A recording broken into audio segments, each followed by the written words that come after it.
All right, I'm starting another one. And this is Charles Fort, his third book. I've read the other two already, so I might as well continue on.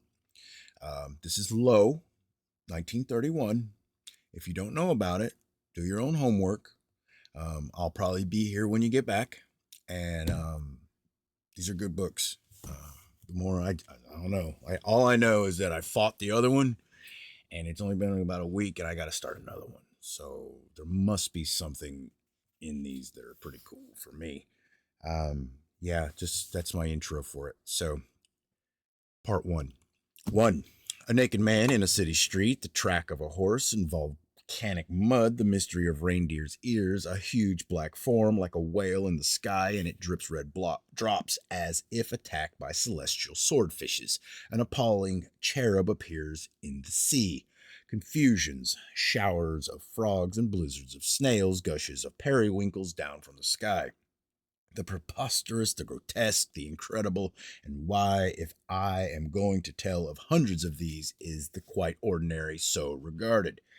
An unclothed man shocks a crowd. A moment later, if nobody is generous with an overcoat, somebody is collecting handkerchiefs to knot around him.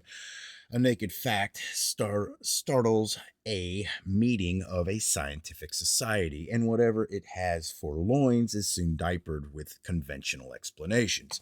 Chaos and muck and filth, the interminable and the unrecordable and the unknowable, and all men are liars, and yet wigwams on an island sparks in their columns of smoke. Centuries later, the uncertain columns or towers, what was once a fluttering sparks, are the motionless lights of windows. According to critics of Tammany Hall, there has been monstrous corruption upon this island. Nevertheless, in the midst of it, this regularization has occurred. A woodland sprawl has sprung to stony attention. The Princess Caribou tells of herself a story in an unknown language, and persons who were themselves liars have said that she lied, though nobody has ever known what she told. The story of Dorothy Arnold has been told thousands of times, but the story of Dorothy Arnold and the Swan has not been told before. A city turns to a crater and casts out eruptions as lurid as fire of living things, and where Cagliostro came from and where he went are so mysterious that only historians say they know. Venomous snakes crawl on the sidewalks of London, and a star twinkles, but the underlying oneness in all confusions. An onion and a lump of ice, and what have they in common? Traceries of ice millions of years ago forming on the surface of a pond. Later, with different materials, these same forms will express botanically. If something had examined primordial frost, it could have predicted jungles, times when there was not a living thing on the face of this earth, and upon pyrolysis pyrolusite. There were etchings of forms that, after the appearance of cellulose, would be trees. Dedrick sketches in silver and copper prefigured ferns and vines. Mineral specimens now in museums, calcites that are piles of petals, or that long ago were the rough notes of a rose, scales, horns, quills, thorns, teeth, arrows, spears, bayonets, long before they were implements of weapons of living things, they were mineral forms. I know of an ancient sketch that is today a specimen in a museum, a colorful little massacre that was composed of calcites ages before religion was dramatized, pink forms impaled upon mauve spears sprinkled with drops of magenta. I know of a composition of baryites that appeared ages before the Israelites made what is said to be history. Blue waves heaped high on each side of a drab streak of forms like the horns of cattle, heads of asses, humps of camels, turbans, and upheld hands. Underlying oneness. A new star appears, and just how remote is it from drops of water of unknown origin falling on a cottonwood tree in Oklahoma? Just what have the tree and the star to do with the girl of Swanton Novers, upon whom gust streams of oils? And why was a clergyman equally greasy? Earthquakes and droughts, and the sky turns black with spiders, and near Trenton, New Jersey, something pegs stones at farmers.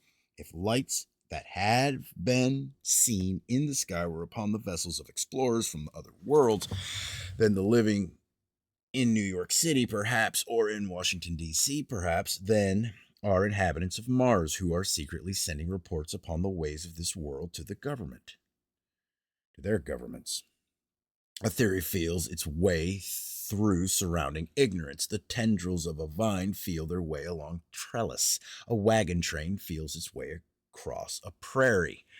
Underlying oneness, projections of limonite in a suffusion of smoky quartz. It will be ages before this little mineral sketch can develop into the chimneys and the smoke of Pittsburgh, but it reproduces when a volcano blasts the vegetation on the mountains and smoke forms hang around the stumps of trees. Broken shafts of an ancient city in a desert, they are projections in the tattered gusts of a sandstorm.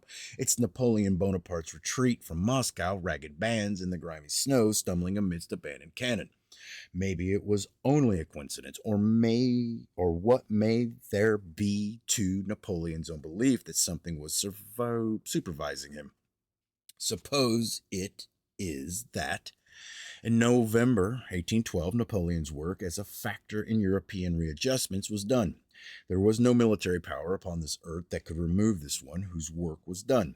There came coldness of so intense that it destroyed the Grand Army, human knowledge, and its fakes and freaks, an astronomer insulated by his vanity, seemingly remote from the flops and frailties of everybody else, may not be so far away as he thinks he is. He calculates where an undiscovered planet will be seen. Lo, as the astronomers like to say, it is seen. But for some very distressing, if not delightful particulars, see later an account of Lowell's planet. Stars are said to be trillions of miles away, but there are many alleged remotenesses that are not so far away as they are said to be.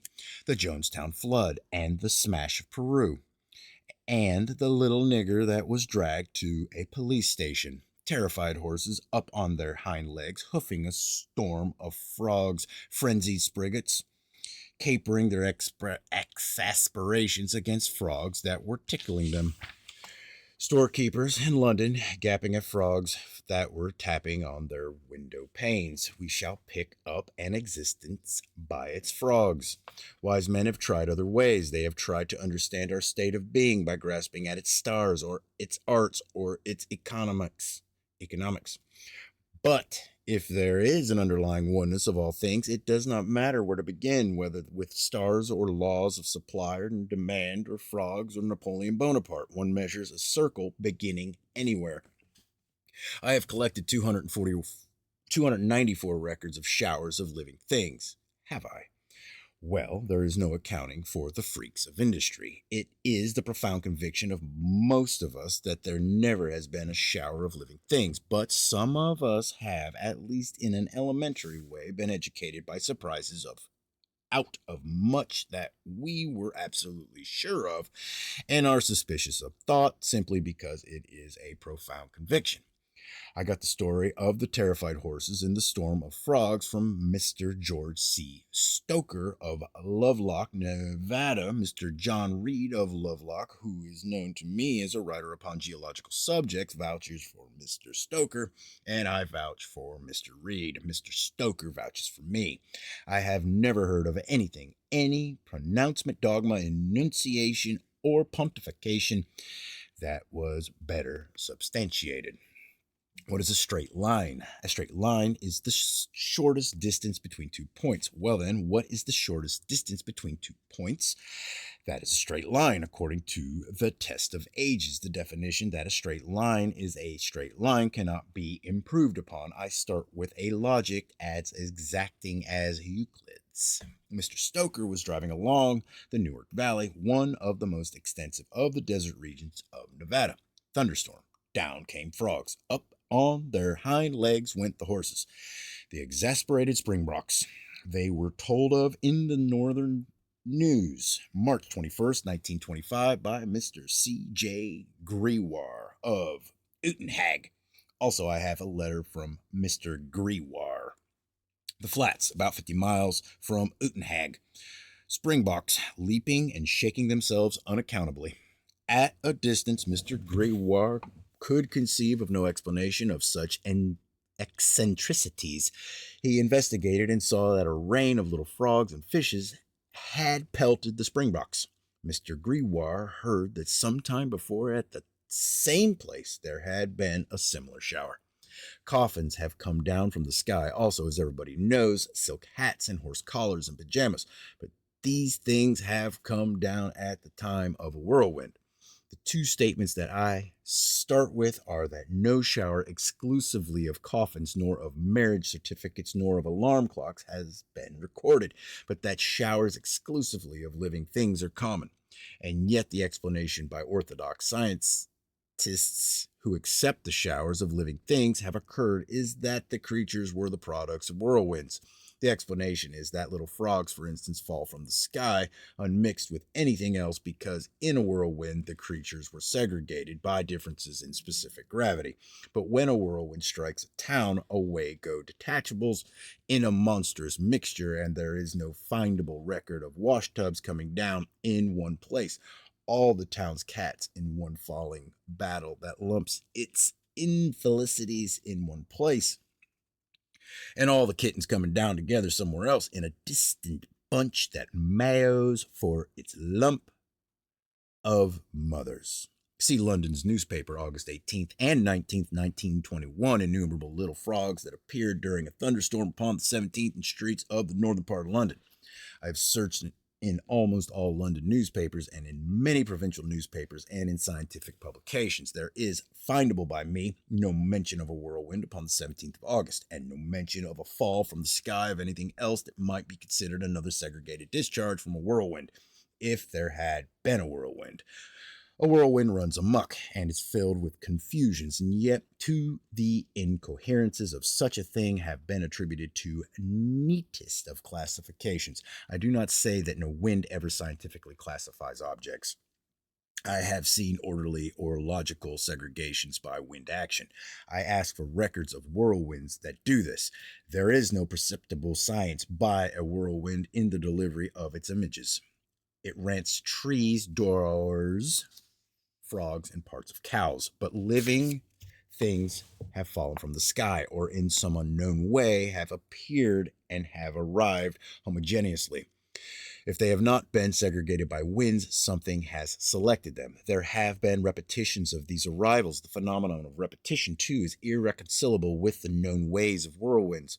There is an account in the London Daily News, September 5th, 1922, of little toads which for 2 days have been dropping from the sky at Chalon-sur-Saône, France. Lies, yarns, hoaxes, mistakes. What's the specific gravity of a lie, and how am I to segregate? That could be done only relatively to a standard, and I have never heard of any standard in any religion, philosophy, science, or complication of household affairs that could not be made to fit any requirement. We fit standards to judgments, or break any law that it pleases us to break, and fit to the fracture some other alleged law that we say is higher and nobler. We have conclusions which are the products of senility or incompetence or credulity, and then argue from them to premises. We forget this process and then argue from the premises, thinking we began there. There are accounts of showering things that came from so far away that they were unknown in places where they arrived. If only horses and springboks express emotions in these matters, will be calm, thinking that even living things may have been transported to this earth from other worlds. Philadelphia Public Ledger, August 8th, 1891, a great shower of fishes at Seymour, Indiana. They were unknown fishes. Public Ledger, February 6, 1890, a shower of fishes in Monterey County, California. These fishes belong to a species altogether unknown here. New York Sun, May 29, 1892, a shower at Colberg, Alabama, of an enormous number of eels that were unknown in Alabama. Somebody said that he knew of such eels in the Pacific Ocean, piles of them in the streets. People alarmed, farmers coming with carts and taking them away for fertilizing material. Our subject has been treated scientifically, or too scientifically. There have been experiments. I have no more of an ill opinion of experimental science than I have of everything else, but I have been an experimenter myself and have impressions of the servile politeness of experiments. They have such an obliging or an ingratiating way that there's no trusting the flatterers. No. In the Red Ruth, Independent, August 13th, and following issues, 1886, correspondents tell of a shower of snails near Redruth. There were experiments. One correspondent who believed that the creatures were sea snails put some in salt waters. They lived.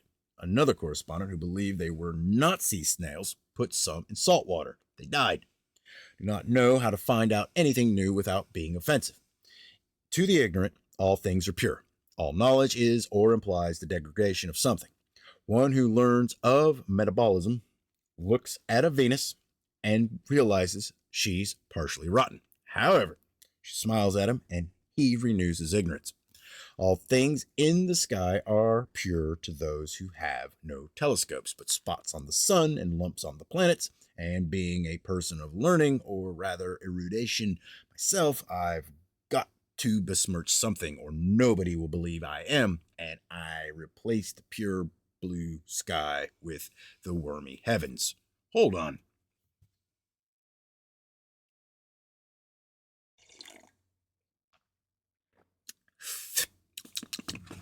London Evening Standard, January 3rd, 1924. Red objects falling with snow at Hampstead, Sweden.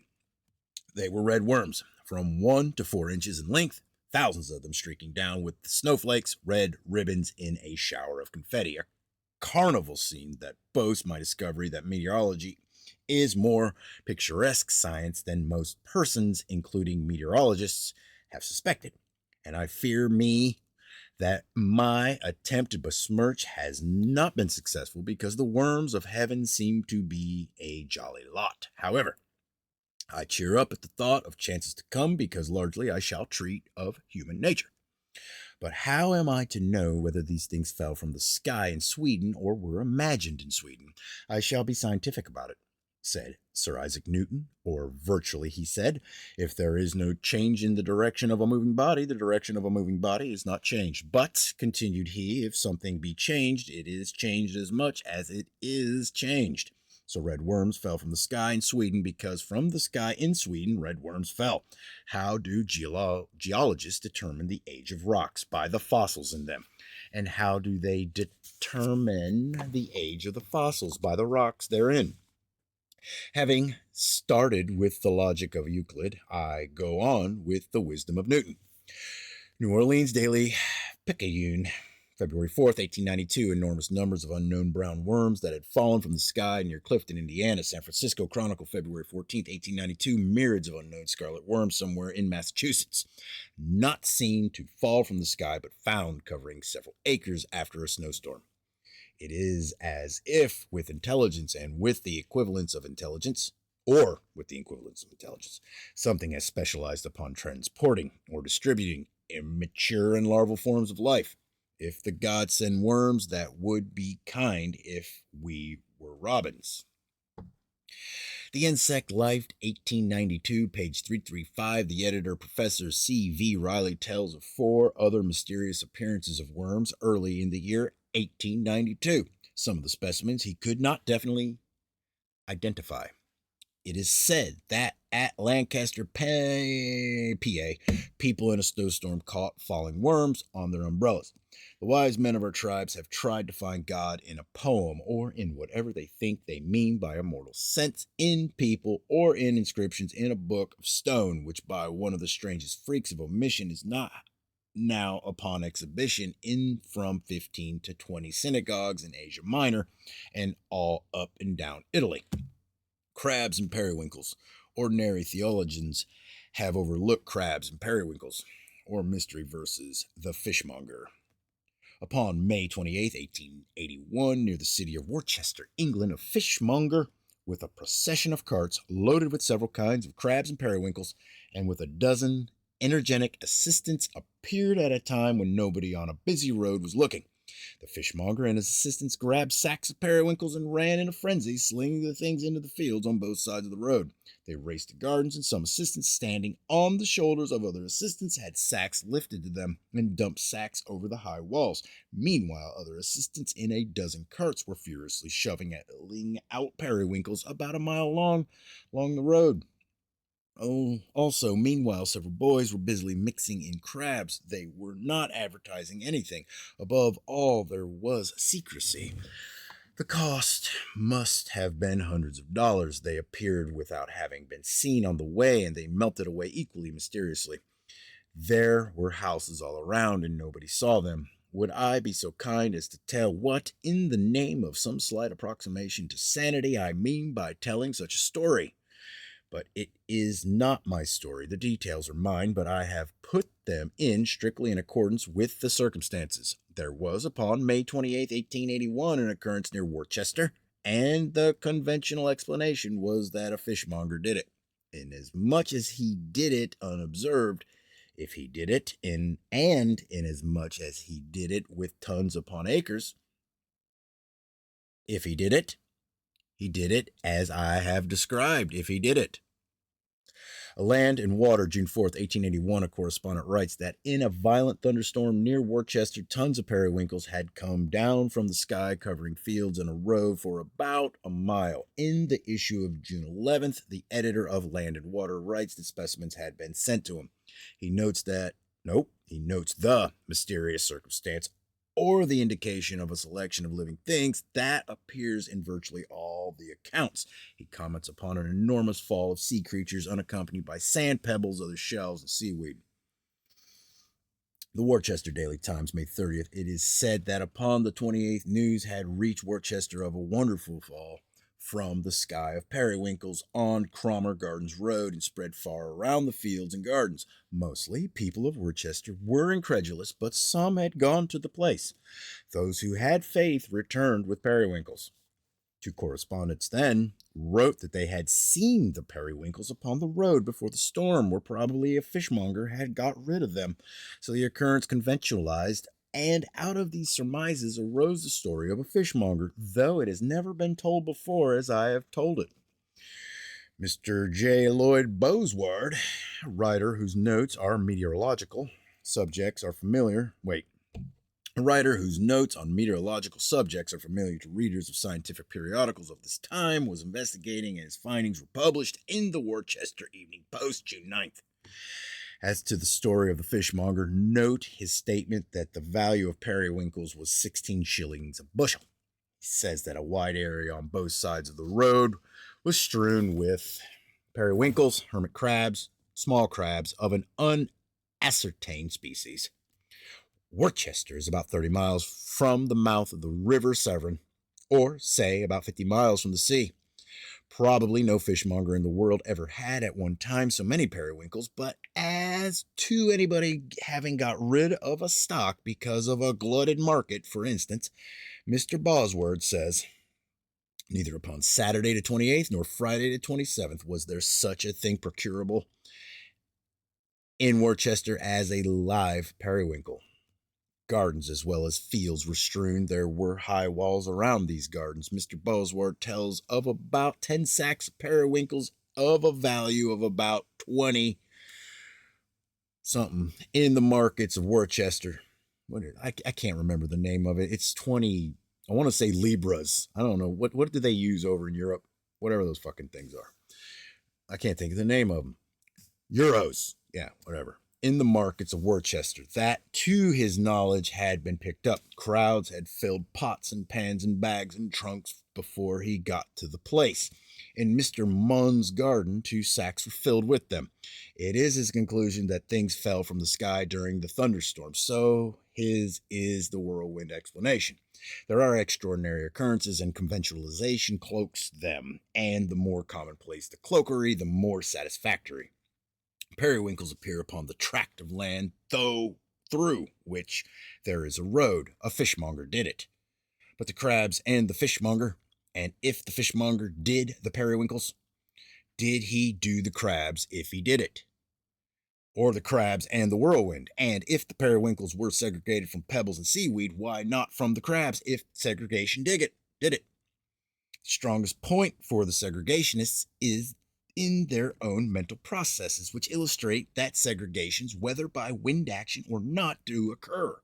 If they have periwinkles and crabs to explain and say that with a story of a fishmonger or of a whirlwind, they can explain the periwinkles, though so they cannot explain the crabs. A separation of data occurs in their mentalities. They forget the crabs and tell of the periwinkles. All right, chapter 2, Frogs and Fishes and Worms, and these are the materials of our expression upon all things, hops and flops and squirms, and these are the motions. But we have been considering more than matter and motion to start with. We have been considering attempts by scientists to explain them. By explanation, I mean organization. There is more than matter and motion in our existence. There is organization of matter and motion. Nobody takes a little clot that is central in a diseased germ as absolute truth, and the latest scientific discovery is only something for ideas to systematize around. But there is this systematization,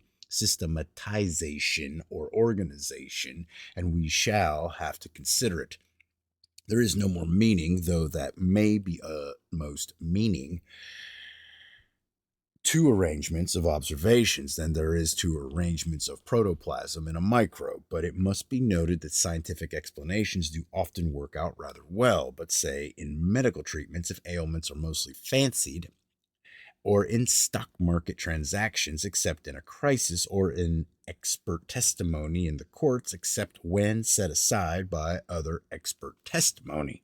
But they are based upon definitions, and in phenomenal existence there is nothing that is independent of everything else. Given that there is continuity, everything is a degree or aspect of whatever everything else is. Consequently, there is no way of defining anything except in terms of itself. Try any alleged definition. What is an island? An island is a body of land completely surrounded by water. And what is a body of land that is completely surrounded by water?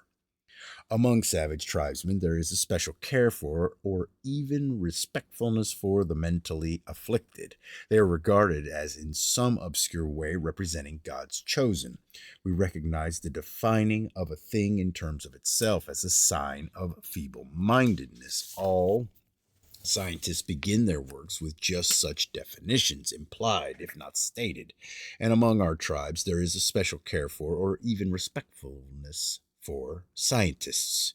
It will be an expression of mine that there is a godness in this idiocy. But no matter what sometimes my opinion may be, I am not now writing that God is an idiot. Maybe he or it drools comets and gibbers earthquakes, but the scale would have to be considered at least super idiocy. I conceive, or tell myself that I conceive, that if we could have a concept of our existence as a whole, we could have a kind of understanding of it, rather akin to what, say, cells in the animal organism could have of what is a whole to them. If they should not be mere scientists trying to find out what a bone is, or the flow of blood in a vein is in itself, but if they could comprehend what the structures and functions of the organism are in terms of itself. The attempted idea of existence as organism is one of the oldest of the pseudo-thoughts of philosophy, but the idea in this book is not metaphysical. Metaphysical speculations are attempts to think unthinkably, and it is quite hard enough to think thinkably. There can be nothing but bafflement for anybody who tries to think of existence as organism. Our attempt will be to think of an existence as an organism.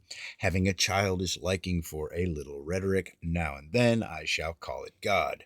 Our expressions are in terms of continuity. If all things merge away into one another or transmute into one another so that nothing can be defined, they are of a oneness which may be the oneness of one existence. I state that, though I accept that there is continuity, I accept that also there is discontinuity, but there is no need in this book to go into the subject of continuity, discontinuity, because no statement that I shall make as a monist will be set aside by my pluralism. There is a oneness that both submerges and individualizes. By the continuity of all things, we have, with a hop and a flop and a squirm, jump from frogs towards finality. We have rejected whirlwinds and the fishmonger and have incipient notions upon a selectiveness and the intelligent or purposeful distribution of living things. What is selecting and distributing, and what is distributing? The old-fashioned theologian thinks of a being with the looks of himself standing aside somewhere and directing operations. What in any organism is selecting and distributing, say, oxygen in the lungs and materials in the stomachs? The organism itself. If we can think of our existence as a conceivable size formation, perhaps one of countless things, beings, or formations in the cosmos, we have graspableness, or we have the outlines and the limits within which to think. We look up at the stars, the look is of a revolving shell that is not far away, and against such a view there is no opposition except by an authoritative feeble-mindedness, which most of us treat respectfully because such is the custom in all more or less savage tribes. Mostly in this book I shall specialize upon indications that there exists a transportory force that I shall call teleportation. I shall be accused of having assembled lies, yarns, hoaxes, and superstitions. To some degree, I think so myself. To some degree, I do not. I offer the data. All right. Chapter 3. The subject of reported falls from the sky of an edible substance in Asia Minor is confused because reports have been upon two kinds of substances. It seems that sugar-like cannot be accepted. In July 1927, the Hebrew University of Jerusalem sent an expedition to the Sinai Peninsula to investigate reported showers of manna. See the New York Times, December 4th, 1927. Members of the expedition found what they called manna upon leaves of tamarisk trees and on the ground underneath, and explained that it was secreted by insects. But the observations of this expedition have nothing to do with data or stories of falls from the sky of fibrous, convoluted lumps of a substance that can be ground into an edible flour. A dozen times since early in the 19th century, and I have no definitively dated data upon still earlier occurrences, have been reported showers of manna in Asia Minor, an early stage within the shell of an egg, and a protoplasmic line of growth feels out through surrounding substance, and of itself it has no means of subsistence, or of itself it is lost. Nourishment and protection and guidance come to it from the whole. Or, in wider existence, several thousand years ago, a line of fugitives feels out in a desert. It will be of use to coming social organizations, but in the desert it is unprovided for and is withering. Food falls from the sky. It is one of the most commonplace of miracles. Within any womb, an embryonic thing is unable to provide for itself, but manna is sent to it. Given an organic view of an existence, we think of the supervision of a whole upon its parts, or that once upon a time a whole responded to the need of a part and then kept and occasionally showering manna thousands of years after a special need for it had ceased. This looks like stupidity. It is in one of my moments of piety that I say this, because though in our neo-theology there is no worship, I note that in this conception of what we may call goodness as supply grounds for devotions. Let a god change anything and there will be reactions of evil as much as of good. Only stupidity can be divine. Or occasional falls of manna to this day in Asia Minor may be only one factor in a wider continuance. It may be that an organism, having once showered a merely edible substance upon its chosen phenomena, has been keeping this up as a symbol of favoritism, by which said chosen phenomena have been receiving abundances of manna in many forms ever since. The substance that occasionally falls from the sky in Asia Minor comes from far away. The occurrences are far apart in time, and always the substance is unknown where it falls, and its edibleness is sometimes found out by the sight of sheep eating it. Then it is gathered and sold in the markets. We are told that it has been identified as a terrestrial product. We are told that these showers are aggregations of Lecanora esculenta, a lichen that grows plentifully in Algeria. We are told that whirlwinds catch up these lichens lying loose or easily detachable on the ground, but note this. There have been no such reported showers in Algeria. There have been no such reported showers in places between Algeria and Asia Minor. The nearest similarity that I can think of is a tumbleweed in the western states, though tumbleweeds are much larger. Well, then, new growths of them when they're not much larger. But I have never heard of a shower of tumbleweeds. Probably the things are often carried far by whirlwinds, but only scoot along the ground. A story that would be similar to stories of lichens from Algeria falling in Asia Minor would be of tumbleweeds never falling in showers in western states, but repeatedly showering in Ontario, Canada, having been carried there by whirlwinds. Out of a dozen records, I mentioned that in Nature 43-255 and in La Nature 36-82 are accounts of one of the showers in Asia Minor. The director of the Central Dispensary of Baghdad has sent a France specimens of an edible substance that had fallen from the sky at Meriden and at Diyarbakir, Turkey in Asia, in a heavy rain the last of May 1890. They were convoluted lumps, yellow outside and white inside. They were ground into flour from which excellent bread was made, according to the ready-made convention. Botanists said that the objects were specimens of Lecanora esculenta, like lichens or lichens, that had been carried in a whirlwind. London Daily Mail, August 13, 1913, that streets in the town of Kirkmanshaw's, Persia, had been covered with seeds which the people thought were the manna of biblical times. The Royal Botanical Society had been communicated with and had explained that the objects had been carried from some other part of this earth's surface by a whirlwind. They were white in substance and of a consistency of Indian corn. I believe nothing. I have shut myself away from the rocks and wisdoms of ages and from the so-called great teachers of all time, and perhaps because of the isolation I am given to bizarre hospitalities. I shut the front door upon Christ and Einstein, and at the back door hold out a welcoming hand to little frogs and periwinkles. I believe nothing of my own that I have ever written. I cannot accept that the products of minds are subject matter for beliefs, but I accept with reservations that give me freedom to ridicule the statement at any other time that showers of an edible substance that has not been traced to an origin upon this earth have fallen from the sky in Asia Minor. There have been suggestions that unknown creatures and unknown substances have been transported to this earth from other fertile worlds or from other parts of one system or organism, a composition of distances that are small relatively to the unthinkable spans that astronomers think they can think of. There have been suggestions of a purposeful distribution in this existence. Purpose in nature is thinkable without conventional theological interpretations.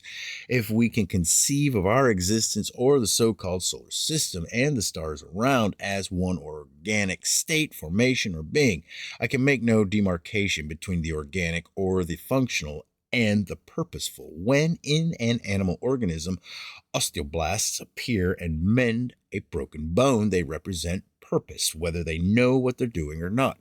Any adaptation may be considered an expression of purpose, if by purpose we mean nothing but intent upon adaptation. If we can think of our own whole existence, perhaps one of countless organisms in the cosmos, as one organism, we can call its functions and distributions either organic or purposeful or mechanically purposeful. All right, Chapter 4. Over the town of Nierefontaine, France, one day in April 1842, there was a cloudless sky, but drops of water were falling.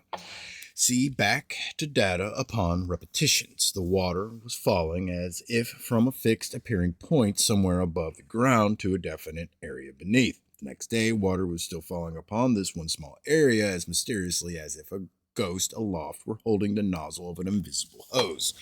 I take this account from the Journal of the French Academy of Sciences, Volume 14, page 664. What do I mean by that? I don't mean anything by that. At the same time, I do mean something by the meaninglessness of that.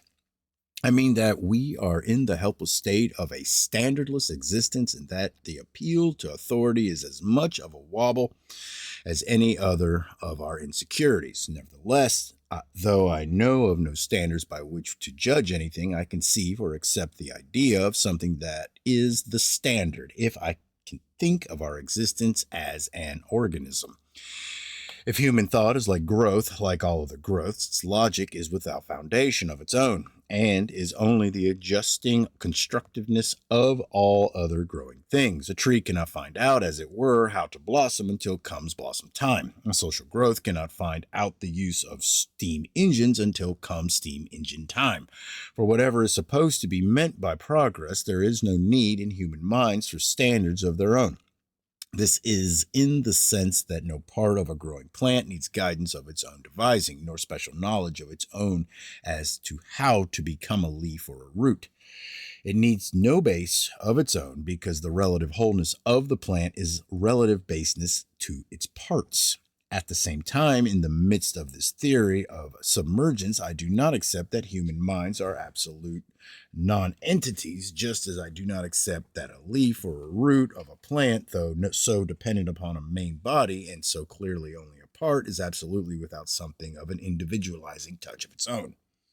It is the problem of continuity discontinuity, which perhaps I shall have to take up sometime. However, London Times, April 26, 1821, that the inhabitants of Truro, Cornwall, were amused, astonished, or alarmed, according to nerve and judgment, by arrivals of stones from an unfindable source upon a house in Carlow Street. The mayor of this town visited the place and was made so nervous by the rattling stones that he called out a military guard. He investigated, and the soldiers investigated, and the clatter of theorists increased the noise. Times, May 1st, stones still rattling, theorists still clattering, but nothing found out. Found out, period. Flows of frogs, flows of worms, flows of water, flows of stones. Just where do we expect to draw the line? Why not go on to thinking that there have been mysterious transportations of human beings? We'll go on. A great deal of the opposition to our data is connotative. Most likely, when Dr. Gilbert rubbed a rod and made bits of paper jump on a table, the opposition to his magic was directed not so much against what he was doing as against what it might lead to. Witchcraft always has a hard time until it becomes established and changes its name.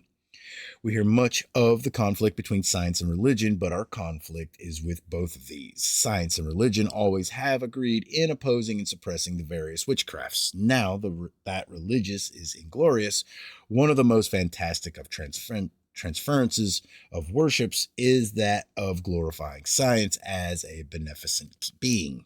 It is the attributing of all that is of development or of possible betterment to science. But no scientist has ever upheld a new idea without bringing upon himself abuse from other scientists. Science has done its utmost to prevent whatever science has done. There are cynics who deny the existence of human gratitude, but it seems that I am no cynic. So convinced am I of the existence of gratitude that I see in it one of our strongest oppositions. There are millions of persons who receive favors that they forget, but gratitude does exist, and they've got to express it somewhere. They take it out by being grateful to science for all that science has done for them, a gratitude which, according to their dull perceptions, won't cost them anything. So there is economic indignation against anybody who is disagreeable to science. He is trying to rob the people of a cheap gratitude. I like a bargain as well as does anybody else, but I can't save expenses by being grateful to science. If for every scientist who has perhaps been of benefit to me, there have been many other scientists who have tried to strangle that possible benefit. Also, if I'm dead broke, I don't get benefits to being grateful for. Resistance to notions in this book will come from persons who identify industrial science and the good of it with the pure or academic or aristocrat sciences that are living on the repute of industrial science. In my own mind, there is distinguishment between a good watchdog and the fleas on him. If the fleas too could be taught to bark, there'd be a little chorus that would be of some tiny value, but fleas are aristocrats. London Times, January 13th, 1843, that according to the Courrier d'Esri, two little girls last December 1842 were picking leaves from the ground near Clairvaux, Levet, France, when they saw stones falling around them. The stones fell with uncanny slowness. The children ran to their homes and told the phenomenon and returned with their parents. Again, stones fell and with the same uncanny slowness. It is said that relatively to these falls, the children were attractive agents. There was another phenomenon, an upward current into which the children were dragged, as if into a vortex.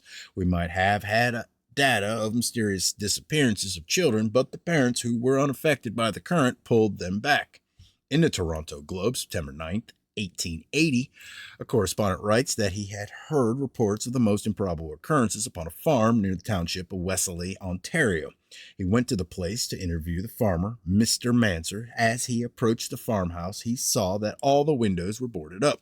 He learned that about the end of July, windows had begun to break, though no missiles had been seen. The explanation by the incredulous was that the old house was settling. It was a good explanation, except for what it overlooked. To have any opinion, one must overlook something. The disregard was that quite as authentic as the stories of breaking windows were stories of falls of water in the rooms having passed through walls showing no trace of such passage. It is said that the water had fallen in such volumes from appearing points in rooms that the furniture of the house had been moved to a shed. In all records, openness of phenomena is notable. The story is that showers fell in rooms when the farmhouse was crowded with people. For more details, see the Halifax Citizen, September 13th. I omit about 60 instances of seeming teleportations of stones and water of which I have records. Numerousness hasn't any meaning as a standard to judge by. The simplest cases of seeming teleportations are flows of stones into open fields doing no damage, not especially annoying anybody, and in places where there were no means of concealment for mischievous or malicious persons. There is a story of this kind in New York Sun, June 22nd, 1884. June 16th, a farmer near Trenton, New Jersey. Two young men, George and Albert Stanford, hoeing in a field, stones falling. There was no building anywhere near, and there was not even a fence behind which anybody could hide. The next day, stones fell again. The young men dropped their hoes and ran to Trenton, where they told of their experiences. They returned with 40 or 50 amateur detectives who spread out and tried to observe something, and more philosophically sat down and arrived at conclusions without observing anything. Crowds came to the cornfield. In the presence of crowds, stones continued to fall from a point overhead. Nothing more was found out. A pig and his swill, or science and data, or that the way of a brain is only the way of a belly. We can call the process that occurs in them either assimilative or digestive. The mind worshipper might as well take guts for his god. For many strange occurrences, there are conventional explanations. In the mind of the conventionalist, reported phenomena assimilate with conventional explanations. There must be disregards. The mind must reject some data. This process, too, is both elementary and mental. The conventional explanation of mysterious flows of stones is that they are peggings by neighbors. I have given data as I have found them. Maybe they are indigestible. The conventional explanation of mysterious flows of water is that they are extradations from insects. If so, there must sometimes be torrential bugs. New York Sun, October 30th, 1892, that the day after in Oklahoma, where for weeks there had been a drought, water was falling upon a large cottonwood tree near Stillwater. A conventionalist visited this tree. He found insects. In Insect Life 5-204, it is said that the Stillwater mystery had been solved. Dr. Neal, Director of Agriculture Experimental Station at Stillwater, had gone to the tree and had captured some of the insects that were causing the precipitation. They were Prochyna undata, Fab. And how am I going to prove that this was a senseless or brutal or any way mechanical assimilation? We don't have proofs, we have expressions. Our expression is that this precipitation in Oklahoma was only one of perhaps many. We find 3 other recorded instances at this time, and if they be not attributable to exudations from insects, but will not prove anything. There is a theorem that Euclid never attempted, that is to take QED as a proposition. In Science 24-94, Mr. H. Chaplin of Ohio University writes that in the town of Akron, Ohio, about a while water was falling upon a tree in Oklahoma. What? About wild water. Oh, okay. Let me reread that. In Science 2194, Mr. H. Chaplin of Ohio University writes that in a town of Akron, Ohio, about wild water was falling upon a tree in Oklahoma. There had been a continuous fall of water during a succession of clear days. Members of the faculty of Ohio University had investigated but had been unable to solve the problem. There was a definite and persisting apparent point from which to a small area near a brickyard water was falling.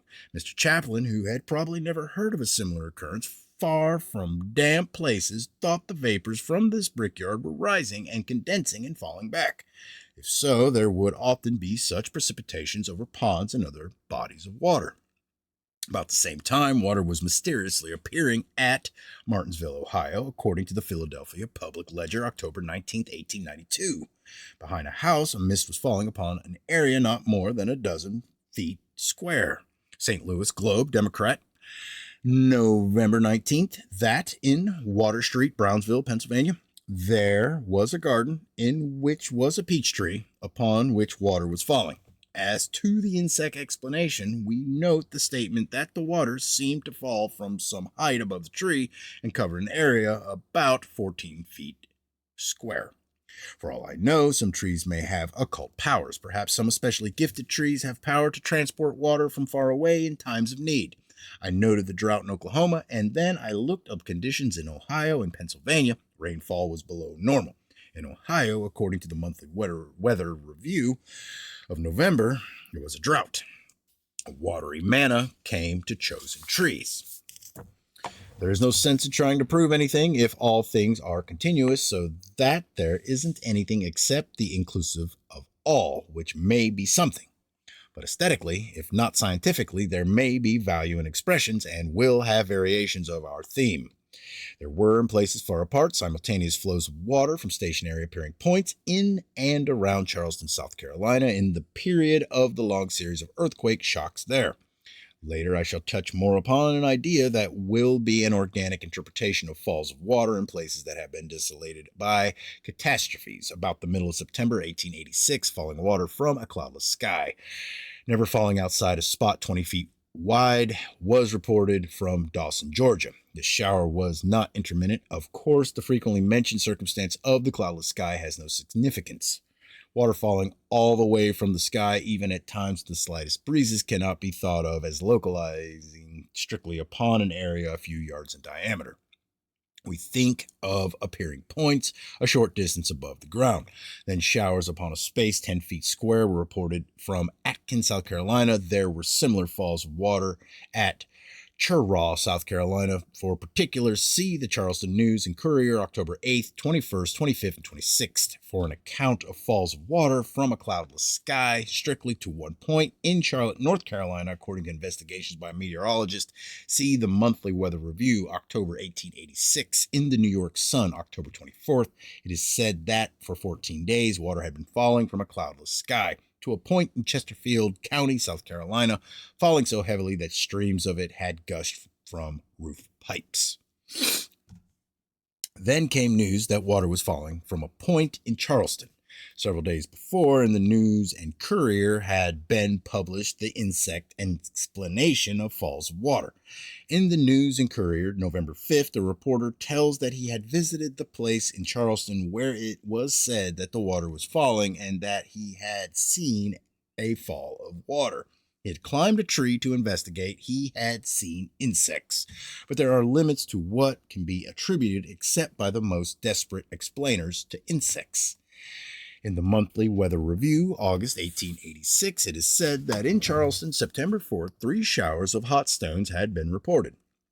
An examination of some of these stones shortly after they had been had fallen forced the conviction that the public was being made the victim of a practical joke. How an examination of stones could demonstrate whether they had been slung humorously or not is more than whatever brains I have can make out. Upon September 4th, Charleston was desolated. The great earthquake had occurred upon August 31st, and continuing shocks were terrorizing the people. Still, I'd go far from my impressions of what we call existence if I'd think that terror or anything else was ever homogeneous at Charleston or anywhere else. Battles and shipwrecks, and especially diseases, are materials for humorists, and the fun of funerals never will be exhausted. I don't argue that in the midst of desolation and woe at Charleston there were no jokers. I tell a story as I found it recorded in the Charleston News and Courier, September 6th, and mention my own conclusion, which is that whatever jocular survivors of the catastrophe may have been cutting up capers, they were not concerned in this series of occurrences. At 2:30 o'clock morning of September 4th, stones which were found to be warm fell near the News and Courier building, some of them bounding into the press room. 5 hours later, when there was no darkness to hide mischievous survivors, more stones fell. It was a strictly localized repetition, as if one persisting current of force. At 1:30 o'clock in the afternoon, again stones fell, and these were seen coming straight down from a point overhead. If any conviction was forced, it was forced in the same old way as that in which for ages convictions have been forced, and that is by forcing agreements with prior convictions. Other details were published in the Richmond Whig. It was told that the stones, which were flint pebbles ranging from the size of a grape to the size of a hen's egg, had fallen upon an area of 75 square feet, and that about a gallon of them had been picked up. In a descriptive narrative of the earthquake of August 31st, 1886, Carl McKinley, an editor of the News and Courier, tells of two of these showers of stones, which, according to him, undoubtedly fell. The localized repetitions of showers of stones are so much like the localized repetitions of showers of water that one inclusive explanation or expression is called for. Insects did them, or the fishmonger of Worcester had moved to South Carolina. A complication has been developing. Little frogs fell upon Mr. Stoker and his horses, but we had no reason to think that either Mr. Stoker or his horses had anything to do with bringing about the precipitation. But the children of Clairvaux did seem to have something to do with the showers of stones, and trees did seem to have something to do with the precipitations of water. Rand Daily Mail, May 29, 1922, that Mr. D. Neves, living near Rudeport, employed as a chemist in Johannesburg, having for several months endured showers of stones, had finally reported to the police. 5 constables, having been sent to the place after dark, had hardly taken positions around the house when a stone crashed on the roof. Phenomena were thought to associate with the housemaid, a Hottentot girl. She was sent into the garden, and stones fell vertically around her. This is said to have been one of the most mysterious of the circumstances. Stones fell vertically so that there was no tracing of them to an origin. Mr. Neves' home was an isolated building except for outhouses. These outhouses were searched, but nothing to suspect was found. The stones continued to fall from an unknown source.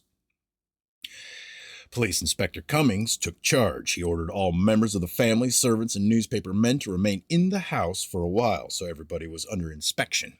Outside were constables, and all around were open fields with no means of concealment. Stones fell on the roof. Watched by the police, the Hottentot girl went to the well. A large stone fell near her. She ran back to the house, and a stone fell on the roof. It is said that everything that could be done was done, and that the cordon of police was complete. More stones fell. Convinced that in some way the girl was implicated, the inspector tied her hands.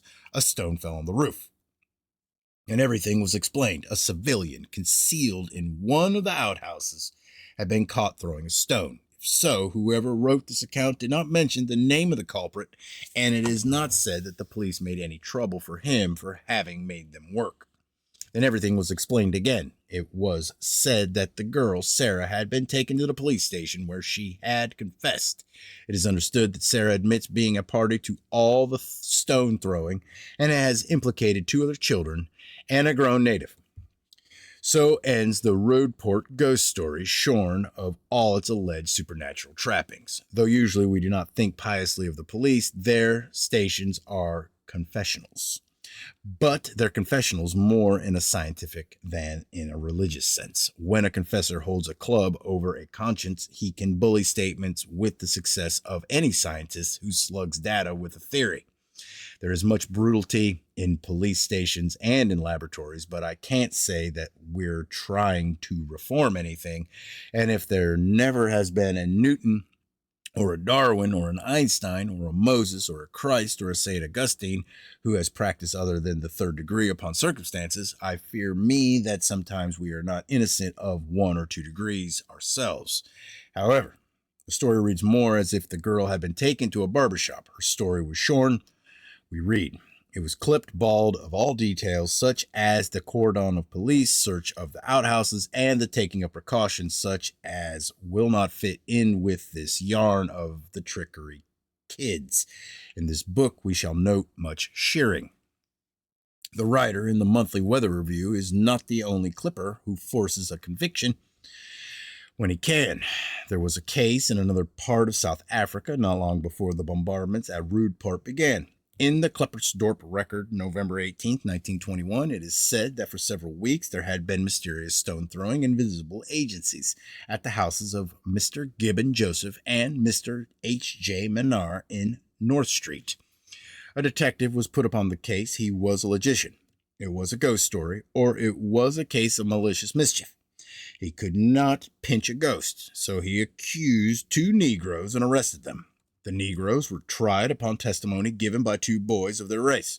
The boys contradicted each other, and it was brought out that they were lying. They admitted that the local detective had promised them 5 shillings to substantiate his syllogisms. In the Journal of Society for Cyclical Research 12-260, is published a letter from Mr. W.G. Grothendieck telling that about 1 o'clock one morning in September 1903 at Dorket, Sumatra, he was awakened by hearing something fall on the floor of his room. Sounds of falling objects went on. He found that little black stones were falling with uncanny slowness from the ceiling or the roof, which was made of large overlapping dried leaves. Mr. Grothendieck writes that these stones were appearing near the inside of the roof, not puncturing the material, if through this material they were passing. He tried to catch them at the appearing point, but though they moved with extraordinary slowness, they evaded him. There was a coolie boy asleep in the house at the time. The boy certainly did not do it, because at the time that I bent over him while he was sleeping on the floor, there fell a couple of stones. There was no police station handy, and this story was not finished off with a neat and fashionable cut. All right. Page 566. I point out that these stories of flows of stones are not conventional stories and are not well known. Their details are not standardized like clanking chains in ghost stories and eyes the size of saucers in sea serpent yarns. Somebody in France in the year 1842 told of slow-moving stones, and somebody in Sumatra in the year 1903 told of slow-moving stones. It would be strange if 2 liars should invent this circumstance. And that is where I get it when I reason.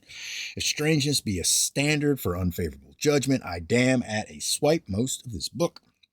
But damnation is nothing to me. I offer the data. Suit yourself. Nobody can investigate the reported phenomena that we're taking up without noticing the number of cases in which boys and girls, but a great preponderance of girls, appear. An explanation by those who disregard a great deal, or disregard normally, is that youngsters are concerned so much because it is their own mischief. Poltergeist phenomena or teleportations of objects in the home of Mr. Frost, 8 Fairstone Road, Hornsey, London, for several months early in the year 1921 cannot be so explained. There were 3 children. Phenomena so frightened one of them that in a nervous breakdown she died. Another, in a similar condition, was taken to the Lewisham Hospital.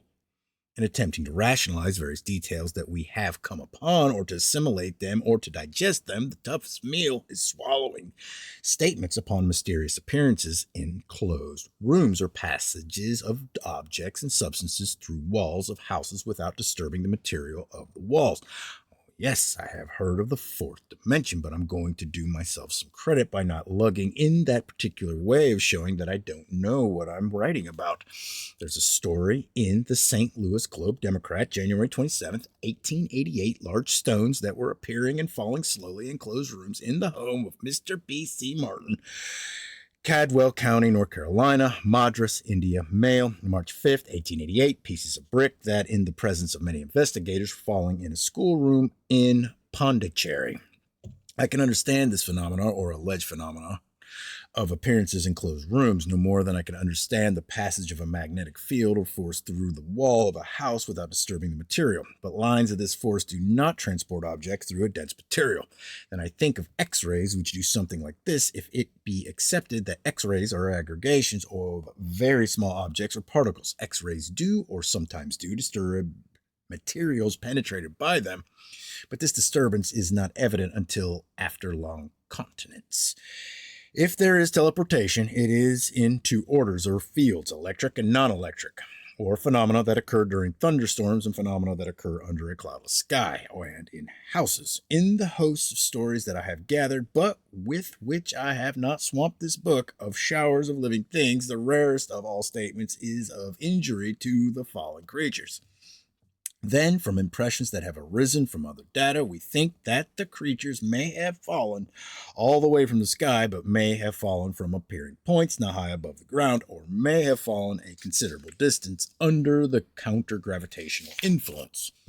I think that there may be a counter-gravitational influence upon transported objects because of the many agreeing accounts, more than I have told of slow falling stones by persons who had probably never heard of other stories of slow falling stones, and because I have come upon records of similar magic or witchcraft in what will be accepted as sane and sober meteorological observations. See the Annual Register, 1859-70, on account of Mr. E.J. Lowe, a meteorologist and an astronomer, of the fall of hailstones at Nottingham, England, May 29, 1859. Though the object were more than an inch across, they fell slowly. In September 1893, near Clermont-Ferrand, France, according to La Nature 7-289, hailstones measuring from an inch to an inch and a half across fell. They were under an unknown influence. Notwithstanding their size, they fell slowly, that they did no damage. Some fell upon roofs and rebounded, and it was as if they shook off the influence. Those that rebounded then fell faster than fell those that came down in an unbroken fall. For other records of this phenomenon, see Nature 36-445, Illustrated London News 34-546, Bull Sock Astro de France, June 19, 1900. If in the general electric conditions of the thunderstorm there be sometimes a counter-gravitational effect upon objects, somebody might find out how counter-gravitationally to electrify aircraft and aviators. If all work is opposition to gravitation, somebody may make a discovery of benefit to general laziness. Elevators and skyscrapers might be run with half the power now needed. Here is an idea that may revolutionize industry, but just now I am too busy revolutionizing everything else, and I give this idea to the world with the generosity of somebody who bestows something that isn't any good to him. But mysterious disappearances. Our data have been upon mysterious disappearances. If I could appeal to what used to be supposed to be known as common sense, I'd ask whether something that mysteriously appears somewhere had not mysteriously disappeared somewhere else. Annals of Electricity 6-499, Liverpool, May 11th, 1842. Not a breath of air. Suddenly close on the lines of a common shot upward. They moved way slowly. Smoke from chimneys indicated that above ground there was a southward wind, but the close moved away northward. There was another instance a few weeks later. London Times, July 5th, 1842, a bright clear day at Cupar, Scotland, June 30th. Women hanging out clothes on a common. There was a sharp detonation, and clothes on line shot upwards. Some fell to the ground, but others went on and vanished. There was a seeming of selection, which, because of possible bearing upon various observations of our interest to me. Though this was a powerful force, nothing but the clothes it seized was affected. I wonder about the detonation, largely because it is in agreement with a detail of still another story. The closeness in time of these two occurrences attracts my attention. They were a few weeks apart, and I have no other such record until 77 years later. A sensible suggestion is that somebody in Qatar, having read the Liverpool story, had faked a similar story from his town. A suggestion that is not so sensible is that in this year, 1842, somebody had learned the secrets of teleportation, and to avoid attracting much attention in any one place was experimenting in places far apart. It seems likely enough to me that if there be teleportation, human beings may have come upon knowledge of it and may have used it. Likely enough, a spiritualist would say, has he never heard of airports, apports? But whether it's narrowness and bigotry upon my part or not, I do not go to seances for data. I have collected notes upon mysterious robberies, wondering whether a teleported power has ever been used criminally. As to apports, if a medium could transport seashells from the sea to his cabinet, he could abstract funds from a bank to his pocket. If he could, would not, how? Wait. If he could, but would not, how account for his being a medium? Looking through newspaper, I have had a searching eye for something like an account of a medium who had become mysteriously rich in a town where there had been shortages of funds, clerks accused of embezzlement and convicted, but upon evidence that was not altogether unsatisfactory. Although usually I can find data to prove anything that I want to prove, I have upon no such account, and I am skeptical as to apports, and think that mediums are like most of the rest of us who are not criminals, having no exceptional abilities. However, there may be criminals adepts who are not known mediums. There was, in June 1919, at Islip, Northampton, England, an occurrence like the occurrence at Liverpool and Qatar. London Daily Express, June 12, 1919. A loud detonation, basket full of clothes shooting into the air. Then the clothes came down. There may be ineffective teleportative seizures. London Daily Mail, May 6, 1910. Phenomena near Cantalina, Spain. From 10 o'clock in the morning until noon, May 4th. Stone shot up from a spot in the ground. Loud detonations were heard. Traces of an extinct volcano are visible at the spot, and it is believed that a new crater is being formed. There is no findable record of volcanic activity in Spain at this time, nor at any other time. I am reminded of loud noises that often accompany poltergeist disturbances. In Niles' Weekly Register, November 4th, 1815, there is an account of stones that had been watched rising in a field near Marbleton, Ulster County, New York, that these stones had been seen to rise 3 or 4 feet from the ground, then moving horizontally from 30 to 60 feet. Out in open fields, there have been showers of water strictly localized and of unknown origin. A Dr. Neal will be heard from. He has captured, not indefinitely, alluded to insects, but Proconia undata fab. Every mystery has a fishmonger. Considered figuratively, he need not be a seller of fish. His name may be Smith or O'Brien, or it may be Proconia undata fab. But presumably in the wintertime in England, members of the Procona family are not busy and available for explanations. In the Corley, Lancashire Standard, February 15, 1873, is a story of excitement in the town of Eccleston.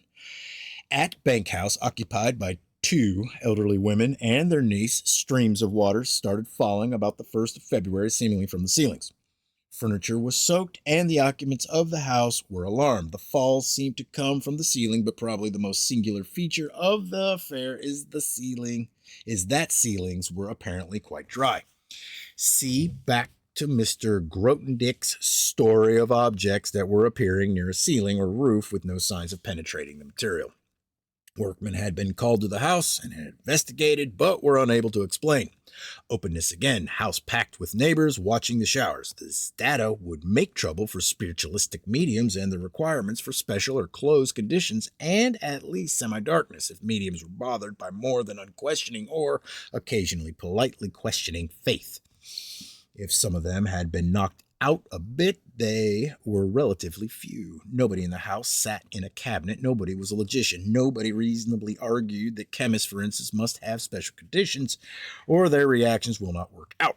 For instance, said nobody, how could you develop a photograph except in the special conditions of darkness or semi-darkness? The look to me is that throughout what is loosely called nature, teleportation exists as a mean of distribution of things and materials, and that sometimes human beings have command, mostly unconsciously, through perhaps sometimes as a development from research and experiment of this force. It is said that the savage tribes there are rainmakers, and it may be that among savages there are teleportationists. Some years ago, I have looked superior if anybody had said this to me, but a good many of us are not so given to the tut-tut as we used to be.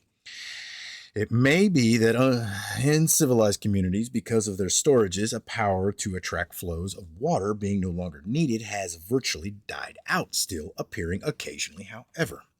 It could be that in reading what most persons think are foolish little yarns of falling stones, we are visionarily in the presence of cosmic constructiveness, or that once upon a time this whole earth was built up by streams of rocks teleported from other parts of an existence. The crash of falling islands, the humps of piling continents, and then the cosmic humor of it all, or utmost spectacularity functioning, then declining and surviving only as a vestige, or that the force that once heaped the peaks of the Rocky Mountains now slings pebbles at a couple of farmers in Trenton, New Jersey. So I conceive of the existence of a force and the use of it unconsciously, mostly by human beings. It may be that if somebody gifted with what we think we mean by agency fiercely hates somebody else, he can, out of intense visualizations, direct by teleportation bombardments of stones upon his enemy. Water falls on a tree in Oklahoma. It is told of in an etymological magazine. Waters fall in a house in Eccleston. I read that in a spiritualist periodical, though I went to the newspaper for the data. These are the isolations or the specializations of conventional treatments. I tell of water falling upon a tree in Oklahoma and of water falling in a house in Eccleston, and I think that both phenomena are manifestations of one force. It is my attempt to smash false demarcations, to take data away from narrow and exclusive treatments by spiritualists, astronomers, meteorologists, entomologists, also denying the validity of usurpations of words and ideas by metaphysicians and theologians. But my interest is not only that of a unifier. It is in bringing together seeming incongruities and finding that they have affinity. I am very much aware of the invigoration of products of ideas that are foreign to each other, if they mate. This is exogamy, practiced with thoughts to fertilize the volcanic eruption with a storm of frogs, or to mingle the fall of an edible substance from the sky with an unexplained appearance of cagliostro. But I am a pioneer and no purist, and some of these students of introducing vagabond ideas to each other may have about the eugenic value of some of the romances in houses of ill fame. I cannot expect to be both promiscuous and respectable. Later, most likely, some of these unions will be properly licensed. Sometimes in what I call teleportations, there seems to be agency and sometimes not. That the agency is not exclusively human and has nothing to do with spirits of the departed is indicated, I suppose, if we accept that sometimes there are occult powers of trees. Some other time I may be able more clearly to think out an expression upon flows of pigeons to their homes and flows of migratory birds as teleportive or quasi-teleportive. My suggestion as to the frequently reported agency of children is that occult forces were in earlier times of human affairs far more prevalent and far more necessary to help and maintenance of human communities than they are now, with political and economic mechanisms somewhat well established, working after a fashion, and that, wherein children are atavistic, they may be in rapport with forces that mostly human beings have outgrown. Though, just as I present, I am no darling of the popes, I expect to end up holy some other time with a general expression that all stories of miracles are not lies or are not altogether lies, and that in the primitive conditions of the Middle Ages there were hosts of occurrences that now, considerably, though not altogether, have been outgrown. Anybody who broadly accepts the doctrine of relativity should accept that there are phenomena that exist relatively to one age, that do not or do not so pronouncedly exist in another age. I more or less accept a great deal of that religionists piously believe. As I see myself, I represent a modernization of the old-fashioned atheist who so sweepingly denied everything that seemed to infer with his disbeliefs. There are, of course, other explanations of the occult powers of children. One is that children, instead of being atavistic, may occasionally be far in advance of adults, foreshadowing coming human powers because their minds are not stifled by conventions. After that, they go to school and lose their superiority. Few boy prodigies have survived an education. The outstanding suggestion, which, however, like many other suggestions I cannot now develop, is that if teleportation exists, it may be used. It may be criminally used, or it may be used commercially. Cargoes without ships and freights without trains may be of the traffics of the future. There may be teleportive voyages from planet to planet. Altogether, so many of our data are bound up with jokes, hoaxes, and flippant treatments that I think of the toy and play genesis of many practical inventions. Billions of dollars are today seriously drawing dividends from toys and games that were put to work. Billions of laughs and jeers have preceded solemn expressions of satisfaction with fat bank accounts. But this is only reasoning and is nothing but logic and argument, and there have been billions of laughs that never turned into anything more satisfactory. Through where do I get the idea that there is anything more satisfactory than a laugh? If, in other words, or in other parts of one relatively little existence, there be people who are far ahead of terrestrians, perhaps teleportatively, being from other places, have come to this earth and have seen nothing to detain them. Or perhaps some of the more degraded ones have felt at home here and have hung around or have stayed here.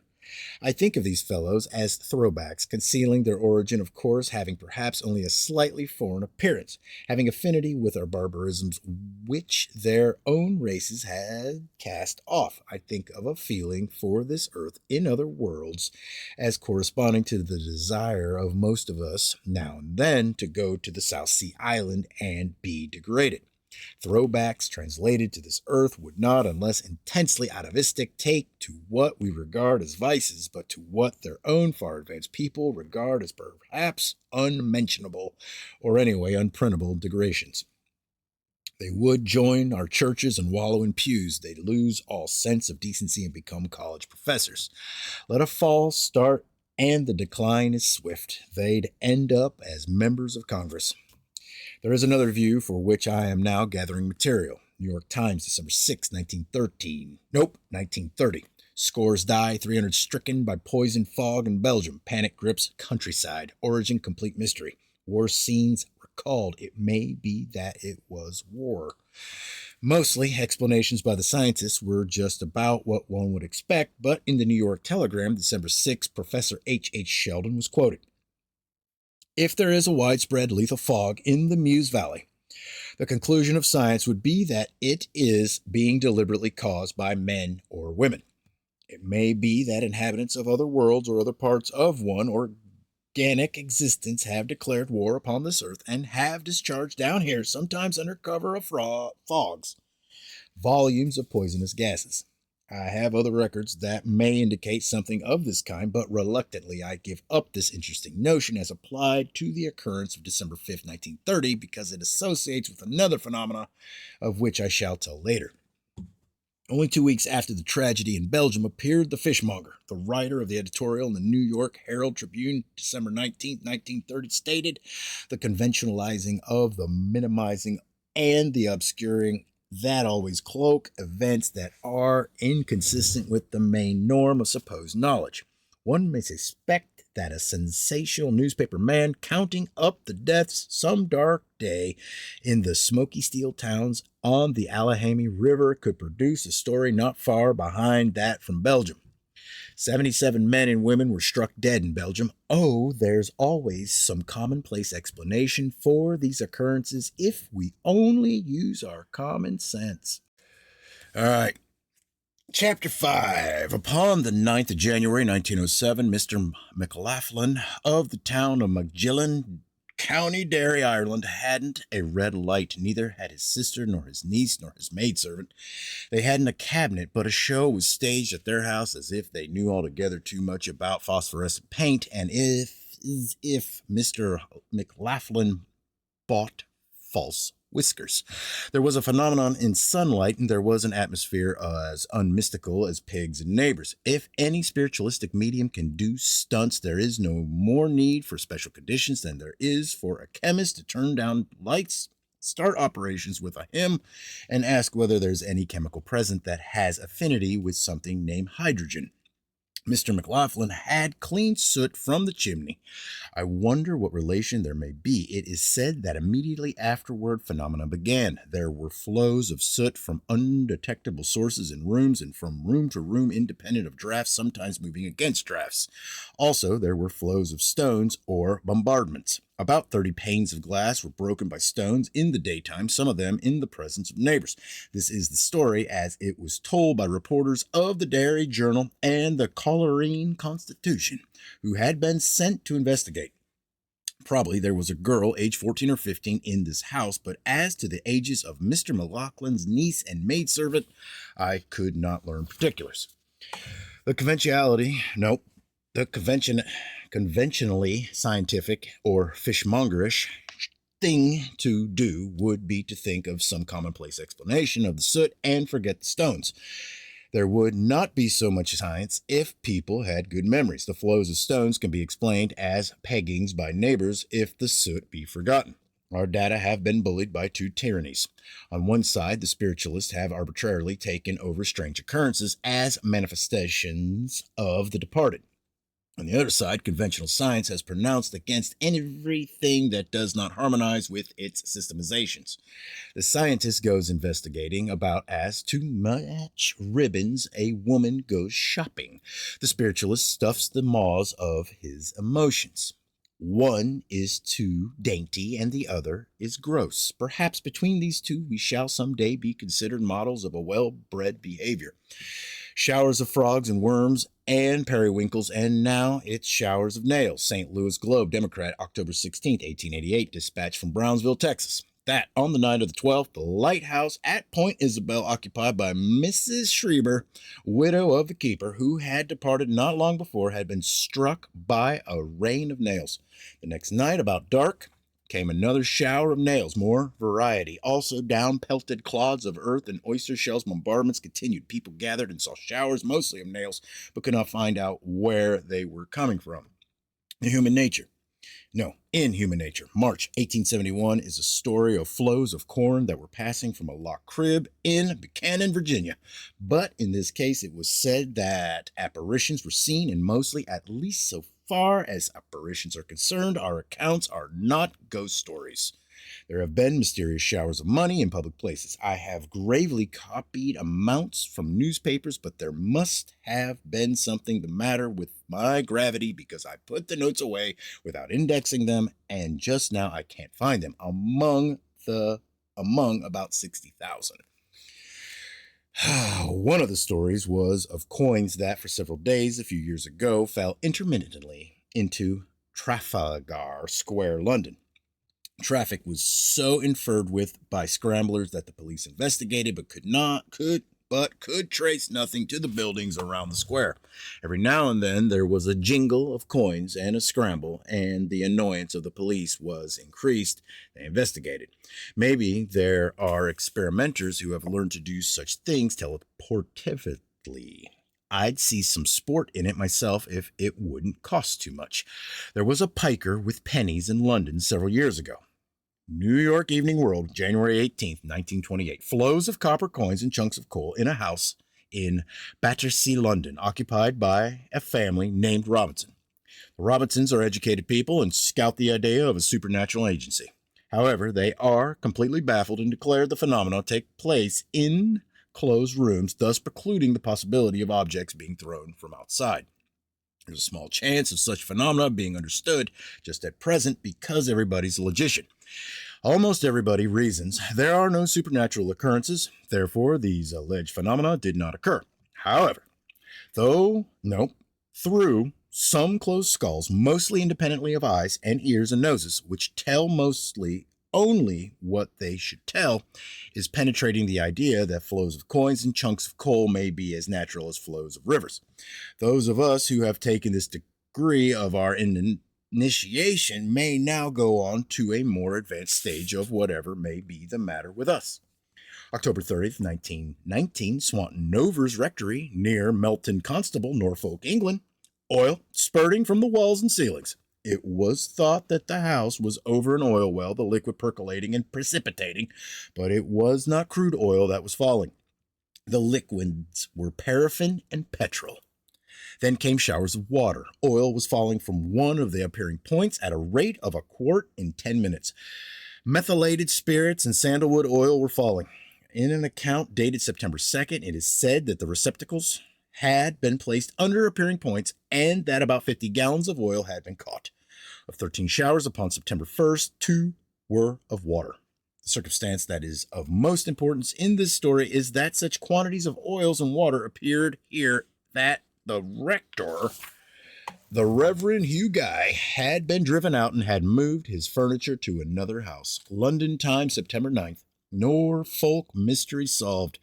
We are told that Mr. Oswald Williams, the illusionist, or the stage magician, and his wife, who were investigating, had seen the housemaid, age 15, enter the house, which for several days had been unoccupied, and throw a glass of water, which they had salted, to the ceiling, then carrying another shower, then crying that another shower had occurred. They had shut off the water supply in the house and had placed around glasses and pails of water salted so that it could be identified.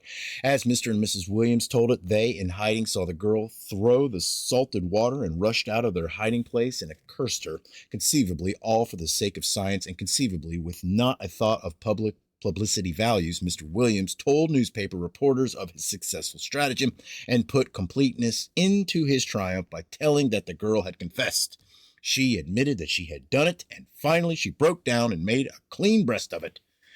Times, September 12th, girl interviewed by a representative of Norwich newspaper denied that she had confessed, denied that she had played tricks of any kind, denied that the Williamses had been in hiding, told that she had gone to the house which Mr. and Mrs. Williams, and that a wet spot had appeared upon the ceiling, and that she had been wrongfully accused of having thrown water.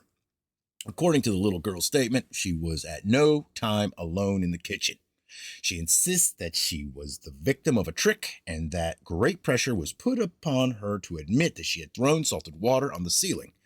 I was told, she said, that I would be given 1 minute to say I had done it or go to prison. I said that I didn't do it. Having an interest in ways in which data are suppressed, I have picked up some information upon how little girls are pressed. No details of the pressure were published in the London newspapers. Norfolk News, November 8th, that in the Halt Perry sessions had come up the case of the girl, Mabel Louisa Fapino, spelled Phillips, in the other accounts. Complement. Now, what is that word? Give me a second.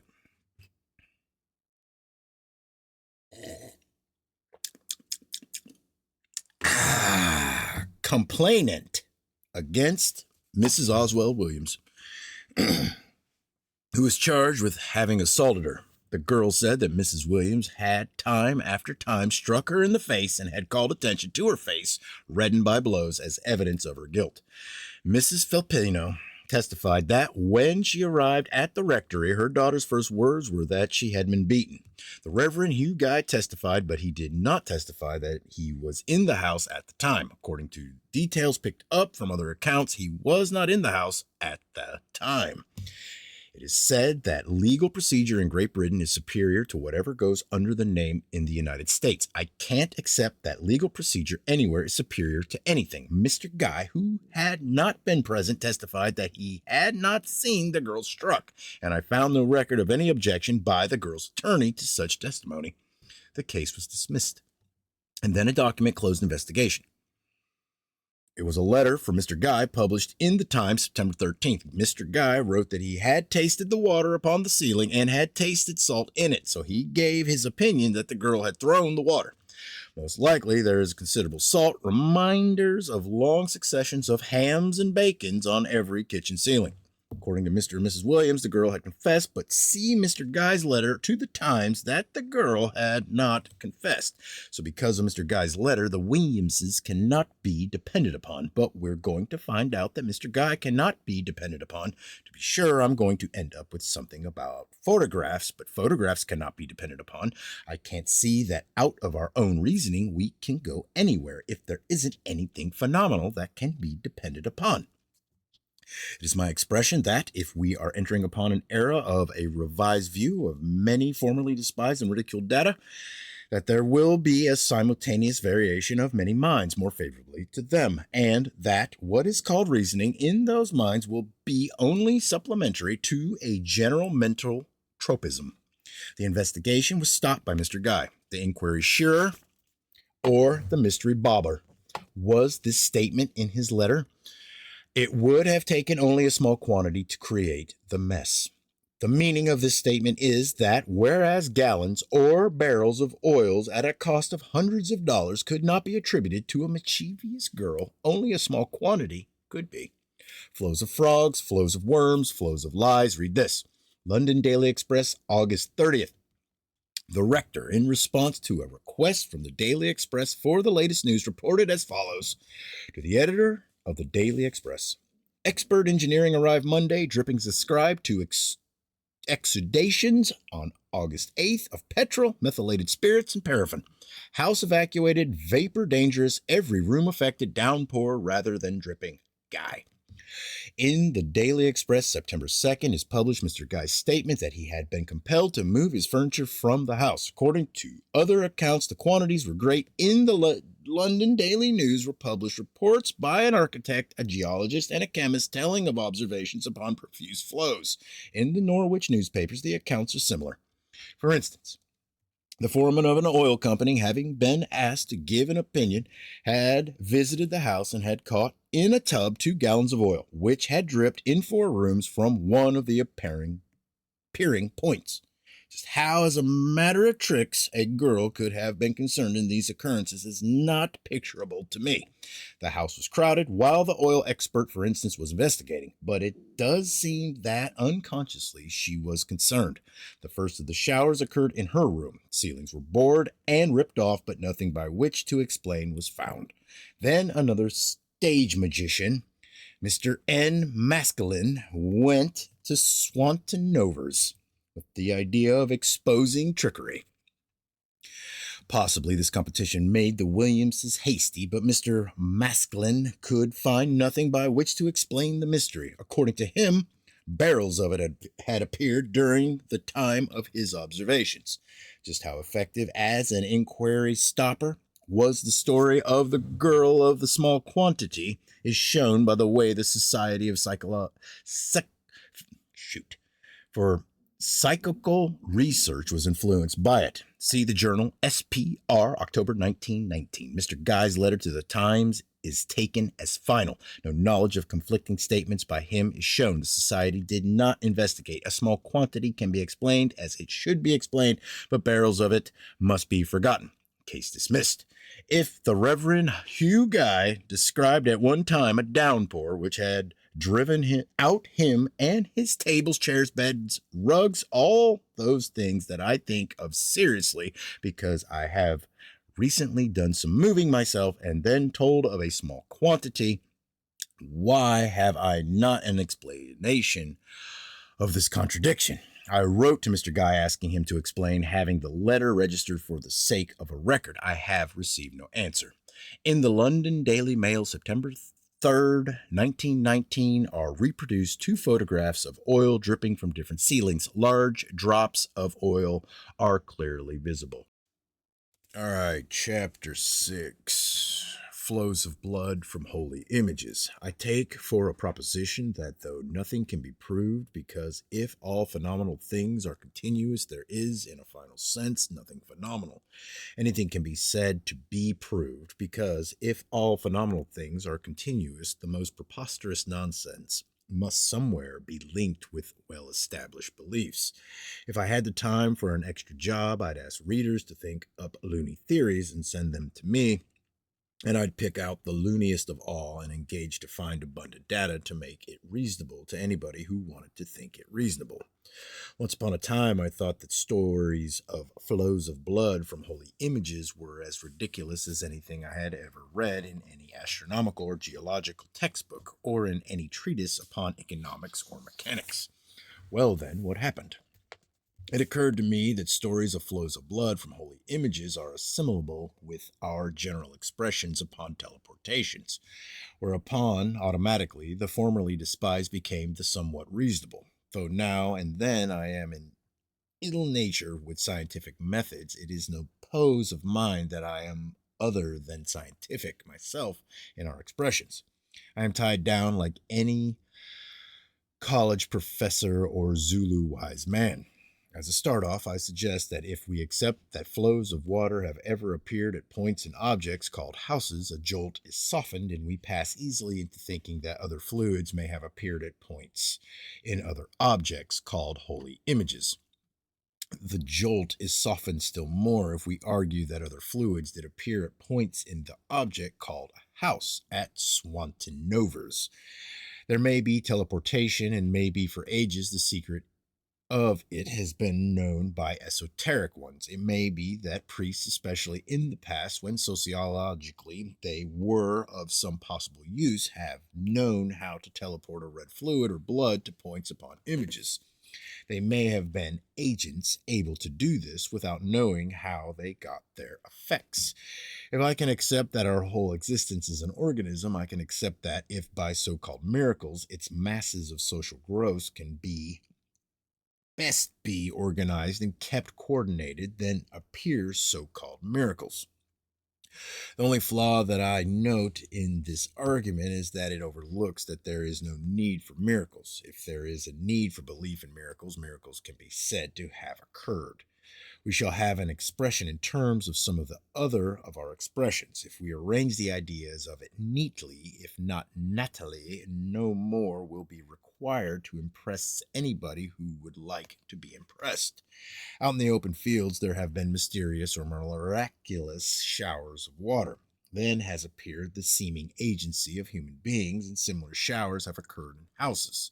Out in open places, there are electrical manifestations, and they are known as lightning.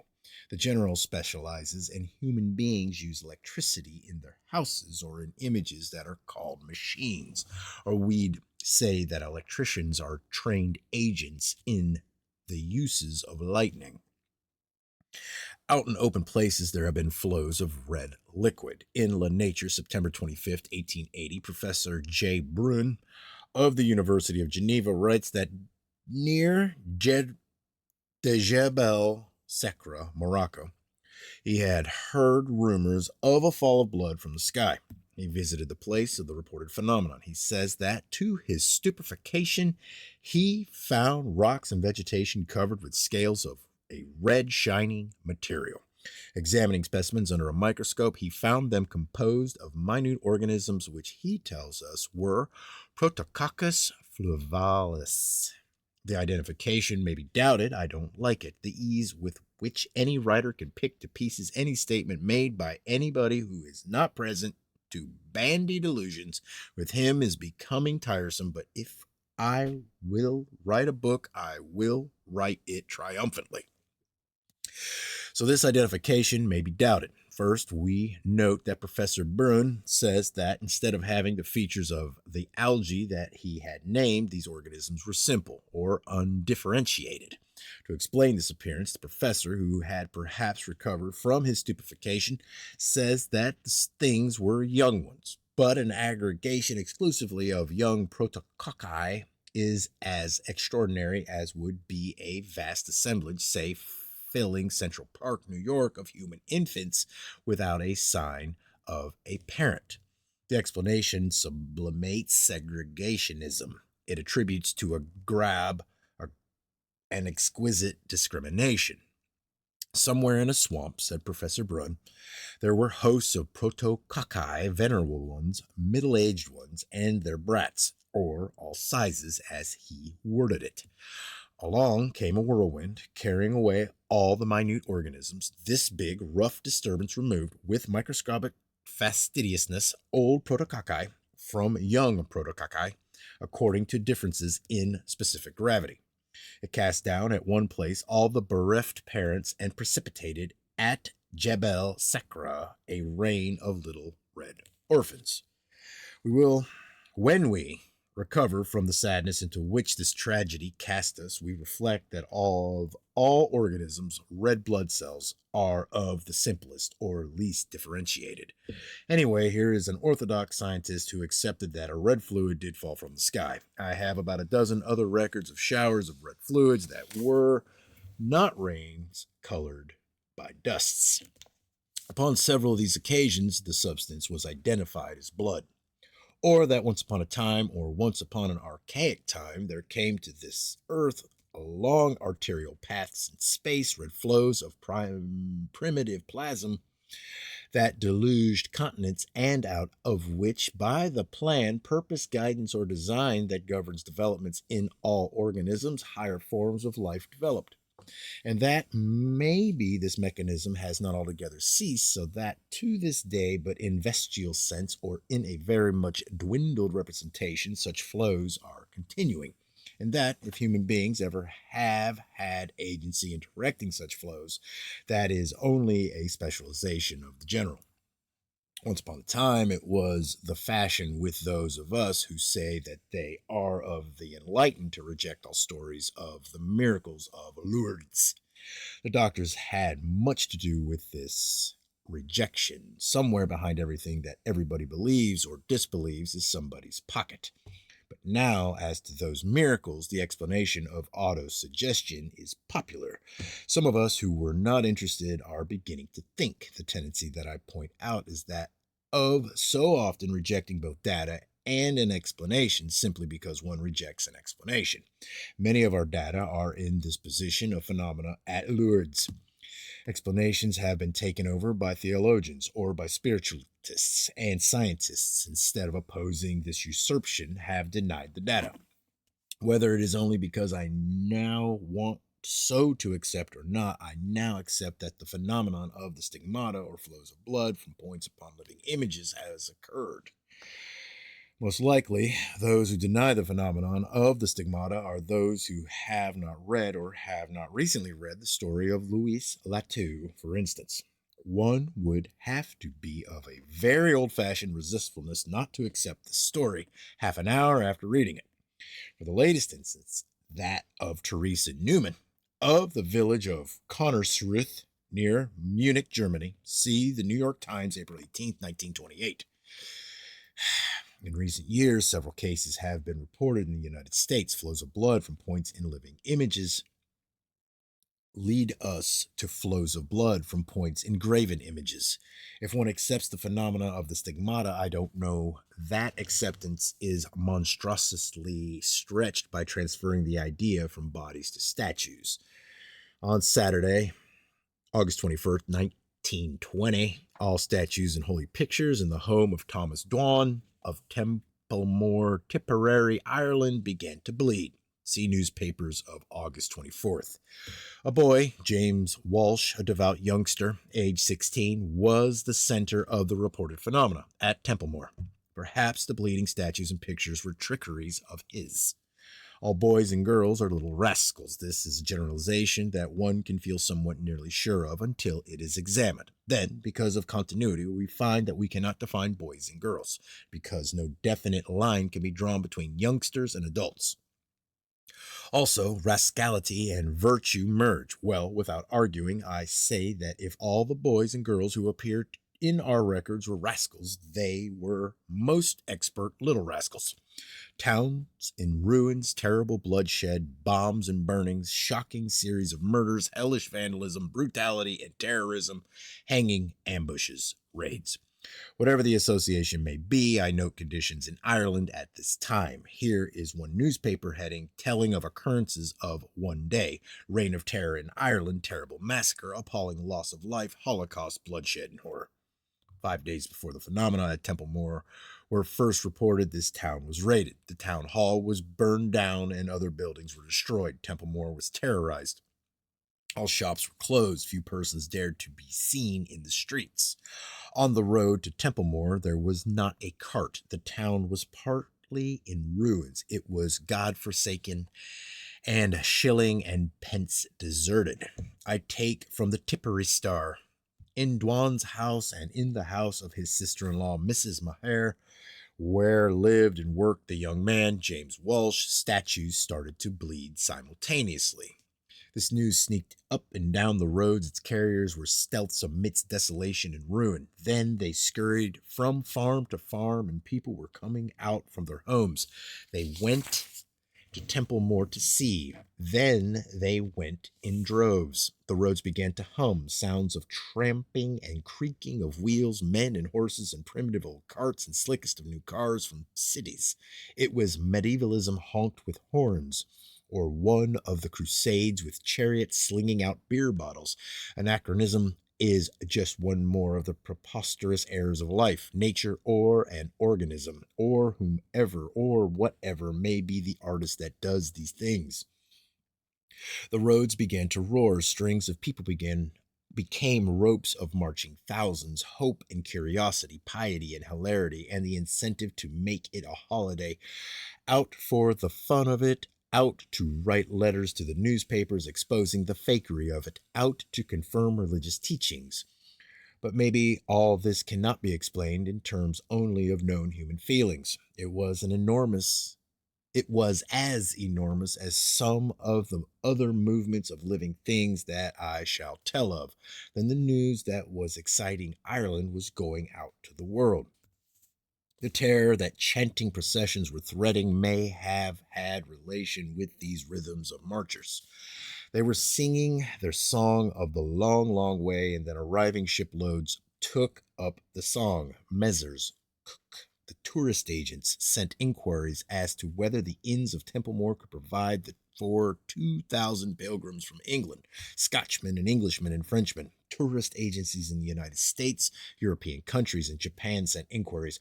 Waves that billowed from the excitement beat upon Table Mountain, South Africa, and in the surf that fell upon Cape Town, people bobbed into the committee that was sent to investigate. Drops of blood from a statue in Ireland, and a trickle of turbans down a gangway at Bombay. A band of pilgrims sent out from Bombay. I am far from making a religion of it, but whatever was directing all this would make hats come off at Hollywood. Also, whether somebody was monkeying with red ink or not is getting lost in this story. Because of a town that the world had never before heard of, Paris and London were losing Americans. Other phenomena, which may have been teleportations, were reported. In the earthen floor of the Walsh boys' room, a hollow about the size of a teacup filled with water. No matter how it was drained, the thousands of persons took away quantities of water from an unknown source, always returned to this appearing point. The subject of holy wells occurs to me as a field of neglected data. Everything that I can think of occurs to me as a field of disregard and neglect. Statues in Welsh's room bled. That's the story. And as in poltergeist doings, or as in other poltergeist doings, objects moved about in an invisible force. I take notice of these stories of objects that moved in the presence of a boy, because scarcely can it be said that they were of value to priestcraft, and it can be said that they are common in accounts of occult phenomena of adolescence. I now offer as satisfactory an expression upon phenomena at Templemore as has ever been conceived of by human mind. Darwin writes a book about species. By what constitutes a species, he does not know. And Newton explains all things in terms of gravitation. But what is gravitation? But he has stopped. I explain the occurrence at Templemore in terms of poltergeist phenomena. Any questions? But I claim scientific license for myself, too. Marvelous cures were reported at Templemore. What teleportations have to do with cures, I don't see, but I do see that if people believe that any marvel, such as a new arrival at a zoo, has curative powers, there will be a pile of crutches outside the cage of that thing. Walkers, bicyclists, motor cars, donkey carts, lorries, carabancs, wheelbarrows with cripples in them, jaunting cars, special trains rushing from Dublin. Some of the quietest old towns were in uproars. Towns all around and towns far away were reporting streets resounding with tramping sounds. There were not rooms enough in the towns. From storms of people, drifts slept on doorsteps. Templemore, partly in ruins, stood black in the center of a wide growth of tents. This new city, mostly of tents, was named Pilgrimsville. I have not taken up definite accounts of the bleeding statues. See statements published in various issues of the Tipperary Star. They are positively convincing, or they are fairy stories for grown-up brats. I could fill pages if I wanted to, but that would imply that I think there is any meaning in solemn assertions or in sworn testimony with hands on Bibles. For instance, hold on.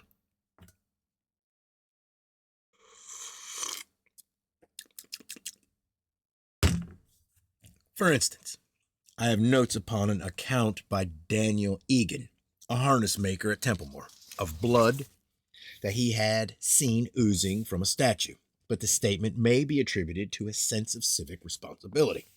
He would be a bad citizen who would testify otherwise, considering the profit that was flowing into Templemore. The town's druggist, a man of what is said to be education, stated that he had seen the phenomena. He was piling up a fortune from people who had caught bad colds sleeping in the fields.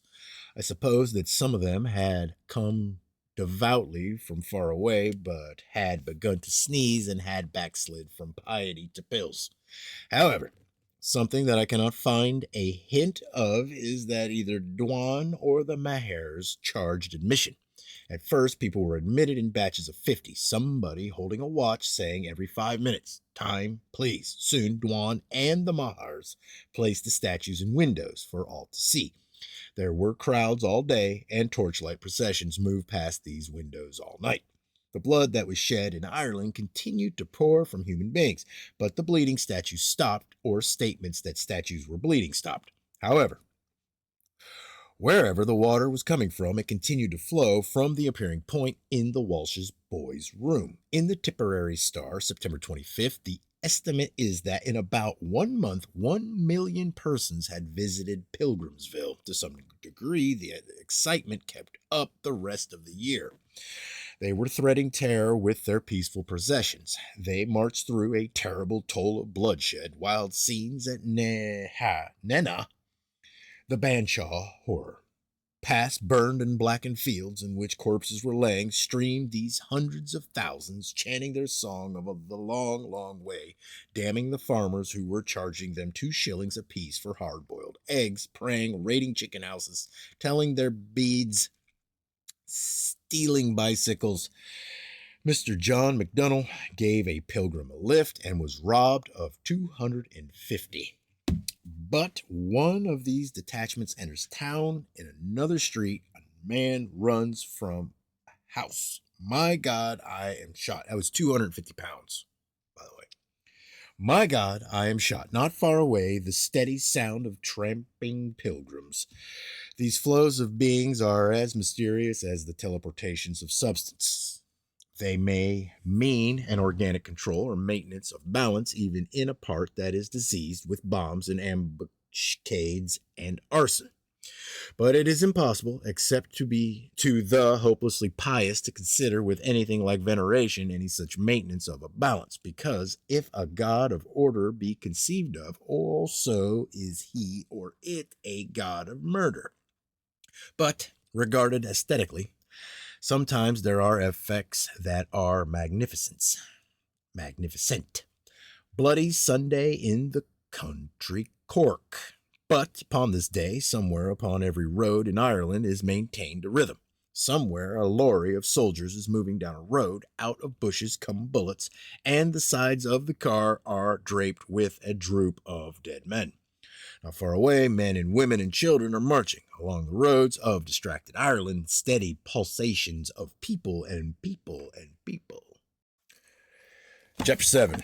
Nose in the mud and the bend of a thing to the ground. There are postures from which life is acting to escape. One of them, the embryonic crutch. Another, whether in the degradation of worship or as a convenience in eating grass, the bend of a neck to the ground, the all-day gnaw of the fields, but the eater of meat is released from the munch. One way to broaden horizons is to climb a tree, but another way is to stand on one's own hind legs away from the grass.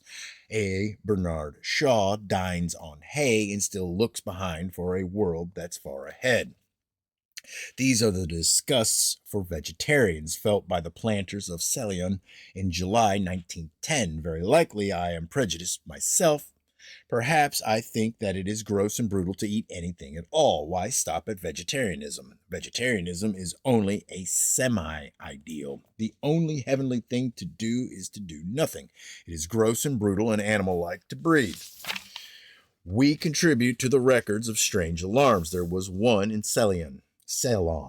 Gigantic vegetarians were eating trees. Millions of foreigners, big African snails, had suddenly appeared massed in the one small district of Kaltura, near Colombo.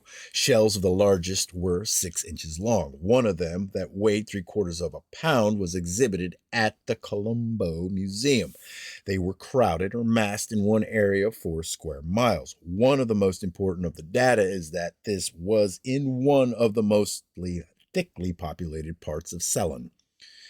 But nothing had been seen of these gigantic snails until suddenly trees turned knobby with the monsters. It was as surprising as it would be in New York going out one morning finding everything covered with huge warts. In Colombo was shown a photograph of a tree trunk upon the visible part of which 227 snails were counted. The ground was as thick with them as were the trees. They were explained. So were the periwinkles of Worcester, but we had reasons for omitting from our credulities the story of the mad fishmonger of Worcester and his frenzied assistants. In the Zoologist, February 1911, Mr. E. Ernest Green, the government entomologist of Ceylon, explained. 10 years before, Mr. Oliver Collett, in a place about 50 miles from Kaltura, had received some of these snails from Africa and had turned them loose in his garden. Then, because of the damage by the monsters, he had destroyed all, he thought. But he was mistaken, some of them having survived. In Kaltura lived a native who was related to other natives in this other place, Watawella. In a parcel of vegetables that he had brought from Watawella, 2 of these snails had been found and had been turned loose in Kaltura, and the millions had descended from them. No names, no date. All the accounts in the Ceylon Observer in issues from July 27th and September 23rd are of a sudden and monstrous appearance of huge snails, packed thick, and not an observation upon them until all at once appeared millions. It takes one of these snails 2 years to reach full size. All sizes were in this invasion. Never known in Ceylon before. How they came here continues to be a mystery, according to Mr. Green's report published in a supplement of the Ceylon Observer, September 2nd. Stories of the multitudes were not exaggerations. He described giant snails in enormous numbers, a horde in a comparatively small space, a foreign pest. This was in a region of many plantations, and even if the hordes could have been hidden from sight in a jungle, the sounds of their gnawing and of the snapping of branches of trees under the weight of them would have been heard far. Plantations, and the ceaseless sound of the munch, the vegetarian bend, the sagging of trees there with their tops to the ground, heavy with snails, natives too, and the vegetarian bend. They bowed before the invasion. They would destroy no snails. It would be a sin, a bubonic crawl. Lumps fall off and leave skeletons.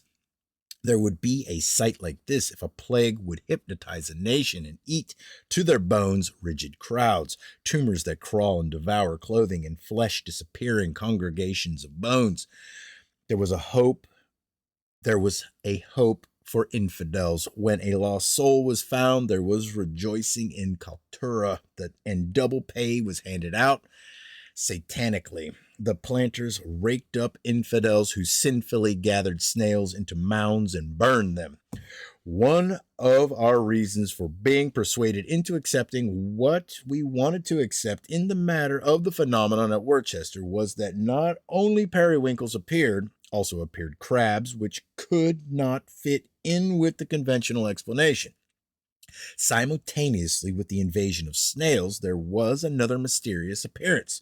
It was of unusually large-scale insects, which, according to Mr. Green, had never before been recorded in Ceylon. Maybe in September 1929, somebody lost an alligator. According to some of our data upon the insecurities of human mentality, there isn't anything that can't be lost by somebody. A look at losts and founds, but especially at loss, confirms this notion. New York American, September 19, 1929, an alligator 31 inches long killed in the Hackensack Meadows, New Jersey by Carl Weiss, 14 Peerless Place, North Bergen, New Jersey. But my attention is attracted by another mysterious appearance of an alligator about the same time. New York Sun, September 23rd, an alligator 28 inches long found by Ralph Miles in a small creek near Walcott, New York. In the Gentleman's Magazine, August 1866, somebody tells of the young crocodile which about 10 years before had been killed on a farm at Overnorton, Oxfordshire, England. In the November issue of this magazine, C. Parr, a well-known writer upon antiquarian subjects, says that 30 years before, near Overnorton, another young crocodile had been killed. According to Mr. Parr, still another young crocodile had been seen at Overnorton. In the Field, August 23rd, 1862, is an account of a fourth young crocodile that had been seen near Overnorton. It looks as if, for about 30 years, there had been a translatory current, especially selective of young crocodiles, between somewhere, say, in Egypt and an appearing point near Overnorton. If by design and functioning in the distribution of life in an organism or in one organic existence, we mean anything so misdirected as a teleportation of young crocodiles to a point in a land where there would be out of an adaptation, we evidently mean not so very intelligent design and functioning. Possibly, or most likely, it seems to me that an existence that is capable of sending young butchers to medical schools and young boilermakers to studios would be capable of sending young crocodiles to Overnorton, Oxfordshire, England. When I go on to think of what gets into the Houses of Congress, I expect to come upon data of mysterious distributions of coconuts in Greenland. There have often been sudden, astonishing appearances of mice in great numbers. In the autumn of 1927, millions of mice appeared in the fields of Kern County, California. Kern County, California is continuous with all the rest of the continent, so a sudden appearance of mice there is not very mysterious. In May 1832, mice appeared in the fields of Inverness Shire, Scotland. They were in numbers so great that foxes turned from their ordinary ways of making a living and caught mice. It is my expression that these mice may have arrived in Scotland by way of neither land nor sea. If they were little known in Great Britain, the occurrence of such multitudes is mysterious. If they were unknown in Great Britain, this datum becomes more interesting. They were brown, white rings around necks, tails tipped with white. In the Magazine of Natural History 7-182, a correspondent writes that he had examined specimens and had not been able to find them mentioned in any book. I have 4 records of snakes that were said to have fallen from the sky in thunderstorms. Miss Margaret MacDonald of Hawthorne, Mass. has sent me on account of many speckled snakes that appeared in the streets of Hawthorne one time after a thunderstorm. Because of our expressions upon teleportive currents, I am most interested in the repetitions in one place. Upon May 26, 1920, began a series of tremendous thunderstorms in England, culminating upon the 29th in a flood that destroyed 50 houses in Louth, Lincolnshire. Upon the 26th, in a central part of London, Gower Street, near the British Museum, a crowd gathered outside Dr. Mitchie's house. Gower Street is in Bloomsbury. To the Bloomsbury boarding houses go the American schoolmarms who visit London, and beyond the standards of Bloomsbury, primly announced Bloomsbury, respectably, does not exist.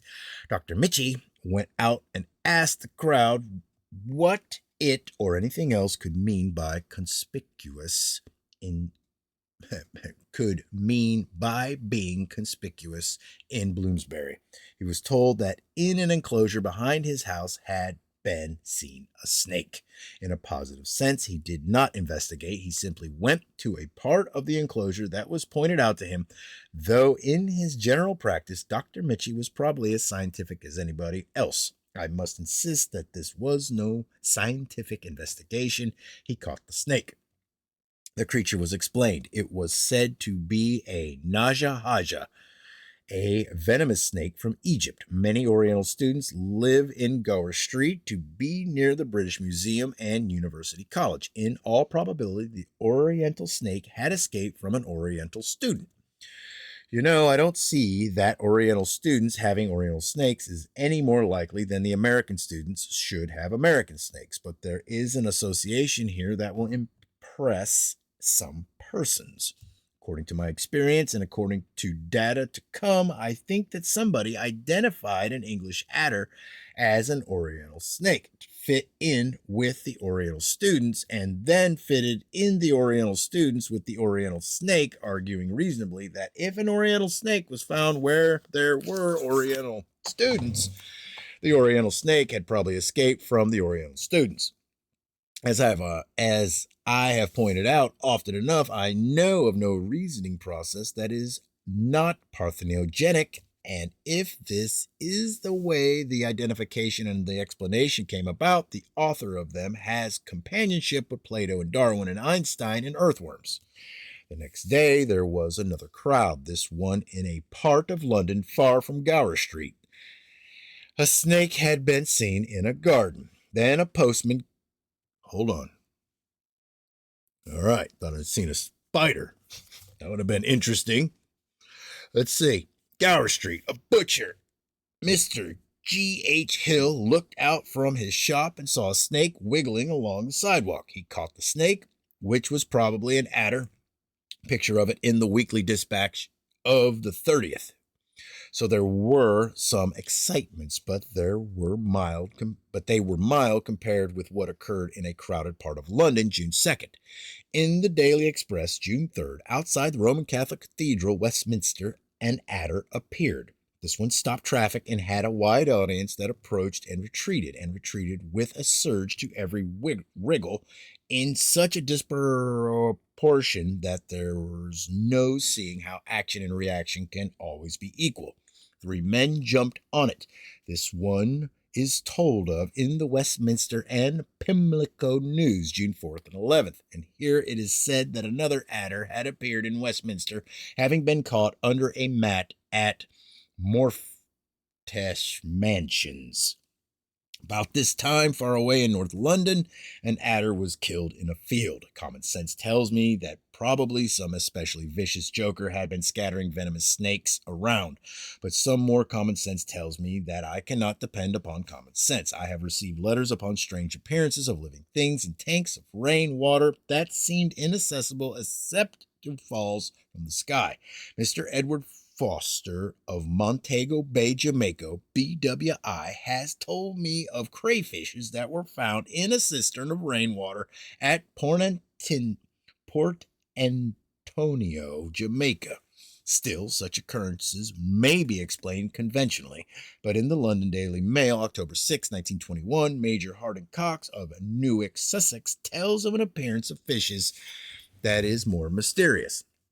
A pond near his house had been drained and the mud had been scraped out. It was dry from July to November when it was refilled. In the following May, this pond teemed with tench. One day, 37 of them were caught. Almost anybody interested will try to explain in terms of spawn carried by winds or in mud on the feet of water birds, but I am going right ahead with the idea it's different from Darwinian principles of biologic distributions.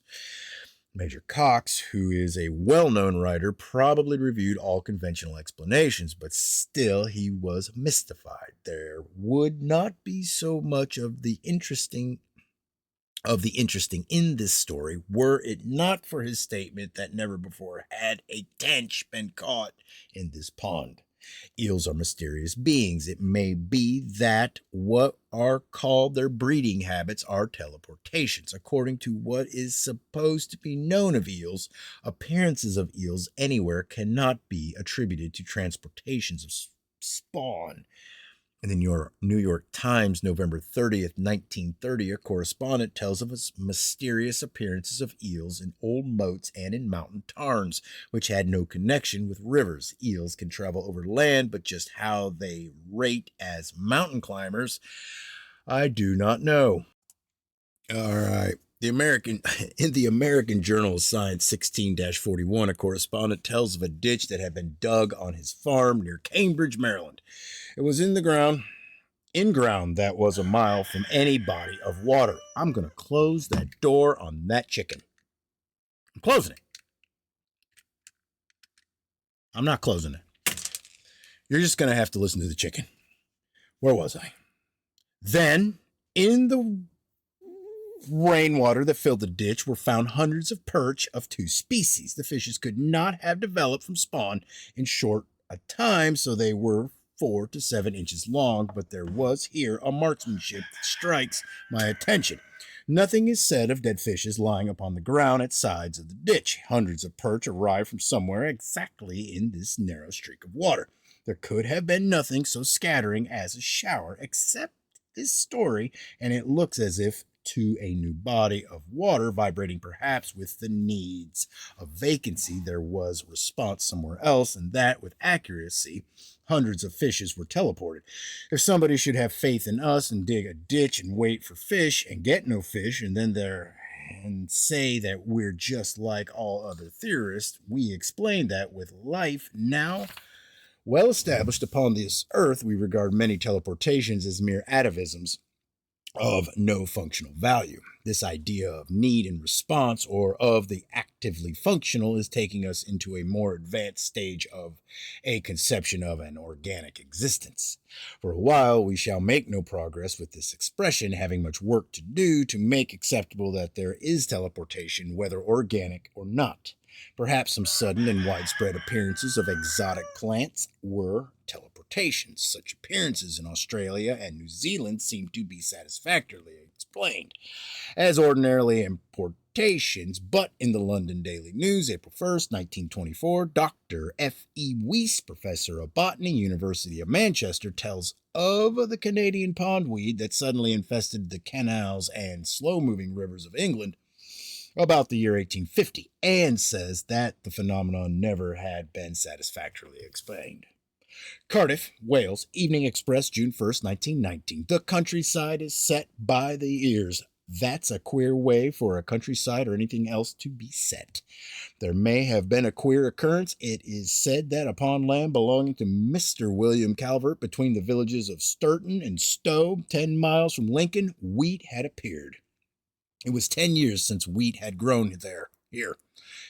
There had been barley, but this year the field had been left fallow. It was a fine crop of wheat, apparently of more robust growth than some in the cultivated fields around. Farmers from far and near were going to see this phenomenon, but nobody could explain it. Perhaps at the same time, another mystery crop appeared somewhere else. Sunday Express, London, August 24th, 1919, that in a field near Ormskirk, West Lancashire, where the year before, because of the drought, wheat had died off so that there was nothing worth harvesting, a crop of wheat had appeared. That some of the seeds that had been considered worthless should sprout would not have been considered extraordinary, but this was one of the best crops of vigorous young wheat in West Lancashire for the season. Though I am not a very pious theologian, I take respectful notice here. A providence that gives one snails or covers one's property with worms has to be called inscrutable. But we can understand a good crop of wheat better, and that is enough to make anybody grateful until come following seasons with no more benefactions. We take up again the phenomenon of localized repetitions, which suggest the existence of persisting translatory currents. If again we come to the seemingly preposterous, we reflect that we have only preposterous pseudo-standards to judge by. In this instance, the sending of saltwater fishes to a freshwater lake is no more out of place than, for instance, is the sending of chaplains to battleships. And, of course, in our view, it is what is loosely called nature that is doing all things. Perhaps what is called nature amuses itself by occasionally sending somewhat intelligent fellows to theological seminaries and saltwater fishes to fresh water. Whether we theologians believe in God or accept that there is an organism wherein we agree is in having often to apologize for him or it. In Science, December 12, 1902, Dr. John M. Clark writes that a strange-looking fish had been caught in Lake Onondaga, western New York, and had been taken to Syracuse. Here it was identified as a squid. Then a second specimen was caught. Whatever thoughts were trying to develop did not belong away back in the Dark Age or the other Dark Age of the year 1902. Just where they do belong has not been decided yet, said Dr. Clark with whatever reasoning abilities people had in the year 1902. There are salt springs near Lake Onondaga, so perhaps there is in the lake a substratum of salt water. The idea is that for millions of years there had been in Lake Onondaga ocean life down below and freshwater things swimming around overhead and never mixing. Perhaps by way of experiment, Dr. Clark put salt water and a herring in an aquarium and then fresh water and a goldfish on top and saw each fish keeping strictly to his own floor, which is the only way to get along as neighbors. Another scientist turned on his reasoning abilities. Professor Ortman of Princeton University examined one of the specimens, which according to him was a short-finned squid of the North Atlantic about 13 inches long. Professor Ortman reasoned that Atlantic fishermen use squid for bait. Very well, then other fishermen may use squid for bait. So somebody may have sent for squid to go fishing in Lake Onondaga and may have lost a couple of live ones.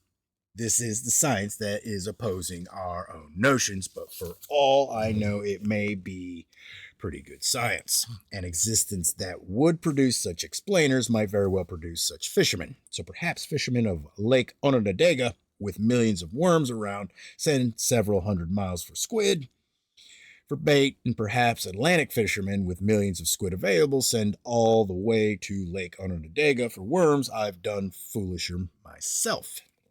It seems to me that there is something suggestive in the presence of large deposits of salt in this lake, but I have heard nothing of salt water in it. There's no telling about a story that was published in the New York Times May 2nd, 1882, but if it could be accepted here, would be something worth thinking about. That a seal had been shot in Lake Onondaga. Some years before the appearance of the squid, another sea creature, a sargassum fish, had been caught in Lake Onondaga. It had been exhibited in Syracuse, according to Professor Haregrit of Syracuse University. It has to be thought that these things were strays. If they were indigenous and propagated, they'd be common. For various reasons, I do not think much of an idea of an underground passage all the way from the ocean of Lake Onondaga, but in the London Daily Mail, June 1st, 1920, a correspondent expresses an idea like this as to mysterious appearances and disappearances of the Barbary apes of Gibraltar, conceiving of a submarine tunnel from Gibraltar to Africa. All these creatures were well known to the staff of the signal station on the Rock, many of the apes being named. The numbers sometimes changing in the most unaccountable way. Well-known monkeys are absent for months and then reappear with new, strange adult monkeys of a similar breed. Those who know Gibraltar will agree that there is not a square yard on the Rock where they could have hidden. Chicago Citizen, February 27, 1892. An alligator 5.5 feet long found frozen to death on a bank of the Rock River near Janesville, Wisconsin. In the field, September 21st, 1895. It is said that a parakeet had appeared in a farmyard where it was caught at Gledhill, Ardgay, Scotland, and that about 2 years later, another parakeet appeared in this farmyard and was caught. Both birds were males. No one living anywhere near had missed a bird upon either occasion.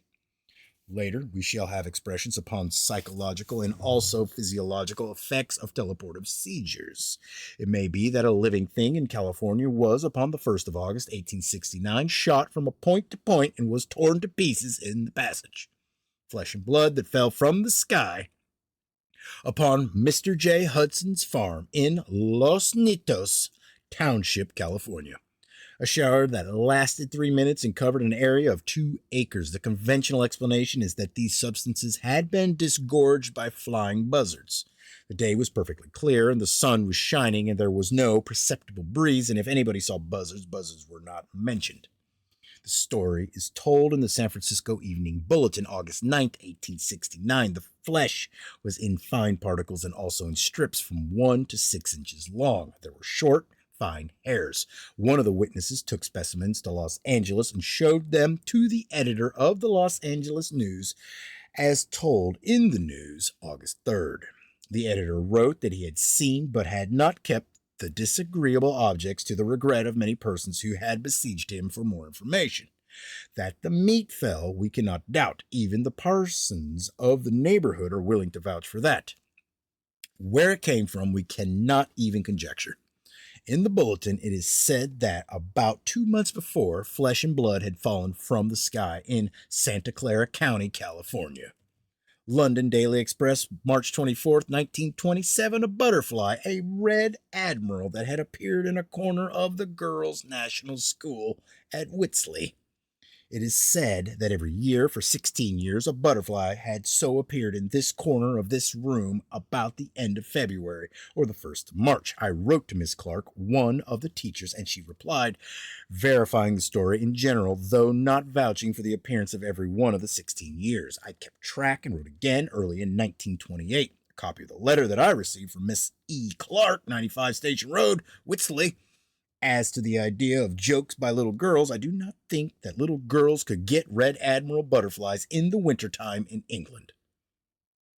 On the 9th of February, a few days before I received your letter, a lovely red admiral again appeared at the same window. The girls were all quietly at work when suddenly a voice exclaimed, "Oh, Miss Clark, the butterfly! This child was with me last year." And remembered the sudden appearance then, which I may add was later, March 2nd, in fact.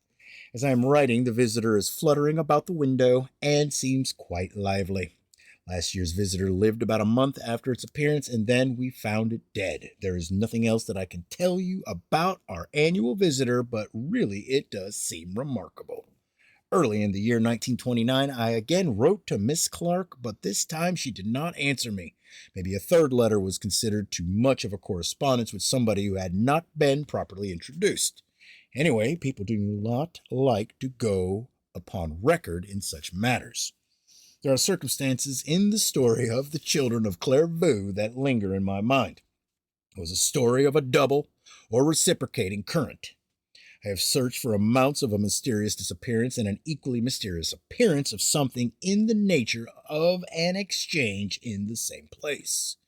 Upon December 12, 1910, a handsome, healthy girl disappeared somewhere in New York City. The only known man in her affairs lived in Italy. It looks as if she had no intention of disappearing. She was arranging for a party, a tea, whatever those things are, for about 60 of her former schoolmates to be held upon the 17th of the month. When last seen the Fifth Avenue, she said that she intended to walk through Central Park on her way to her home near the 79th Street entrance of the park. It may be said that somewhere in the eastern part of the park, between the 59th Street and the 79th Street entrances, she disappeared. No more is known of Dorothy Arnold. This day something appeared in Central Park. There was no record of any such occurrence before. As told in the New York Sun, December 13th, scientists were puzzled. Upon the lake near the 79th Street entrance appeared a swan. Mountainous districts of Inverness-shire, Scotland. All right. Mysterious footprints in the bogs. Sheep and goats slaughtered. A large, fierce, yellow animal of unknown species was seen by a farmer who killed it. More mysterious tracks in the bogs and continued slaughter. Another large, fierce, yellow animal was shot. Soon a third specimen was caught in a trap. The body was sent to the London Zoo, where it was identified as that of a lynx. See the London Daily Express, January 14th, 1927. There is no record of the lynx as indigenous to Great Britain. It is found in Europe, in the Alps, and the Carpathians, and more often in the Caucasus. The last specimen in France was killed 100 years ago. I have a feeling of impiety in recording this datum. So many of our data are upon a godness that so much resembles idiocy that to attribute intelligence to it may be even blasphemous. Early in this theological treatise, we noted a widespread feeling that there is something of the divine in imbecility. But if these three lynxes were teleported, say, from somewhere in the Carpathians, there was good sense to this teleportation, and there was a good shot this time because they landed in a lynx's paradise. There is no part of Great Britain that is richer in game than is Inverness-shire, and the country abounds with deer and sheep. However, if into this Eden were shot an Adam and two Eves, and these two Eves cats, we may think of this occurrence with a restored piety. In the London evening newspapers, August 26, 1926, it was told that a mystery had been solved. People in Hampstead, London, had reported that in the pond in Hampstead Heath, there was a mysterious creature. Sometimes it was said that the unknown inhabitant was a phantom, and there were stories of dogs that had been taken to the pond and had sniffed and had sneaked away with their tails between their legs. All this in London, in a London park. There was a story of a huge black creature with the head of a gorilla and a bark like that of a dog with a sore throat. Mostly these were fishermen's tales. Anglers sit around this pond, and sometimes they catch something. Upon the night of August 25th, the line of one of these anglers named Trevor was grabbed. He landed something. This is Mr. Trevor's story. For all I know, he may have been out on an iceberg somewhere hunting for materials for his wife's winter coat, catching something that was insufficient if he had a large wife. All that can be said is that Trevor appeared at a hotel near the pond carrying a small animal that he said he had caught in the pond. Mr. F. G. Gray, proprietor of the hotel, had an iron tank, and in this the creature was lodged. And the next day, the newspapers told that a young seal had been caught. Reporters went to the place, and one of them, the Evening News representative, took along Mr. Shelley of the London Zoo. Mr. Shelley identified the animal as a young seal and no tame specimen, but a wild one that snapped at his fingers that were poked anywhere near him. So it was said that a mystery had been solved.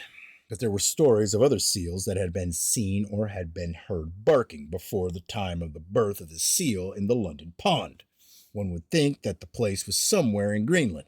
It was Mr. Gray's statement that for several years there had been intermittently these sounds and appearances. The pond is connected with the River Fleet, which runs into the Thames, and conceivably a seal could make its way without being reported from the ocean to this park far inland in London.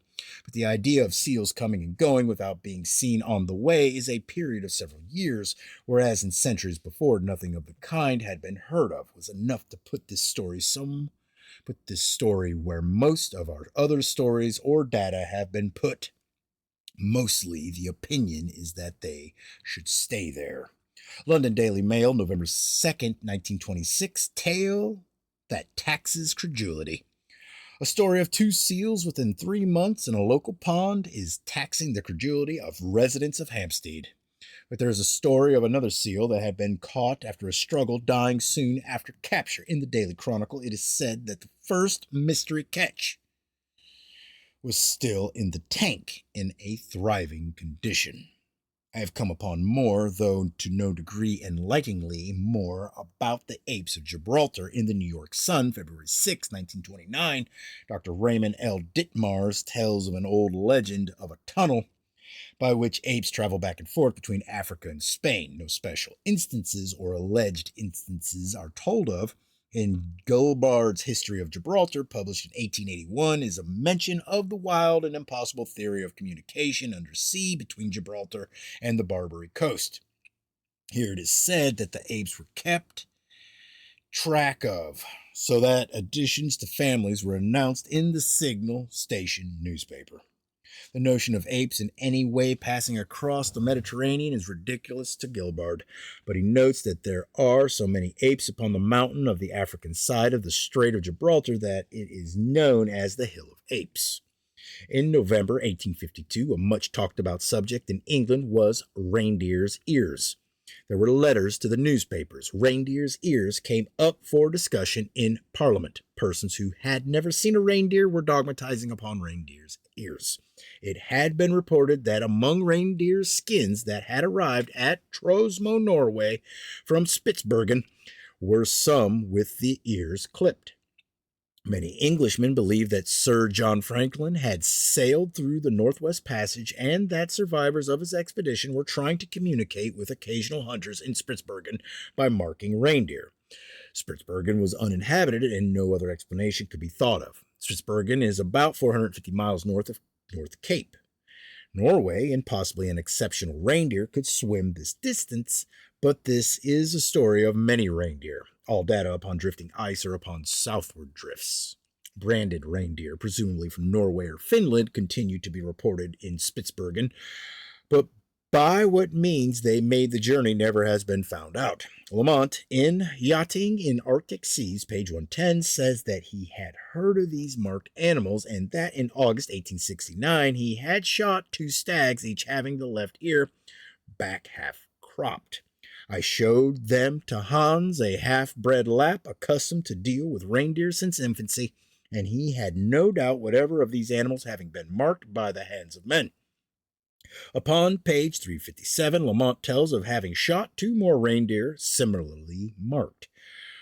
Nordenskiold tells of these marked reindeer, some of them marked also upon antlers, and traces reports back to the year 1785. Upon one of these antlers was tied a bird's leg. Wherever they are coming from and however they are doing it or however it is being done to them, the marked reindeer are still appearing in Spitsbergen.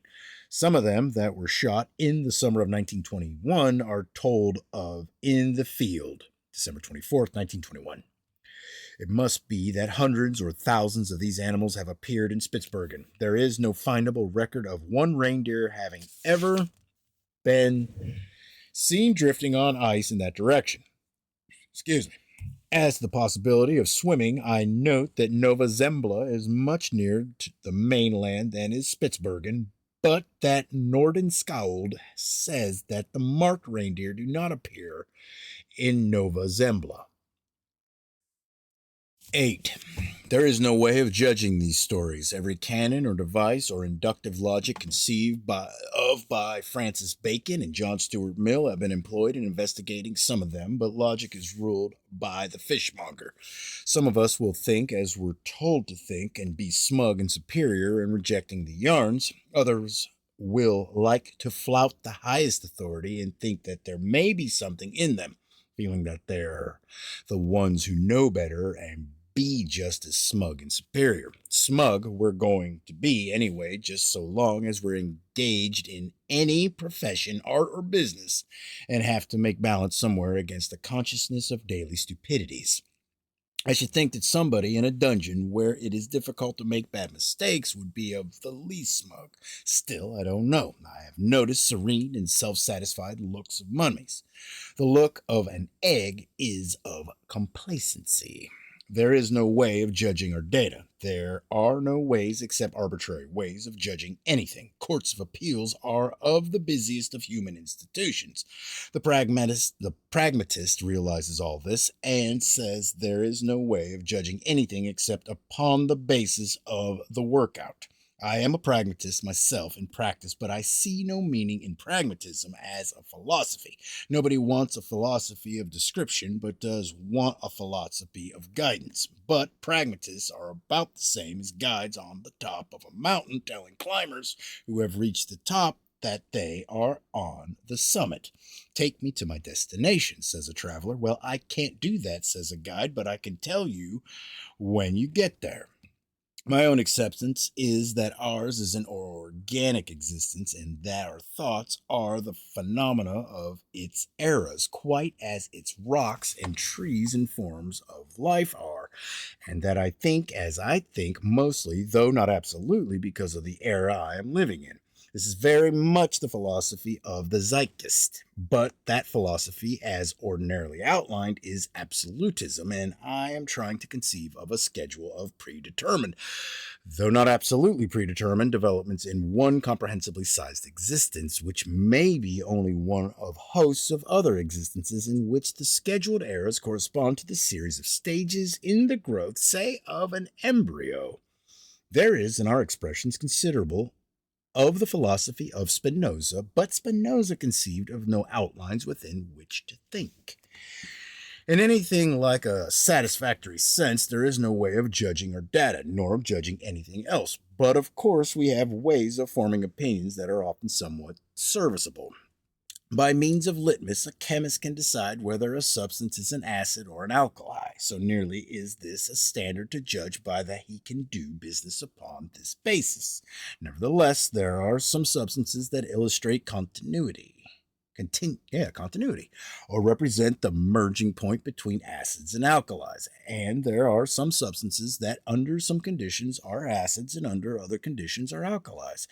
If there is any mind of any scientist that can absolutely pronounce either for or against our data, it must be more intelligent than litmus paper. A barrier to rational thinking in anything like a final sense is continuity, because of which only fictitiously can anything be picked out of a nexus of all things phenomenal to think about.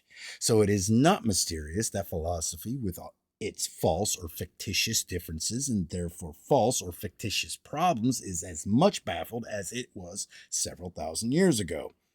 But if, for instance, no two leaves of any tree are exactly alike, so that all appearances are set apart from all other appearances, though at the same time all interrelated, there is discontinuity as well as continuity. So then the frustrations of thought are double. Discontinuity is a barrier to anything like a finally sane understanding, because the process of understanding is a process of alleged assimilation of something with something else. But the discontinuous, or the individualized, or the unique is the unassimilable. One explanation of our survival is that there is underlying guidance or control or organic government, which to high degree regularizes the movements of the planets, but is less efficient in its newer phenomena. Another explanation is that we survive because everybody with whom we are in competition is equally badly off mentally. Also, in other ways, how there can be survivals of persons in prestigious or highest and noblest of reputations was illustrated recently. About April Fool's Day, 1930, the astronomers announced that, years before, the astronomer Lowell, by mathematical calculations of the utmost complexity, or bewilderingly beyond the comprehension of anybody except an astronomer, had calculated the position of a ninth major planet in this solar system, and that it had been discovered almost exactly in the assigned position. Then columns and pages of special articles upon the triumph of astronomical science. But then a doubt appeared. There were a few stray paragraphs telling that, after all, the body might not be the planet of Lowell's calculations. The subject was dropped for a while, but in the public mind, the impressions worked up by spreadheads enormously outweighed whatever impressions came from obscure paragraphs, and the general idea was that, whatever it was, there had been another big astronomical triumph. It is probable that the prestige of the astronomers, instead of suffering, was boomed by this overwhelming of obscure paragraphs by spreadheads. I do not think that it is vanity in itself that is so necessary to human beings. It is compensatory vanity that one must have. Ordinarily, one pays little, if any, attention to astronomers, but now and then come consoling reflections upon their supposed powers. Somewhere in everything that one does, there is error. Somebody is not an astronomer, but he classes himself with astronomers as differentiated from other and lower forms of life and mind. Consciousness of the irrationality or stupidity pervading his own daily affairs is relieved by a pride in himself and astronomers as contrasted with dogs and cats. According to Lowell calculations, the new planet was at a mean distance of about 45 astronomical units from the sun. But several weeks after April Fool's Day, the object was calculated to be at a mean or very mean distance of 217 units. I do not say that an educated cat or dog could do as well, if not better. I do say that there is a great deal of delusion in the gratification that one feels when thinking of himself and astronomers, and then looking at a cat or a dog. The next time anybody thinks of astronomers and looks at a cat and feels superior and would like to keep on feeling superior, let him not think of a cat and a mouse. The cat lies down and watches a mouse. The mouse moves away. The cat knows it. The mouse wobbles near. The cat knows whether it's coming or going. In April 1930, the astronomers told that Lowell's planet was receding so fast from the sun that soon it would become dimmer and dimmer. New York Times, June 1st, 1930, Lowell's planet approaching the sun. For 50 years, it would become brighter and brighter. A planet is rapidly approaching the sun. The astronomers publish highly technical determinations upon its rate of recession. Nobody that I know of wrote one letter to any newspaper. One reason is that one fears to bring upon oneself the bullies of science. In July 1930, the artist Walter Russell sent some views that were hostile to conventional science in the New York Times. Times, August 3rd. A letter from Dr. Thomas Jackson, a quotation from it by which we have something of an idea of the self-hypothesis of these pundits who do not know of a thing in the sky, whether it is coming or going. For nearly 300 years, no one, not even a scientist, has had the temerity to question Newton's laws of gravitation. Such an act on the part of a scientist would be akin to blasphemy, and for an artist to commit such an absurdity is, to treat it kindly, an evidence of either misguidance or crass ignorance of the enormity of his act. If we're going to be kind about this, I simply wonder, without commencing, what should a statement as that for nearly 300 years nobody had ever questioned Newton's laws of gravitation is evidence of. But in the matter of Lowell's planet, I neglected to point out how the astronomers corrected their errors, and that is a consideration of importance to us. Everything that was determined by their mathematics turned out wrong. Planet coming instead of going. Period of revolution 265 years instead of 3,000 years. Eccentricity of orbit 3/10 instead of 9/10. They corrected according to photographs. It is mathematical astronomy that is opposing our own notions. Photographic astronomy can be construed any way one pleases. Say that the stars are in a revolving shell about a week's journey away from this Earth. Everything mathematical cited by me in this Lowell planet controversy was authoritatively said by somebody one time and equally authoritatively denied by somebody else some other time. Anybody who dreams of a mathematician's heaven had better reconsider if of its angels there be more than one mathematician. All right. Chapter 9.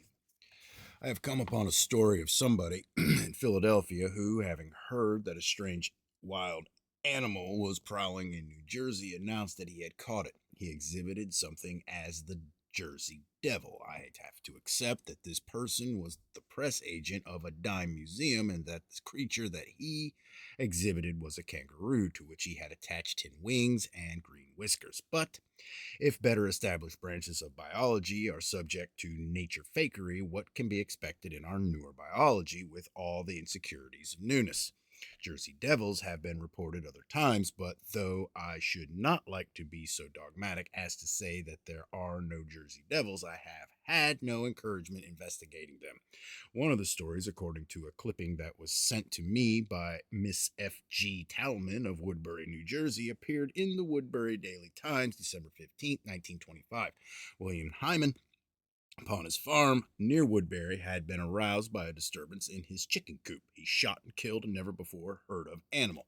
I have written to Mr. Hyman and have no reason to think that there is a Mr. Hyman. I have had an extensive, though one sided correspondence with people who may not be about things that probably aren't. For the latest account of the Jersey Devil, see the New York Times, August 6, 1930. Remains of a strange animal teleported to this earth from Mars or the moon, very likely or not so likely, found on a bank of a stream in Australia. See the Adelaide Observer for September 15, 1883, that Mr. Hode of Adelaide had found on a bank of Brungle Creek a headless trunk of a pig like animal with an appendage that curved inward like the tail of a lobster. New Zealand Times, May 9th, 1883. Excitement near Masterton. Unknown creature at large, curly hair, short legs, and a broad muzzle. Dogs sent after it. One of the dogs flayed by it. Rest of the dogs running away, probably with their tails between their legs. But the reporter overlooking this convention. There have been stories of strange animals that have appeared at times of earthquakes and volcanic eruptions. The sea serpent stories about the time of the Charleston earthquake. About the same time, following a volcanic eruption in New Zealand, there were stories in New Zealand.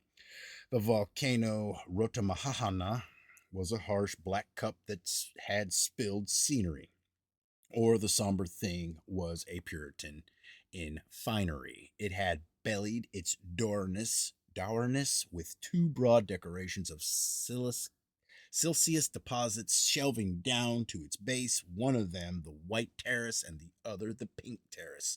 These gray formations sloped from the bare black crater to another inconsistency, which was a grove of acacias. All around, the famous flowering bushes of this district made more sinful contrast with a gaunt, towering thing. Upon the 10th of June, 1886, this black fanatic slung a constitutional amendment. It was Reformation in the tense that virtue is uniformity that smothers variation. It's drabbed it drabbed its gay terraces. The grove of acacias was a mound of mud. It covered over the flowering bushes with smooth, clean mud. It was a virtually dismal scene, but as in all other reformations, a hankering survived in it. A leftover living thing made tracks in the smoothness of mud. In the New Zealand Herald, October 13th, 1886, a correspondent writes of having traversed this dull, dead expanse, having seen it marked with the footprints of a living creature. He thought that the marks were a horse's, but there was another story that was attracting attention at this time, and his letter was an allusion to it. Morris were telling the Morays were telling of a wandering animal unknown to them that had appeared in this desert of mud. It was a creature with antlers or a stag, according to descriptions, an animal that had never been seen or had never been seen by Moraes. Just what relation I think I can think of between volcanic eruptions and mysterious appearances of living things may seem obscure, but I have been impressed with several accounts of astonishing revivifications in regions that were volcanically desolated. Quick growths of plants have been attributed to the fertilizing properties of volcanic dust. Nevertheless, writers have expressed astonishment. If we have if we can have an organic view of our existence, we can think of restorative teleportations to a place of desolation, quite as we think of restorations occurring in places of injury in an animal organism. There are phenomena upon the borderline between the organic and the inorganic that we can think of, such as restorations of the forms of broken crystals in a solution. It is by automatic purpose or design or providence or guidance by which lost parts of a starfish are regenerated. In higher animal organisms, distinct structures, if lost, mostly are not restored, but injured tissues are. Still, even in the higher organisms, there are some restorations of mutilated parts, such as renewals of forms of a bird's clipped wing feathers. The tails of some lizards, if broken off, renew. For a conventional explanation of reviving plants in a fern forest that had been destroyed by flows of liquid lava from the volcano of Kilauea, Hawaii, see an account by Dr. G.R. Wyland in Science, April 11, 1930. Dr. Weiland considers his own explanation amazing. I'd not say that ours is more than that. Strange animals have appeared and they may have been teleported to this earth from other parts of an existence, but the easiest way of accounting for strange animals is to say that they are hybrids. Of course, I could handle or manhandle this subject any way to suit me, but be about as reasonable one way or as another. I could quote many authorities against the occurrence of bizarre hybrids, leaving hard to explain in terms of terrestrial origin strange creatures that have appeared upon this earth. There are biologists who will not admit fertility between creatures as much alike as hares and rabbits. Nevertheless, I think that there have been strange hybrids. The cow that gave birth to two lambs and a calf. I don't know how that will strike all minds, but to the mind of a standardized biologist, I'd not be much more preposterous if I should tell of an elephant that had produced two bicycles and a baby elephant. The story is told in the Toronto Globe, May 25th, 1889. It is said that a member of the staff of the Globe had been sent to investigate this outrage upon conventional obstetrics. The reporter went to the farm of Mr. John H. Carter at South Simcoe and then wrote that he had seen the two lambs, which were larger and coarser than ordinary or less romantically derived lambs, having upon their breasts tufts of hair like calf's hair.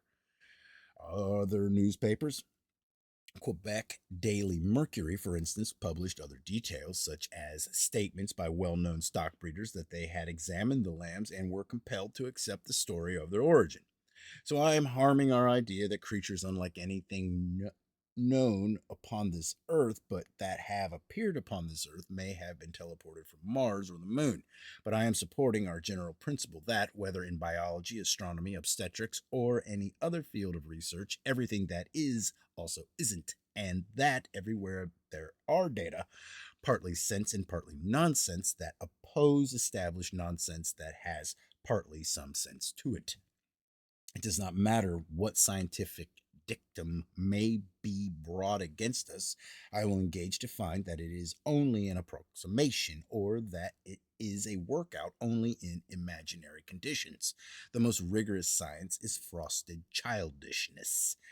Every severe or chaste treatise upon mechanics is only a fairy story of frictionless and non extensible characters that interact upon up to the happy ending. Nowadays, a scenario writer will sometimes tone down the absolute happiness of a conclusion with just a suggestion that there is a little trouble in the offing. But the tellers of theorems represent about the quality of intellect in the most primitive times of Hollywood. For everything that is supposed to be well known, that it is proverbial, there are exceptions. A mule is a symbol of sterility. For instances, of fertility in mules, look over indexes of the field. As to anything else that we're taking as absolute truth, look it up. One afternoon in October 1878, Mr. Davy, a naturalist who was employed at the London Aquarium, took a stroll with a new animal. I think of a prayer that is said to have been uttered by King Louis XIV. He was tired of lamb chops and beef and bacon. Oh God, send me a new animal. Mr. Davy took a stroll with one. People far away were attracted by such screeches as are seldom heard in London. Some ex slaves who were playing in Uncle Tom's Cabin were following the new animal and were letting loose their excitability. The creature was about 2 feet long and 2 feet high and was formed like nothing known to anatomists, anyway, to anatomists of this earth. It was covered with wiry hair, head like a boar's, and curly tail like a boar's. It was described as a living cube, as if with abdomen missing, its hind legs were close to its forelegs. If Mr. Davy's intention had been to attract attention, he was succeeding. Almost anybody with the modern view of things will think what a pity he wasn't advertising something. The crowd jammed around so that he ran into the underground railway station. Here there was an uproar. He was compelled to ride in the brake because of a fear that there would be a panic among the passengers. At the aquarium, Davy told that an acquaintance of his named Lehman had seen this creature with some peasants in the south of France and had bought it, but unable to speak the pathos of the district, had been unable to learn anything of its origin. At the aquarium, the only explanation that could be thought of was that it was a dog boar hybrid. Hold on. It's only 11 minutes.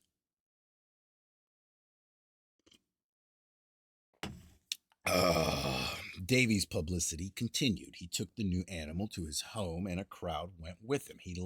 His landlord looked at the animal.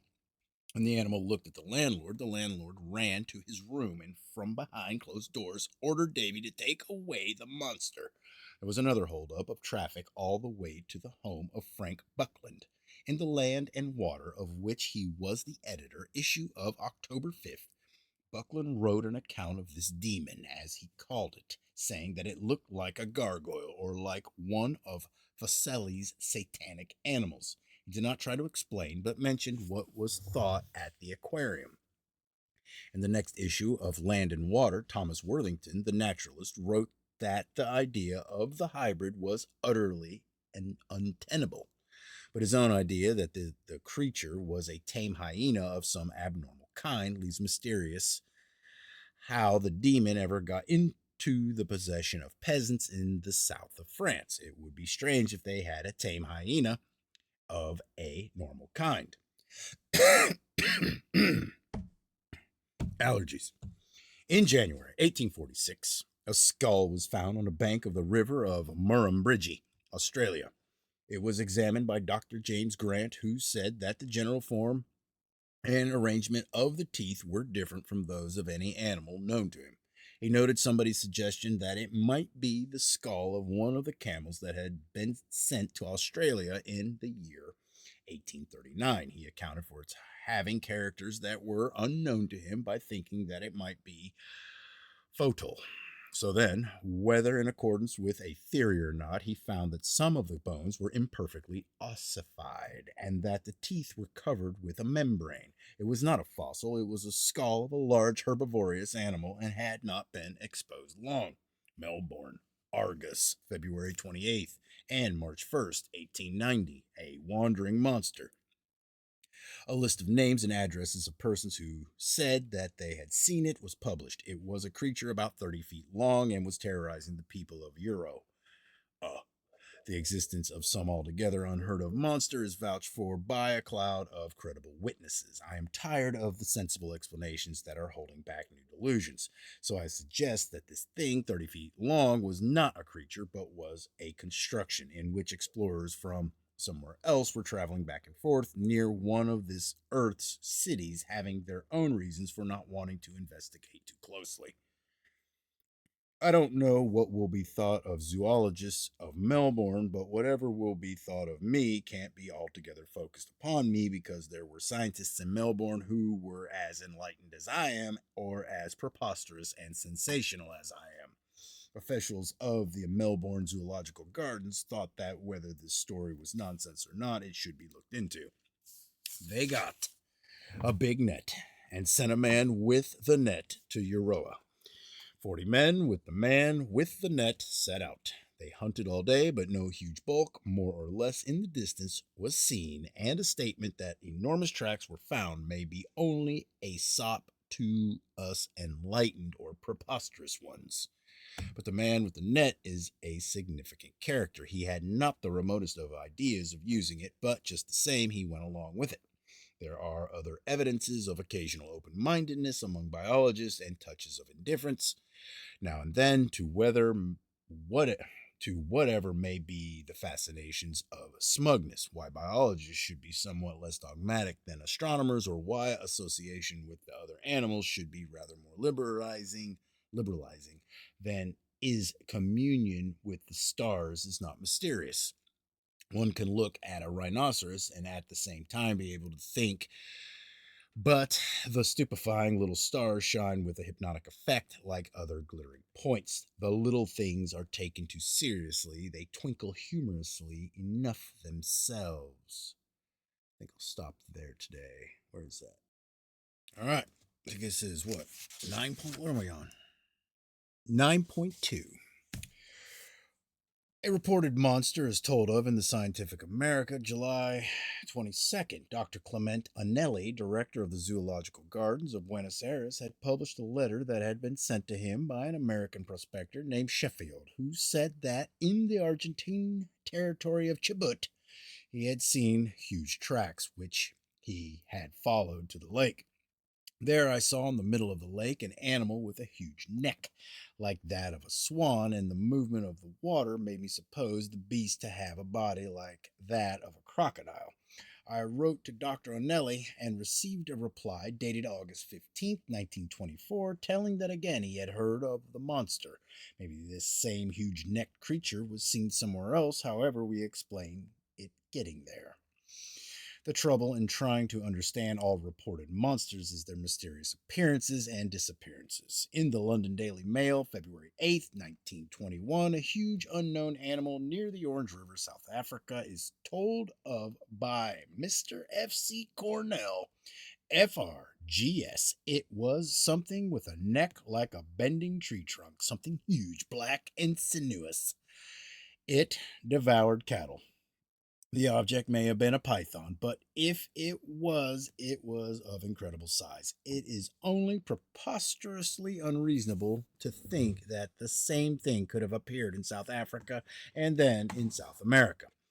The blonde beast of Patagonia, which was supposed to be a huge ground sloth, parts of which are now in various museums, attracted attention in the year 1899. See the Zoologist, August 1899.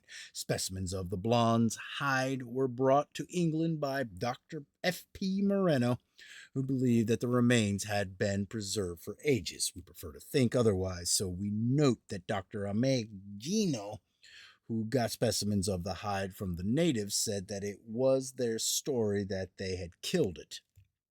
There was a volley of monsters from some other world about the time of the Charleston earthquake, or some one thing skipped around with marvelous agility, or it is that just before the quake there were dull times for the newspapers. So many observations in places far apart can be reconciled by thinking that not a creature but explorers in a construction had visited this earth. They may have settled down in various places. However, it is pretty hard to be reconciled to our reconciliations. New York Sun, August 19th, 1866, a horned monster in Sandy Lake, Minnesota.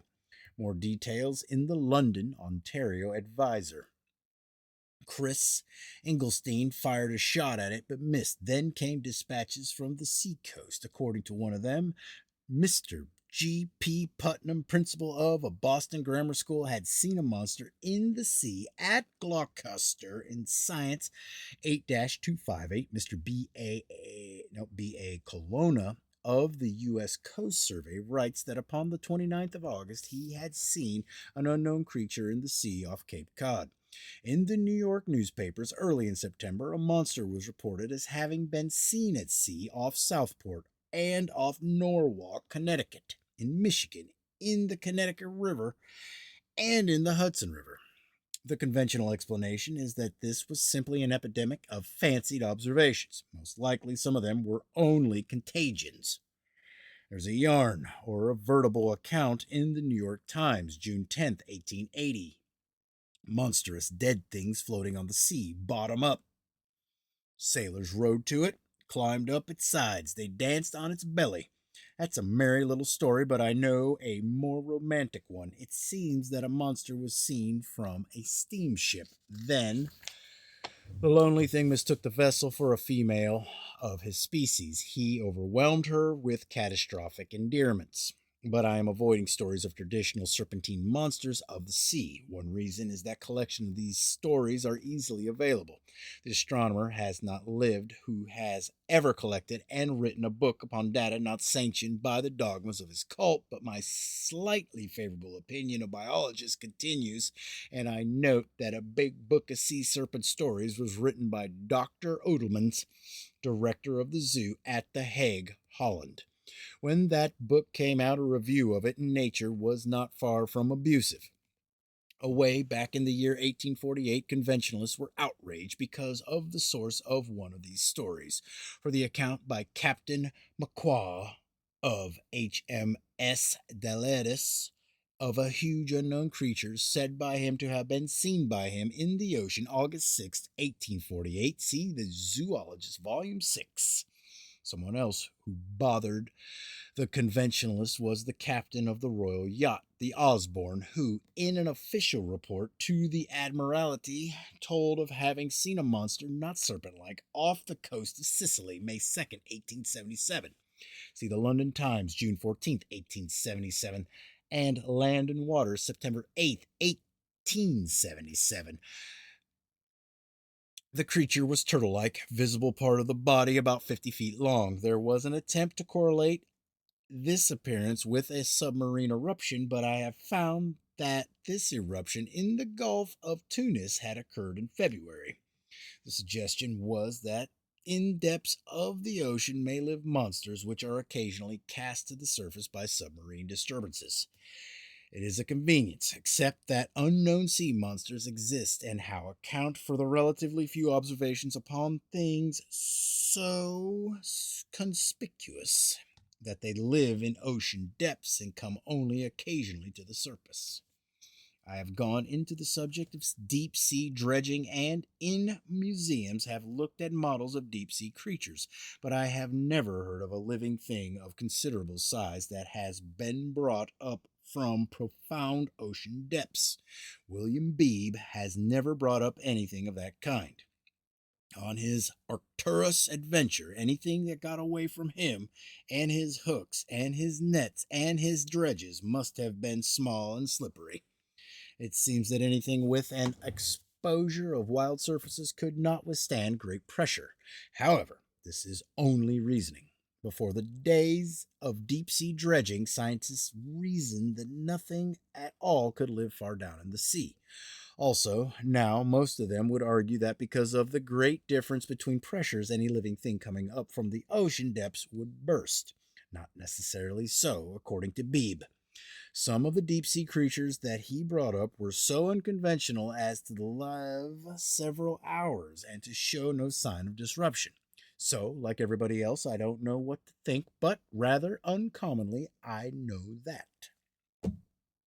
In October 1883, there was a story in the newspapers I take from the Quebec Daily Mercury, October 7th, 1883, of an unknown animal, which was seen by Captain Seymour of the bark Hope On, off the Pearl Islands, about 50 miles from Panama. In Knowledge, November 30th, 1883, Richard Proctor tells of this animal and says that it had been reported by officers of a steamship. This one was handsome. Anyway, it had a head like that of a handsome horse. It had either four legs or four jointed fins, covered with a brownish hide upon which were large black spots. Circus horsish. About 20 feet long. There was another story told about the same time. New Zealand Times, December 12th, 1883. Report by a sea captain who had seen something like a turtle 60 feet long and 40 feet wide. Perhaps stories of turtle backed objects of large size relate to submersible vessels. If there were no submersible vessels of this earth in the year 1883, we think of submersibles from somewhere else. Why they should be so secretive, we can't much inquire into now because we are so much concerned with other concealments and suppressions. I suspect that in other worlds or in other parts of one existence, there is esoteric knowledge of the human beings of this earth kept back from common knowledge. This is easily thinkable because even upon this earth there is little knowledge of human beings. There have been suggestions of an occult control upon the minds of the inhabitants of this earth. Let anybody who does not like the idea that his mind may be most subtly controlled without his knowledge of it think back to what propagandists did with his beliefs in the year 1914 to 1918. Also, he need not think so far back as that. The standardized explanations by which conventional scientists have checked inquiry into alleged appearances of strange living things in the ocean are mentioned in the following record. Something was seen off the west coast of Africa, October 17th, 1912. Passengers on a vessel said that they had seen the head and neck of a monster. They appointed a committee to see to it that record should be made of their observations. In the Cape Times, October 29th, 1912, Mr. Wilmot, former member of the Cape Legislative Council, records this experience, saying that there is no use trying to think that four independent witnesses had seen nothing but a string of dolphins or a gigantic strand of seaweed or anything else except an unknown monster. It's the fishmonger of Worcester in his marine appearance. In this field of reported observation, so successful has been a seeming control of minds upon this earth and guidance into picturing nothing but a string of dolphins or a gigantic strand of seaweed, that now that the ghost has been considerably rehabilitated, though in my own records of hundreds of unexplained occurrences, the ghost-like scarcely ever appears. The sea serpent is foremost in representing what is supposed to be the mythical. I don't know how many books I have read, in each of which is pictured a long strand of seaweed with the root end bulbed and gnarled grotesquely like a head. I suppose that hosts of readers have been convinced by these pictures. But if a monster from some else, but if a monster from somewhere else should arrive upon the land of this earth, and perhaps being out of adaptation should die upon the land, probably it would not be seen. I have noted several letters to newspapers by big game hunters who have never heard of anybody coming up upon a dead elephant. Sir Emerson Tennant has written that, though he had often inquired of Europeans and Cingalese, he had never heard of anybody who had seen the remains of an elephant in the forests of Ceylon. A jungle soon vegetates euphemisms around its obscenities, but the frank ocean has not the perjuries of a jungle. Strange bones have often been found on land. They have soon been conventionalized. When bones of a monster are found, the pattern makers of a museum arrange whatever they can into conventional structures and then fill in with plaster colored differently so that there shall be no deception. After a few years, these differences become undetectable. There is considerable dissatisfaction with the paleontologist. I noticed in museums that even when plaster casts are conspicuously labeled as nothing but plaster casts, some honest fellow has dug off chips to expose that there isn't a bone in them. What we're looking for is an account of something satisfactorily monstrous and not more or less in the distance, something that is not of paleontologic memory that has been jogged so plasterfully. The sea is the best field for data. In the MEMS Western National History Society 1 418 is published a paper by Dr. Barclay who tells of the remains of an unknown monster that has been cast up by the sea in September 1808 at Stronza, one of the Orkneys. We've got a hold of something now that was well observed. As fast as they could, observers got rid of this hunk, which for weeks under a summer sun had been making itself evidential. But the evidence came back, so again the observers got a rope and towed it out to sea. Sultry day soon, a flop on the beach, more observations. According to different descriptions, the affidavits by inhabitants of Stronza, the remains of this creature had 6 arms or paws or wings. There is a suggestion of stumps of fins here, but it is said that the bulk was without the least resemblance or affinity to fish. Dr. Blake Barclay told that in his procession was part of the mane of the monster. A perhaps similar bulk was, upon the 1st of December 1896, cast upon the coast of Florida 12 miles south of St. Augustine. There were appendages or ridges upon it, and at first these formations were said to be stumps of tentacles. But in the American Naturalist 31 304, Professor A. E. Verrill says that this suggestion that the mass of flesh was the remains of an octopus is baseless. The mass was 21 feet long, 7 feet wide, and 4.5 feet high. Estimated weight 7 tons. Reproductions of several photographs are published in the American Naturalist. Professor Verrill says that despite the great size of this mass, it was only part of an animal. He argues beliefs in the he argues that it was part of the head of a creature like a sperm whale, but he says that it was decidedly unlike the head of any ordinary sperm whale, having no feature of a whale's head.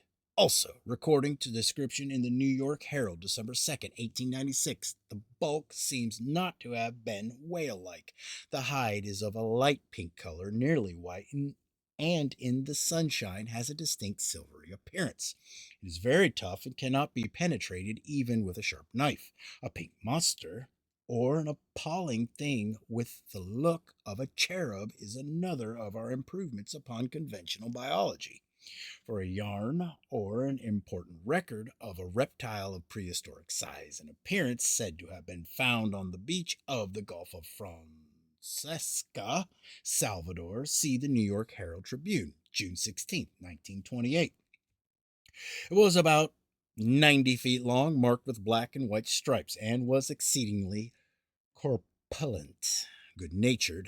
Fat monsters, too, are new to me. I have searched especially for sea stories of hairy or fur covered monsters. Such creatures would not be sea animals in the exclusive sense that something covered with scales might be. If unknown, they would have to be considered inhabitants of lands. Then up comes the question, what lands? All right, part 3. English mechanic, April 7th, 1899, that according to Australian newspapers, the captain of a trading vessel had arrived in Sydney with parts of an unknown monster. The hide or skin of the monster was covered with hair. The arrival of these remains is reported in the Sydney Morning Herald in issues from February 23rd to March 2nd, 1899. It is said that according to Captain Oliver of the trading ship Emu, he had found upon the beach of Sorrow Island the carcass of a 2-headed monster.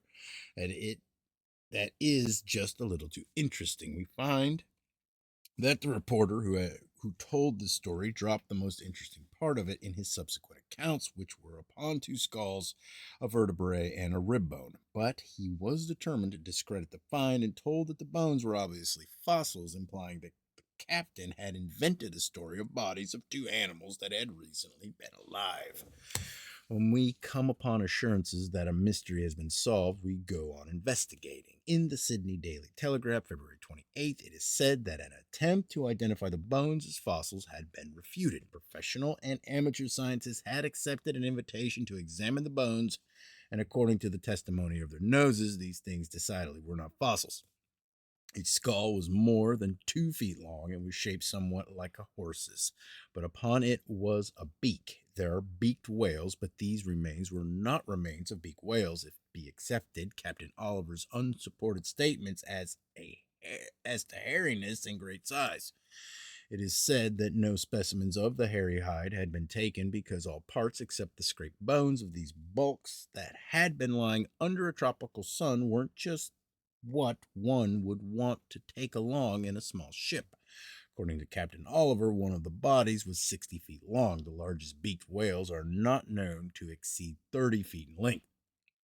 Mr. Waite of the Australian Museum examined the bones. He said that they were of beaked whales.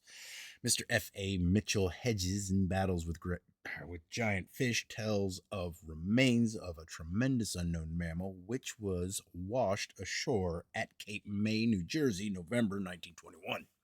This mammal, whose weight was estimated at over 15 tons, which, to give a comparison of size, is almost as large as 5 fully grown elephants, was visited by many scientists who were unable to place it and positively state that nothing yet known to science could in any way compare with it.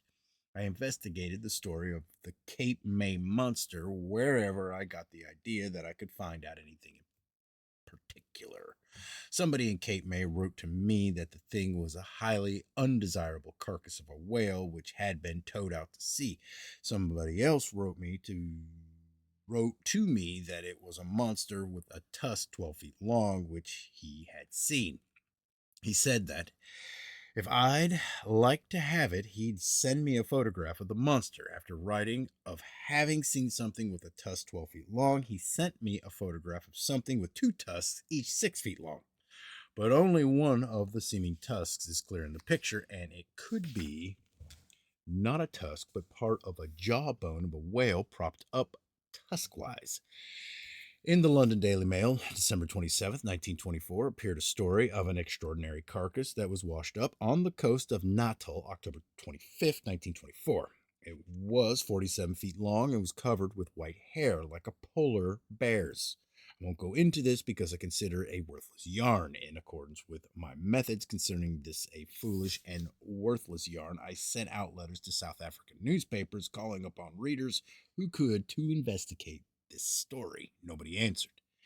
In the New Zealand Times, March 19th, 1883, it was said that bones of an unknown monster about 40 feet long had been found upon the coast of Queensland and had been taken to Rockhampton, Queen's Island. Queensland. There are the remains of what must have been an enormous snout 8 feet long, in which the respiratory passage are yet traceable.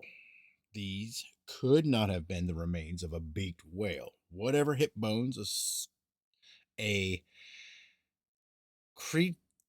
Cretacean has are only vestigial structures. In a sperm whale 50 feet long, the hip bones are detached and atrophied relics of former uses, each about 1 foot long. A hip bone of the Queensland monster is described as enormous. And looking over the London Daily News, I came upon an item. Trawlers of the steamship Balmetic had brought to Grimsby the skull of an unknown monster dredged up in the Atlantic north of Scotland. The size of the skull indicated an animal the size of an elephant, and it was in a wonderful state of preservation. It was unlike the skull of any, I can't say that word, cetacean, Cetacean, having eye sockets a foot across. From the jaws hung a leathery tongue 3 feet long. I found in the Grimsby Telegraph, June 29th, a reproduction of a photograph of this skull with the long tongue hanging from the beak-like jaws. I made a sketch of the skull as pictured and sent it with a description to the British Museum. I received an answer from Mr. W.P. Pycraft, who wrote that he had never seen any animal with such a skull, and I have seen a good many. It is just possible that nobody else has ever seen anything much resembling a sketch that I'd make of anything, but that has nothing to do with descriptions of the tongue. According to Mr. Pycraft, no known Cretacean has such a tongue. I went on searching, trying to come upon something about a hairy monster, furred, anything except scaled or with a hide like a whale's. London newspapers, July 6, 1913, a lengthy telegram that had been sent by Mr. Hartwell Conder, Tasmanian State Mining Engineer, to Mr. Wallace, the Secretary of Mines of Tasmania, that upon April 20th, 1913, two of Mr. Condor's companions, named Davies and Harris, had seen a huge unknown animal near Macquarie Harbor, Tasmania. The animal was about 15 feet long. It had a very small head, only the size of the head of a kangaroo dog. It had a thick, arched neck passing gradually into the barrel of the body. It had no definite tail and no fins. It was furred, the coat in appearance resembling that of a horse or chestnut color, well groomed and shining. It had 4 distinct legs. It traveled by bounding, i.e., by arching its back and gathering up its body so that the footprints of the 4 feet were level with those of the hind feet. It made definite footprints. These showed circular impressions with a diameter measured of 9 inches and the marks of claws about 7 inches long extending outward from the body. There was no evidence for or against webbing. In reply to my inquiries, Mrs. Condor, North Terrace, Burnie, Tasmania, wrote to me as asked to by Mr. Condor, saying that the published description is accurate, and that unless there be a seal with jointed flippers upon which the creature could raise itself and run, Mr. Condor could not be altogether convinced that the animal was a seal. I have not looked for record of any such known seal. I take for granted that the seal type has conventionalized so that there is no such seal. It may be that there have been several finds of remains of a large, long-snouted animal that is unknown to the paleontologist because, though it has occasionally appeared here, it has never been indigenous to this earth.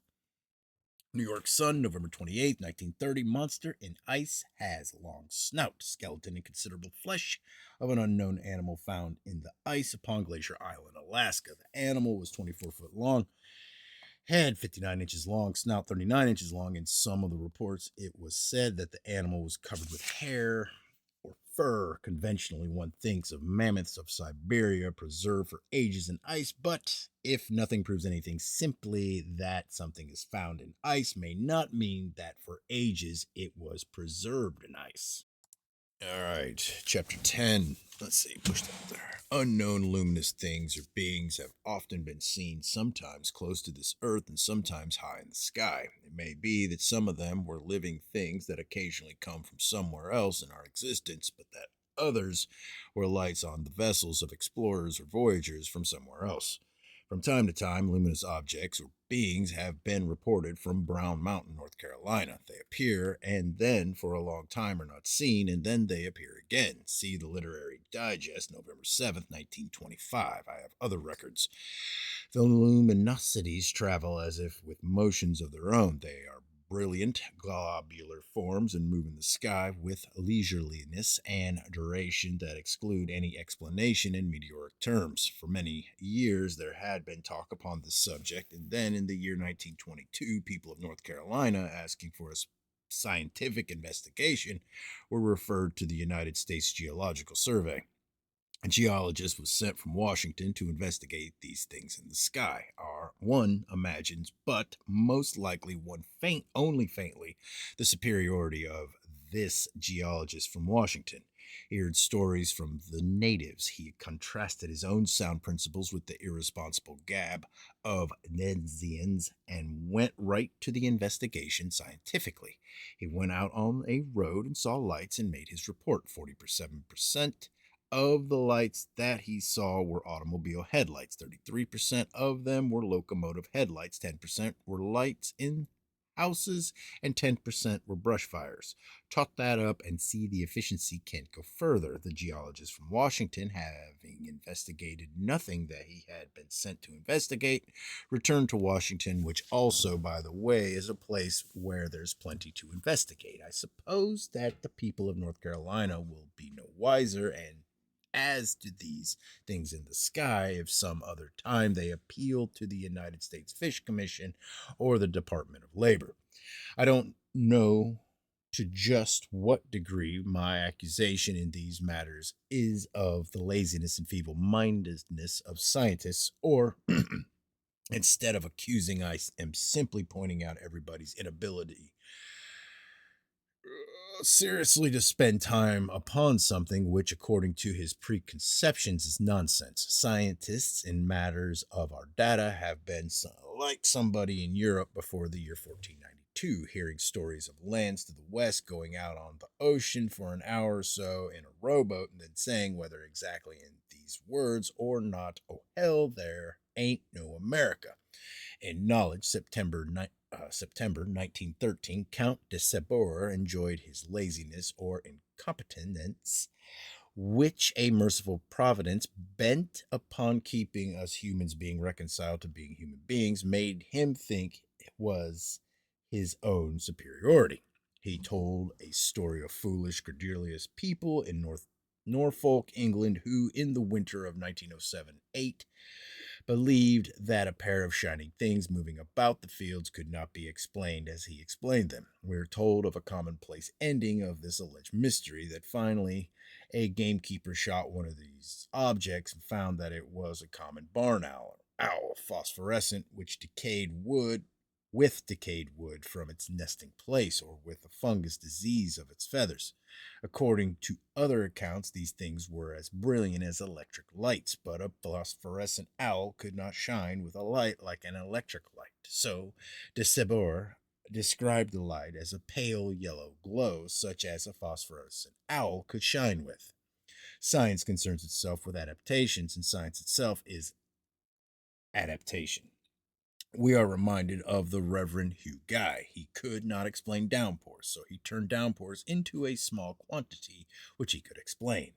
De Sabur knew nothing about this subject from his own experiences. We go to the same records to which he went. Like him, we find just about what we want to find. In the London Times, December 10th, 1907, and in following issues are accounts of these luminous objects which were flying about the fields of Norfolk, having been reported by Mr. R. W. Purdy, a well known writer upon biologic subjects.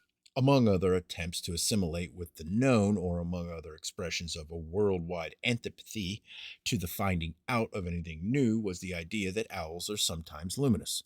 The idea came first, or the solution of the problem was published first, and then the problem was fitted to the solution. This is said to be a favorite method of ratiocination with inmates of a home for the mentally deficient, but I should think that one of these inmates should feel at home anywhere. De Sabur and others fitted in a story that a luminous owl had been shot. I think that at times there may be faintly luminous owls, because I accept that, under some circumstances, almost anything may be luminous. English Mechanic, 1015, case of a man with a luminous toe. Shining things flying like birds in the fields of Norfolk continued to be reported. The brilliant things looked like electric. When they rested on trees, everything around them was illuminated. Purdy's descriptions are very different from a pale yellow glow. Upon the night of December 1st, he saw something that he thought was the lamp of a motorcycle moving rapidly toward him in a field, stopping, then rising several yards, moving higher, and then retreating. It moved in various directions. See the field, January 11th, 1908. De Sabur was uncareful in his mystery squelching story, his Bob story, a story that forced a mystery to a commonplace ending. No gamekeeper shot a luminous owl at this time in North Norfolk, but somebody did say that he had conventionally solved the mystery. Eastern Daily Press, February 7th, 1908, that early in the morning of the 5th, Mr. E.S. Cannell of Lower Helsdon saw something shining on a grass bank. According to him, it fluttered up to him, and he found that it was the explanation of a mystery. It was a luminous owl, he said, and as told by him, he carried it to his home where it died, still luminous. But see the press of the 8th that Mr. Cannell's dead owl had been taken to a taxidermist who had been interviewed. Of course, a phosphorescence of a bird, whether from decayed wood or feather fungi, would be independent of life or death of the bird. Question as to whether the body of the owl was luminous or not, the taxidermist said, I have seen nothing luminous about it. In zoological journals, one frequently comes upon allusions to these things or beings of North Norfolk. No gamekeeper killed one of them, but the story of the gamekeeper who had killed a luminous owl is told in these records that are said to be scientific. It is not necessary that a gamekeeper should kill a luminous owl and so put an end to the mystery. A story that he did will serve just as well. The finding or the procuring in some way or another of the body of an owl did not put an end to the mystery, except in most of the records that are said to be scientific. There were at first 2 lights, and there continued to be 2 lights. The brilliant things continued to be seen in the fields, flitting about, appearing and disappearing. The last observation findable by me, May 3rd, 1908, is recorded in the Trans-Norfolk and Norwich Naturalist Society 8-550. Purdy records an observation upon the 2 lights seen together more than a month after the date upon which Mr. Cannell said that his owl had fluttered right up to him. Something else was reported in this region. In the Eastern Daily Press, January 28, 1908, it is said that at night, moon bright, a dark globular object with a structure of some kind upon the side of it, traveling at a great pace, had been seen in the sky, but employees of the Norwich Transportation Company at Mousehead. It seemed too large for a kite, and besides, its movements seemed under control, for it was traveling against the wind. I am here noting only a few of the many records of unknown, seemingly living, luminous things that used to be called will-o'-the-wisps. They come and they go, and their reappearances in a small region make me think of other localized repetitions that we have noted.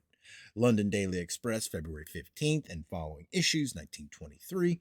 Brilliant luminous things moving across fields, sometimes high in the air, at Fenny Compton, Warwickshire. They were intense lights like automobile headlights. Sometimes these luminous things or beings hovered over a farmhouse. It was a deserted farmhouse, according to the London Daily News, February 13th. News, February 13th. About a year later, one of these objects, or whatever they were, returned and was reported as a swiftly moving light by several persons, one of them Miss Olive Knight, a schoolteacher at Fenny Compton.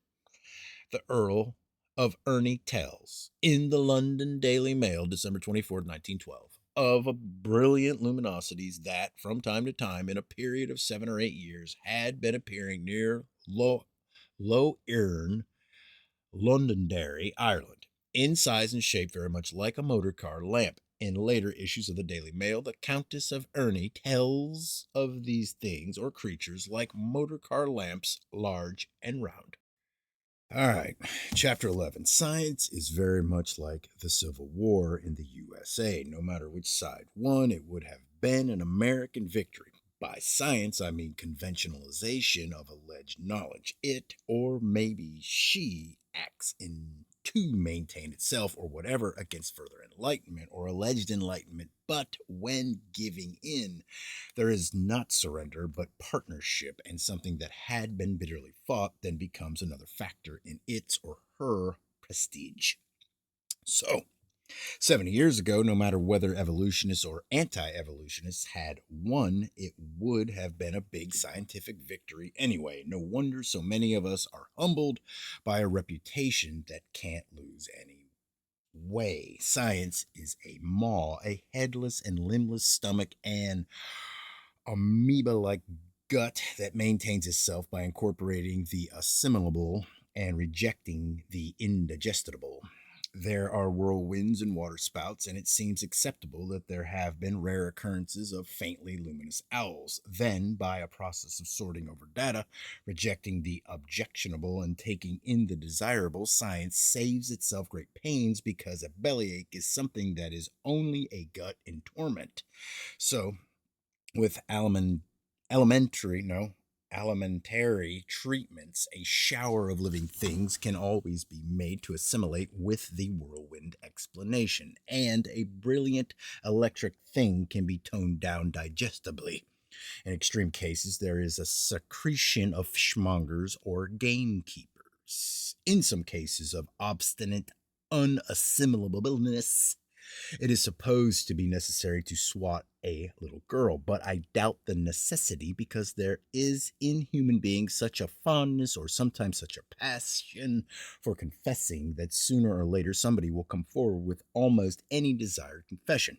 Sometimes, from time to time, half a dozen persons confess to having committed the same murder. The police pay scarcely any attention anymore to a new confession in the matter of the Hall murder in New Jersey. There was a case in an English police court of a man who had given himself up as a deserter from the army, but a policeman testified that this was his fifth or sixth confession and that he had never been in the army.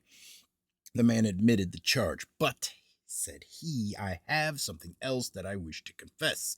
I'll hear no more of your confession. 6 months, said the magistrate. In some cases, the incentive for false confessions is not obvious, but in others, it is obviously to come out of one's pale yellow glow and be brilliant in limelight.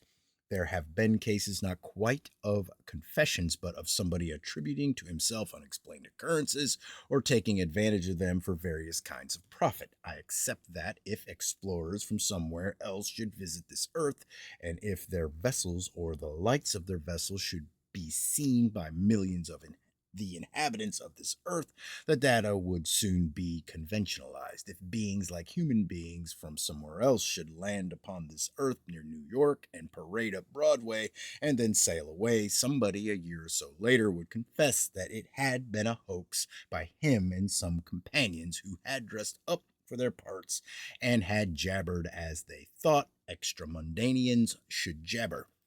New Yorkers would say that from the first they had suspected something wrong. Whoever heard of distinguished foreigners coming to New York and not trying to borrow something or not coinciding with propaganda in newspapers? Probably in August 1929, an aeroplane from somewhere in Europe passed over a jungle and was reported in a village by a native. Savages are highly scientific. Wait. Wait. Was there a period there? Let me just do that one again because it didn't go right. Probably in August 1929, an aeroplane from somewhere in Europe passed over a jungle and was reported in a village by a native. Savages are highly scientific. They reason upon generalizations that are so exclusive as to be nothing short of academic. They are as keen as any Newton or Einstein in understanding that in order to arrive at what is said to be the known, they must start with something they don't know about. We'd have a pretty good idea of what the wise men said when they heard the story of a vessel, probably occupied by passengers, that had been seen in the sky, if we could accept that they could be so undignified as to say something. New York Herald Tribune, August 29th, 1929, a traveling light in the sky about 400 miles off the coast of Virginia.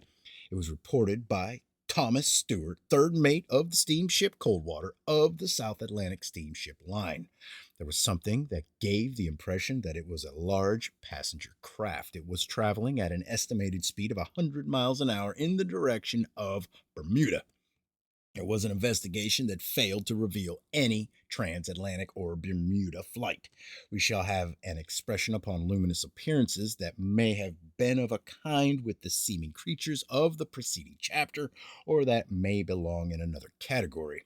Before I find out the date and look up the matter, I came upon several humorous allusions in English newspapers to a time when there was a scare in England because of moving lights in the sky, and all the excitement was about the advertising scheme of an automobile manufacturer who had sent up an imitation airship with lanterns tied to it.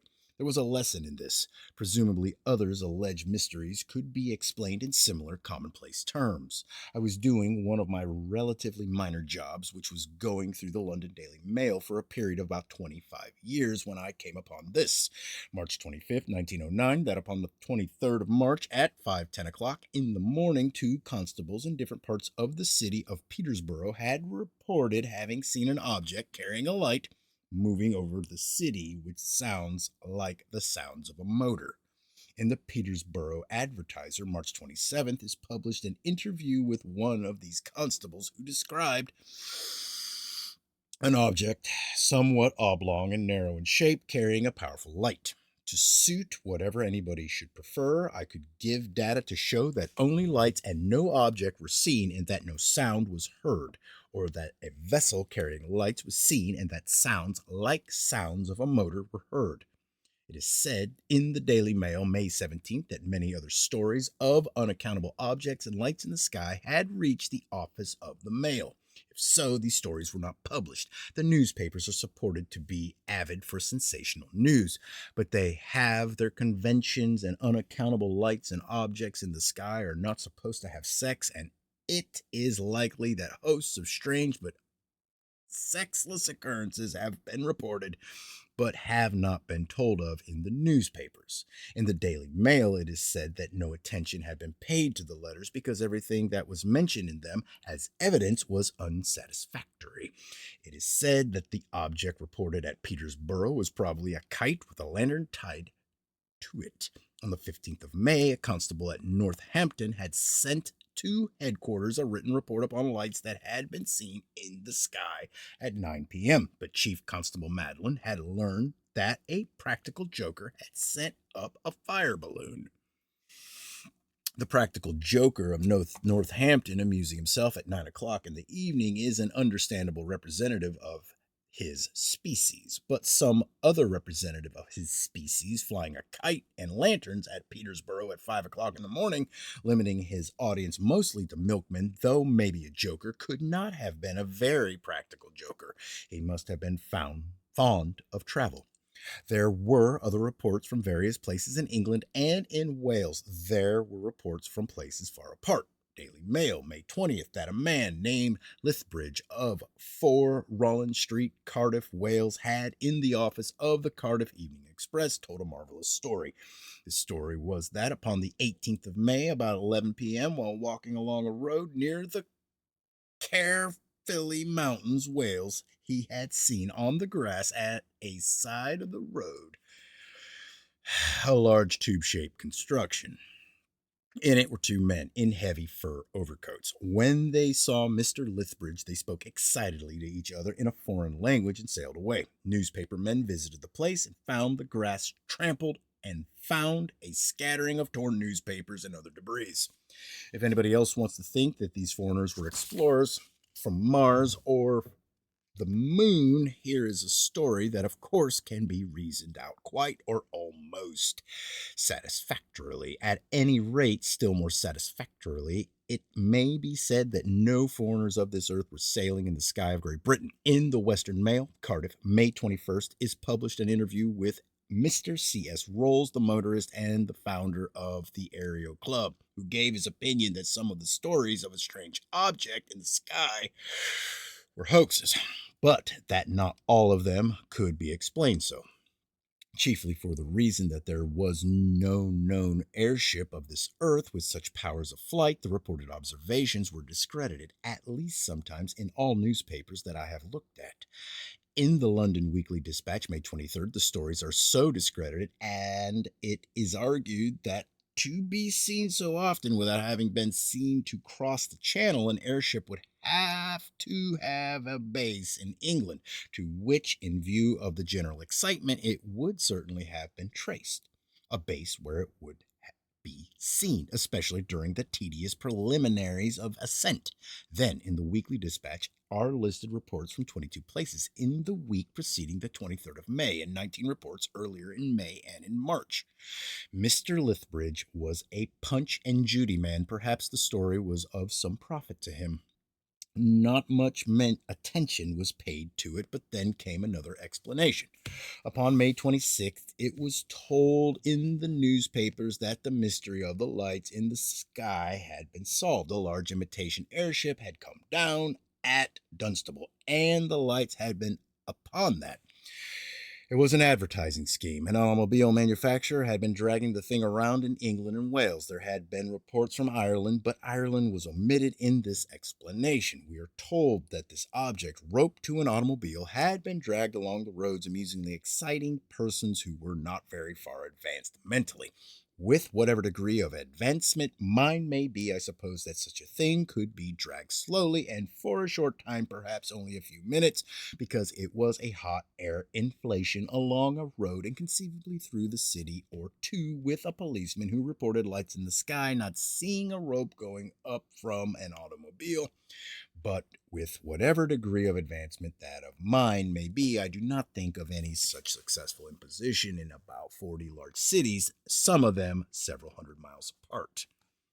No one at the Dunstable saw or heard the imitation airship come down from the sky, an object to which was tied a card upon which was a request to communicate with a London automobile manufacturer in case of accident was found in the field morning of May 26th. The explanation, as I want to see it, is that probably the automobile manufacturer took advantage of the interest in lights in the sky and at night dumped a contrivance into a field, having tied his card to it. If so, this was only one of many occurrences that have been exploited by persons who had a liking or a use for publicity. Probably Mr. Cannell and his dead owl can be so explained, and though I should very much like to accept that Mr. Lethbridge's story, I fear me that we shall have to consider him one of these exploiters. Also, there was the case of the press agent who, taking advantage of stories of a prowling animal, tied tin wings and green whiskers to a kangaroo. The range of this reported observations was from Ipswich on the east coast of England to Belfast, Ireland, a distance of 350 miles, and in Great Britain from Hull to Swansea, a distance of 200 miles.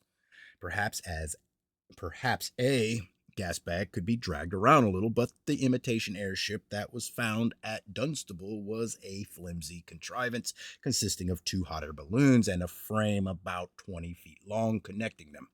The lights in the sky were frequently reported upon the same night from places far apart. Upon the night of May 9th, reports came from Northampton, Wisbech, Stamford, and Southend. In the Weekly Dispatch, May 23rd, it is pointed out that to be seen at Southend about 11 p.m., and then 20 minutes later at Stamford, 70 miles away, the object in the sky must have traveled at a rate of 210 miles an hour. The question that comes up is whether, after the finding of the object at Dunstable or after a commonplace ending of a mystery, lights continue to be seen traveling in the sky. The stoppage was abrupt, or the stoppage of publication of reports was abrupt. All right, chapter 12. It may be that upon the new principles we can account for the mysteries of the Mary Celeste, if there is a selective force which transports stones exclusively, or larvae, nothing but larvae, or transports living things of various sizes, but nothing but living things. Such a selective force might affect a number of human beings, leaving no trace because unaffected to everything, because unaffective to everything else. I take from the report by the Queen's Proctor in the Admiralty Court, published in the London Times, February 14th, 1873. Upon the 5th of December, 1872, between the Azores and Lisbon, the crew of the British ship De Gratia saw a vessel made out to be the American brigantine Mary Celeste. Her sails were set and she was tacking, but so erratically that attention was attracted. Whether ships are really females or not, this one looked so helpless or woebegone that all absence of male protection was suspected. The Britons shoved out and boarded the vessel. There was nobody aboard. There was findable nothing by which to account for the abandonment. Every part of the vessel, inside and out, was in good order and condition. In the logbook, the latest entry, having in it no suggestion of impending trouble of any kind, was dated November 25th. There was no sign of any such trouble as mutiny, a fail of oil used by the captain's wife upon a sewing machine stood upright, indicating that there had been no rough weather. Investigation of this mystery was worldwide. The State Department of the United States communicated with all representatives abroad, and every custom house in the world was more or less alert for information of any kind. But 14 persons in a time of calm weather and under circumstances that gave no indication of any kind of violence disappeared, and either nothing or altogether too much was found out. I have a collection of yarns by highly individualized liars or artists who scorned in any particular to imitate one another, who told 30, 40, or 50 years later of having been members of this crew. London Times, November 6, 1840, the Rosalie, a large French ship bound from Hamburg to Havana, abandoned ship, no crew to an explanation. Most of the sails set, no leak, valuable cargo. There was a half-starved canary in a cage. But I suggest that with our hints of teleportation, we are on the wrong track. Crews of vessels have disappeared and vessels have disappeared. It may be that something of which the inhabitants of this earth know nothing is concerned in these disappearances or seizures. In the New York Sun, April 24th, November 30th, the French astronomer and meteorologist General Frederick Chappell is quoted saying that aircraft missing at sea and seacraft may have been struck by meteors, that there is something of the unexplained in these disappearances, many writers have felt. But there is no recorded instance of aircraft flying over land having been struck by a meteor, and I know of a few instances of reported falls of meteoric matter upon vessels, and no instance of a vessel that has been much damaged by a meteor. The disappearance of the Cyclops, a fuel ship of the USN, even though in wartime, is considered mysterious. Sometime after March 4th, 1918, after leaving Barbados, BWI for Hampton Roads, Virginia. When the Titanic went down April 15, 1912, flotsam was reported months afterwards, and there were many survivors. But after the disappearance of the White Star steamship, the Noronic, in February 1893, two empty lifeboats, supposed to be hers, were reported by a sea captain, and nothing more was seen. In the report by the London Board of Trade, it was considered highly improbable that the Noronic had struck an iceberg. It was said that this vessel was almost perfect in construction and equipment. She was a freighter with 75 men aboard. There were life belts for all. New York Times, June 21st, 1921, disappearance of three American ships. Difficult to think of piracy, seemed to be no other explanation. 5 departments of the Washington government investigating. In February, the Coral Deering, a 5-masted schooner of Portland, Me, had gone ashore near Diamond Shoals, North Carolina. The mystery is similar to that of the Mary Celeste. Nobody aboard. Everything was in good condition. The circumstance that attracted most attention was that the crew had disappeared about the time a meal was to be served. A little later, a bottle was picked up on shore, and it was a message purporting to have been written by the mate of the vessel. An oil-burning tanker has boarded us and placed our crew in irons. Get word to headquarters of the company at once. Just how somebody in irons could get a container for a message makes me wonder. Still, if it's a bottle, they say that it could be got by anybody in double irons.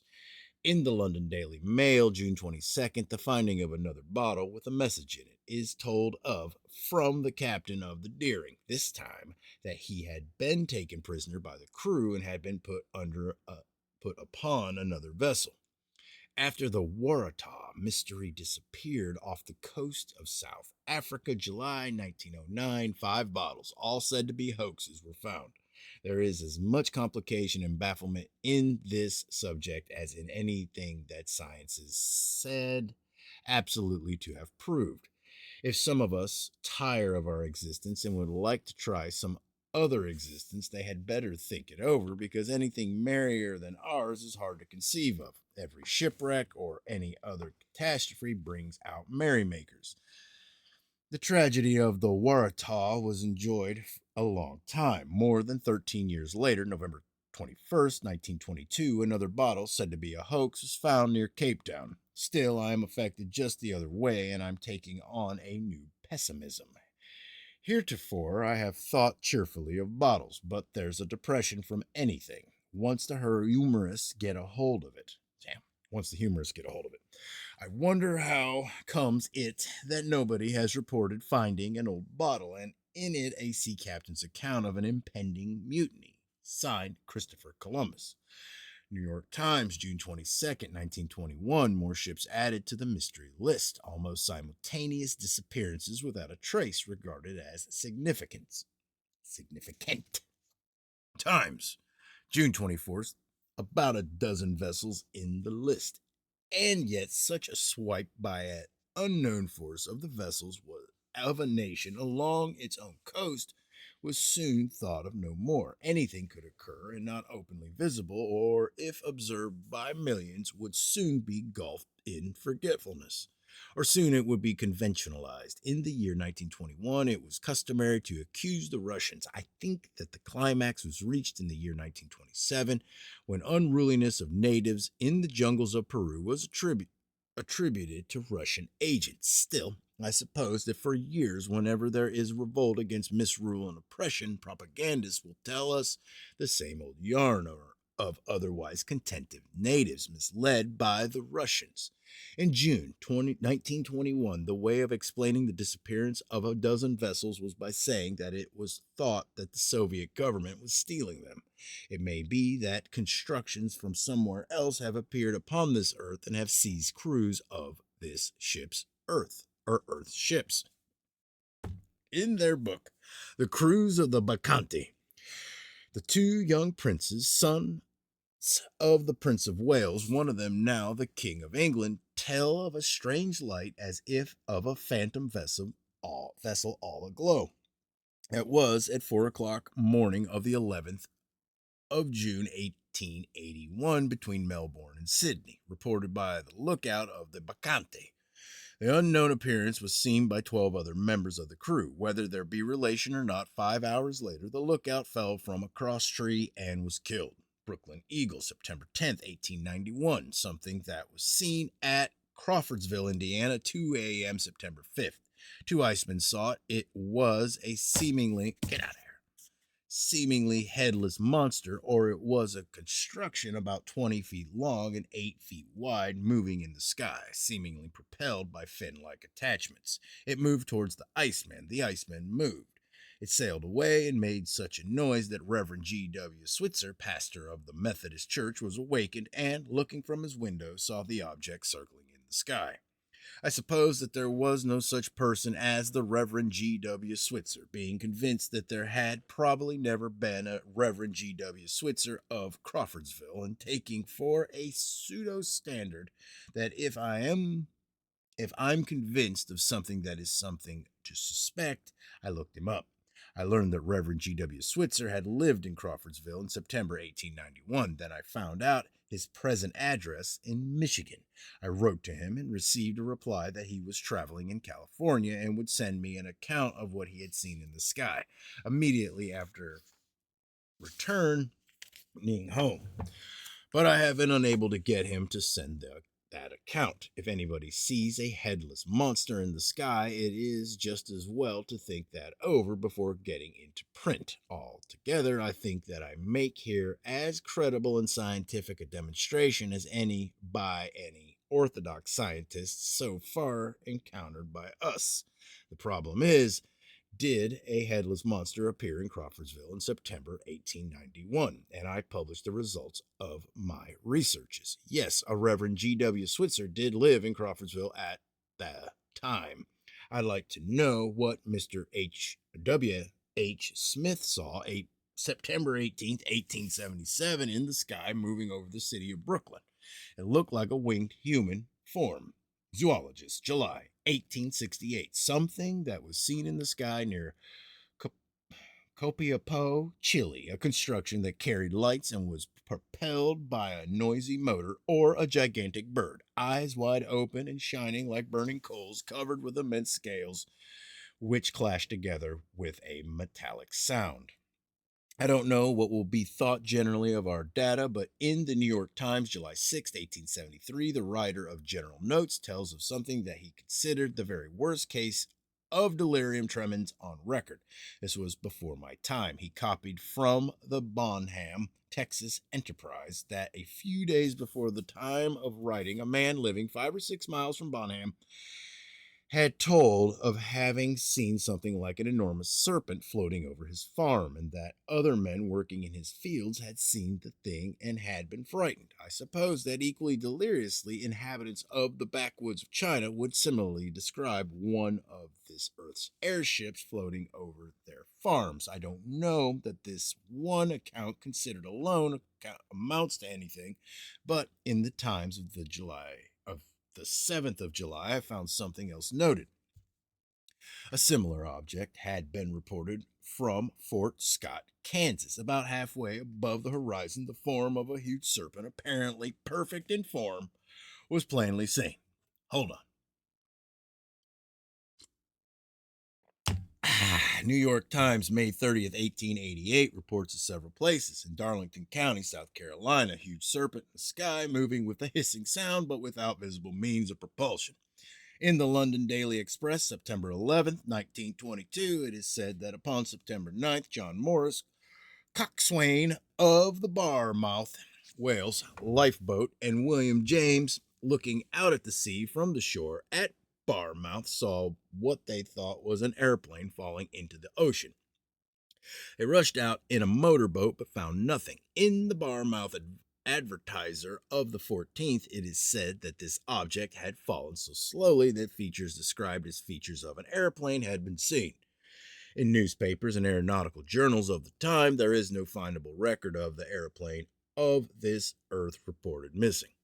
There was a series of occurrences in the summer of 1910. Early in July, the crew of the French fishing smack Jeune Frederic reported having seen in the sky off the coast of Normandy a large, black, bird-like object. Suddenly it fell into the sea, bounded back, fell again, and disappeared, leaving no findable traces. Nothing was known of the flight of any terrestrial aircraft by which to explain. Upon August 17th, laborers at work in the forest east of Dessau, Germany, saw in the sky an object that they thought was a balloon. It suddenly flamed, and something that was thought to be its car fell into the forest. The chief forester was notified, and a hunt on a large scale was made, but nothing was found. Aeronautical societies reported that no known balloon had been sent up. It was thought that the object must have been somebody's large toy balloon. About this time, the fall from the sky of a white cylinder of marble was reported. One of us pioneers, or whatever we are, Mr. F.T. Mayer, looked up this matter and learned that the reported occurrence was upon the farm of Mr. Daniel Lawyer, Rural Route 4, Westerville, Ohio. I wrote to Mr. Lawyer asking whether the object could be considered artificial. I had an idea that it might or might not be a container of a message that had been fired to this earth from Mars or the moon or somewhere else. Mr. Lawyer did not like the suggestion of artificiality, which he interpreted as meaning that he had picked up something that had been made in Ohio. He said that it was not an artificial object, but a meteorite. For a reproduction of a photograph of this symmetric, seemingly carved cylinder, 12 inches long, weight about 3 pounds, see Popular Mechanics 14-801. About 9 p.m., August 30th, lights as if upon an airship moving over New York City. Aviators were interviewed, but all known aircraft were accounted for. World, September 2nd.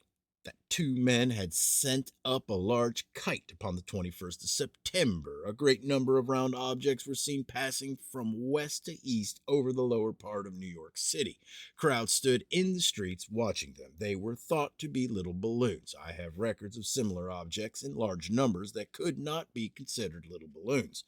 For several hours, this procession continued. If somebody in Jersey City was advertising, he kept quiet in his bid for publicity. The next day, at Dunkirk, New York, an object described as an unknown cigar-shaped balloon was seen in the sky over Lake Erie, seeming to be unmanageable, gradually disappearing late in the evening.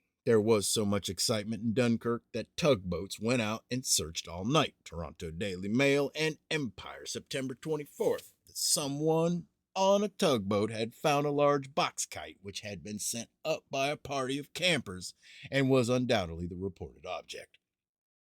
Mr. A. H. Savage Lander, in Across Unknown South America, Volume 2, page 425, tells a story that was told to him by the people of Puerto Principe, Peru, in January 1912, that some years before a ship had been seen in the sky passing over the town not far above the treetops.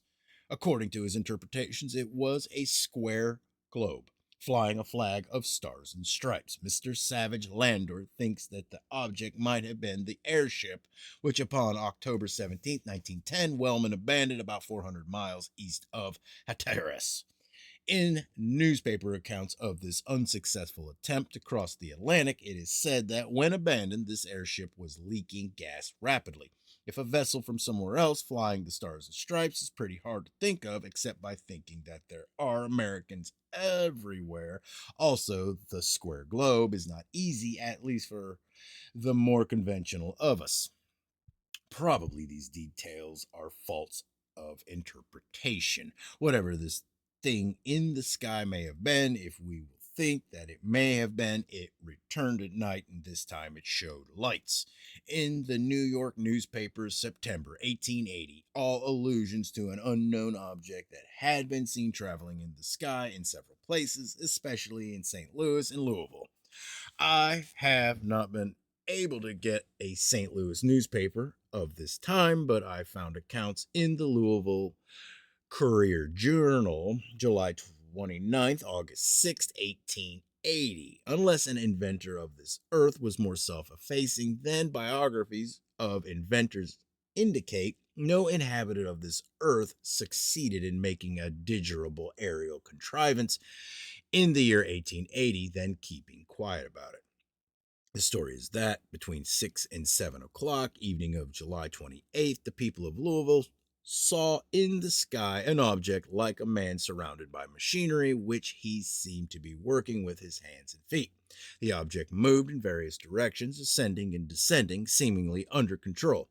When darkness came, it disappeared. Then came dispatches telling of something that had been seen in the sky at Madisonville, Kentucky. It was something with a ball at each end. It sometimes appeared in a circular form and then changed to an oval. It passed out of sight, moving south. These are the stories of at least harmless things that were or were not seen over lands of this earth. It may be that if beings from somewhere else would seize inhabitants of this earth wantonly, or out of curiosity, or as a matter of scientific research, the preference would be for an operation at sea, remote from observations by other humans of this earth. If such beings exist, they may, in some respects, be very wise, but supposing secrecy to be desirable, they must have neglected psychology in their studies, or unconcernedly they'll drop right into Central Park, New York, and pick up all the specimens they wanted, and leave it to the wise men of our tribes to explain that there had been a whirlwind and that the Weather Bureau, with its usual efficiency, had published warnings of it. Now and then, admirers of my good works write to me and try to convert me into believing things that I say. He would have to be an eloquent admirer who could persuade me into thinking that our present expression is not at least a little fanciful. But just the same, I have labored to support it. I labor like workers in a beehive to support a lot of vagabond notions. But how am I to know? How am I to know but that sometimes a queen idea may soar to the sky and from a nuptial flight of data come back fertile from one of these drones? In the matter of the disappearance of the Danish training ship Copenhagen, which upon December 14th, 1928, sailed with 50 cadets and sailors aboard from Montevideo. I note that another training ship, the Atlantia, British, set sail early in the year 1880 with 250 cadets and sailors aboard from Bermuda and was not heard of again. Upon October 3rd, 1902, the German bark Freya cleared from Manzanillo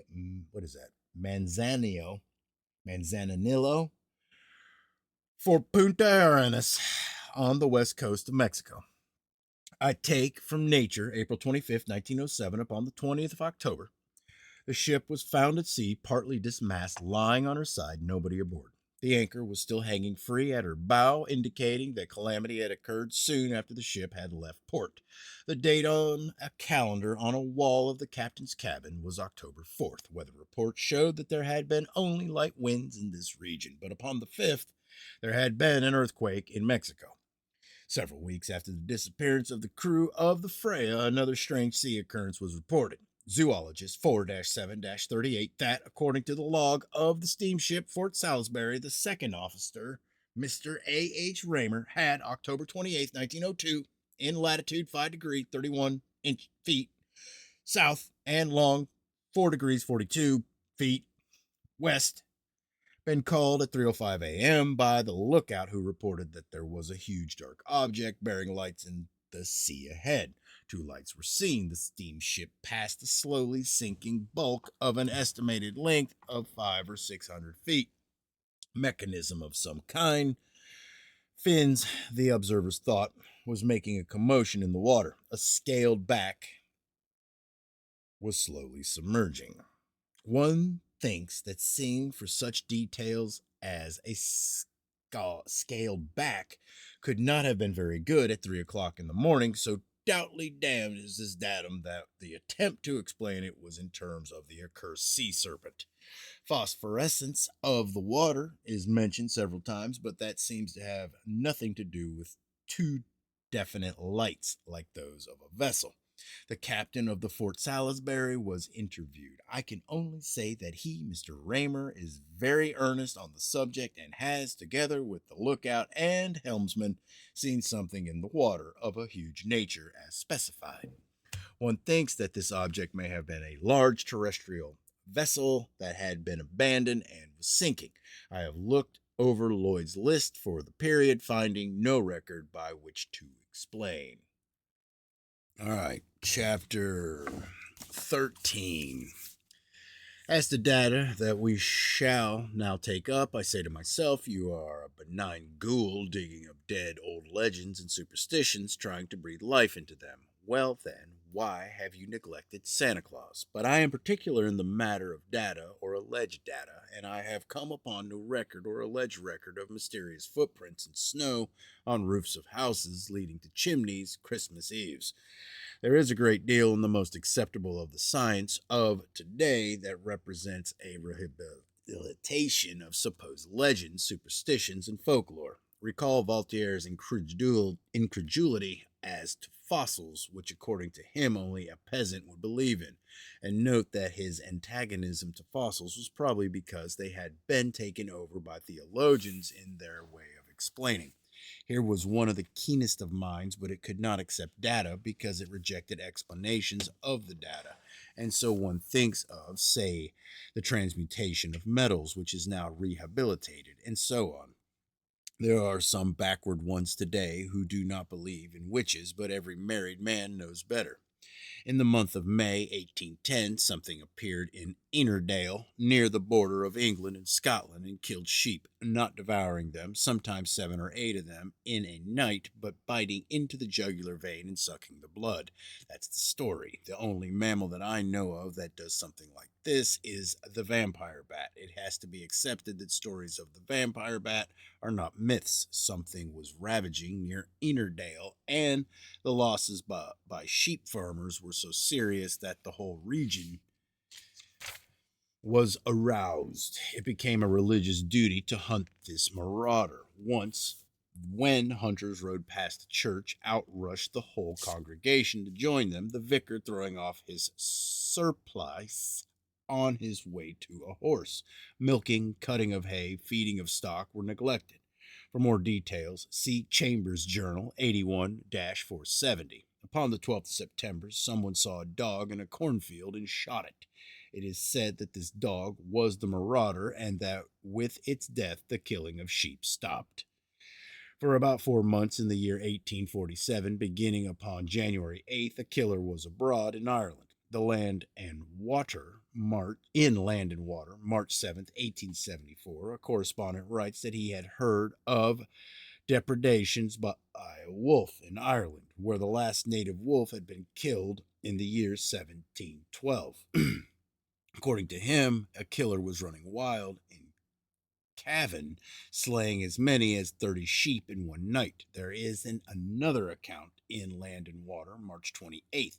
Here, a correspondent writes that in Cavan, sheep had been killed in a way that led to the belief that the marauder was not a dog.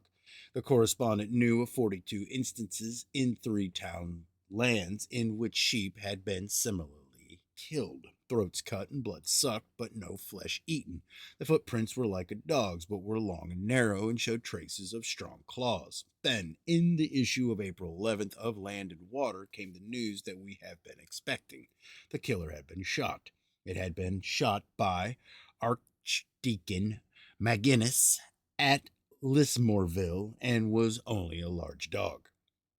This announcement ends the subject in Land and Water. Almost anybody, anyway in the past, before suspiciousness against conventions had the development that has today, reading these accounts down to the final one would say, why, of course, it's the way these stories always end up. Nothing to them. But it is just the way these stories always end up that has kept me busy. Because of our experience with pseudo endings of mysteries or the mysterious shearing and bobbing and clipping of mysteries, I went more into this story that was said to be no longer mysterious. The large dog that was shot by the archdeacon was sacrificed not in vain, if its story shut up the minds of readers of Land and Water, and if it be desirable somewhere to shut up minds upon this earth. See the Clare Journal issues up to the April 27th, the shooting of the large dog and no effect upon the depredations, another dog shot, and the relief of the farmers who believed that this one was the killer. Still another dog shot and supposed to be the killer. The killing of sheep continuing. The depredations were so great as to be described as terrible losses for poor people. It is not definitely said that something was killing sheep vampirishly, but that only a piece was bitten off and no flesh sufficient for a dog ever eaten.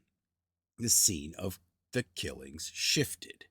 Cavan Weekly News, April 17th, that near Limerick, more than 100 miles from Cavan, a wolf or something like it was killing sheep. The writer says that several persons alleged to have been bitten by this animal have been taken to the Ennis Insane Asylum, laboring under strange symptoms of insanity. It seems that some of the killings were simultaneous near Cavan and near Limerick. At both places, it was not said that finally any animal known to be the killer was shot or identified. If these things that may not be dogs be, their disappearances are as mysterious as their appearances. There was a marauding animal in England towards the end of the year 1905. London Daily Mail, November 1st, 1905. The sheep slaying mystery of Badminton. It is said that in the neighborhood of Badminton, on the border between Gloucestershire and Wiltshire, sheep had been killed. Sergeant Carter of the Gloucestershire Police is quoted, I have seen 2 of the carcasses myself and can say definitely that it is impossible for it to be the work of a dog. Dogs are not vampires and do not suck the blood of a sheep and leave the flesh almost untouched. And going over the newspapers, just as we're wondering what's delaying it, here it is. London Daily Mail, December 19th. Marauder shot near Hinton. It was a large black dog. So then, if in London any interest had been aroused, this announcement stopped it. We go to newspapers published near the scene of the sheep slaughtering. Bristol Mercury, November 25th, that the killer was a jackal, which had escaped from a menagerie in Gloucester. And, hold on, oh yeah, that stopped the mystification and inquiry in the minds of readers of the Bristol Mercury. Suspecting that there had been no such escape of a jackal, we go to Gloucester newspapers in the Gloucester Journal, November 4th, in a long account of depredations.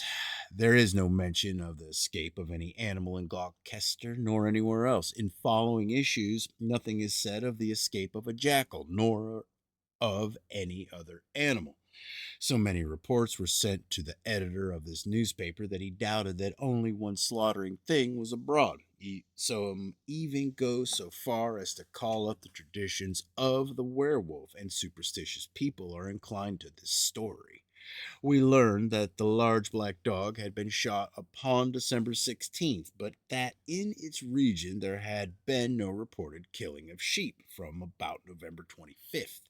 The look of data is of another scene shifting. Near Gravesend, an unknown animal had, up to December 16th, killed about 30 sheep.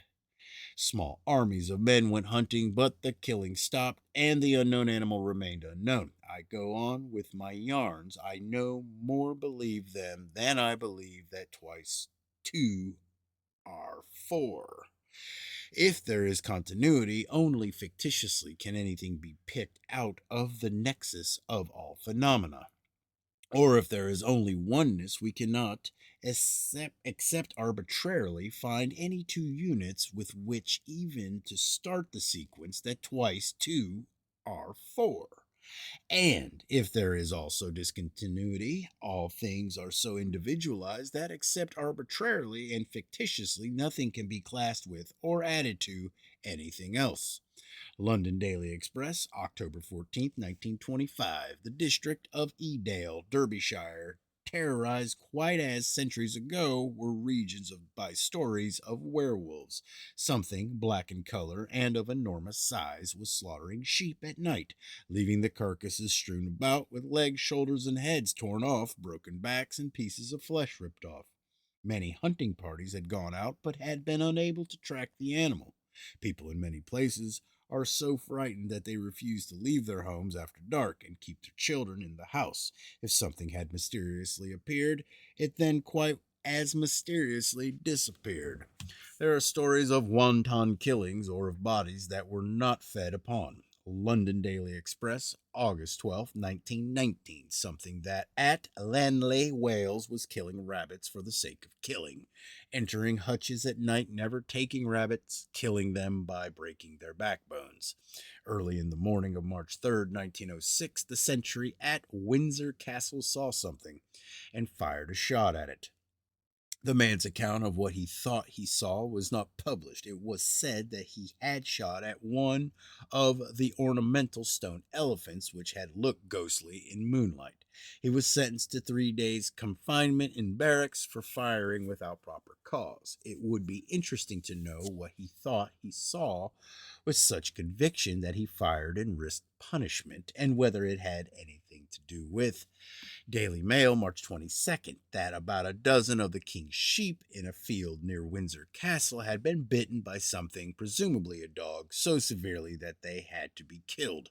In the Daily Mail, March 19th, is an account of extraordinary killing of sheep by dogs near Guildford, about 17 miles from Windsor. 51 sheep were killed in one night. A woman in a field, something grabbed her. At first, the story was of a marauding panther that must have escaped from a mangery. See the field, August 12th and 19th, 1893. An animal, supposed to be an escaped panther that was preying upon human beings in Russia. Look up records of werewolves or supposed werewolves and note instances of attacks almost exclusively upon women. For a more particularized account by General R.G. Burton, who was in Russia at the time, see the field, December 9th, 1893. General Burton had no opportunity to visit the place haunted by this mysterious animal, but he tells the story as he got it from Prince Shirikining, who was active in the hunt. An unknown beast was terrorizing a small district in the Oriel government south of Moscow. The first attack was upon the evening of July 6th. 3 days later, another woman was grabbed by an undescribed animal, which she beat off until help arrived. That day, a boy aged 10 was killed and devoured. July 11th, a woman killed near Trosna at 4 o'clock. On the 14th, the beast severely wounded another woman, and at 5 o'clock made another attack upon a peasant girl, but was beaten off by a companion who pulled the animal off by the tail. These details are given from the official accounts of the events. There was a panic, and the military authorities were appealed to. Three officers, 3 officers and 40 men were sent from Moscow. They organized beats that were composed of from 500 to 1,000 peasants, but all hunts were unsuccessful. On the 24th of July, 4 women were attacked, and one of them was killed. Something was outwitting 3 officers and 40 men, and armies of 1,000 peasants. War was declared. Prince Sherenicki, with 10 officers and 130 men, arrived from St. Petersburg. We noticed that in uncanny occurrences, when there is wide publicity or intense excitement, phenomena stop or are stopped. War was declared upon something, but it disappeared. According to general descriptions, the animal was long, with a blunt muzzle, and round, standing up ears, with a long, smooth, hanging tail. We know what to expect. In the field, December 23rd, 1893, it is said that after a study of sketches of the spoor of the animal, the naturalist Alfieri gave his opinion that the animal was a large dog. He so concluded because of the marks of protruding nails in the sketches. But also it is said that plaster casts of the footprints showed no such marks. It is said that the nail marks had been added to the sketches because of assertions by hunters that nail marks had been seen. Writing 30 years later, General Burton tells of the animal as something that had never been identified. This is fringing upon an enormous subject that leads away from the slaughtering of sheep to attacks, some of them mischievous, some ordinarily deadly, and some of the Jack the Ripper kind, upon human beings. Though I have hundreds of notes upon mysterious attacks upon human beings, I cannot develop an occult criminology now. All right. Chapter 14. In October 1904, a wolf belonging to Captain Baines of Shotley Bridge, 12 miles from Newcastle, England, escaped, and soon afterward, killing of sheep were reported from the region of Hexham, about 20 miles from Newcastle. There seems to be an obvious conclusion. We have had some experience with conclusions that were said to be obvious.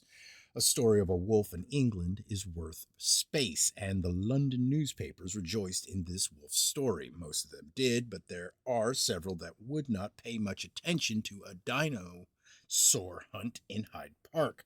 Special correspondents were sent to Hexham, Northumberland. Some of them, because of circumstances that we shall note, wrote that there was no wolf, but probably a large dog that had turned evil. Most of them wrote that undoubtedly a wolf was ravaging and was known to have escaped from Shotley Bridge. Something was slaughtering sheep, killing for food, and killing wantonly, sometimes mutilating 4 or 5 sheep and devouring one. An appetite was ravaging in Northumberland. We have impressions of the capacity of a large and hungry dog, but upon reading these accounts, one has to think that they were exaggerations or that the killer must have been more than a wolf. But according to developments, I'd not say that there was much exaggeration. The killings were so serious that the farmers organized into the Hexham Wolf Committee, offering a reward and hunting systematically. Every hunt was fruitless except as material for the special correspondents who told of continuing depredations and reveled in special announcements. It was especially announced that upon December 15th, the Hayden foxhounds, one of the most special packs in England, would be sent out. These English dogs, of degree so high as to be incredible in all other parts of the world, went forth. It is better for something of high degree not to go forth. Mostly in times of peace arise great military reputations. So long as something is not tested, it may be of high renown. But the Hayden foxhounds went forth. They returned with their renown damaged. This takes us to another of our problems. Who can blame a celebrity for not smelling an absence? There are not only wise men, there are wise dogs, we learn. The Wolf Committee heard of Monarch, the celebrated bloodhound. The celebrity was sent for, and when he arrived, it was with such a look of sagacity that the sheep farmer's troubles were supposed to be over. The wise dog was put on what was supposed to be the trail of the wolf, but if there weren't any wolf, who can blame a celebrated bloodhound for not smelling something that wasn't? The wise dog sniffed, then he sat down. It was impossible to set this dog on the trail of a wolf, though each morning he was taken to a place of fresh slaughter. Well, then, what else is there in all this? If locally one of the most celebrated intellects in England could not solve the problem, it may be that the fault was in taking it up locally. Throughout many time of gathering material for this book, it was my way to note something and not to regard it as isolated and to search widely for other occurrences that might associate with it. So then I noted this wolf story and I settled upon this period of the winter of 1904-5 with the idea of collecting records of seemingly most incongruous occurrences, which, however, might be germs of correlations. Such as this, for instance, but what could one of these occurrences have to do with the other? That in the that in this winter of 1904 or 5 there were two excitements in Northumberland. One was the wolf hunt, and the other was a revival craze which had spread from Wales to England. At the time of the wolf hunt, there was religious mania in Northumberland. Men and women staggered as they wept and shouted, bearing reeling lights and delirious torchlight processions. In Monarch, the If Monarch, the celebrated bloodhound, sniffed and then sat down, I feel myself that the trail cannot be picked up in Hexham. It was a time of widespread uncanny occurrences in Great Britain, but in no account of any one uncanny occurrence have I read of any writer's awareness that there were other uncanny occurrences, or more than one or two other uncanny occurrences. There were many special scares. At this time in Great Britain, there was no general scare. The contagions of popular delusions cannot be lugged in as a general explanation. Strange, luminous things or beings were appearing in Wales, and Wales had started one of the most widely hysterical religious revivals of modern times. A light in the sky and a pious screech. I sniff, but I don't sit down. A wolf and a light and a screech. There are elaborate accounts of the luminous things or beings in the Proc SPR Volume 19 and in the first volume of the Occult Review.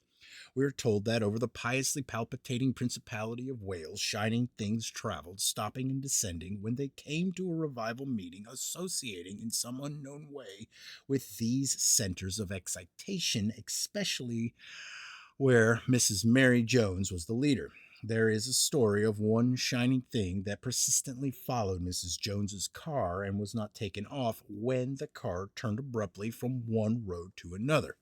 So far as acceptability is concerned, I prefer the accounts by newspapermen. It took considerable to convince them. Writers sent to Wales by London newspapers sent out with blithe incredulity. Almost everybody was hankering for mysteries, but it is likely to be an abstract hankering, and when a mystery comes up in one's own experience, one is likely to treat it in a way that warns everybody else that one is not easily imposed upon. The first reports that were sent back by the Londoners were flippant, but in the London Daily Mail, February 13th, 1905, one of these correspondents describes something like a ball of fire, which he saw in the sky, a brilliant object that was motionless for a while, then disappearing. Later, he came upon such an appearance near the ground, not 500 feet away. He ran towards it, but the thing disappeared. Then Bernard Redwood was sent by the Daily Mail to investigate. In the Mail, February 13th, he writes that there were probably will-o'-wisps helped out by practical jokers. As we very well know, there is no more helpful creature than practical jokers, but as inquiry stoppers, will-o'-wisps have played out. A conventionalist telling the story today would say that there were luminous bats from a chapel belfry and that a sexton had shot one. Almost every writer who accepted that these things were thought that in some unknown or unknowable way they were associated with the revival. It is said that they were seen hovering over chapels. According to my methods, I have often settled upon special periods, gathering data with the idea of correlating, but I have never came upon any other time in which were reported so many uncanny occurrences. There were teleportations in a butcher shop, or things were mysteriously flying about in a butcher shop in Portmadoc, Wales. The police were called in and they accused a girl who was employed in the butcher shop. She made a full confession. A ghost in Barmouth, no details. Most of the records are mere paragraphs, but the newspapers gave considerable space to reported phenomena in the home of Mr. Howell at Lampeter, Wales. As told in the London Daily News, February 11th and 13th, mysterious knockings were heard in this house and crowds gathered outside. The Bishop of Swansea and Professor Harris investigated but could not explain. Crowds in the street became so great that extra police had to be called out to regulate traffic, but nothing was learned. There were youngsters in this house, but they did not confess. Mr. Howell had what is known as standing in his community. It's the housemaid or the girl in the butcher shop with parents who presumably haven't much standing, who is knocked about or more gently slugged or perhaps only slapped on the face, who confesses or is said to have confessed. Also, as told in the Liverpool Echo, February 15th, there was excitement at Rimini, Wales, and investigations that came to nothing. Tapping sounds had been heard and strange lights had been seen in one of the revival centers, the Salvation Army Barracks. Whether these lights were like the other lights that were appearing in Wales, I cannot say. It was the assertion of the Reverend J. Evans and other investigators who had spent a night in the barracks that they had seen very bright lights. In the Southern Daily Echo, February 23rd, is an account of mysterious rappings on a door of a house in Crewe and of a young woman in the house who is said to have dropped dead. A physician pronounced her dead, but there was an inquest, and the coroner said there is not a single sign of death. Nevertheless, she was officially dead, and she was buried anyway. I am too dim in my notions of possible correlations to go into details, but along with my supposition that ordinarily, what is that word? Catalepsy? Hold on. Damn you, Fort. I am too dim in my notions of possible correlations to gain into details. But, along with my supposition that ordinarily catalepsy is of rare occurrence, I note that I have records of 3 persons who, in this period, were aroused from trances in time to save them from being buried alive. There are data of strange suicides that I shall pass over. I have several dozen records of mysterious fires in this period. Slaughtered in Northumberland, farmers who could housing their sheep at night, others setting up lanterns in their fields. Monarch, the celebrated bloodhound, who could not smell something that perhaps was not, got no more space in the newspapers, and to a woman, the inhabitants of Hexham stopping sending him chrysanthemums.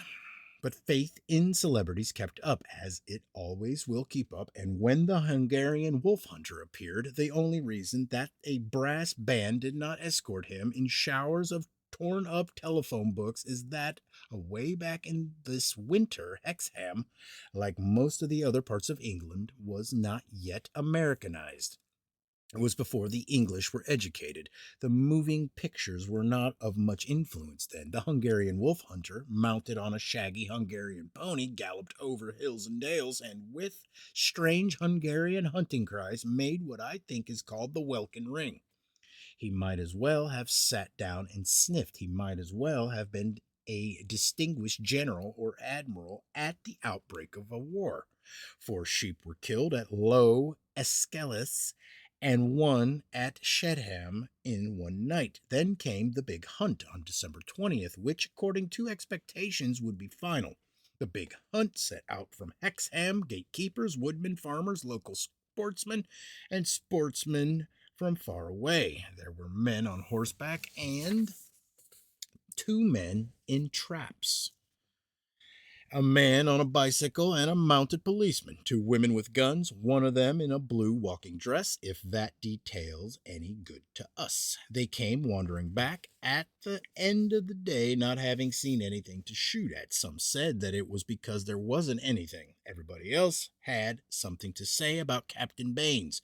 The most unpopular person in the north of England at this time was Captain Baines of Shotley Bridge.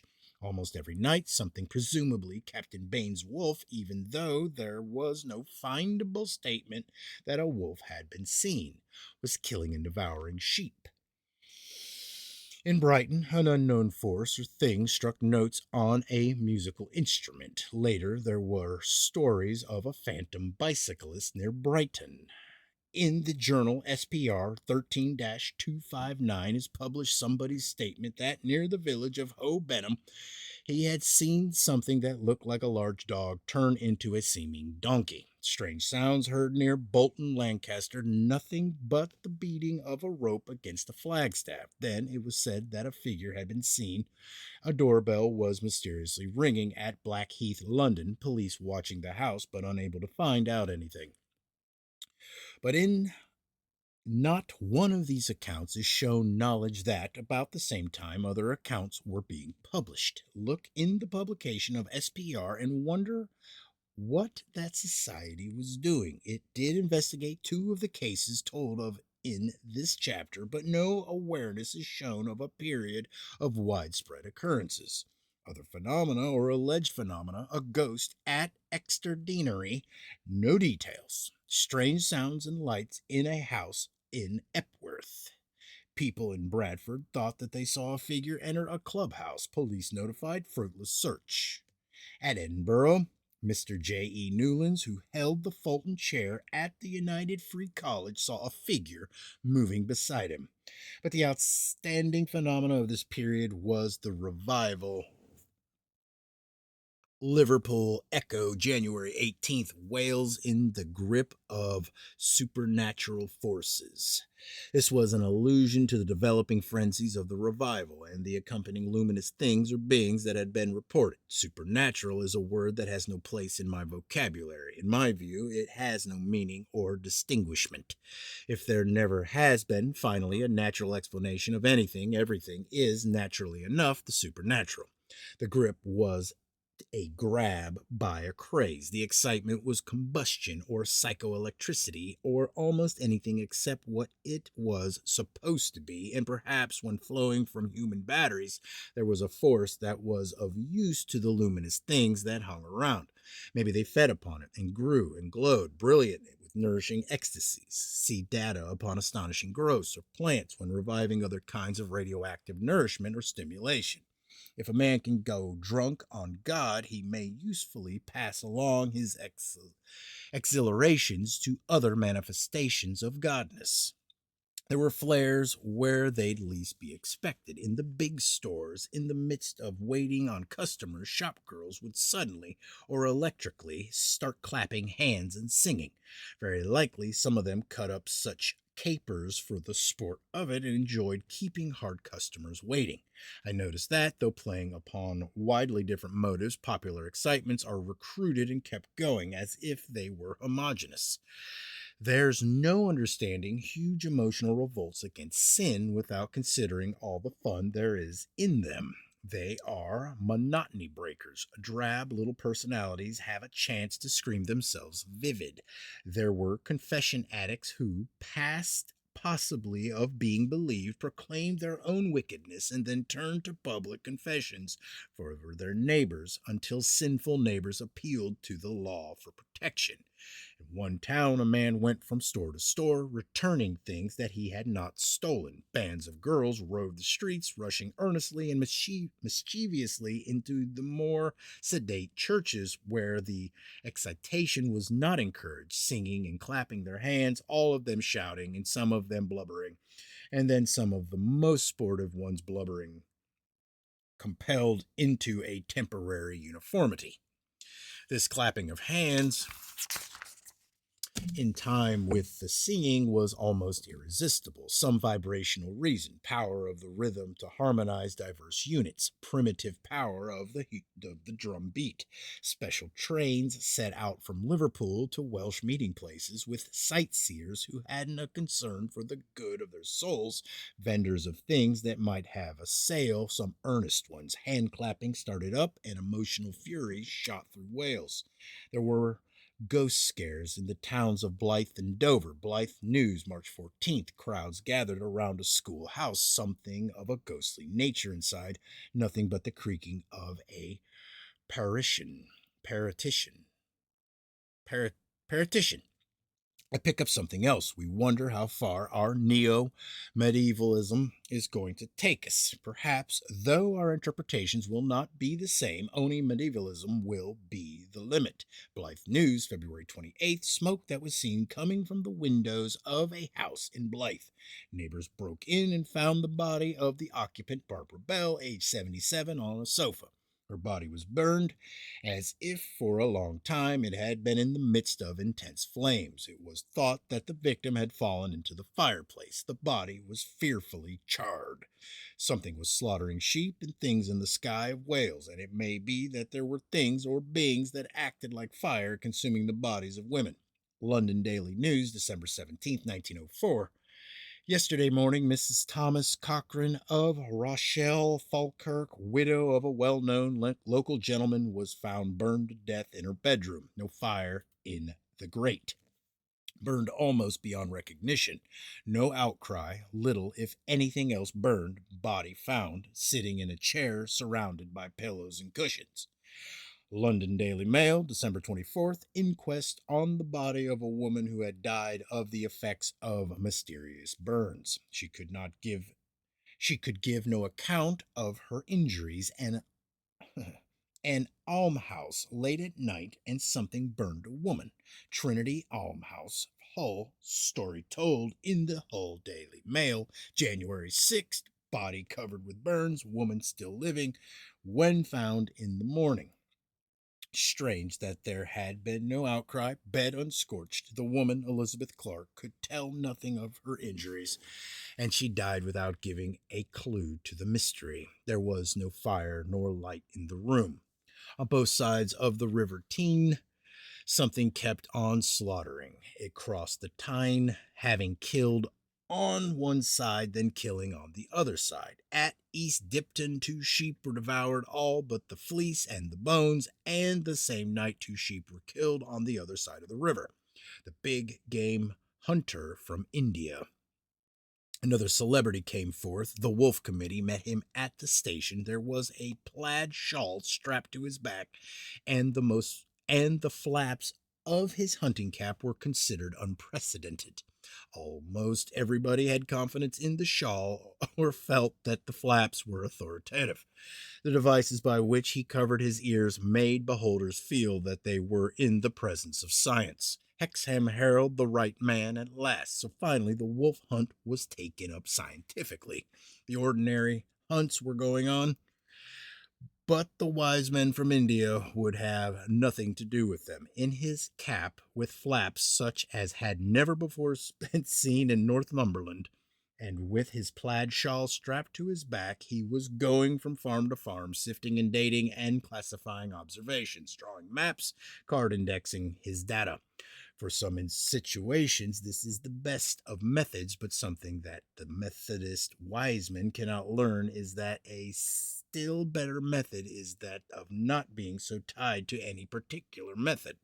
It was a serious matter in Hexham. The ravaging thing was an alarming pest. There were some uncommon hunters who were unmannerly over all this delay. But the Hexham Herald came out strong for science, the right man in the right place at last. I think I'll stop. All right. Where was I? There was, in this period, another series of killings upon a farm near Newcastle late in this year, 1904. Something was killing poultry. The depredations were so persistent and the marauder was so pervasive that persons who are said to be superstitious began to talk in a way that is said to be unenlightened. Then the body of an otter was found. The killing of poultry stopped. For a discussion of the conclusion to any normal logician looks obvious, see The Field, December 3rd, 1904. Here we learn that otters, though ordinarily living upon fish, do sometimes vary their diet. But no data upon persistent killing of poultry by otters came out. This body of an otter was found lying on a railroad line. France in the grip of military forces, August 1914. France was invaded, and the people of France knew that France was invaded.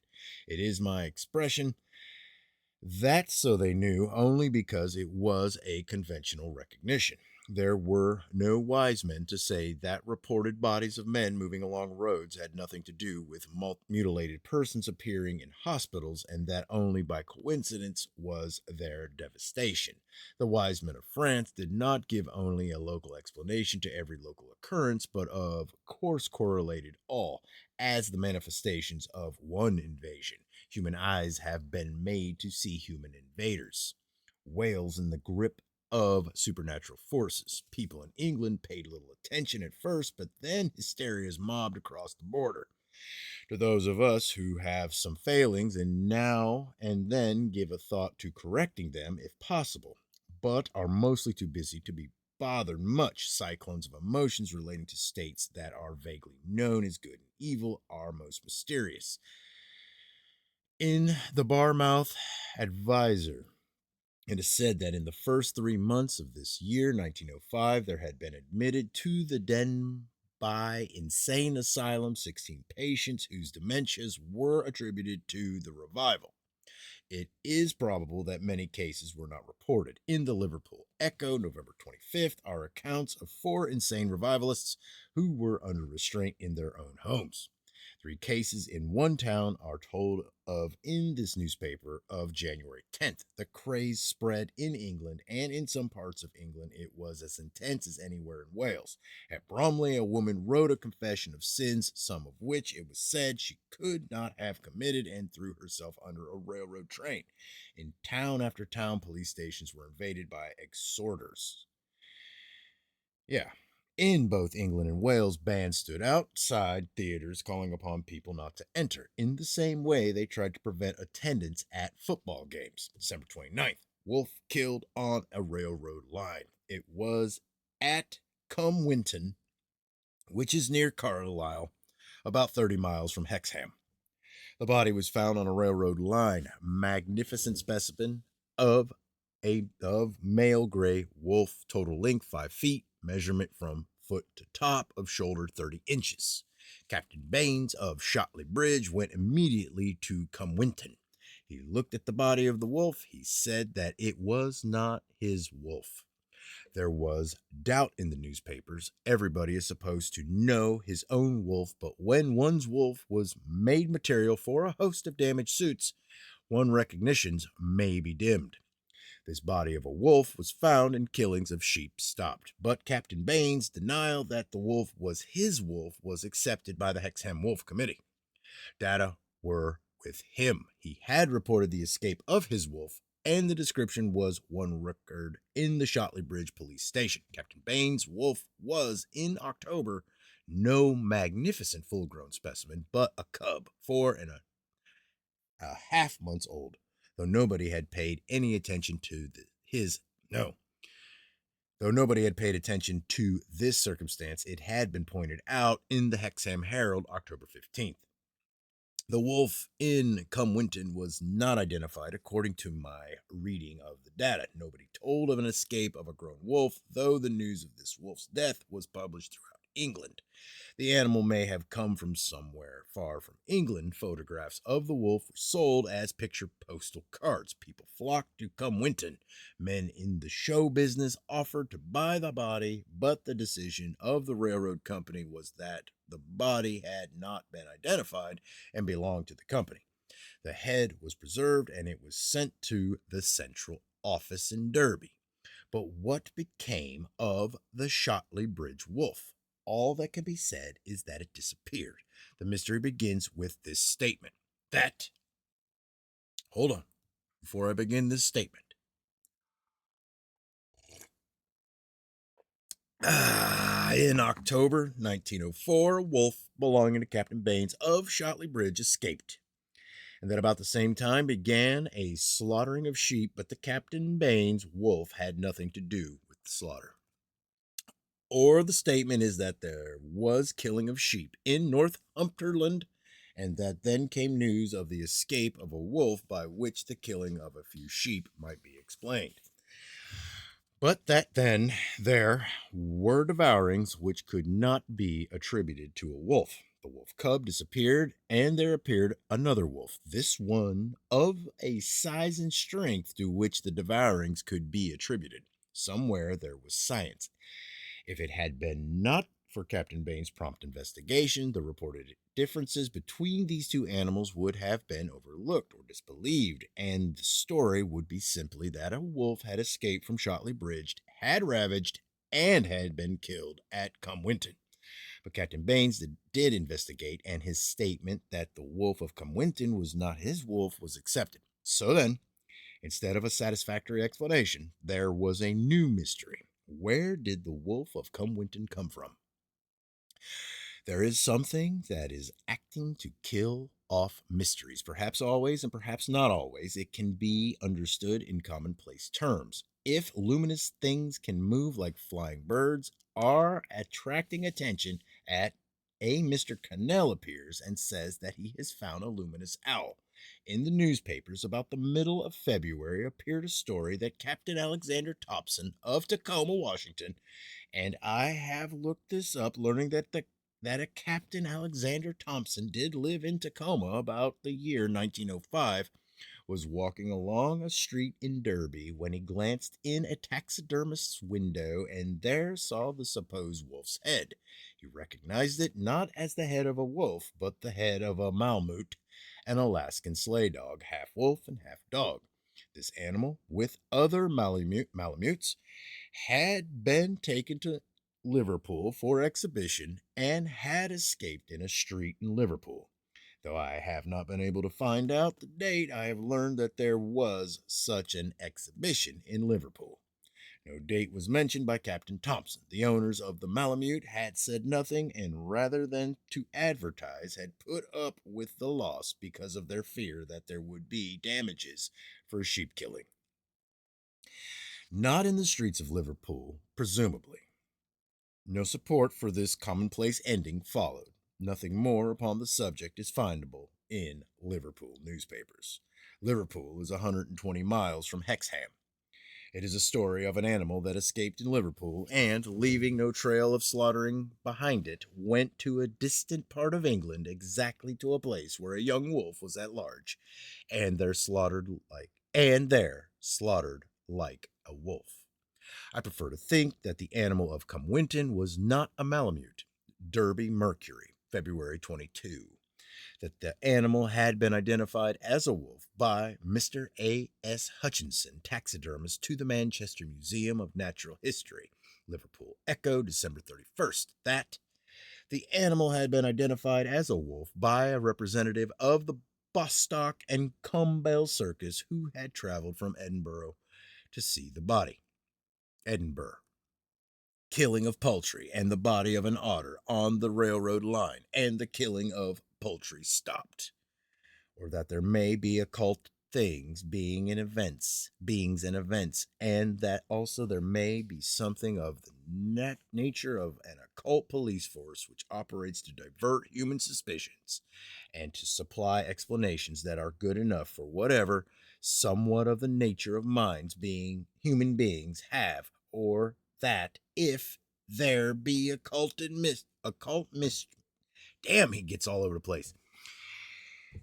Or that if there be occulted mischief makers and occult ravagers, they may be of a world also of other beings that are acting to check them and to explain them, not benevolently, but to divert suspicion from themselves, because they, too, may be exploiting life upon this earth, but in ways more subtle and in orderly or organized fashion.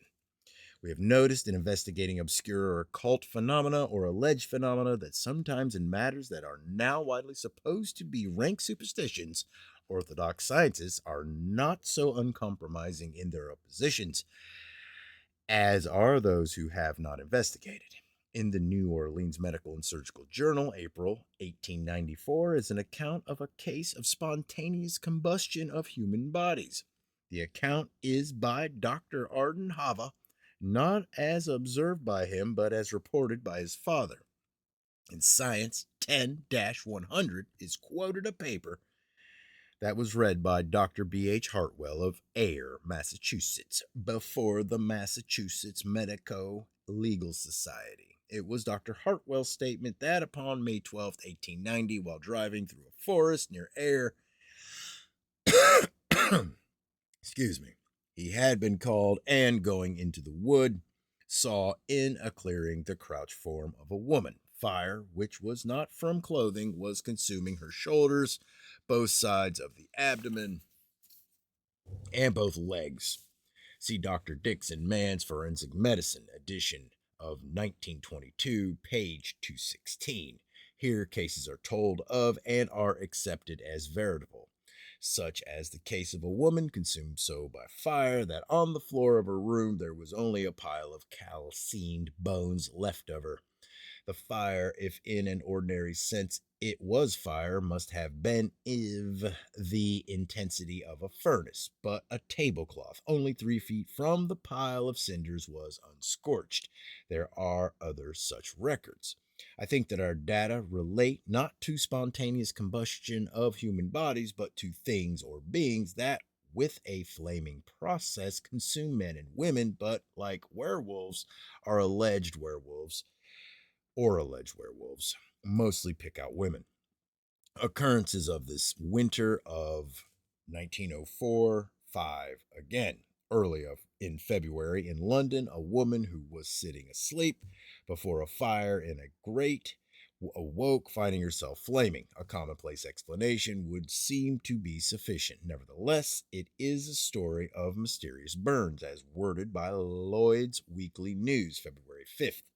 A coroner had expressed an inability to understand. In commenting upon the case, the coroner had said that a cinder might have shot from the grate, igniting this woman's clothes, but that she had been sitting facing the fire and that the burns were on her back.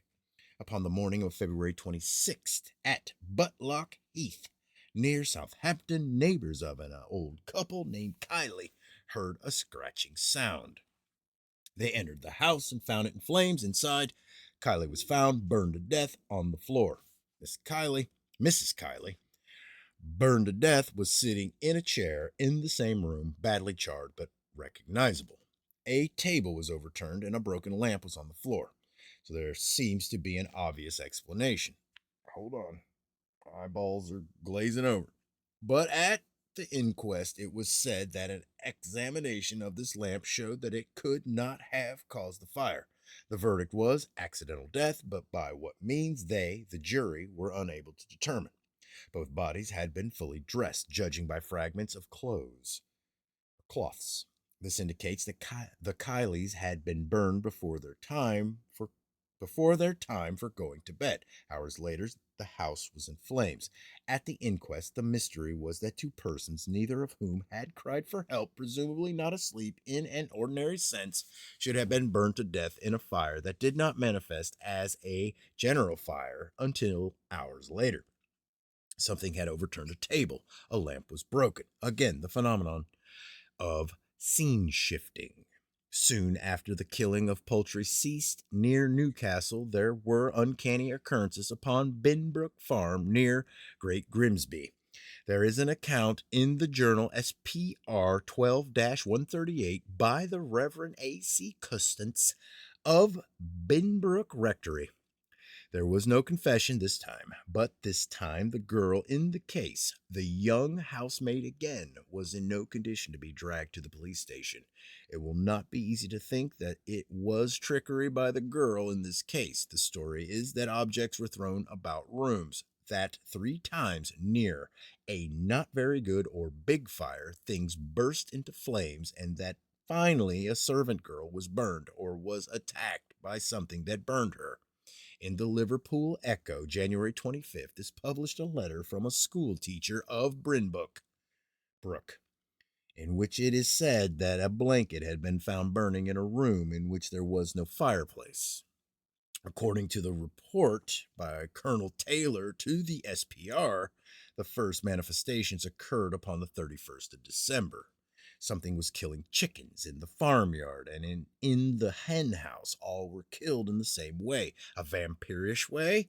Their throats were torn. I go to a newspaper for an account of phenomena in Book. The writer was so far from prejudice in favor of occult phenomena that he began by saying, "Superstition dies hard."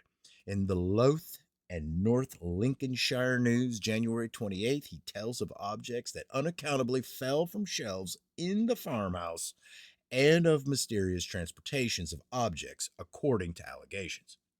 A story that greatly dismays the unsophisticated is that of a servant girl who, while sweeping the floor, was badly burned on the back. This is how the farmer relates it. Our servant girl, whom we had taken from the workhouse and who had neither kiln nor friend in the world that she knows of, was sweeping the kitchen.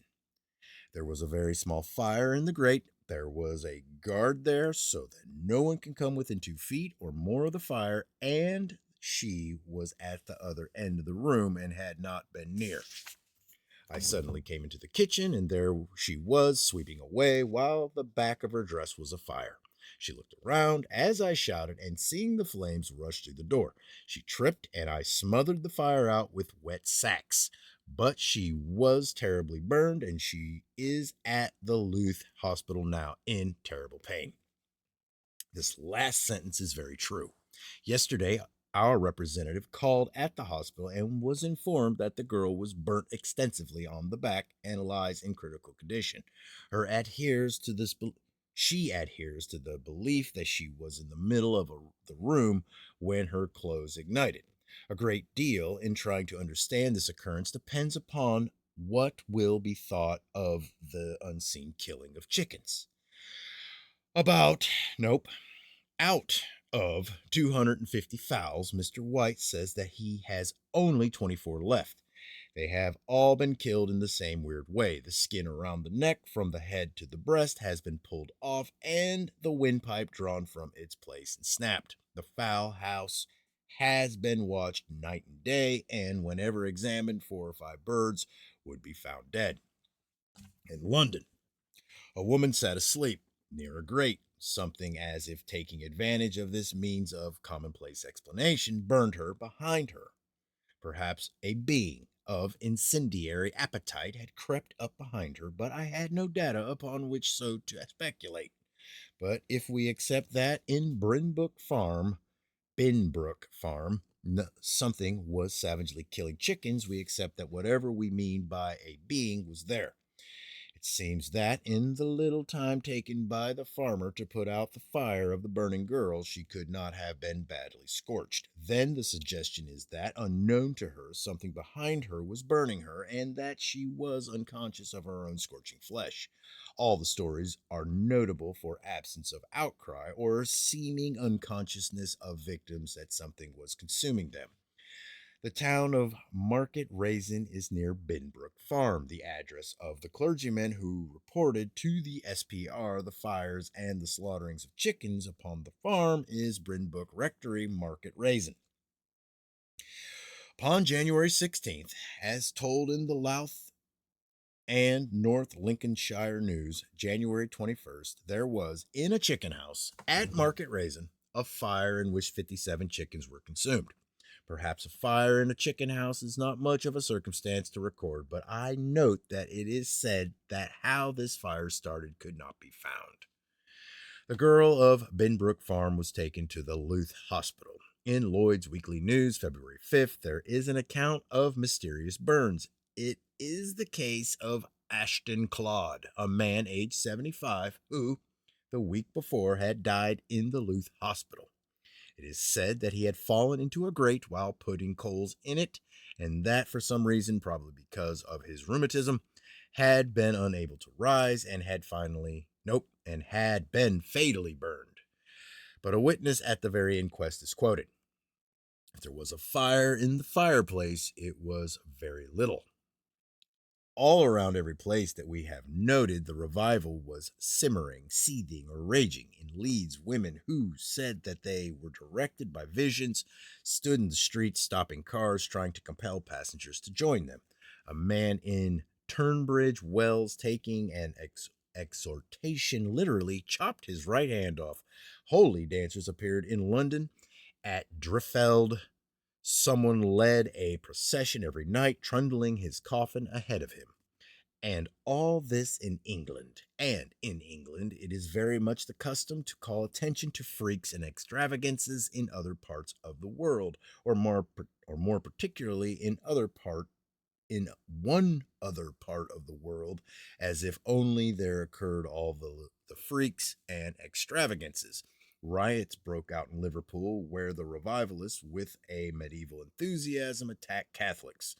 The Liverpool City Council ensured certain so called religious meetings, which create danger to life and property. Also, at Southend, there were processions of shouters from which rushed missionaries to slug Catholics and to sling bricks at houses in which lived Catholics. In the Liverpool Echo, February 6th, is quoted a magistrate who said to a complainant who, because of differences in a general doctrine of loving one's neighbors, had been assaulted. When you see one of these processions, you should run away as you would from a mad bull. Upon all the occurrences that we have noted was the one enveloping phenomenon of the revival. There is scarcely a place that I have mentioned in any of the accounts that was unagitated. Why is it that youngsters have so much to do with psychic phenomena? I have gone into that subject according to my notions. Well, then, when a whole nation or host of its people goes primitive or goes into atavism or reverts religiously, it may be that conditions arise that are susceptible to phenomena that are repelled by matured mentality. A hard headed materialist says dogmatically, there are no occult phenomena. Perhaps he is right about this relatively to himself, but what he says may not apply to children, when at least to a considerable degree a nation goes childish with medievalism. It may be upon itself an invasion of phenomena that in the Middle Ages were common, but that were discouraged or alarmed and were driven more to concealment when minds grew up somewhat. If we accept that there is teleportation and that there are occult beings, that is going so far that we may as well consider the notion that to stop inquiry, a marauding thing to divert suspicion teleported from somewhere in Central Europe, a wolf to England, or that there may be something of the nature of an occult police force which checks mischief and slaughter by the criminals of its kind and takes teleportive means to remove suspicion, often solving one problem only by making another, but relying upon conventionalizations of human thought to supply cloakery. The killing of poultry, the body on the railroad line, stoppage, scene shifting. The killing of sheep, the body on the railroad line, stoppage, farm and home, March 16th. That hardly had the wolf been killed in Cumwinton in the north of England when farmers in the south of England, especially in the districts between Turnbridge and Sevenoaks, Kent, began to tell of mysterious attacks upon their flocks. Sometimes 3 or 4 sheep would be found dying in one flock, having in nearly every case been bitten in the shoulder and disemboweled.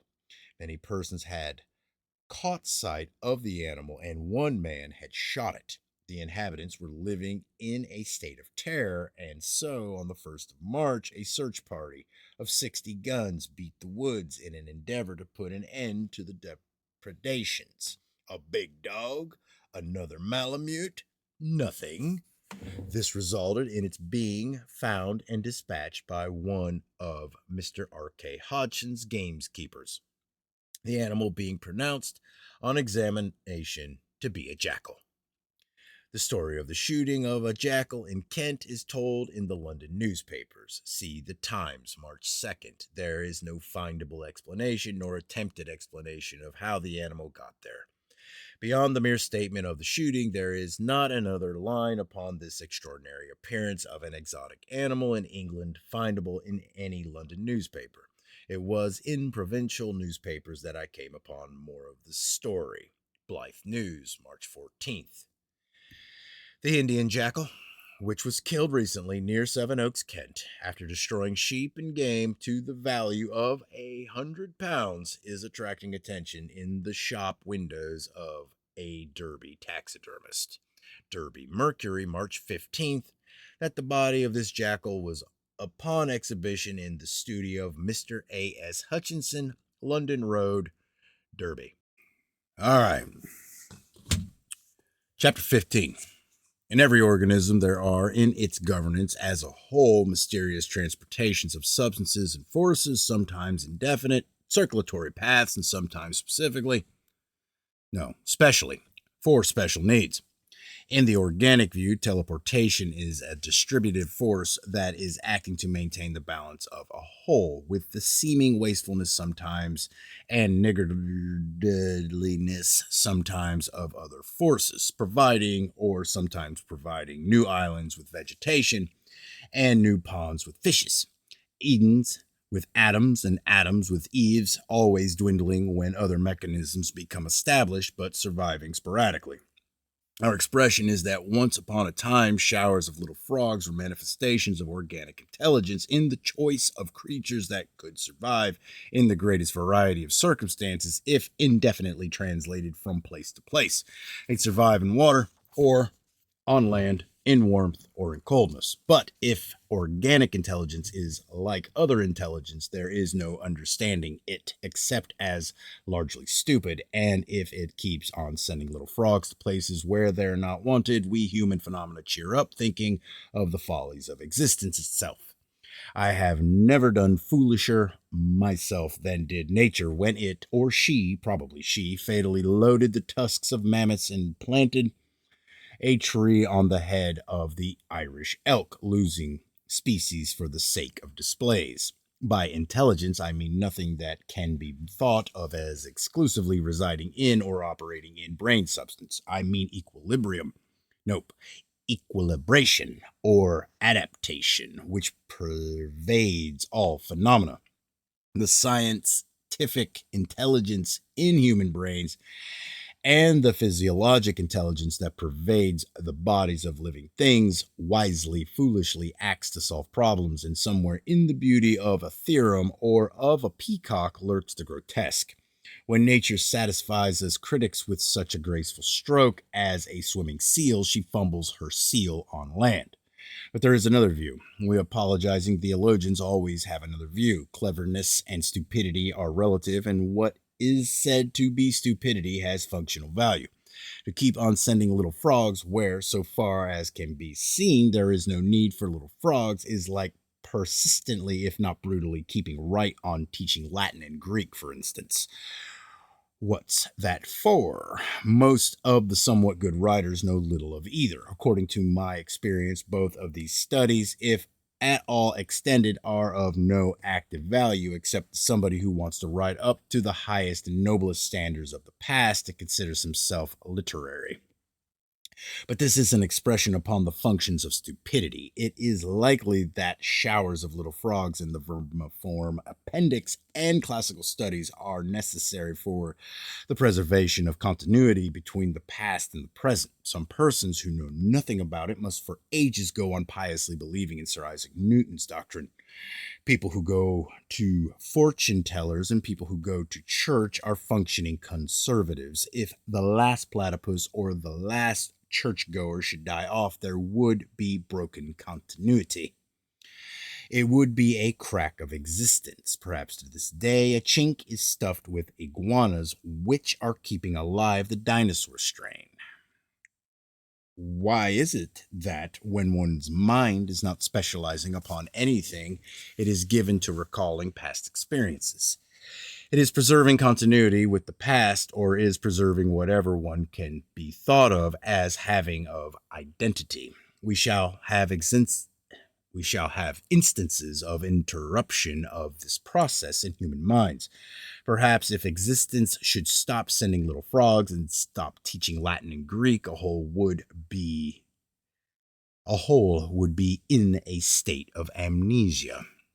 Our expression is that teleportation is enormously useful to life upon this earth, but our data has been, and for a while will continue to be, mostly of its vagaries or its conservations. If our existence is an organism, it should seem that it would be one of the most notorious old rascals in the cosmos. It is a fabric of lies. Everywhere it conjures up appearances of realness and finality and trueness, words that I use as synonyms for one state. And then, when examined, everything is found not to be real or final or true, but to be depending upon something else or some other chimera, merging away and losing its appearance of individuality into everything else or every other fraud. That is pseudo-individualizing this pseudo-individualizing may in some cases realize itself as a view that I am not taking up in this book. Here it is our concern to find out if we think we can, whether we be the phenomena or the organism or not. Whether that organism be producing something or be graduating realness out of the phenomenal is a question that I shall take up some other time. Imposture pervades all things phenomenal. Everything is a mirage. Nevertheless, accepting that there is continuity, I cannot accept that anybody ever has been an absolute imposter. If he's a triborn claimant, after a while he thinks that there may be some grounds for his claims. If good and evil are continuous, any crime can be linked with any virtue. Imposture merges away into self-deception, so that only relatively has there ever been an imposter. Every scientist who has ever played a part in any developing science has, as can be shown if he's been dead long enough, by comparing his views with more modern views, deceived himself. But there have been cases that look more flagrant. To what degree did Haeckel doctor illustrations in his book to make a theory work outright? What must one think of Professor Kramer? In August 1926, he was accused of faking what he called acquired characters on the feet of toads. In September, he shot himself. The only polite way of explaining Professor Smith, Astronomer Royal of Scotland, who founded a cult upon his measurements of the Great Pyramid, is to say that his measuring rod must have slipped. If in his calculations Professor Einstein made the error that two distinguished mathematicians say he made, but if eclipses came out as they should come out, as reported by astronomers who did not know of the error, there is very good encouragement for anybody to keep on deceiving himself. I can draw no line between imposture and self-deception. I can draw no line between anything phenomenal and anything else phenomenal, even though I accept that there are lines. But there are scientists who have deceived others so rankly that it seems an excess of good manners to say that also they deceive themselves. If among scientists there have been instances of rank imposture, we shall expect to come upon much imposture in our data of irresponsible persons. The story told by Professor Marantino Fusco of Naples when, in August 1924, he announced that he had discovered the 109 missing volumes of Livy's History of Rome, is not commonly regarded as imposture, because when the professor could not produce the missing volumes, his explanation that he had been indiscreet was published and accepted. This scientist's indiscretion was glossed over, as in the time of full power of the preceding orthodoxy, the indiscretion of any priest was hushed up. The impression went abroad that all that was wrong was that the professor had been too ardent or so hopeful of finding the books that prematurely he had announced having found them. But there are other impressions. They are of credulous American millionaires and of the unexpected interest that the Italian government showed in the matter. What about the other professors who told that they had seen the volumes? See Current Literature 77 594. Here is published a facsimile of 4 lines which Dr. Max Funk said that he had copied from one of the manuscripts, which, according to Professor Fusco's explanation, he had only hoped to find. I can find no explanation by Dr. Funk. One explanation is that perhaps there was not forgery and that perhaps the volumes were found and by evasion of representatives of the Italian government are in the collection of a silent American millionaire today. But I do not think that collectors care much for treasures that they can't tell about. The Tale of an Itch, Dr. Grime, and the inscribed stone, and the irritation it was to a pious professor until he was able to translate it as it should be translated. In the year 1923, Dr. Grime, professor of Semitic languages at the University of Munich, sent out good cheer to the faithful. God, who had been doing poorly, got a boost. Dr. Grime announced that from an inscribed stone which had been discovered in a temple at Sinai, he had deciphered the story of the rescue of the infant Moses from the Nile by an Egyptian princess. London Observer, October 25th, 1925, a letter from Sir Flinders Petrie that Dr. Grime had made his translation by adding cracks in the stone and some of its weather marks to the hieroglyphics, that in one division of the inscription he had translated as many scratches as he had veritable characters to make the thing come out right. If Dr. Grime alleviated an itch with scratches, that is the temporary way by whom problems always have been said to be solved. Only to be phenomenal is to be at least questionable. Any scientist who claims more is trying to register divinity. If life cannot be positively differentiated from anything else, the appearance of life itself is deception. If in mentally there is no absolute dividing line between intellectuality and imbecility, all wisdom is partly idiocy. The seeker of wisdom departs more and more from the state of the idiot, only to find that he is returning. Belief after belief fades from his mind, so his goal is the juncture of 2 obligations. Nope. Obliterations. Yeah. One is of knowing nothing, and the other is of knowing that there is nothing to know. But here are we at present not so wise as no longer to have ideas. Suppose we accept that anything phenomenal ever has developed, though only relatively, into considerable genuineness, or a good deal of a look of genuineness, so long as it is not examined. But it began in what we call fraudulency. Anybody who can exceptionally do anything, with a pose, with the false claims, and with extreme deception. Our expression is that in human affairs, rank imposture is often a sign of insipitancy, or that astrologers, alchemists, and spiritualistic mediums are forerunners of what we shall have to call values if we can no longer believe in truths. It could be that with our data we tell of nothing but lies and at the same time be upon the track of future values. Snails, little frogs, seals, reindeer have mysteriously appeared. The standardized explanation of mysterious human strangers who have appeared at points upon this earth, acting as one supposes inhabitants of some other world would act if arriving here, or acting as inhabitants of other parts of this earth, transported in a state of profound hypnosis, would probably act, is that of imposture. Having begun with a pretty liberal view of the prevalence of impostures, I am not going much to say that the characters of our data were not impostors, but I am going to examine the reasons for saying that they were.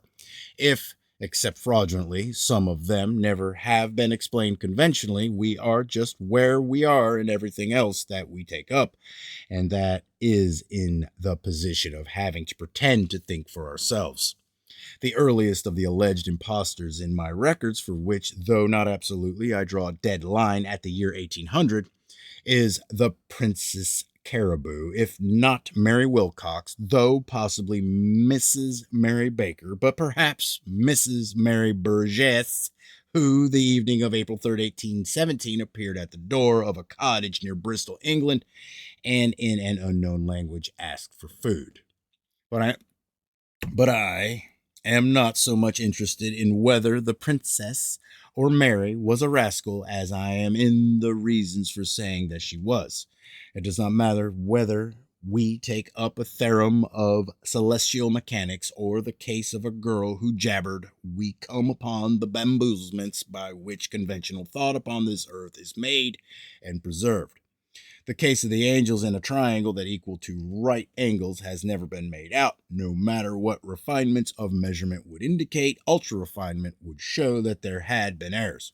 Because of continuity and because of discontinuity, nothing has ever been proved, if only by making a very bad error to start with. Professor Einstein's prediction of the curvature of lights worked out as it should work out, we suspect, before taking up the case of the Princess Caribou, that the conventional conclusion in her work was a product of mistakes. That the Princess Caribou was an impostor. First, we shall take up the case as it has been made out.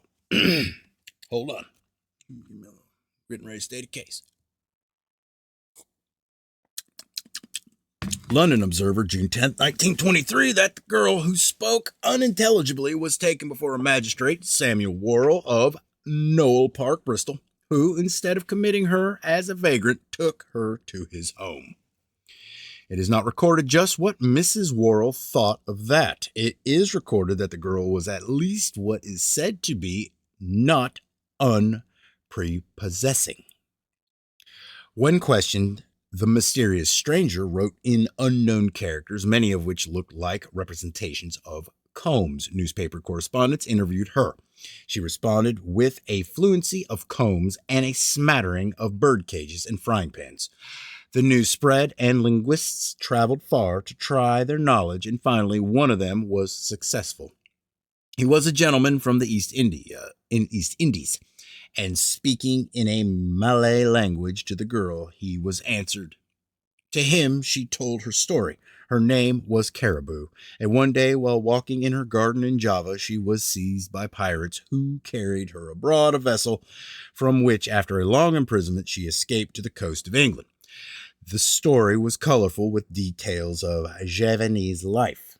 But then Mrs. Wilcox, not of Java, but of a small town in Devonshire, appeared and identified her daughter, Mary. Mary broke down and confessed. She was not prosecuted for her impostor. Instead, Mrs. Worrell was so kind as to pay her passage to America. Mostly our concern is in making out that this case was not made out, or, more widely, that neither this nor any other case ever has been made out. But I notice a little touch of human interest entering here. I notice that we feel a disappointment because Mary broke down and confessed. We much prefer to hear of impostors who stick to their impostures.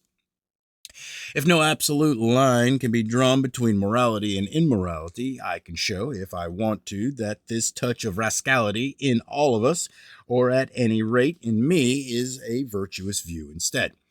So when an impostor sticks to his imposture and we are pleased, it is that we approve a resolutely attempted consistency even when applied to a fabric of lies. Provided I can find material enough, I have no trouble in making it appear reasonable, as we call it, to accept that Mary of the Princess confessed or did not confess, or questionably confessed. All right, Chambers Journal 66-753, that Caribou, the impostor, had told her story of alleged adventures in the Malay language. Farther along in this account, that the girl had spoken in an unknown language. This is an inconsistency worth noting. We're on the trail of bamboozlement, though we don't have to go way back to the year 1817 to get there. We hunt around. We come upon a pamphlet entitled Caribou, published by J.M. Kutch of Bristol in the year 1817. We learn in this account, which is an attempt to show that Caribou was unquestionably an impostor, that it was not the girl, but the gentleman from the East Indies whose name was Emmanuel Essiano, or Ineso, who wasn't the impostor so far as went the whole Javanese story. To pose as a solver of mysteries, he had pretended that to his questions the girl was answering him in the Malay language, and pretending to translate her gibberish, he had made up a fanciful story of his own. Caribou had not told any story in any language about herself. Her writings were not in Malay characters. They were examined by scientists who could not identify them. Specimens were sent to Oxford, where they were not recognized. Consequently, the gentleman from the East Indies disappeared. We are told in the pamphlet that the very Oxford scholar who examined the writings very properly and without a moment's hesitation pronounced them to be humbug. That's a swift propriety. If the elaborate story of the Javanese princess had been attributed to a girl who had told no understandable story of any kind, it seems to us to be worthwhile to look over the equally elaborate confession which has been attributed to her. It may be that regretfully we shall have to give up a notion that a girl had been occultly transported from the planet Mars or from somewhere up in Orion or Leo, but we are seeing more of the waves of suppressing mysteries. The mad fishmonger of Worcester shovels his periwinkles everywhere. According to what is said to be the confession, the girl was Mary Wilcox, born in the village of Witheridge, Devonshire, in the year 1791. From which, at the age of 16, she had gone to London, where she had married twice. It is a long, detailed story. Apparently, the whole story of Mary's adventures from the time of her departure from Witheridge to the time of her arrival in Bristol is told in what is said to be the confession. Everything is explained, and then too much is explained. We come to the question that would be an astonisher if we weren't just a little sophisticated by this time. By what freak of accomplishment did a Devonshire girl learn to speak Javanese? The author of the confession explains that she had picked up with an East Indian who had taught her the language. If we cannot think that a girl who had not even pretended to speak Javanese would explain how she had picked up Javanese, it is clear enough that this part of the alleged confession is a forgery. I explain it by thinking and that somebody had been hired to write a confession, and with too much of a yarn for whatever skills he had overlooked the exposed impostor of the gentleman from the East Indies. All that I can make of the story is that a girl mysteriously appeared. It cannot be said that her story was impostor, because she told no intelligible story. It may be doubted that she confessed, if it be accepted that at least part of the alleged confession was forgery. Her mother did not go to Bristol and identify her, as, for the sake of a neat and convincing finish, the conventionalized story goes.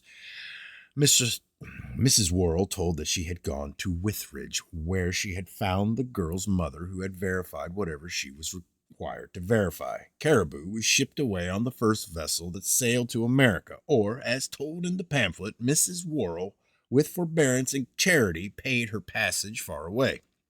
In Philadelphia, somebody took charge of her affairs, and, as if having never heard that she was supposed to have confessed, she gave exhibitions, writings in an unknown language, and I wouldn't give half this space to the story of the Princess Caribou were it not for the epitomization in her story of all history. If there be God, and if it be ubiquitous, there must be a jostle of ubiquities, because the fishmonger of Worcester, too, is everywhere. I should like to think that the inhabitants of other worlds or other parts of one existence have been teleported to this earth. How I'd like it if I were teleported the other way has nothing to do with what I'd like to think has befallen somebody else. But I can't say that our own stories, anyway so far, have the neat and convincing finish of the conventional stories. Towards the end of the year 1850, a stranger, or I should say a mysterious stranger, was found wandering in a village near Frankfurt on the Oder. How he got there, nobody knew. See the Anthenaeum, April 15th, 1851. We are told that his knowledge of German was imperfect. If the imperfections were filled out by another Emmanuel Ionesso, I fear me that suggestions of some new geographical or cosmographical knowledge can't develop. The man was taken to Frankfurt, where he told his story, or where, to pose as a linguist, somebody told one for him. It was told that his name was Joseph Voren, and that he had come from the Laxaria. Laxaria is in Sacria, and Sacria is far from Europe, beyond vast oceans. In the London Daily Mail, September 18th, 1905, and following issues are accounts of a young man who had been arrested in Paris, charged with vagrancy. It was impossible to understand him. In vain had he been tried with European and Asiatic languages, but by means of signs he had made known that he had come from Lisbon. Essar was the young man's word for a chair. A table was a lotoba, and his sonar was his nose. Mr. George R. Sims, well-known criminologist as well as a story writer, took the matter up scientifically. As announced by him, the mystery had been solved by him. The young man, an impostor, had transposed letters in fashioning his words. So the word raise transposed becomes easier. But what has a raise to do with a chair? It is said that true science is always simple. A chair raises... Got him. A chair... Where was I? A chair raises one, said Mr. Sims simply. Now take the word sonar. As we see, when Mr. Sims points it out to us, the word is transposition of the word snore, or is almost. That noses or relation to noses. The criminologists are not banded like some scientists in Paris. The unbanded Wiseman said that Mr. Sims' transpositions were far-fetched, with a freedom that would seem reckless to more canny scientists, or without waiting 3 or 4 months to find... Got him. Where was I? Find. Sorry, I had me a little ant running around. Transposition were far-fetched, with a freedom that would seem reckless to more canny scientists, or without waiting 3 or 4 months to find out what each was going to say, they expressed opinions. The savants at Glosel in the year 1927 were canner, but one can't say that their delays boosted the glories of science. One of the wise men of Paris who accused Mr. Sims of fetching too far was the eminent scientist M. Haig. Take the young man's word, oh dear, for God, said Mr. Haig. Transpose that, and we have Dio, or very nearly. Dio is Spanish for God. The young man is Spanish. Another distinguished wise man was M. Roti. He rushed into print while M. Haig was still explaining. Consider the word sakar for house, said M. Roti. Questionably, we have a transposition of the word casa, with a difference of only one letter, and casa in Italian for house. The young man is Italian. Latemps, September 18th. Another wise man, a distinguished geographer, this time identified the young man as one of the Russian Dokobars.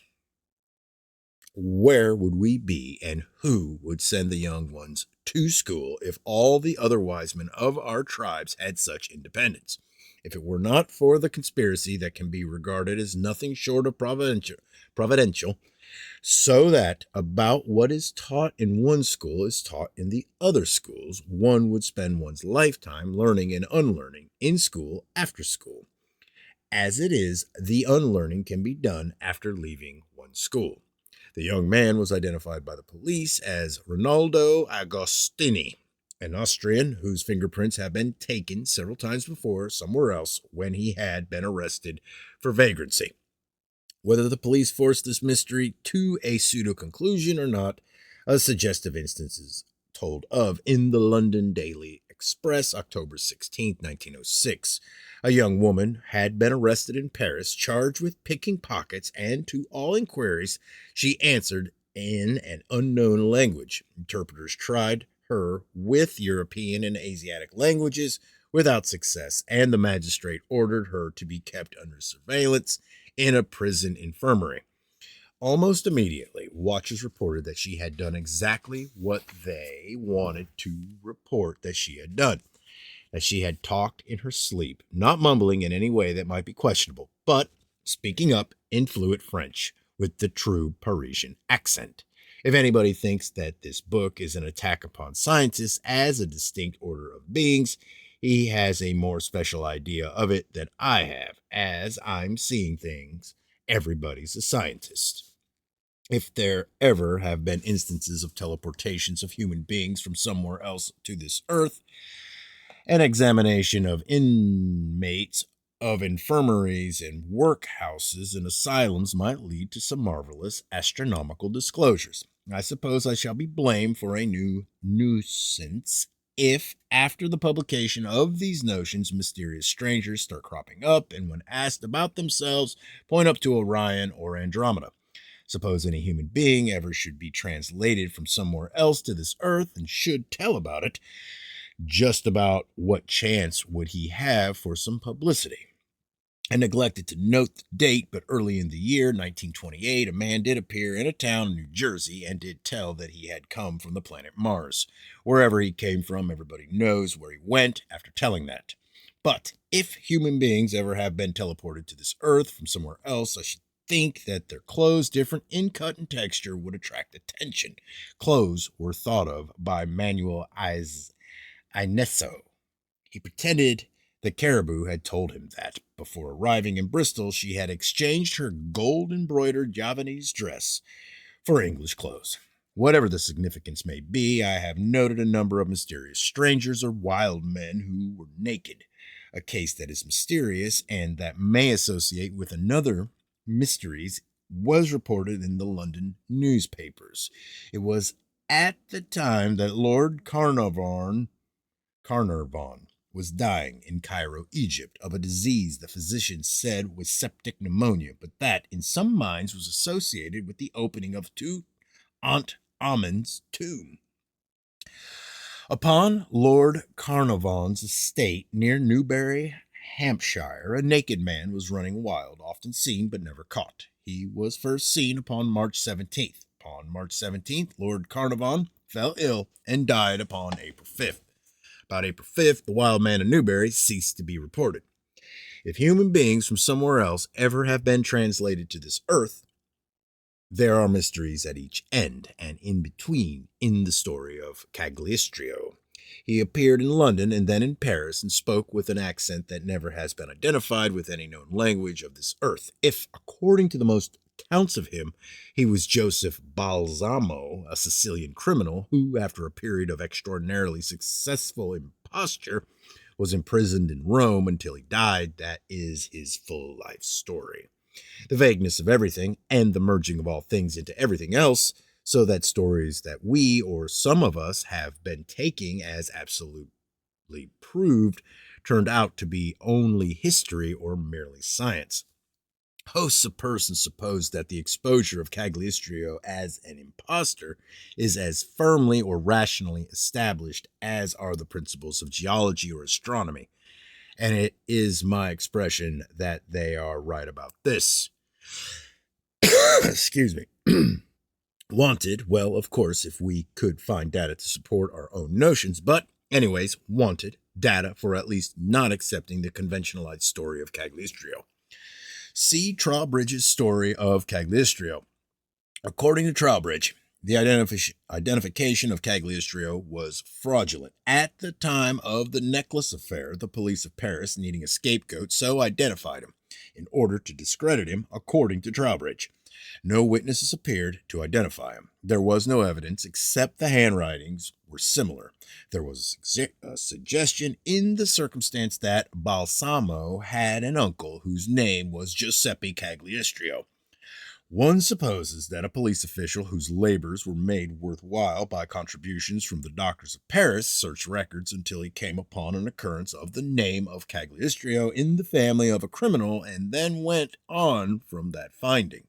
Then it was testified that the handwritings of Balsamo and Cagliostro were similar. For almost everybody's belief that, of course, Cagliostro was identified as Joseph Balsamo, there is no more than this for a base. In February 1928, the New York newspapers told of a graphologist who had refused to identify handwriting according to the wishes of the side that employed him. According to all other cases that I have ever read of, anybody can get for any handwriting any identification that he pays for. If in any court in any land any scientific pronouncement should be embarrassing to anybody, that is because he has been too stingy to buy two expert opinions. Cagliostro appeared. Nothing more definite can be said of his origin. He rose and dominated as somebody from Europe, if transported to a South Sea island, might be expected to capitalize his superiority. He was hounded by the medical wise men as Mesmer was hounded by them, and as anybody who today would interfere with flows of fees would be hounded by them. Whether in their behalf or because commonplace endings of the mysteries must be published, we are told in all conventional accounts that Cagliostro was an impostor whose full life story is known and is without mystery. It is said that, except where women were concerned, where not much can be expected anyway, Cagliostro had pretty good brains. Yet we are told that, having been identified as an Italian criminal, he went to Italy. There are two accounts of the disappearance of Cagliostro.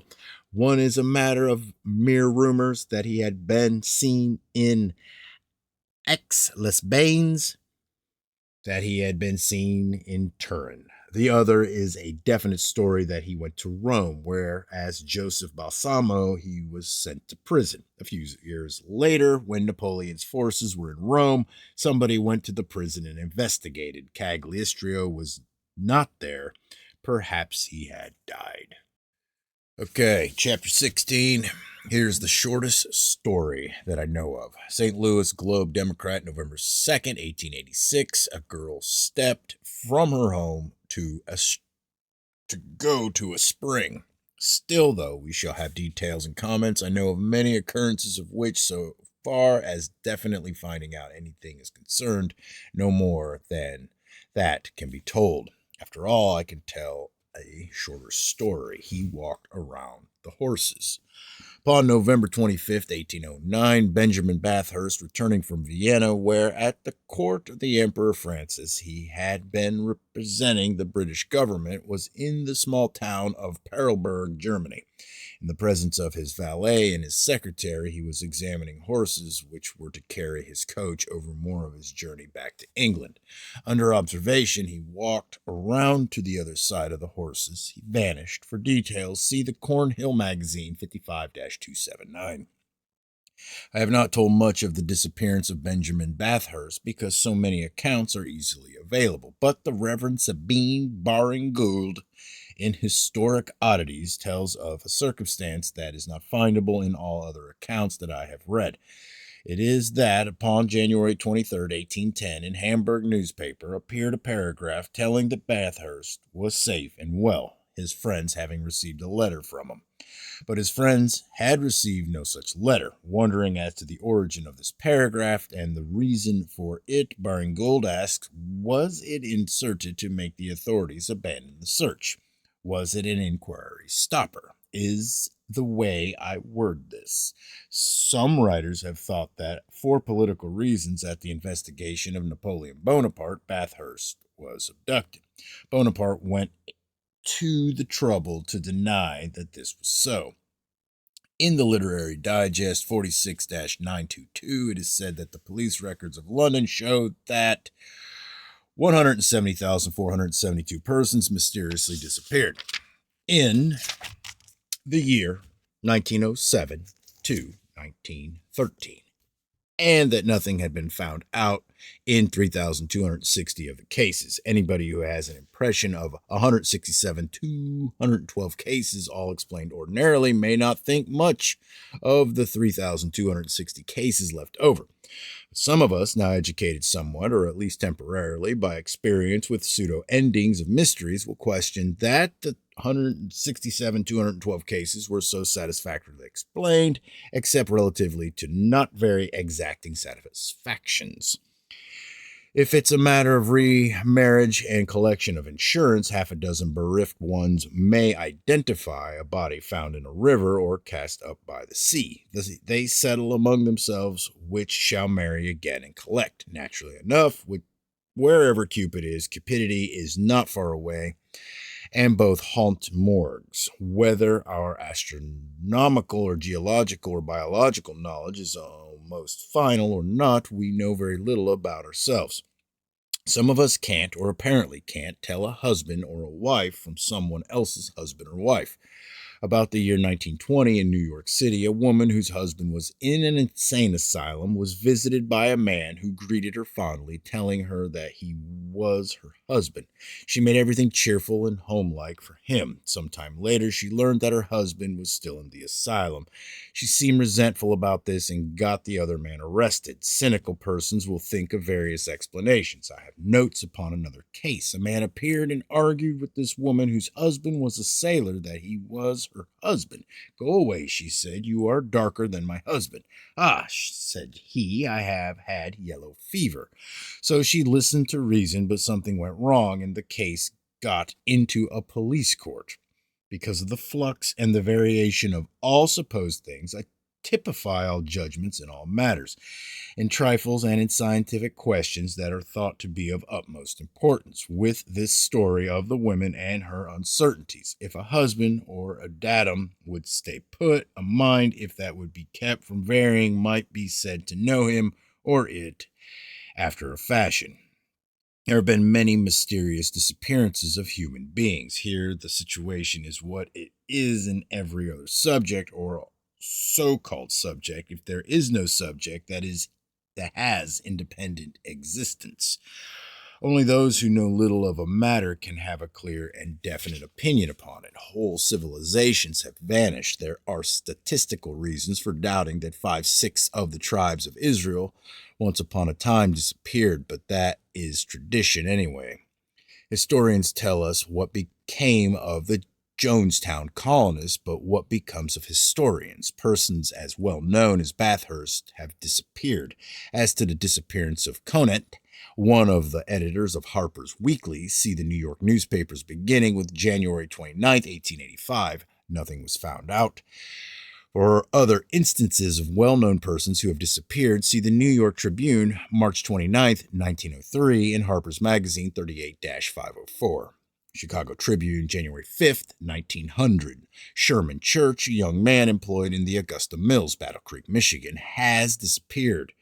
He was seated in the company's office when he arose and ran into the mill. He has not been seen since. The mill has been almost taken to pieces by the searchers, and the river, woods, and country have been scoured, but to no avail. Nobody saw Church leave town, nor is there any known reason for his doing so. Because of the merging of everything without entity, identity, or soul of its own into everything else, anything, or what is called anything, can somewhat reasonably be argued anyway. Anybody who feels so inclined will be as well justified as anybody can be in arguing about all mysterious disappearances in terms of Mrs. Christie's mystery. In December 6, 1926, Mrs. Agatha Christie, a writer of detective stories, disappeared from her home in England. The newspapers, noting her occupation, commented good-naturedly until it was reported that in searching moors and forests and villages and towns, the police had spent £10,000. Then the frugal Englishman became aware of the moral aspect of the affair, and they were severe. Mrs. Christie was found, but according to a final estimate, the police had spent only £25. Then everybody forgot the moral aspect and was good-natured again. It was told that Mrs. Christie, in a hotel somewhere in England, having been keen about getting newspapers every morning, had disappeared at the hotel, telling fictions about her identity. She was taken home by her husband. She remembered nobody, her friends said, but thinking this over, they then said that she remembered nobody but her husband. Several weeks later, a new book by Mrs. Christie was published. It seems to have been a somewhat readable book and was pleasantly reviewed by frugal Englishmen who are very good-humored and tolerant unless put to such expense as to make them severe and moral. Late in the year 1913, Ambrose Bierce disappeared. It was explained he had gone to Mexico to join Villa and had been killed at the Battle of Torreon. New York Times, April 3rd, 1915. Mystery of Bierce's disappearance solved. He was upon Lord Kitchener's staff in the recruiting service in London. New York Times, April 7, 1915. No knowledge of Bierce at the War Office, London. In March 1920, newspapers published a dispatch from San Francisco telling that Bierce had gone to Mexico to fight against Villa and had been shot. It would be a fitting climax to the life of this broad-minded writer to be widely at work in London while in Mexico and to be killed while fighting for and against Villa. But that is pretty active for one who, as Joseph Louis French points out in Pearson's magazine 39-245, was incurably an invalid and was more than 70 years old. For the latest, at this writing, see the New York Times, January 1st, 1928. Here, there is an understandable explanation of the disappearance. It is that Bierce had criticized Villa. London Daily Chronicle, September 29th, 1920. A young man, evening of September 27th, walking in a street in South London. Magic. Houses melting, meadows appearing, or there was a gap between perceptions. However he got there, he was upon a road, and fields around. The young man was frightened he might be far away and unable to return. It was upon a road near Dubbinstle, 30 miles from London, and a policeman, finding him exclaiming, pacing back and forth, took him to the station house. Here he recovered sufficiently to tell that he was Leonard Wadham of Walsworth, South London, where he was employed by the Ministry of Health. As to how he got to this point near Dunstable, he could tell nothing. Of a swish, nobody could tell much. Early in the year 1905, there were many mysterious disappearances in England. See back to the chapter upon the extraordinary phenomena of this period. Here we have an account of one of them, which was equally a mysterious appearance. I take it from the Liverpool Echo, February 8th. Upon the 4th of February, a woman was found lying unconscious upon the shore near Douglas, Isle of Man. No one had seen her before, but it was supposed that she had arrived by the boat from England upon the 3rd of February. She died without regaining consciousness. There were many residents of the island who had, in their various callings, awaited the arrival of this boat, and had, in their various interests, looked more than casually at the passengers. But 200 Mannix men visited the mortuary, and not one of them could say that he had seen this woman arrive. The news was published, and then came an inquiry from Wigan, Lancashire. A woman had mysteriously disappeared in Wigan, and by her description, the body found near Douglas was identified as that of Mrs. Alice Hilton, age 66, of Wigan. As told in the Wigan Observer, somebody said that Mrs. Hilton had been last seen upon February 2nd on her way to Ince near Wigan to visit a cousin. But nobody saw her leave Wigan, and she had no known troubles. According to the verdict at the inquest, Mrs. Hilton had not been drowned, but had died of the effects of cold and exposure upon her heart. I wonder whether Ambrose Bierce ever experimented with self-teleportation. 3 of his short stories are of mysterious disappearances. He must have been uncommonly interested to repeat so.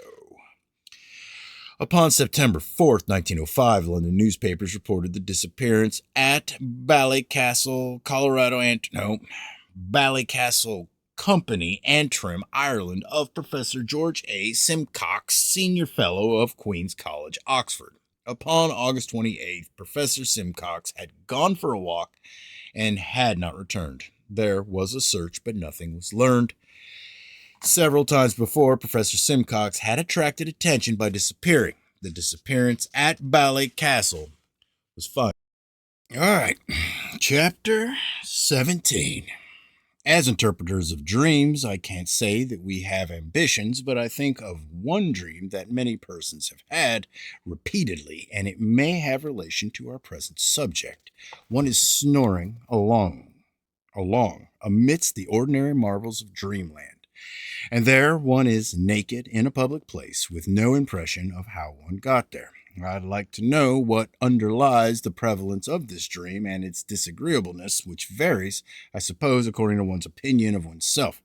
I think that it is subconscious awareness of something that has often befallen human beings and that in former times was commoner. It may be that occult transportations of human beings do occur, and that because of their selectiveness, clothes are sometimes not included. Naked in the street, strange conduct by a strange man. See the Chatham, Kent, England News, 10th January 1914. Early in the evening of January 6th, my birthday, weather bitterly cold, a naked man appeared from nowhere that could be found out in High Street, Chatham.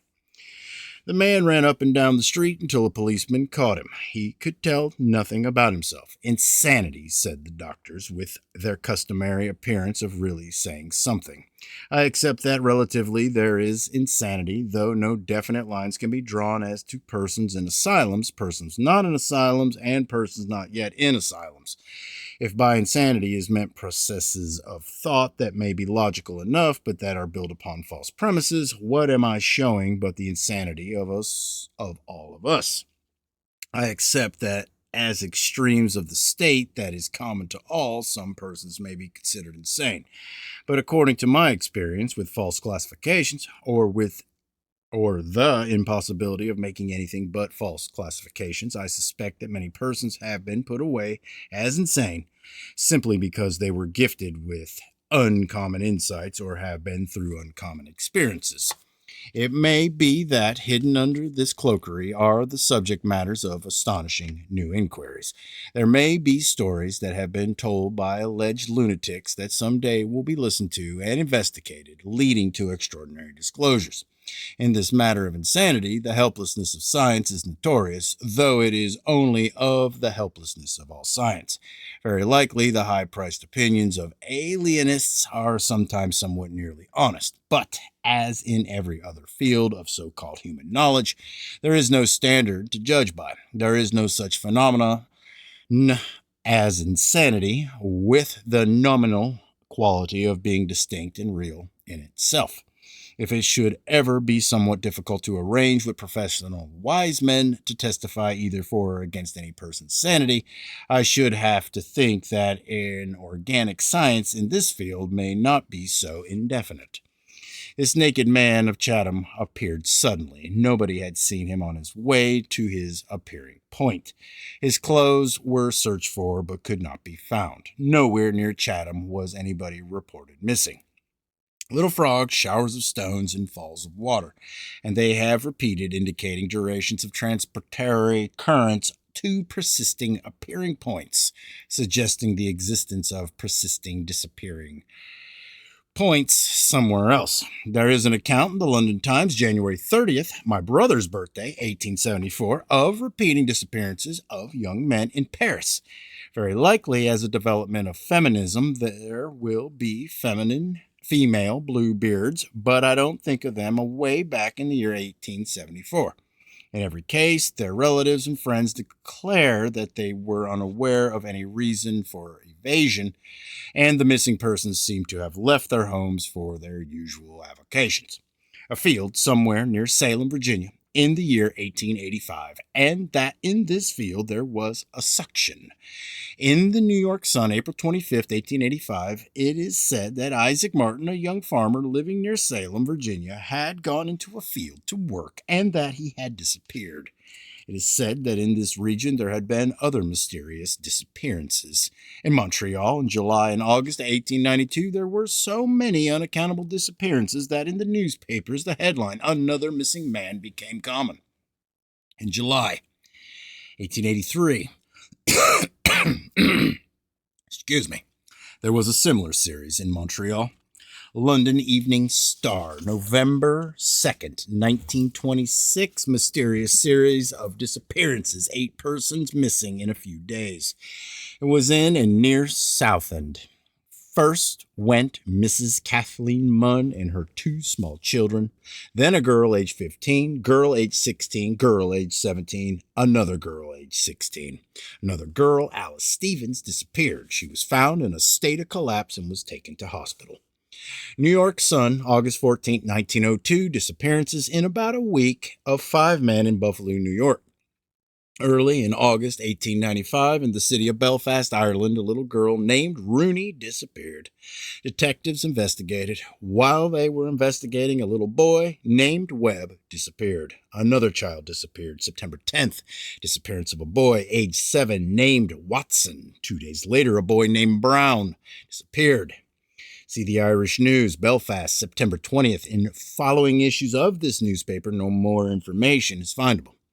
London Daily Mirror, August 5th, 1920, Belfast police are in possession of the sensational news that 8 girls, all under 12 years of age, are missing since last Monday week from the Newtownards Road, East Belfast.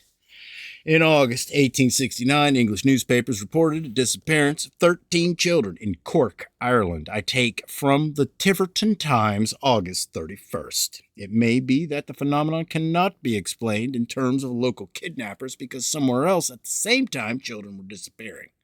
London Daily News, August 31st. Excitement in Brussels where children were disappearing. 5 wild men and a wild girl appeared in Connecticut about the 1st of January, 1888. See the St. Louis Globe, Democrat, January 5th, and the New York Times, January 9th, 1888. I have records of 6 persons who, between January 14th, 1920 and December 9th, 1923, were found wandering in or near the small town of Romford, Essex, England, unable to tell how they got there or anything else about themselves. I have satisfactorily come upon no case in which somebody has stated that he was walking, say, in a street in New York and was suddenly seized upon and set down somewhere, say, in Siberia or Rumford. I have come upon many cases like that of a man who told that he was walking alone, Euston Road, London, and but 9 months later, when next he was aware of where he was, found himself working on a farm in Australia. If human beings ever have been teleported, and if some mysterious appearances of human beings be considered otherwise unaccountable, an effect of the experience is effacement of memory. There have been mysterious appearances of children in every land. In India, the explanation of appearances of children of an unknown past is that they had been brought up by she-wolves. There have been strange fosterings, young rabbits adopted by cats, and young pigs welcomed to strangely foreign fonts. But these cases are of material necessity and of unlikely benevolence, and we're asked to believe in benevolent she-wolves. I don't deny that there is, to some degree, benevolence in wolves, cats, human beings, ants, but benevolence is erratic and not long to be depended upon.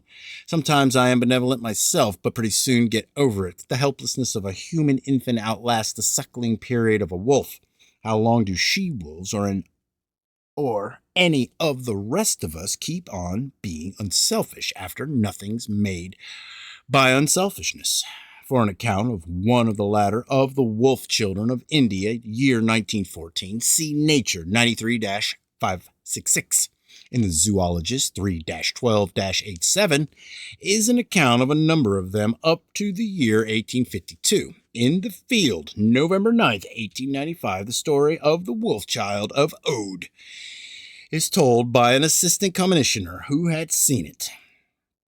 It was speechless, little animal about 4 years old. Policemen said that in a wolf's den they had found this child almost devoid of human intelligence. The child grew up and became a policeman. In Human Nature 7-302 is a story of 2 wolf children that were found at different times near Agra, northern India. Each was 7 or 8 years old. For a recent case, see the London Observer, December 5th, 1926. Hindus have brought 2 wolf children, one aged 2 and the other about 8 years old, to the Minnapore orphanage. The idea of abandonment of young idiots does not look so plausible in cases of more than one child. Also, in a case of several children, a she-wolf would seem very graspingly unselfish. The children crawled about on all fours, ate only raw meat, growled, and avoided other inmates of the orphanage. I suppose that they ate only raw meat because, to confirm a theory, that was all they got. London Daily Mail, April 6, 1927. Another wolf child, boy, age 7, found in a cave near Allahabad.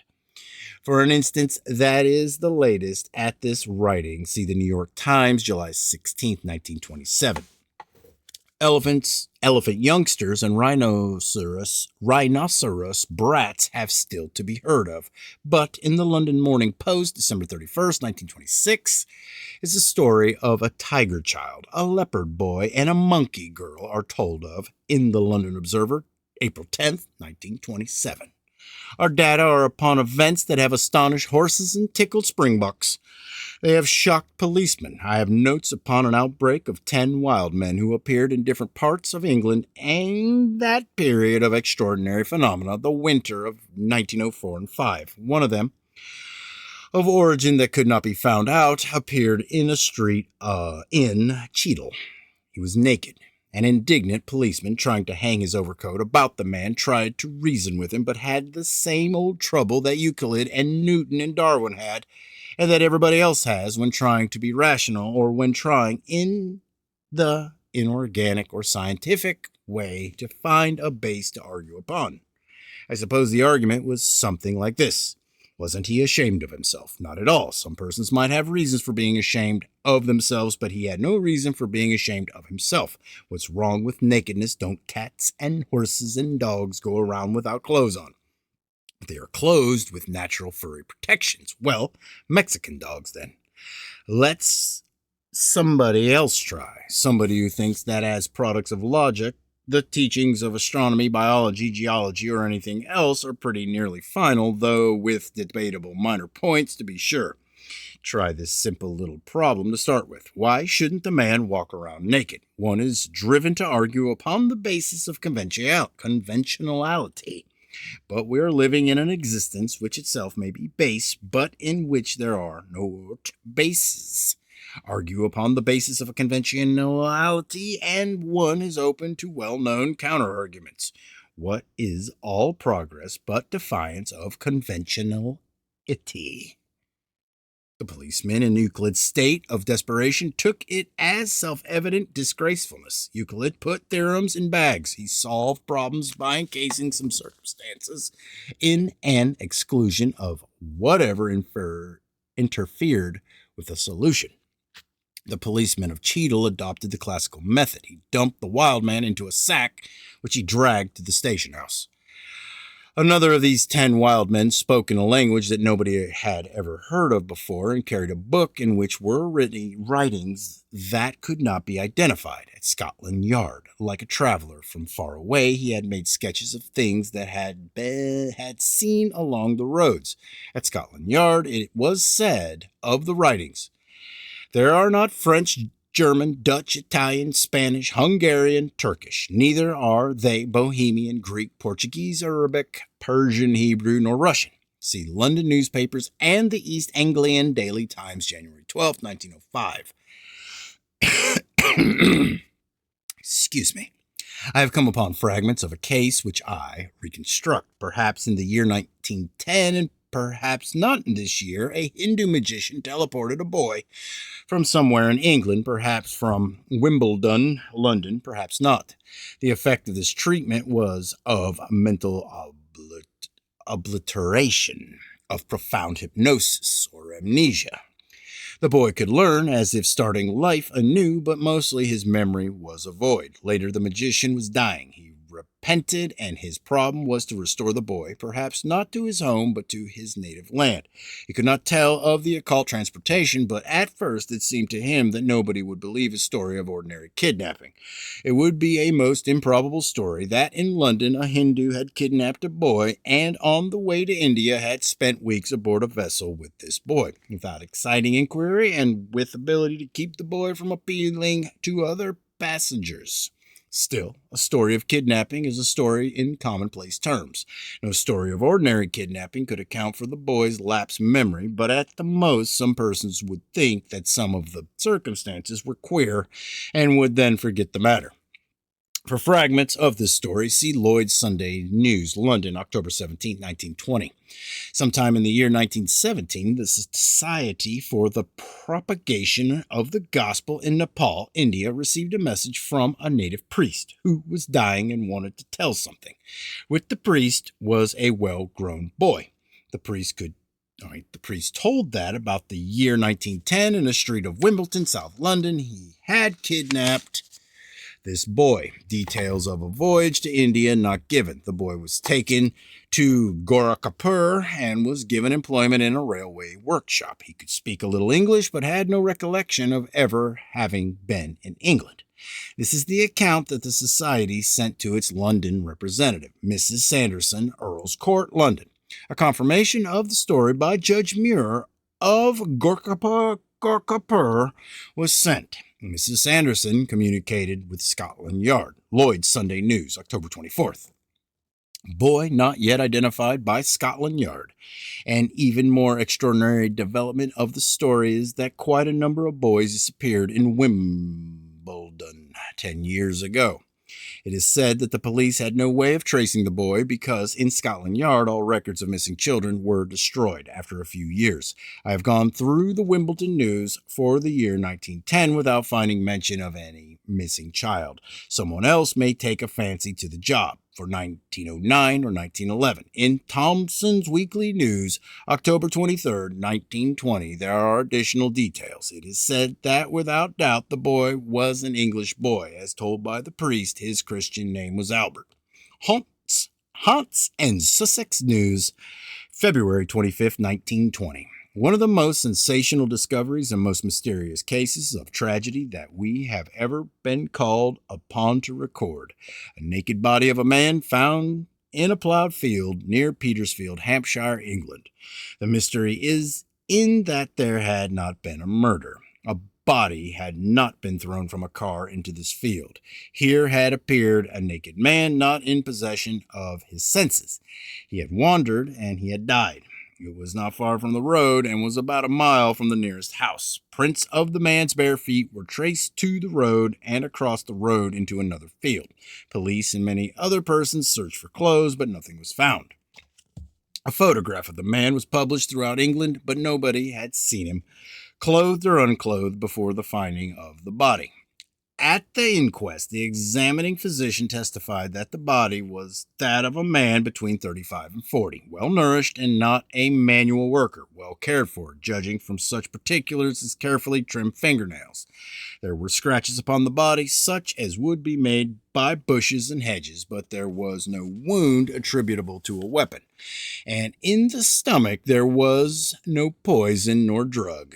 Death had been from syncope due to exposure. The case remains one of the most amazing tragedies that could be conceived of. This mystery did not immediately subside. From time to time, there were comments in the newspaper. London Daily News, April 16th. Although his photograph has been circulated both northeast, south, and west throughout the United Kingdom, the police are still without a clue, and there is no record of any missing person bearing the slightest resemblance to this man, presumably of education and good standing. All right, Chapter 18. There was the case of Mrs. Guppy, June 3rd, 1871. For instance, as the spiritualists tell it, she shot from her home in London. Several miles away, she flopped down through a ceiling. Mrs. Guppy weighed 200 pounds, but Mrs. Guppy was a medium. She was a prominent medium and was well investigated and was, or therefore was, caught playing tricks several times. I prefer to look elsewhere for yarns or veritable accounts. In the New York World, March 25th, 1883, is told a story of a girl, the daughter of Jesse Miller of Greenville Township, Somerset, Colorado County, PA, who was transported several times out of the house into the front yard, but it was her belief the apparitions were around, and most of our data are not concerned with ghostly appearances.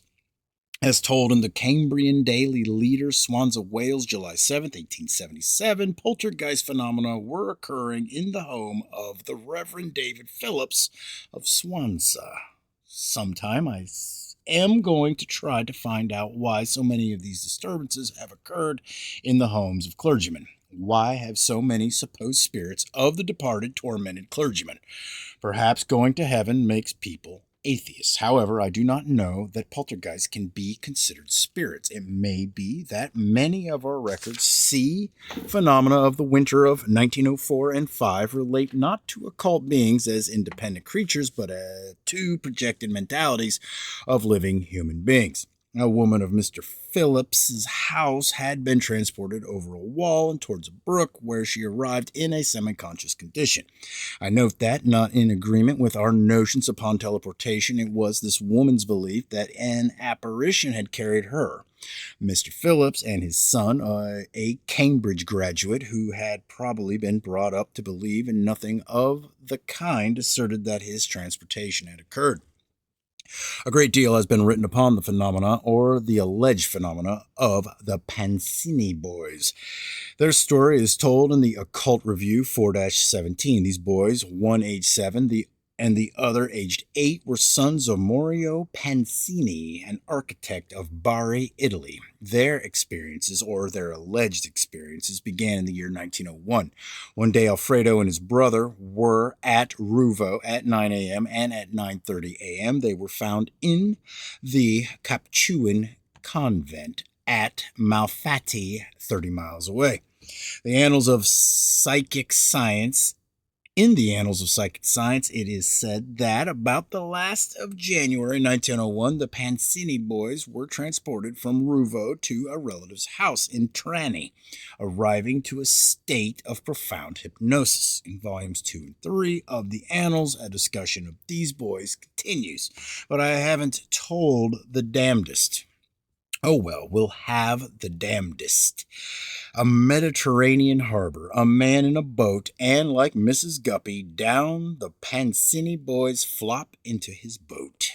Into many minds flops this idea. It isn't so much the preposterousness of this story alone, but if we'd accept this, what else that would threaten all conventional teachings would we be led into? I can't help arguing. I have cut down smoking some, and our home brew goes flat so often at times I have gone without much of that, but I can't stop arguing. It has no meaning, but I argue that much that is commonplace today was once upon a time denounced from pulpits as the way to hell. For all I know, a couple of kids flopped into a boat. I don't feel hellish about it. The one thought that I do so little to develop is that there be something that did switch the Pansini boys from place to place. It may be put to work, and instead of wharves and railroad stations, there may be built departing and receiving points for commodities, which may be wished, as it were, from California to London.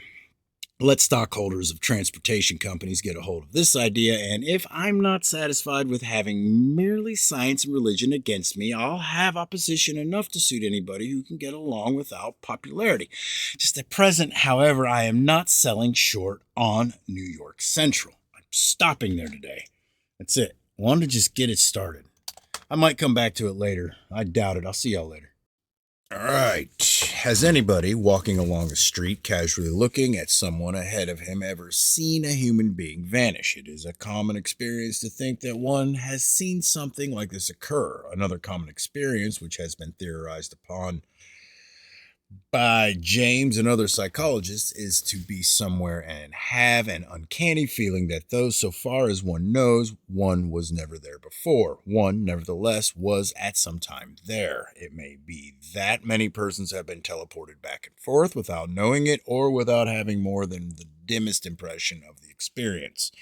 But about walking along a street and having a feeling that somebody has vanished, there have been definitely reported observations upon disappearances. In these instances, the explanation has been that someone had seen a ghost and that the ghost had vanished. We shall have accounts that look as if observers have seen, not ghosts, but beings like themselves vanish. In the journal, in the Jure Soc Psycho Research 11 189 is published a story by a painter named John Osborne living at 5 Hurst Street, Oxford, England. He said that about the last of March 1895, he was walking along a road to Wolverton when he heard sounds of a horse's hoofs behind him and turning saw a man on horseback having difficulty in controlling his horse. He scurried out of the way and when safe looked again. Horse and man had vanished. Then came the conventionalization, even though it would be widely regarded as an unorthodox conventionalization. It was said that the week before, a man on horseback had been killed in this part of the road and that the horse, badly injured, had been shot. Usually, there is no use searching for anything further in a publication in which a conventionalization has appeared, but this instance is an exception. In the June number of the journal, there is a correction. It is said that the accident with which this disappearance had been associated had not occurred a week before, but years before, and was altogether different, having been an accident to a farmer in a hayfield. Several persons investigated, among them a magistrate who wrote that he was convinced at least that Osborne thought that he had seen the figures disappear. Well then, why didn't I get a Wolverton newspaper, and even though it would be called a mere coincidence, find noted the disappearance of somebody who had been last seen on horseback? I forgot now why I did not, but I think it was because no Wolverton newspaper was obtainable. I haven't the item, but with all our experience with explanations, I should have the knack myself by this time. I think of a man on horseback who was suddenly transported, but only a few miles. If, when he got back, he was a wise man on horseback, he got off the back of his horse and said nothing about this. Our general notion is that he would have been unconscious of the experience. Perhaps if Osborne had lingered, he would have seen this man and his horse reappear. In the journal SPR 4-50 is the story of a young woman who was more than casually looked at near the foot of Milton Hill, Massachusetts. She vanished. She was seen several times, so this is a story of a place that was haunted, and the figure was supposed to be a ghost. For a wonder, there was no story of a murder that was committed years before near this hill. For all I know, some young woman living in Boston, New York, some distant place, may have had teleportive affinity with an appearing point or terminal of an occult current at this hill, having been translated back and forth several times without knowing it, or without being able to remember, or remembering dimly, thinking that it was a dream. Perhaps sometime happening to pass this hill, Perhaps some time happening to pass this hill by more commonplace means of transportation, she would have a sense of uncanny familiarity, but would be unable to explain having no active consciousness of having ever been there before. Psychologists have noted the phenomenon of a repeating scene in different dreams or supposed dreams. The phenomenon may not be of fancifulness, but of a dim impressions of teleportations to one persisting appearing point. A naive little idea of mine is that so many ghosts in white garments have been reported because persons while asleep have been teleported in their night clothes. In Real Ghost Stories, published by the Review of Reviews, English, a correspondent tells of having seen a woman in a field vanish. Like others who have had this experience, he does not say that he saw a woman vanish, but he saw a figure of a woman. You have to excuse me. Allergies are kicking up again. He inquired for some occurrence by which to explain and learned that somewhere in the neighborhood a woman had been murdered and that her figure had haunted the place. In the Proc SPR 10-98, someone tells of having walked with her father upon a sandy place near Aldershot, hearing footsteps, turning, seeing a soldier. The footsteps suddenly ceased to be heard. She turned again to look. The soldiers had vanished. This correspondent writes that her father never would believe anything except that it was a real soldier who somehow got away. In the Occult Review 23-168, a correspondent writes that while walking in a street in Twickenham, he saw walking toward him a figure of a man. The figure turned and vanished or disappeared through a garden wall. This correspondent failed to learn of a murder that had been committed in the neighborhood, but influenced by the familiar convention, mentions that there was an old dueling ground nearby. The most circumstantial of the stories appears in the journal SPR, November 1893. Miss M. Scott writes that upon the afternoon of the 7th of May, 1893, between 5 and 6 o'clock, she was walking upon a road near St. Boswell's, Roxonbyshire, when she saw ahead of her a tall man who, dressed in black, looked like a clergyman. There is no assertion that this figure looked ghostly, and there is a little circumstance that indicates that the figure or the living being was looked at more than casually. Having considerable distance to go, Miss Scott started to run, but it occurred to her that it would not be dignified to run past the stranger, so she stood still to let the distance increase. She saw that the clerical-looking man turned a corner of the road, the upper part of his body visible above a low hedge. He was gone in an instant. Not far beyond this vanishing point, Miss Scott met her sister, who was standing in the road looking about her in bewilderment, exclaiming that she had seen a man disappear while she was looking at him. One of our present thoughts is that teleportations back and forth often occur. There are many records, some of which may not be yarns or may not be altogether yarns, of persons who have been seen far from where, so far as those persons themselves knew where. Let me start that sentence all over again. There are many records, some of which may not be yarns or may not be altogether yarns, of persons who have been seen far from where, so far as those persons themselves knew they were at the time. See instances of Gurney's Phantasms of the Living. The idea is that the human beings have been switched away somewhere and soon switched back and have been seen away somewhere and have been explained to the perceivers as their own hallucinations. It may be that I can record a case of a man who was about to disappear but was dragged back in time from a disappearing point. I think of the children of Clairvaux who were about to be taken into a vortex but were dragged back by their parents who were not susceptible. Data look as if there may have been a transporting current through so-called solid substance which opened and then closed with no sign of a yawning.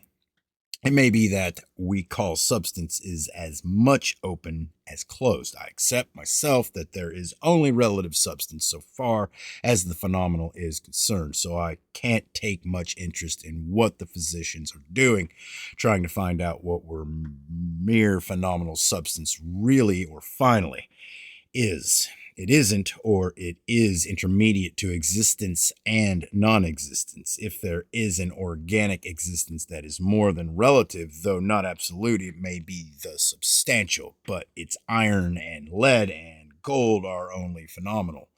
The greatest seeming security is only a temporary disguise of the abysmal. All of us are skating over thin existence. Early in the morning of December 9th, 1873, Thomas B. Cumpston and his wife, who occupied good positions in Leeds, were arrested in a railroad station in Bristol, England, charged with disorderly conduct, both of them in their night clothes, Cumpston having fired a pistol.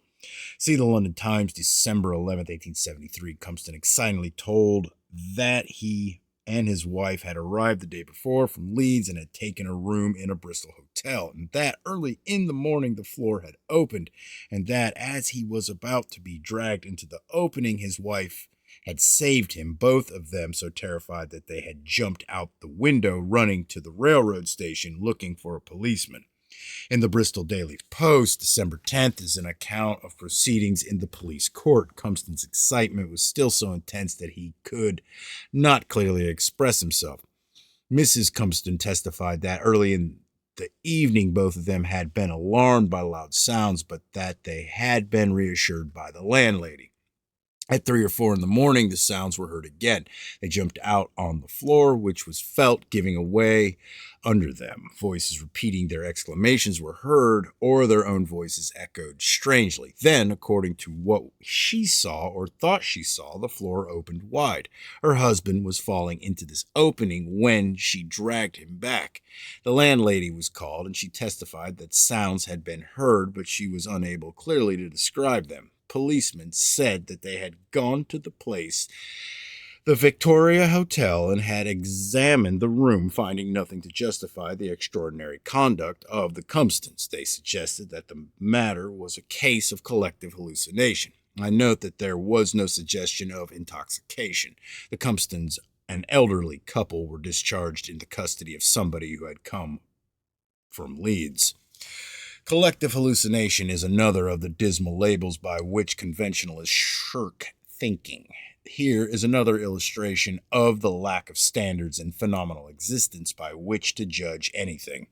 One man's story, if not to the liking of conventionalists, is not accepted because it is not supported, and then testimony by more than one is not accepted, if undesirable, because that is collective hallucination. In this kind of jurisprudence, there is no hope for any kind of testimony against the beliefs in which conventional scientists agree. Among their amusing disregards is that of overlooking that quite as truly may their own agreements be collective delusions. The loud sounds in the Cumston case suggest something of correlation with poltergeist phenomena. Spiritualists have persistently called poltergeist sounds raps. Sometimes they are raps, but often they are detonations that shake buildings. People up and down a street have been kept awake by them. Many existences open and shut noisily.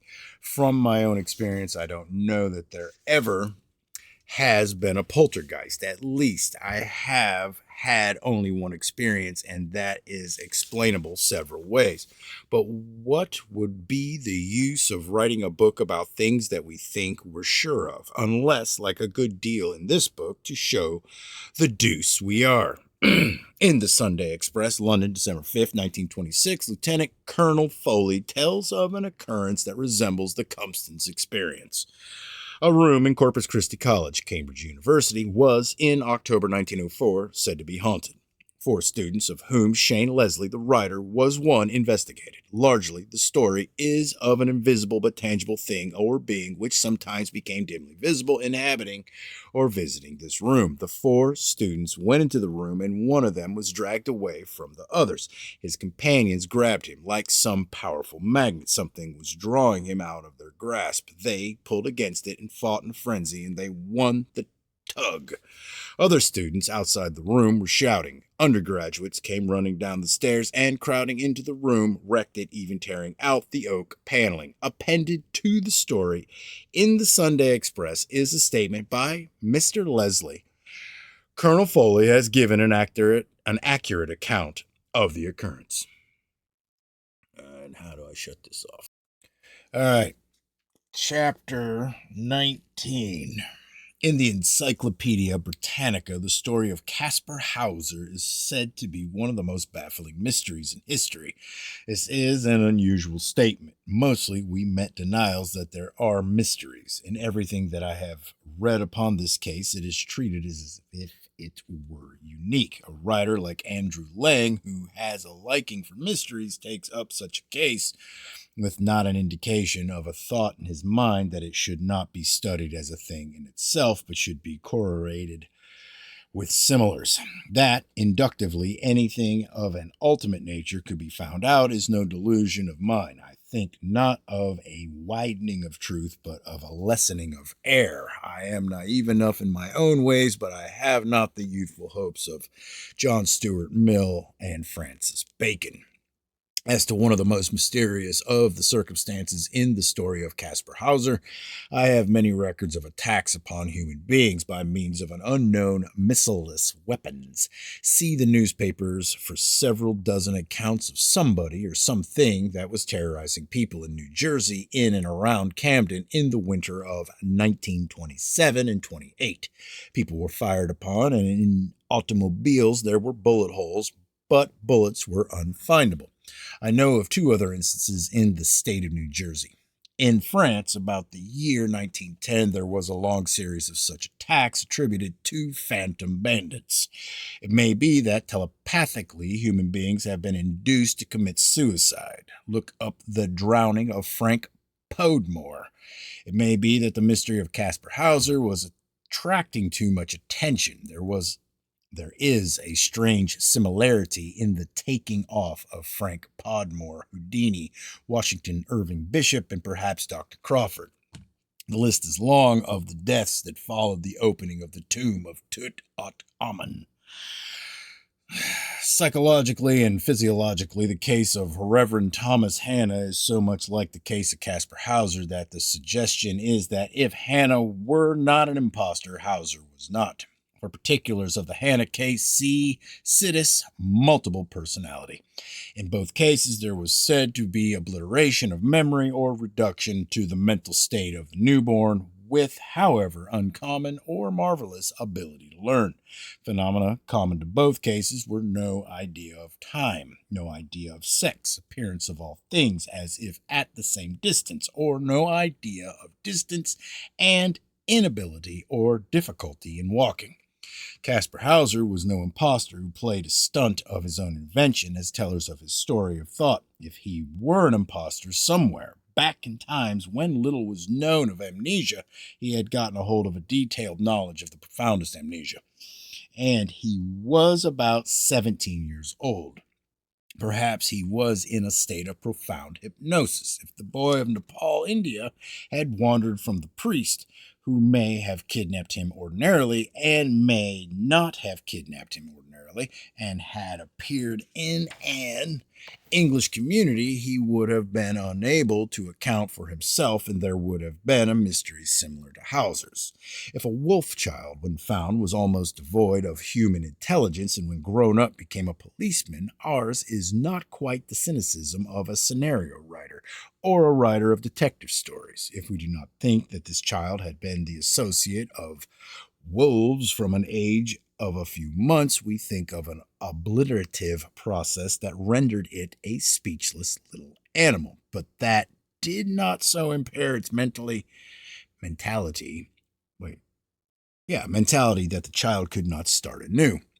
Our expression upon Caspar Hauser will be that he was a wolf child, and that if he had appeared somewhere in India, he would, according to local conventions, probably be called a wolf child, and that if he had found any place of refuge, it would be called a wolf's den. But in our expression, the lupine explanation is not accepted in his case and the cases of all so-called wolf children.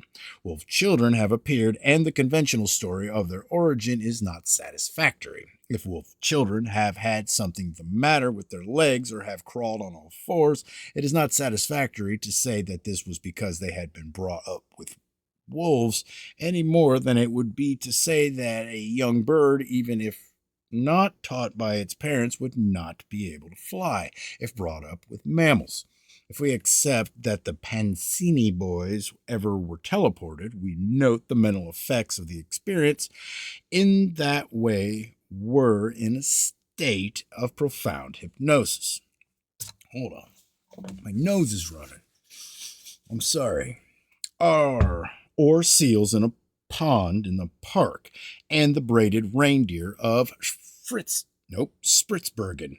See back to everything else in this book. Later, especially see back to lights in the sky and the disappearance of them when a story was told, and so long as the story was not examined, seemed to account for them.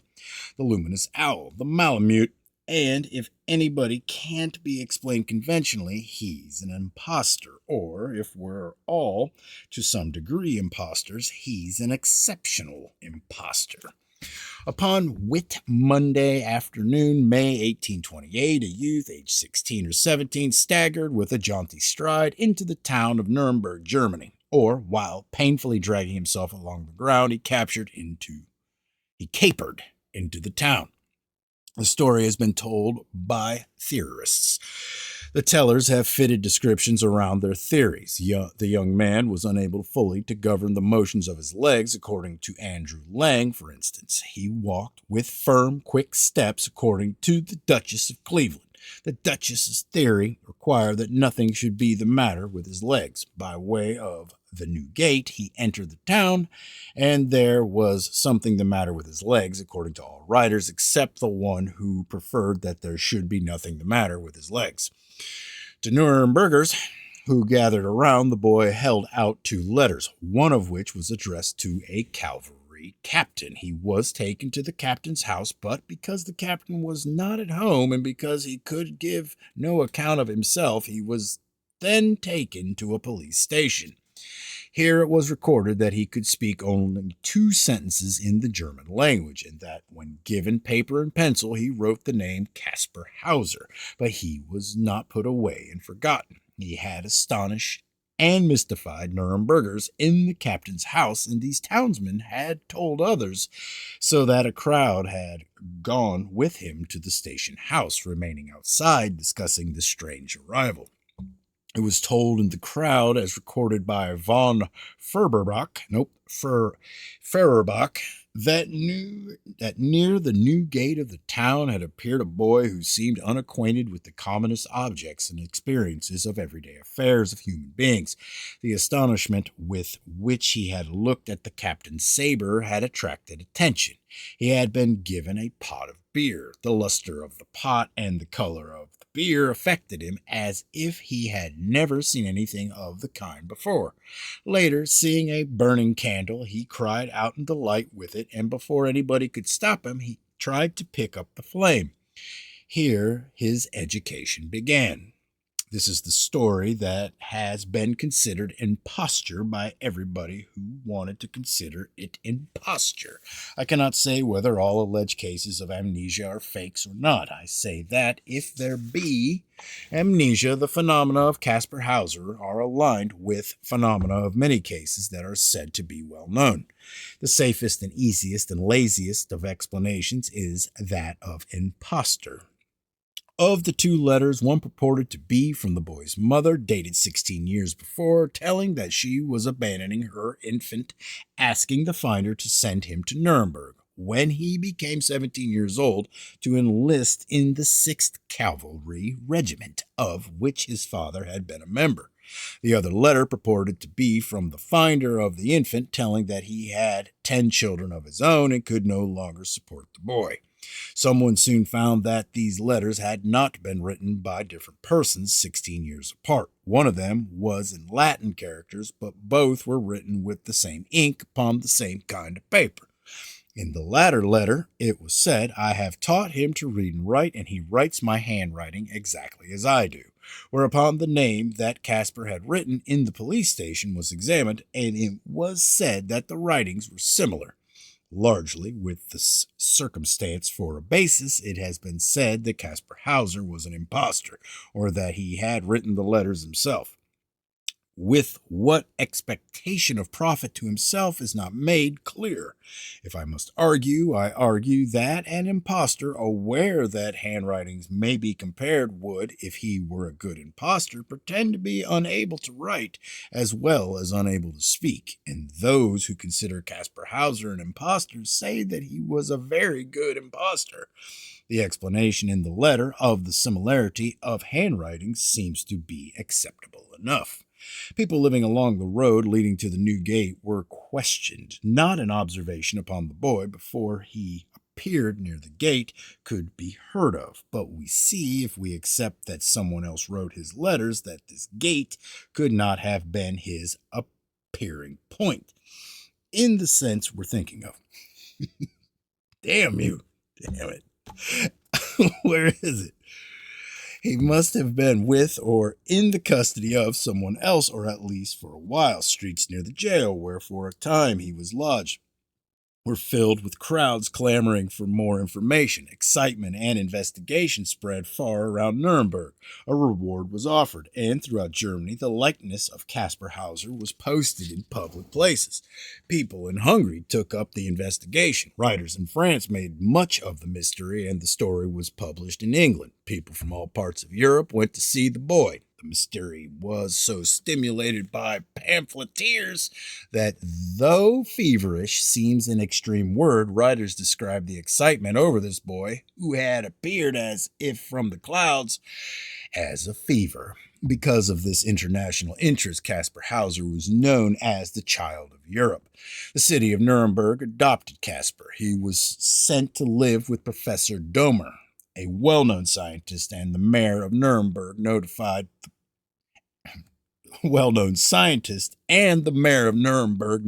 the public to keep away from his present residence and thereby avoid collision with the police.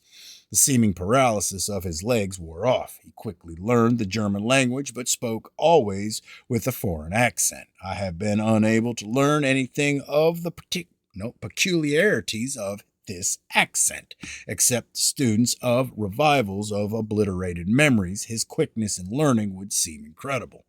Writers have said that so marvelous was his supposed ability to learn that he must have been an impostor, having a fair education to start with. Though the impostor theory is safest and easiest, some writers have held that the boy was an idiot who had been turned adrift. This explanation can be held simply and honestly by anybody who refuses to believe all records after the first week or so of observations. Whether impostor or idiot, the outstanding mystery is the origin of this continentally advertised boy. The look of all the circumstances to me is that somebody got rid of Caspar, considering him an imbecile, having been able to teach him only 2 German sentences. Then the look is that he had not for years known Caspar, but had known him only a few weeks, while his disabilities were new to him. Where this custodian found the boy is a mystery. Caspar Hauser, in the year 1829, wrote his own story, telling that until the age of 16 or 17, he had lived upon bread and water in a small dark cell. He had known only one person, alluded to by him as the man, who, towards the end of his confinement, had taught him 2 sentences, one of them signifying that he wished to join a cavalry regiment, and the other, I don't know. He had been treated kindly, except once when he had been struck for being noisy. Almost anybody reading this account will, perhaps regretfully, perhaps not, say farewell to our idea of a teleported boy. That settles it. But nothing ever has settled anything except relatively to a desire for settlement, and if ours is a desire for unsettlement, we have assurance that we or any other theorist can find in the uncertainties of any human document, whether supposed to have been dictated from on high or written by a boy, material for thinking as our theories require. We note in Caspar's story a statement that he had no idea of time. That is refreshing to our wilting theory. We may think that he had lived in a small dark room all his life, of which he had remembrance, and that may have been a period of only a few weeks. We pick upon his statement that once he had been struck for being noisy. To us, that means that he had been confined, not in a cell or a dungeon, but in a room in a house with neighbors around, and that there was somebody else's fear that sounds from him would attract attention, or that there were neighbors so close to his place that the imprisonment of a boy could not have been kept a secret more than a few weeks. We're not satisfied. We hunt for direct data for thinking that if Caspar Hauser had been confined in a dark room, it had not been for more than a few weeks. He had a healthy color. Hiltel. He had a very healthy color. He did not appear pale or delicate, like one who had been some time in confinement. Policeman Wust. According to all that can be learned of another case, a man naked, almost helpless, perhaps in a state of hypnosis so profound that also it was physical, so that he could scarcely walk, and in whom memory was obliterated so that he did not know enough to make his way along a road which he crossed, appeared near Petersfield, Hampshire, February 21st, 1920. If we can think that a peasant near Nuremberg found on his farm a boy in a similar condition and took him in, then considering him an imbecile and wanting to get rid of him, keeping him in confinement, fearing he might be held responsible for him, and writing 2 letters that would explain an abandonment in commonplace terms that would not excite inquiry, but not being skillful in such matters, that looks as if we're explaining somewhat. Because of the continuation of Casper's story, we think that this place was near Nuremberg. Whit Monday was a holiday, and the farmers or the neighbors were probably not laboring in the fields. So this was the day for the shifting of the supposed imbecile. Upon this day, as told by Casper, the man carried the boy from the dark room and carried or led him, compelling him to keep his eyes downward towards Nuremberg. Casper's clothes were changed for the abandonment. Perhaps he had been found naked and had been given makeshift garments. Perhaps he had been found in clothes or cut and texture that were remarkable and that would have caused inquiry. The clothes that were given to him were a peasant's. It was noted in Nuremberg that they seemed not to belong to him because Casper was not a peasant boy, judging by the softness of his hands. Von Feuerbach. The story has resemblances to the story of the English boy of Nepal. In each case, somebody got rid of a boy, and in each case, it is probable that a false story was told. If the man in Casper's case had the 10 children that, to excuse an abandonment he told of, there had been small chance for him to keep his secret. There are differences in these 2 stories. It will be my expression that they came about because of the wide difference in attention that was attracted. October 17th, 1829. Casper was found in the cellar of Professor Demar's house, bleeding from a cut in the forehead. He said that a man in a black mask had appeared suddenly and had stabbed him. It had been explained that this was an attempted suicide, but stabbing oneself in the forehead is a queer way to attempt suicide, and in Nuremberg arose a belief that Casper's life was in danger from unknown enemies, and 2 policemen were assigned to guard him. Upon an afternoon in May 1831, one of these policemen, while in one room, heard a pistol shot in another room. He ran there and found Casper again, wounded in the forehead. Casper said that it was an accident, that he had climbed upon the back of a chair and, reaching for a book, had slipped and, catching out wildly, had grasped a pistol that was hanging on the wall, discharging it. December 14th, 1833, Caspar Hauser ran from a park crying that he had been stabbed. Deeply wounded in his side, he was taken to his home. The park, which was covered with new-fallen snow, was searched, but no weapon was found, and only Caspar's footprints were seen in the snow.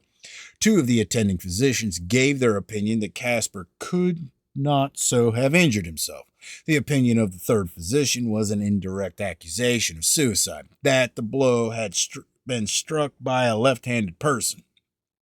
Caspar was not left-handed, but was ambidextrous. Caspar lay on his bed with his usual publicity. He was surrounded by tormentors who urged him to gas plugs in his story.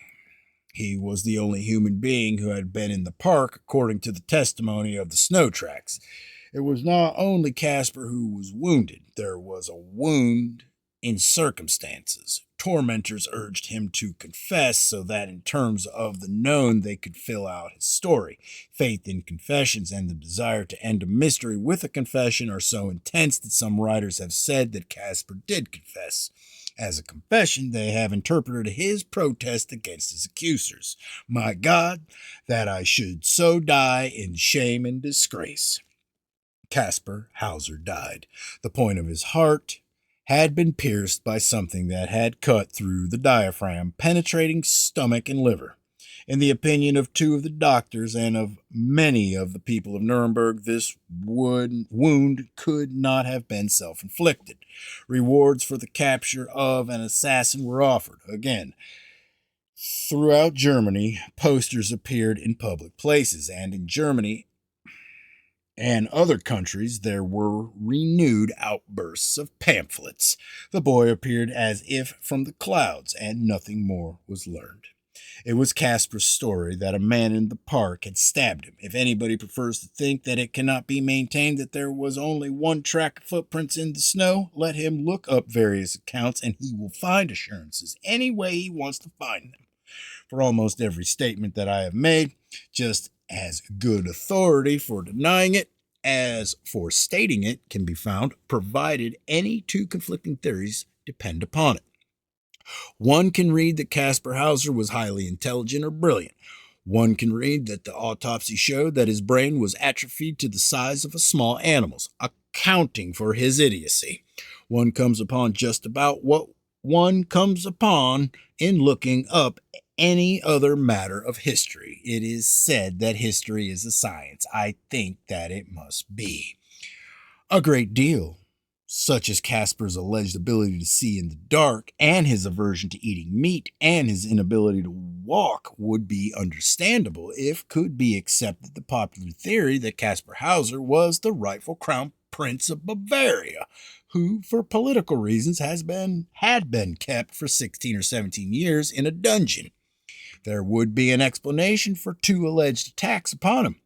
But see back to his own story of confinement in a house or a peasant's hut near Nuremberg, where probably his imprisonment could not have been kept secret more than a few weeks. See testimony by Hiltel and Wust. See back to a great deal more in this book. The Wolf of Shotley Bridge and the Wolf of Cumwinton, or that something removed one wolf and procured another wolf to the end a mystery that was attracting too much attention. Hold on. Oh, yeah. It was said that Caspar Hauser was murdered to suppress political disclosures. If it be thinkable that Caspar was murdered to suppress a mystery, whether political or not so easily defined, there are statements that support the idea that also some of the inhabitants of Nuremberg who were prominent in Caspar's affairs were murdered. One can read that von Farbach was murdered, or one can read that von Farbach died of a paralytic stroke. Say Evans, Caspar Hauser, page 150. That, soon after the death of Caspar Hauser, several persons who had shown much interest in his case died, and that it was told in Nuremberg that they had been poisoned. They were Mayor Bender, Dr. Osterhauser, Dr. Prue, and Dr. Albert. Caspar Hauser showed such an utter deficiency of words and ideas, such perfect ignorance of the commonest things and appearances of nature, and such horror of all customs, conveniences, and necessities of civilized life, and withal such extraordinary peculiarities in his social, mental, and physical disposition, that one might feel oneself driven to the alternate of believing him to be a citizen of another planet, transferred by some miracle to our own. All right. Part 2, 20. According to appearances, this Earth is a central body within a revolving, starry globe. But am I going to judge by appearances? But everything of the opposing doctrine is judgment by other appearances. Everybody who argues against judging by appearances bases his argument upon other appearances. Monistically, it can be shown that everybody who argues against anything bases his argument upon some degree or aspect of whatever he opposes. Everybody who is attacking something is sailing on a windmill while denouncing merry-go-rounds. You can't judge by appearances, says the astronomers. Sun and stars seem to go around this earth, but they are like a field that seems to go past a train, whereas it is the train that is passing the field. Judging by this appearance, they say that we cannot judge by appearances. Our judgment must depend upon evidence. The scientists tell us, let somebody smell, hear, taste, see, and feel something that is unknown to me, and then tell me about it. Like everybody else, I listen politely if he's not too long about it, and then instinctively consult my preconceptions before deciding whether all this is evidence. An opinion is a matter of evidence, but evidence is a matter of opinion. We can depend upon intuition, says Bergson. I could give some woebegone accounts of what has befallen me by depending upon institutions, whether called hunches or transcendental consciousness, but similar experiences have befallen everybody else. There would have been what I call good sport if Bergson had appeared upon the floor of the stock exchange and preached his doctrine in October 1929. We have only faith to guide us, says the theologians. Which faith? It is my acceptance that what we call evidence and whatever we think we mean by intuition and faith are the phenomena of eras, and that the best of minds or minds best in rapport with the dominant motive of an era have intuition and faith and belief that depend upon what is called evidence relatively to pagan gods, then to the God of the Christians, and then to godlessness, and then to whatever is coming next. We shall have data for thinking that our existence as a whole is an organism. First, we shall argue that it is a thinkable sized formation, whether organic or not. If now affairs upon this earth be fluttering upon the edge of a new era, and I give expression to coming thoughts of that era, thousands of other minds are changing, and all of us will take on new thoughts concordantly and see as important evidence piffle of the past.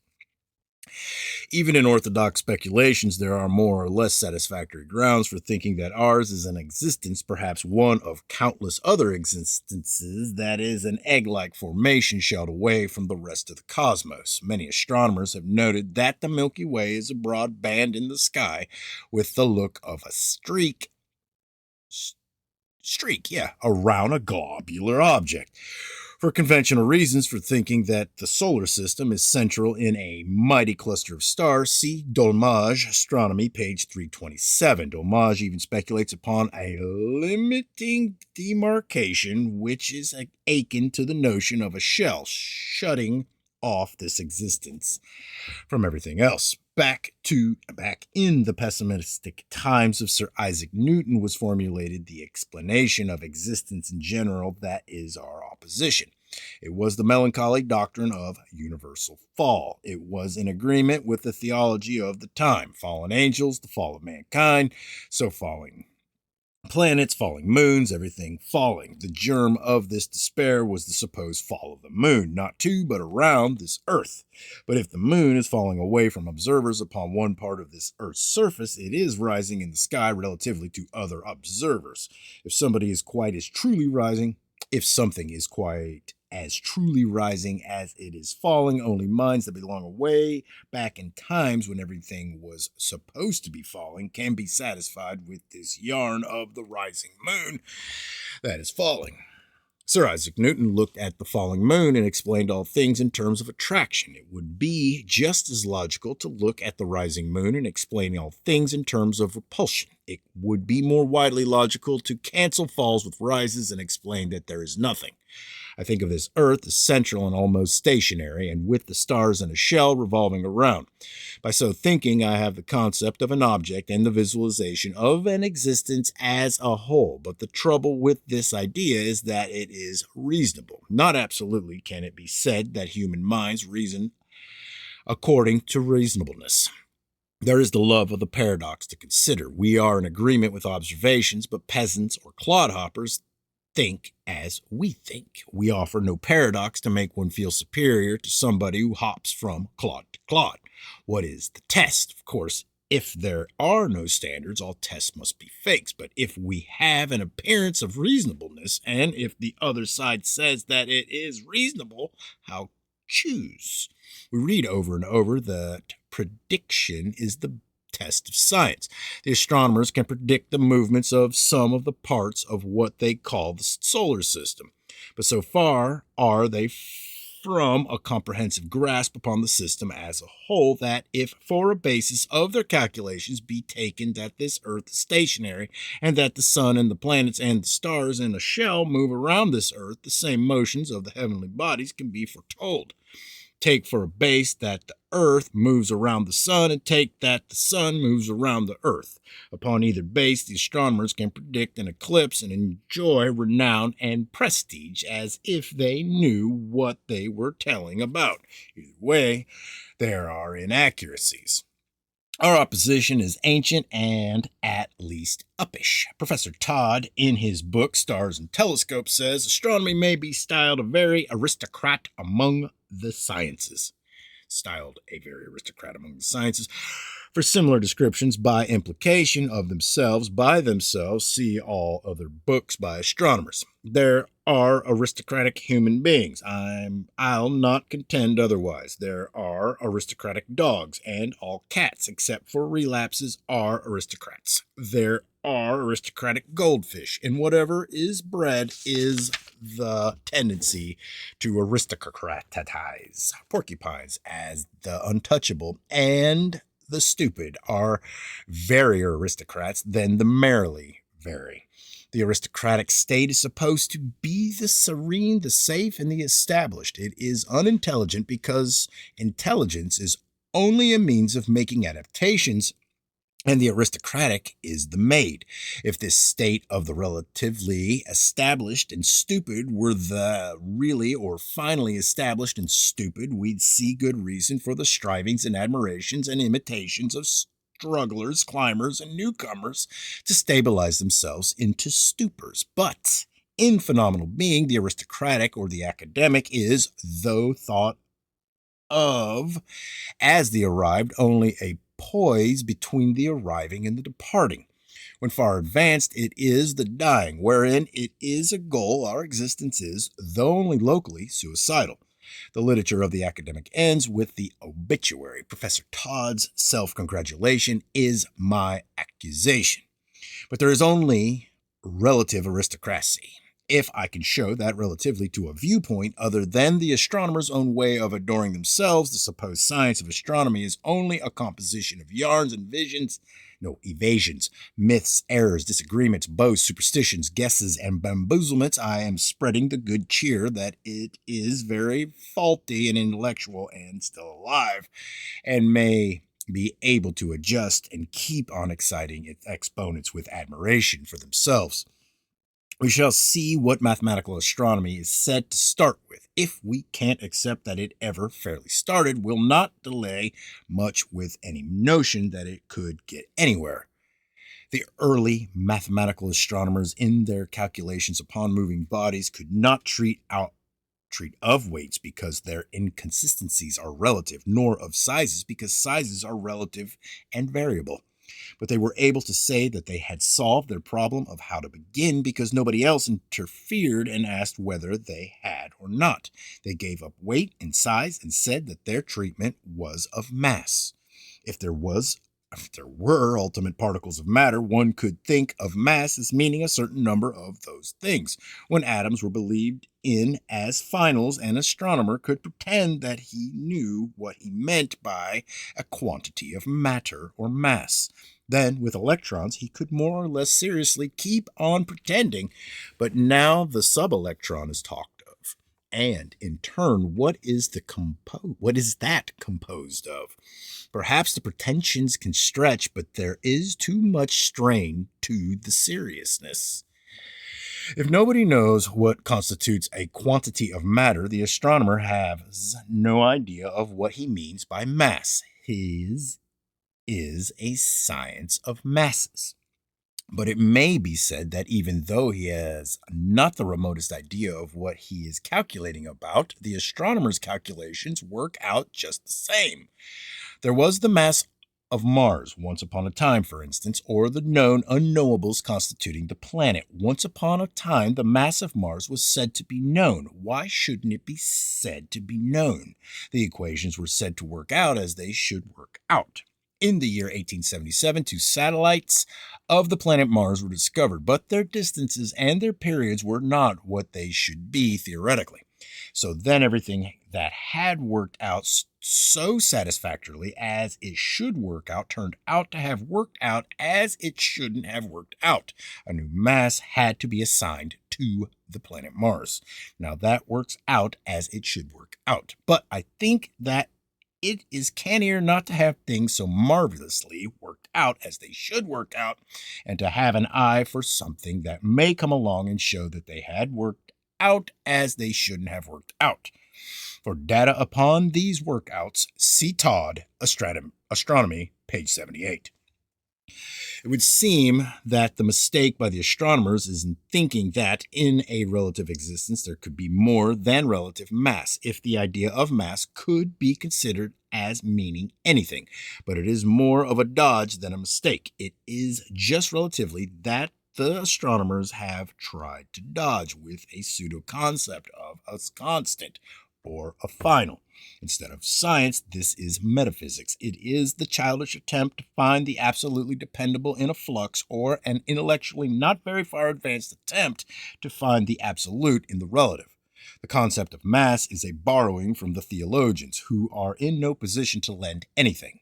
The theologians could not confidently treat of human characters, personalities, dispositions, temperaments, nor intellects, all of which are shifts, so they said that they conceive of finals or unchangeables, which they called souls.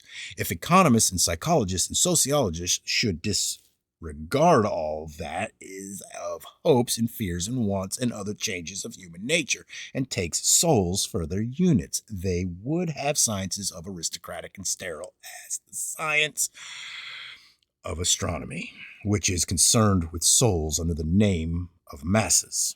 A final or unchangeable must be thought of as a state of unrelatedness. Anything that is reaching with something else must be thought of as being in a state of change. So when an astronomer formulates or says he formulates the effects of one mass or one planet as a mass upon another, his meaningless statement might as well be that the subject of his equations is the relations of unrelatedness. Starting with nothing thinkable to think about, if constants or finals are unknown in human experience and are unrepresentable in human thought, the first and the simplest of the astronomers' triumphs, as they tell it, is the problem of the two masses. The simplest of the problems of celestial mechanics is simply a fiction. When Balia's comet split, the two masses did not revolve around a common center of gravity. Other comets have broken into parts that did not so revolve. They have been no more subject to other attractions than have been this Earth and its moon. The theorem in Sunday school science. It is a mathematician's story of what bodies in space ought to do. In the textbooks, it is said that the star Sirius and a companion star exemplify the theorem, but this is another yarn. If the star has moved, it has not moved as it was calculated to move. It exemplifies nothing but the inaccuracies of the textbooks. It is by means of their inaccuracies that they have worked upon a reputation for exactness. Often in this book, an astronomer will sketchily take up a subject and then drop it, saying that it is too complex, but that it can be mathematically demonstrated. The reader, who is a good deal of a dodger himself, relieved at not having to go into complexities, takes this lazily and faithfully. It is bamboozlement. There are many of us nowadays who have impressions of what mathematicians can do to or with statistics. To say that something can be mathematically demonstrated has no more meaning than to say of something else that it can be politically demonstrated. During any campaign, read newspapers on both sides and see that anything can be politically demonstrated, just so it can be mathematically shown that twice 2 are 4, and it can be mathematically shown that 2 can never become 4. Let somebody have 2 of arithmetic's favorite fruit, or 2 apples, and undertake to add 2 more to them.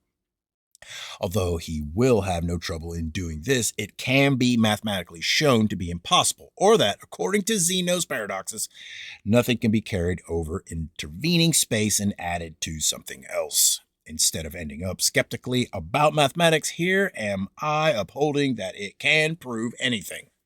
We are told in the textbooks or the tracts, as I regard these propagandist writings of Sunday school science, that by parallax or annual displacement of stars relatively to other stars, the motion of this Earth around the sun has been instrumentally determined.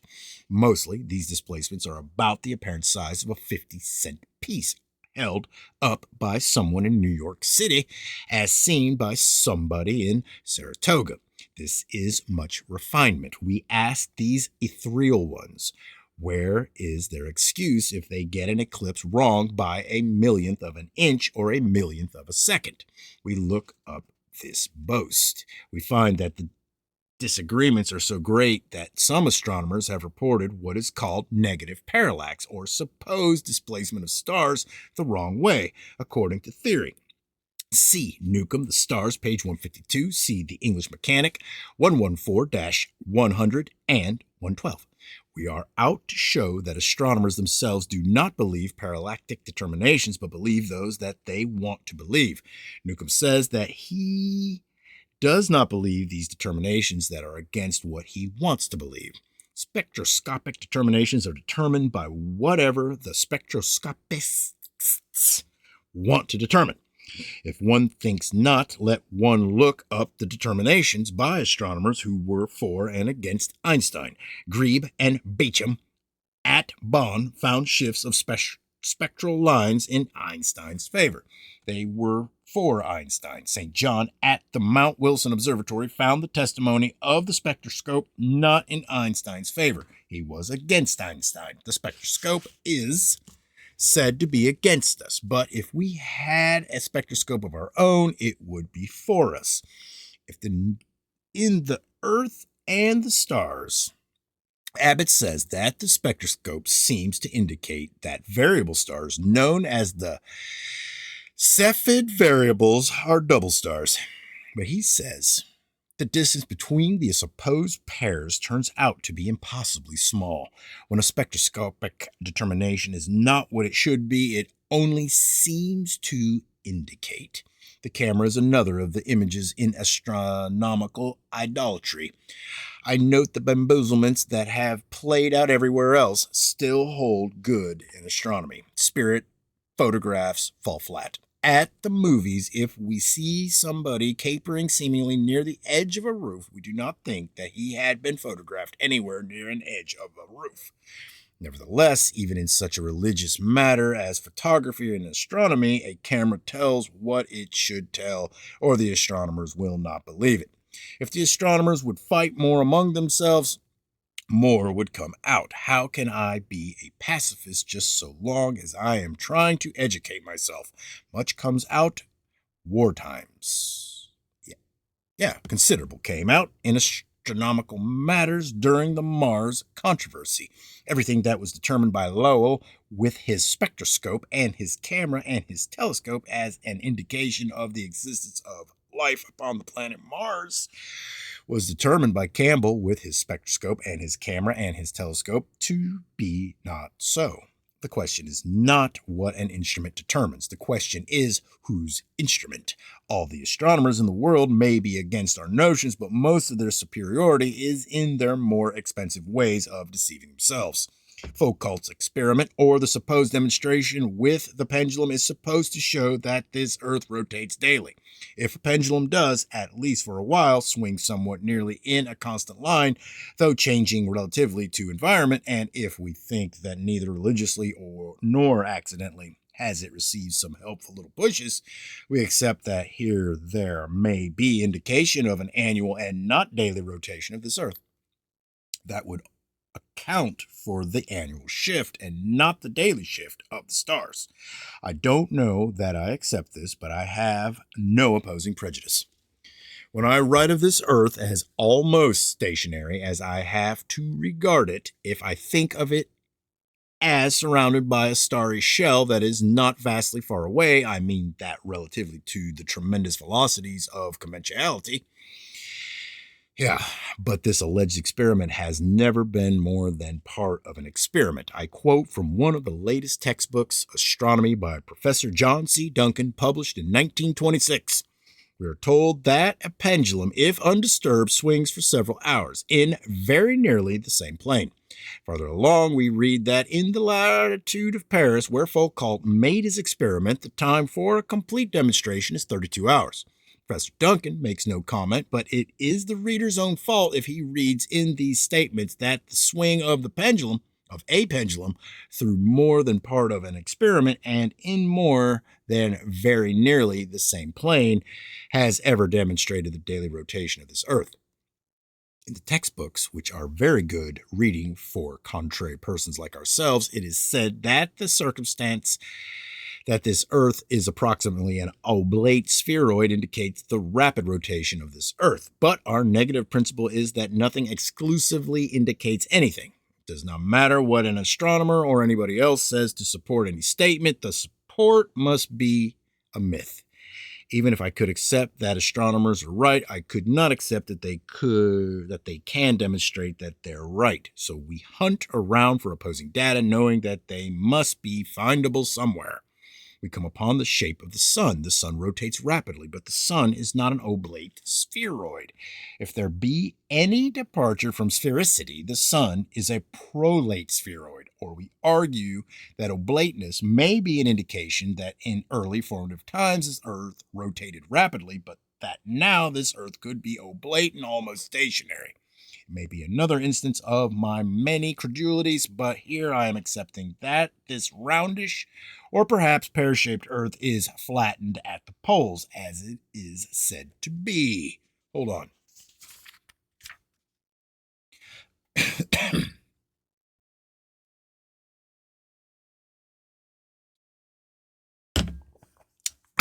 Astronomers cite relative numerousness of meteors as indication of this Earth's motion in an orbit.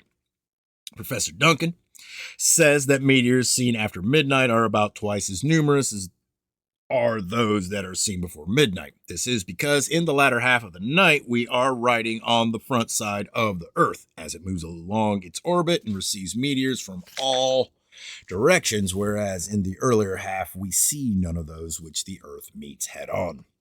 There's no use comparing little sparks of meteors seen at different times of night because, of course, soon after midnight, more of these little things are likely to be seen than earlier in the evening in lingering twilight. Here, Professor Duncan's statement is that when meteors can be seen morally, more meteors can be seen. That is wisdom that we shall not defile. In the records of great meteors that were seen in England in the year 1926, see Nature Observatory, English Mechanic 18, were seen before midnight, and not one was seen after midnight. All other records that I know of are against this alleged indication that this Earth moves in an orbit. For instance, see the catalog of meteors and meteorites published in the report Brit Assoc Ad Science 1860. See page 18. 51 after midnight, from midnight to noon. 146 before midnight, noon to midnight.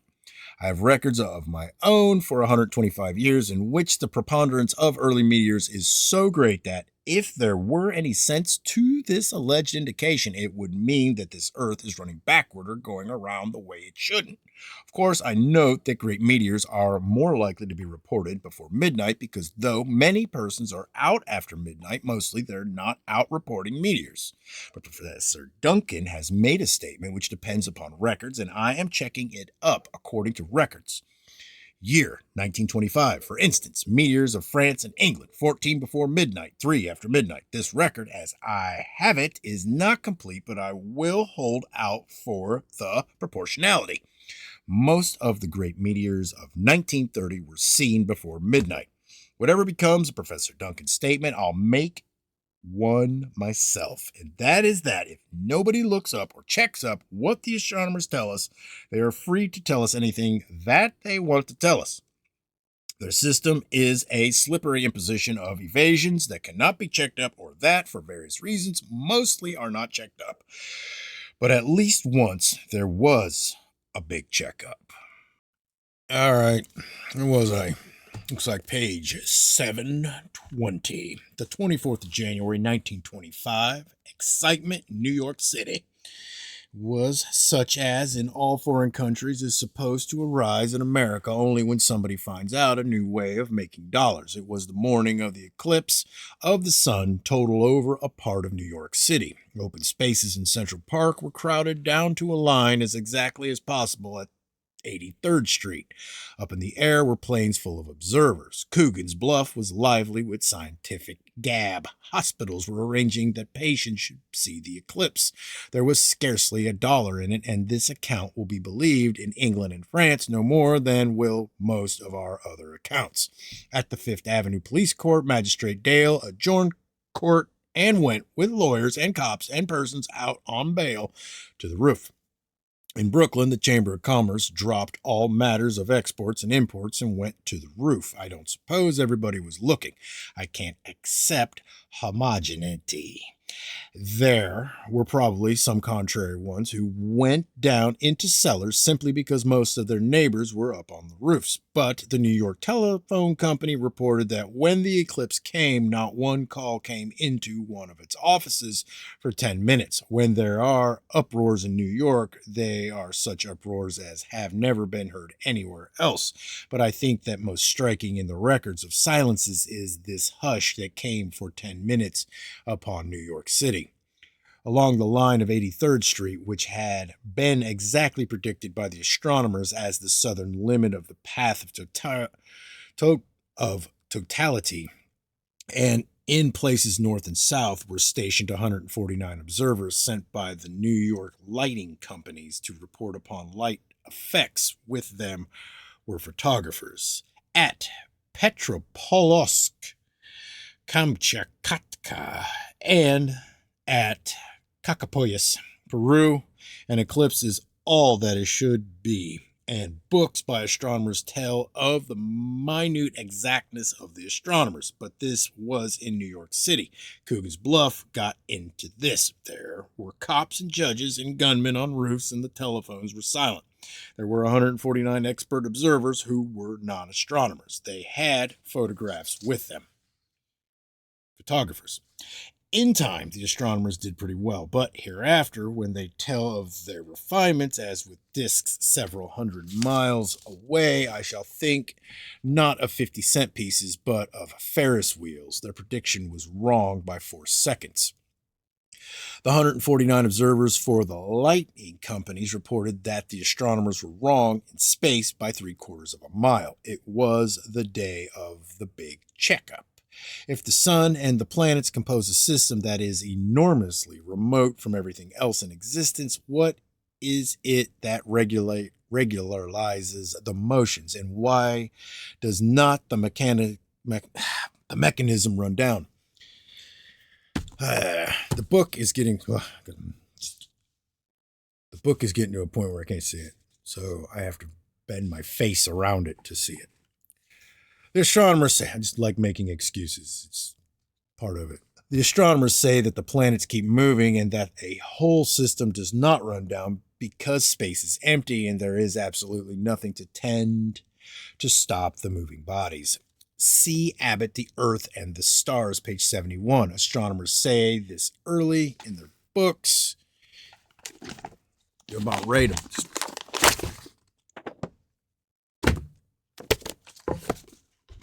better. Where was I? The Earth and the Stars. Astronomers say this early in their books. Later, they forget. Later, when something else requires explanation, they tell a different story. They explain the zodiacal light in terms of enormous quantities of matter and space. In their chapters upon meteors, they tell of millions of tons of meteoric dust that fall from space to this Earth every year.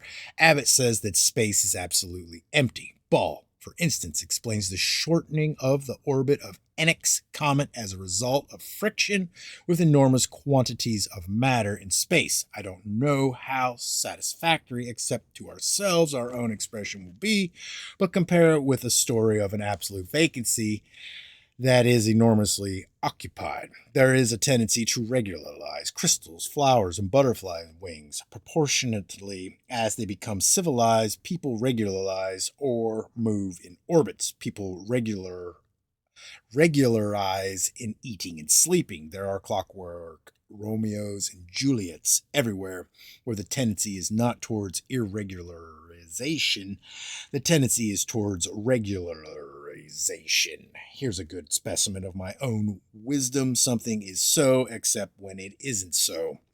Not in terms of gravitation, but in terms of this tendency to regularize celestial periodicities may be explained. Why does not the mechanism of what the astronomers think is a solar system run down? The astronomers say that this is because it is unresisted by a resisting medium. Why does not a heart run down? Anyway, for a long time. It is only a part, and as a part is sustained by what may be considered a whole. If we think of the so-called solar system not as a virtually isolated independent thing with stars trillions of miles away, but as a part of what may be considered an organic whole within a starry shell, our expression is that it is kept going organically as the heart of a lesser organism is kept going. Why does not the astronomer's own system or systematized doctrine run down, or why so slow about it? It is only a part of a wider organization. From which it is receiving maintenance in the form of bequests, donations, and funds of various kinds. Our opposition is a system of antiquated thought concerning primarily with the unthinkable. It is supported by instruments that are believed when they tell what they should tell. The germ of the system is the fall of the rising moon. Its simplest problem is a fairy theorem, fit for top-heavy infants, but too fanciful for grown-up realists. Its prestige is built upon its predictions. We have noted one of them that was 3/4 of a mile wrong. Newtonianism is no longer satisfactory. There is too much that is cannot explain. Einsteinianism has arisen. If Einsteinianism is not satisfactory, there is room for other notions, for records of eclipses during which the stars were not displaced, as according to Einstein they should be. See Indexes of Nature, see volumes 104 and 105. Displacement of spectral lines, see records of astronomers who have disagreed. Perihelion motion of Mercury's orbit, Einstein calculated without knowing what he was calculating about. Nobody knows what this eccentricity is. See records of the transits of Mercury. Neither Newtonians nor Einsteinists have predicted them right. See the London Times, April 17th and 24. 1923. Here, Sir J. Larmor shows that if Einstein's predictions of light effects during eclipses were verified, they disproved his theory. That, though Professor Einstein would be a great mathematician, if in our existence anything could really be anything relatively, is so against him that he is only a relatively great mathematician and made a bad error in his calculations, having mistakenly doubled certain effects. Defeat has been unconsciously the quest of all religions, all philosophies, and all sciences. If they were consciously trying to lose, they would be successes. Their search has been for the absolute in terms of which to explain the phenomenal, or for the absolute to relate to. Supposed to have been found, it has been named Jehovah, or gravitation, or the persistence of force. Professor Einstein has taken the velocity of light as the absolute to relate to. We cannot divorce the idea of reciprocity from the idea of relations, and relating something to the absolute would be relating the absolute to something. This is defeating an alleged concept of the absolute with the pseudo-idea of the relative absolute.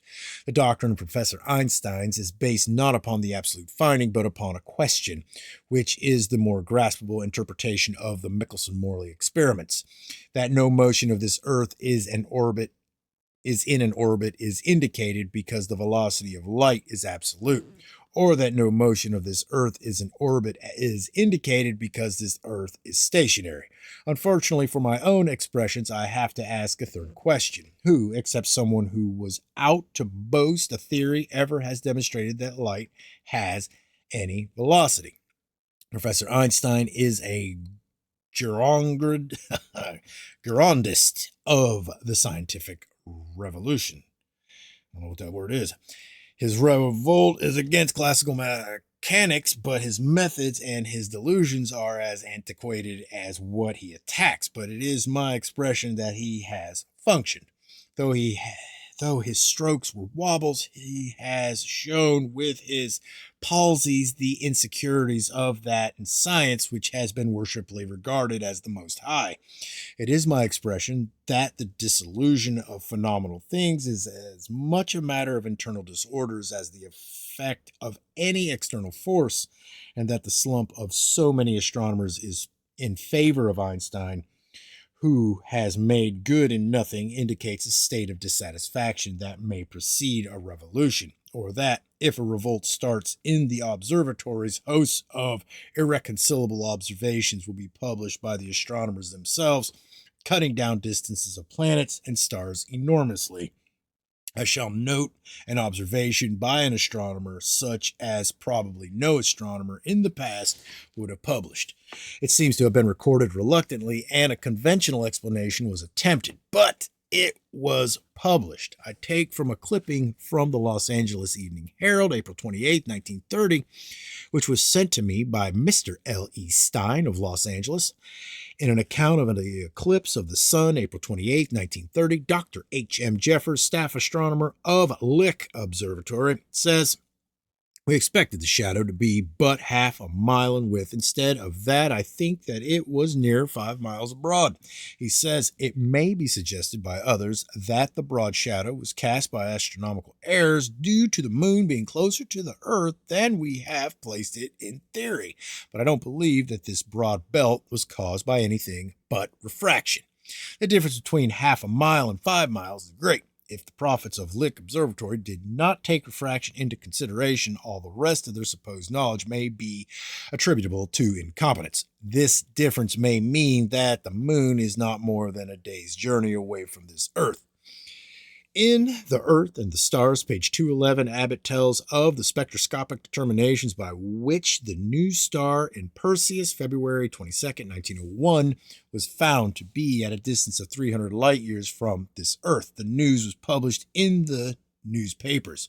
A new star had appeared about the year 1600, and its light was not seen upon this earth until February 22nd, 1901, and the astronomers were able to tell that way back at a moment when Queen Elizabeth, well, whatever she was doing, maybe it wouldn't be any too discreet to inquire into just what she was doing, but the astronomers told that just when Queen Elizabeth was doing whatever she was doing, the heavens were doing a new star. And where I am comparatively, where are my poor little yarns of flows of methylated spirits from ceilings and mysterious strangers and bodies on railroad lines compared with a yarn of the new star and Queen Elizabeth? But the good little star restores my conceit. In the face of all spectroscopes in all observatories, it shot out nebulous rings that moved at a rate of 2 or 3 seconds of arc a day. If they were 300 light years away, this was a velocity far greater than that of light is said to be. If they were 300 light years away, it was motion at the rate of 220,000 miles a second.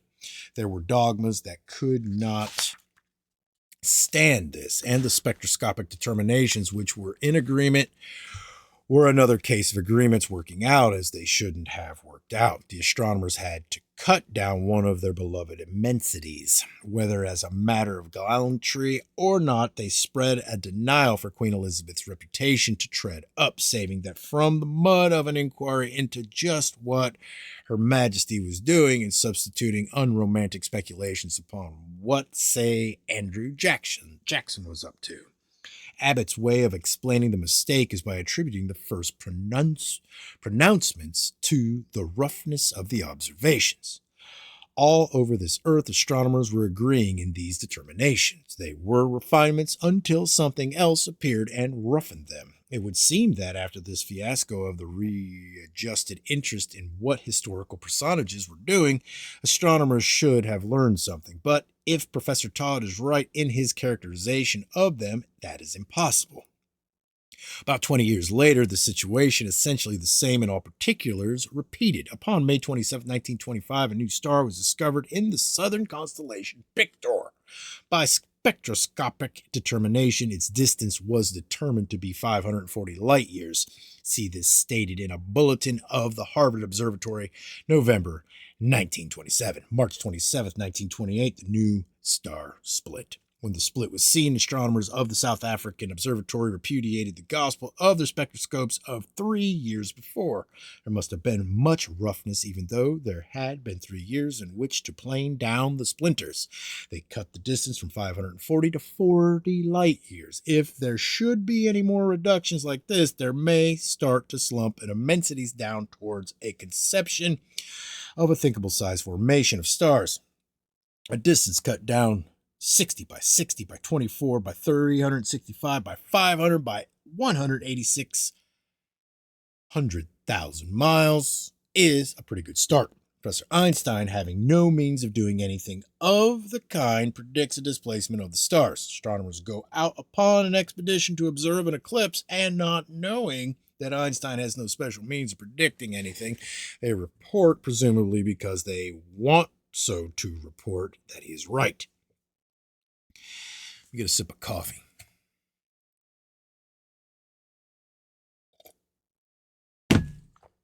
But he has cast an ancient system into internal dissensions and has cast doubts upon antiquities of thought, almost as if his pedantic guesses had better luck. Whether the time has come or not, here is something that looks as if it is coming. An editorial in the New York Sun, September 3rd, 1930, views of somebody else quoted. The public is being played upon and utterly misled by the dreamery of the rival mathematical astronomers and physicists, not to mention the clerics, who are rising the game of notoriety to a fine art. In rivalry to religious mysticism, a scientific pornography is being developed and attracts the more because it is mysterious. These are the views of Professor Henry E. Armstrong, emeritus head of the Department of Chemistry at City and Guilds College, South Kensington, London. This is revolt inside. This is what develops into revolution. Professor Armstrong's accusation of pornography may seem unduly stimulating, but judging by their lecheries in other respects, one sees that all that the astronomers have to do is to discover that stars have sex, and they'll have us sneaking into bookstores for salacious pronouncements and determinations upon the latest celestial scandals. This would popularize them. And after anything becomes popular, then what? That the time has come or is coming, or more of the revolt within, or that if they cannot continue upon their present contentions of progress, the astronomers must return from their motionless excursions. A generation ago, they told of inconceivable distances of stars. Then they said that they had 1,000 times multiplied some of these distances. Great, now I got the hiccups. But if the inconceivable be multiplied any number of times, it is still the same old inconceivability. If at the unthinkable, thought stops, but if thought must move somewhere, the astronomers who cannot go on expansively will, if they do think, have to think in reductions. If the time has come, there will be a crash in the observatories with astronomers in a panic selling short on inconceivabilities. Upon September 2nd, 1930, began a meeting of the American Astronomical Society in Chicago. A paper that was read by Dr. P. Van de Kamp may be a signal for a panic. Said he, some of the stars may actually be thousands of light years nearer than astronomy believes them to be. That, with some extensions, is about what I am saying, says the astronomer Leverrier. Back in times when the astronomical system is growing up and is of use in combating an older and decaying orthodoxy and needs support and prestige, says he, look in the sky and at the point of my calculations you will find the planet that is perturbing Uranus. Lo, as some of the astronomers say in their books, at a point in the sky that can be said to anybody who does not inquire into the statements to be almost exactly the point of Leverrier's calculations is found the planet Uranus, to which, for all the public knows, can be attributed two perturbations of Uranus. Up goes the useful renown of the astronomers supported by this triumph. They function, but if they're only the figments of one of the dreamlike developments of our pseudo-existence, they too must pass away, and they must go by way of slaughter or by way of laughter. Considering all their doings, I think that through hilarity would be the fitter exit. Later, look at the sky. We are told that the astronomer Lau said, and at the point of my calculations, you will find the planet that is perturbing Neptune. But this is in the year 1930. Nevertheless, we are told that a planet is found almost exactly at the point of the calculations. Exultations of the astronomers are spearheaded. But this is later. The damn thing takes a track that shows that it could no more have been perturbing Neptune than I, anyway, just at present, could cast a meeting of the National Academy of Sciences into disorder by walking past it. They must be murdered, or we shall laugh them away. There is always something that can be said in favor of murder, but in the case of the astronomers, that would be willful waste of the stuff for laughter. Orthodox astronomers have said that Leverrier used no mathematical method by which he could have determined the position of Neptune. See Lau's The Evolution of Worlds, page 124. By way of stuff for the laugh, I mentioned that one of these disbelieving astronomers was Lowell. One time, in a mood of depression, I went to the New York Public Library and, feeling a want for a little light reading, I put in a slip for Lowell's memoir on the trans-Neptunian planet. I got even more amusement than I had expected. Just where was this point determined by Lowell almost exactly in which his planet was found? The spreadheads, the special articles over and over in the newspapers of the world almost exactly. Says Lowell, page 105, precise determination of its place does not seem possible. A general direction alone is predictable. The stuff for a laugh that is as satisfactory as murder is in the solemn announcements by the astronomers about April Fool's Day, 1930, that they had found Lowell's planet almost exactly in the place, precise determination of which does not seem possible. Their chatter over Lowell's magnificent accuracy in pointing in a general direction. Then the tack of a thing that showed that it could not have been all this indefiniteness anyway. 265 years instead of 3,000 years. And instead of going, the thing was coming. They can't tell whether something is coming or going. Their solemn announcements upon nearness and farness may be equally laughable.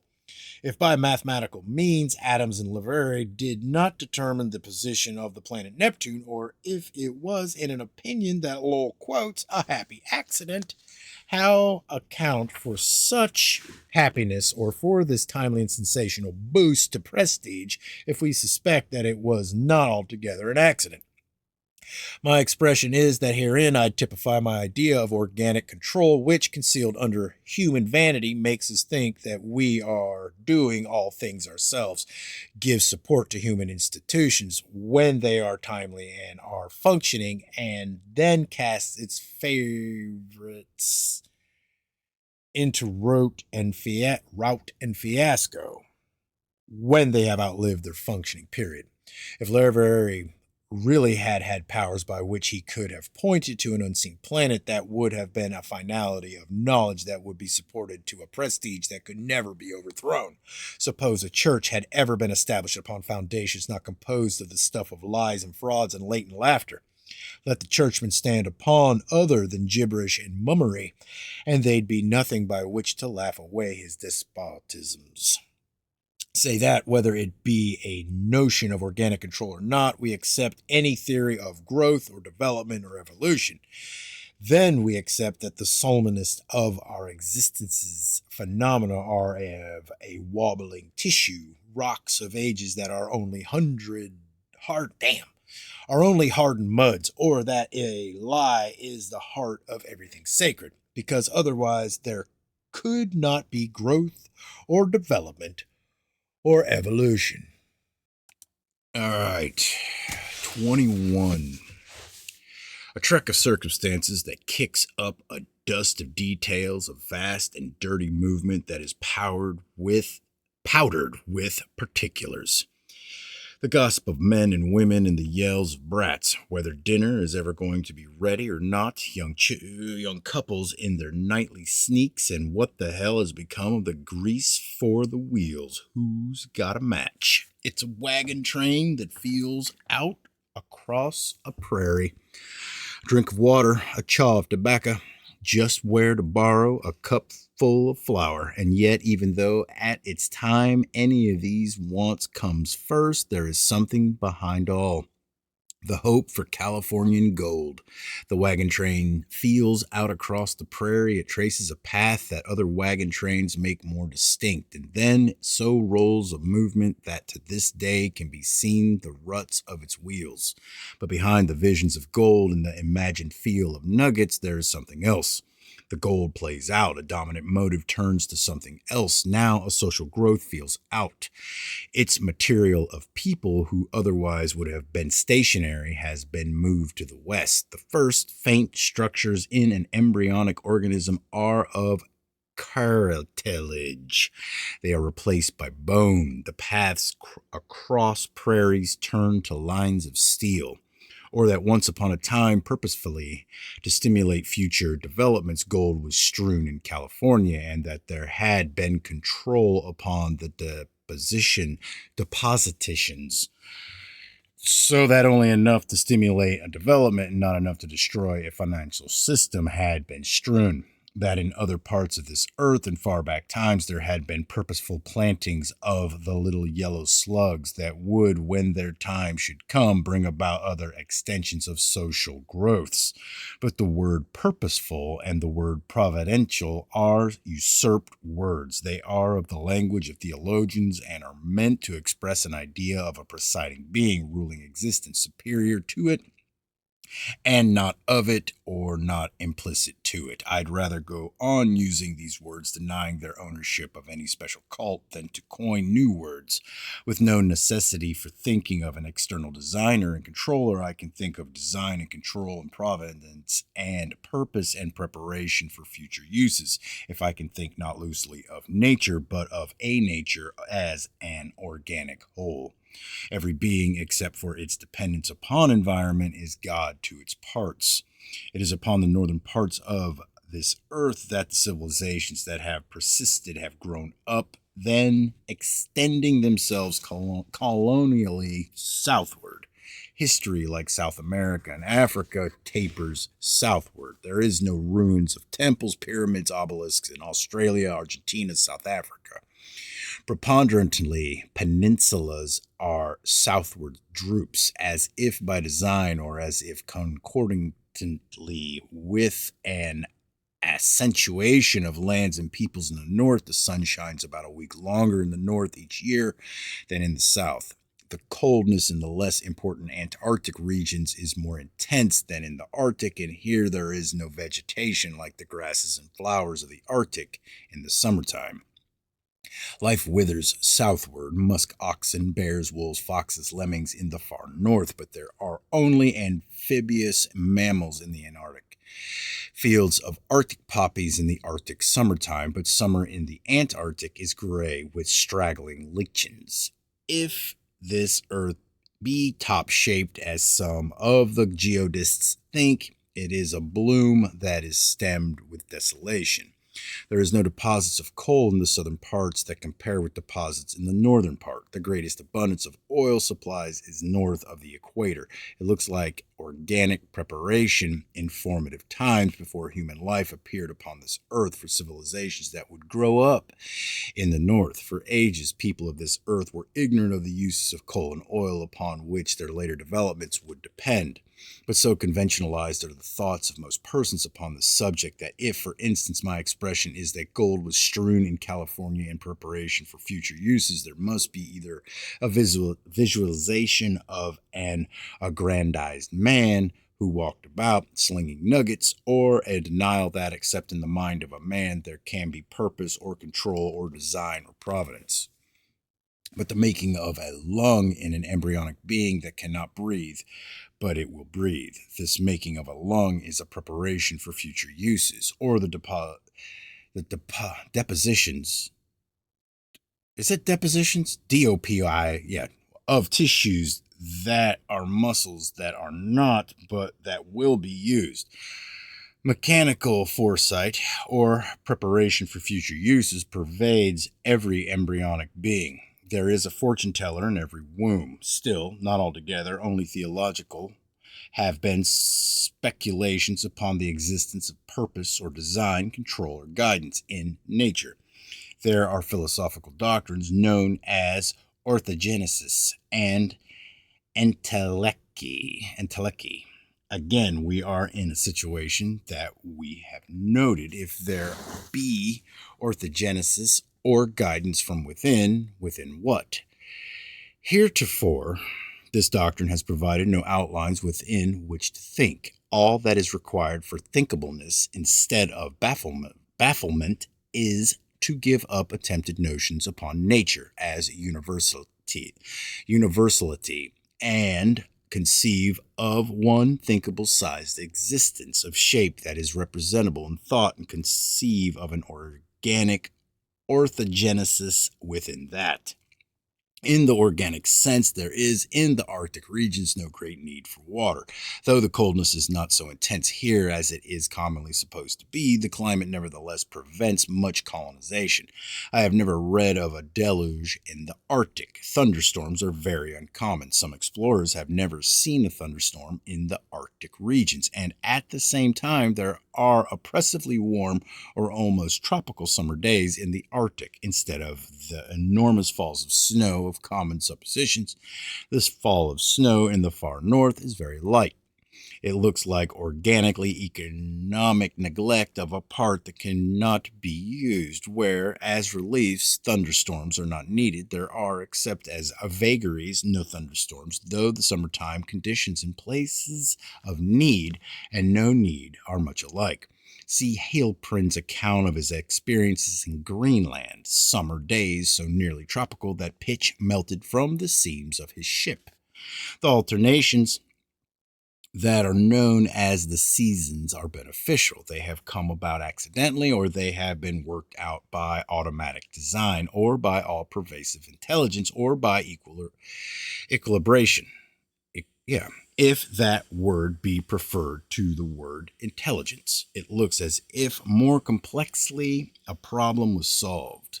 It is commonly thought that only brains solve problems, or rather approximate to solutions, but every living thing that carries a weapon or a tool has presumably not with its brains, but with its intelligence that pervades all substances. So then, with the intelligence of its body, solve the problem. It looks as if more complexly a problem was solved, as I say, though in anything like a real or final sense, no problem ever has been solved. By the varying incidence of the sun, alternations of fruitfulness and rest could be brought about in the north and the south, but that left rhythm small in the tropics. It looks as if there intelligently were brought about the changes that are known as the dry season and the rainy season. I have never read a satisfactory explanation of this alternation in conventional meteorological terms. In the April rains, there is evidence, or might be, if we could have a rational idea as to what we mean by evidence of design and an automatically intelligent provision and control. Something is controlling the motions of the planets according to all appearances that we take as appearances of control. Accepting this, I am only amplifying. Rains of a gentle and frequent kind that is most beneficial to young plants or best adapted to them fall in April. Conventional biology is too one-sided. It treats an adaptation of plants to rain. We see also the adaptation of rains to plants, but there must be either the conventionally theological or the organic view to see this reciprocity. If one prefers to think of a kind of loving deity who is sending the April rains, he will have to consider, or rather will be faced by, records of other rains which are of the loving kindness of slaughter and desolation and woe. There is some unknown condition that ameliorates the climate of Great Britain, as if this center of colony sporing were prepared for by an automatic purposefulness and protected from the rigors of the same latitudes in the West. Once upon a time, one of the wise men's most definite concepts was the Gulf Stream. They wrote about its absolute demarcation from surrounding waters. They were as sure of the Gulf Stream as they are today that the stars are trillions of miles away. Lately, so much has been written upon the inconceivability of the Gulf Stream having effect upon climate farther from its source than somewhere around Cape Hatteras that I shall not go into that subject. Something is especially warming Great Britain, and it cannot be thought to be the Gulf Stream. It may be an organically providential amelioration. It may play out when the functioning period of Great Britain passes away. I am not much given to prophecy, but I'll take this chance that if England loses India, we may expect hard winters in England. Our acceptance is that nations work together or operate against one another functionally or as guided by the murderous supervisions of a whole organism. Or, apologizing again, I call such organized slaughter supermetabolism. So enormous is the subject of human history as affected by its partness in the whole that I shall reserve it for treatment some other time. Monastically, though, some other time I shall pluralistically take another view as well, the acceptance that the human beings, having not existed as individuals any more than have cells in an animal organism, existences of their own. Still, one must consider that there is something of individuality or contrariness in every cell. This view of submergence is now so widespread that it is expressed by writers in many fields of thought. But they lack the concept of a whole, trying to think of a social organism as a whole, though clearly every social quasi-organism has relations with other social quasi-organisms and is dependent enormously or vitally upon environment. Other thinkers, or more than doubtful thinkers, say that they think of the unthinkable, absolute, as the whole. I have a notion that for ages as a factor in the automatic plan, the Australian part of our existence's nucleus, this earth, was reserved.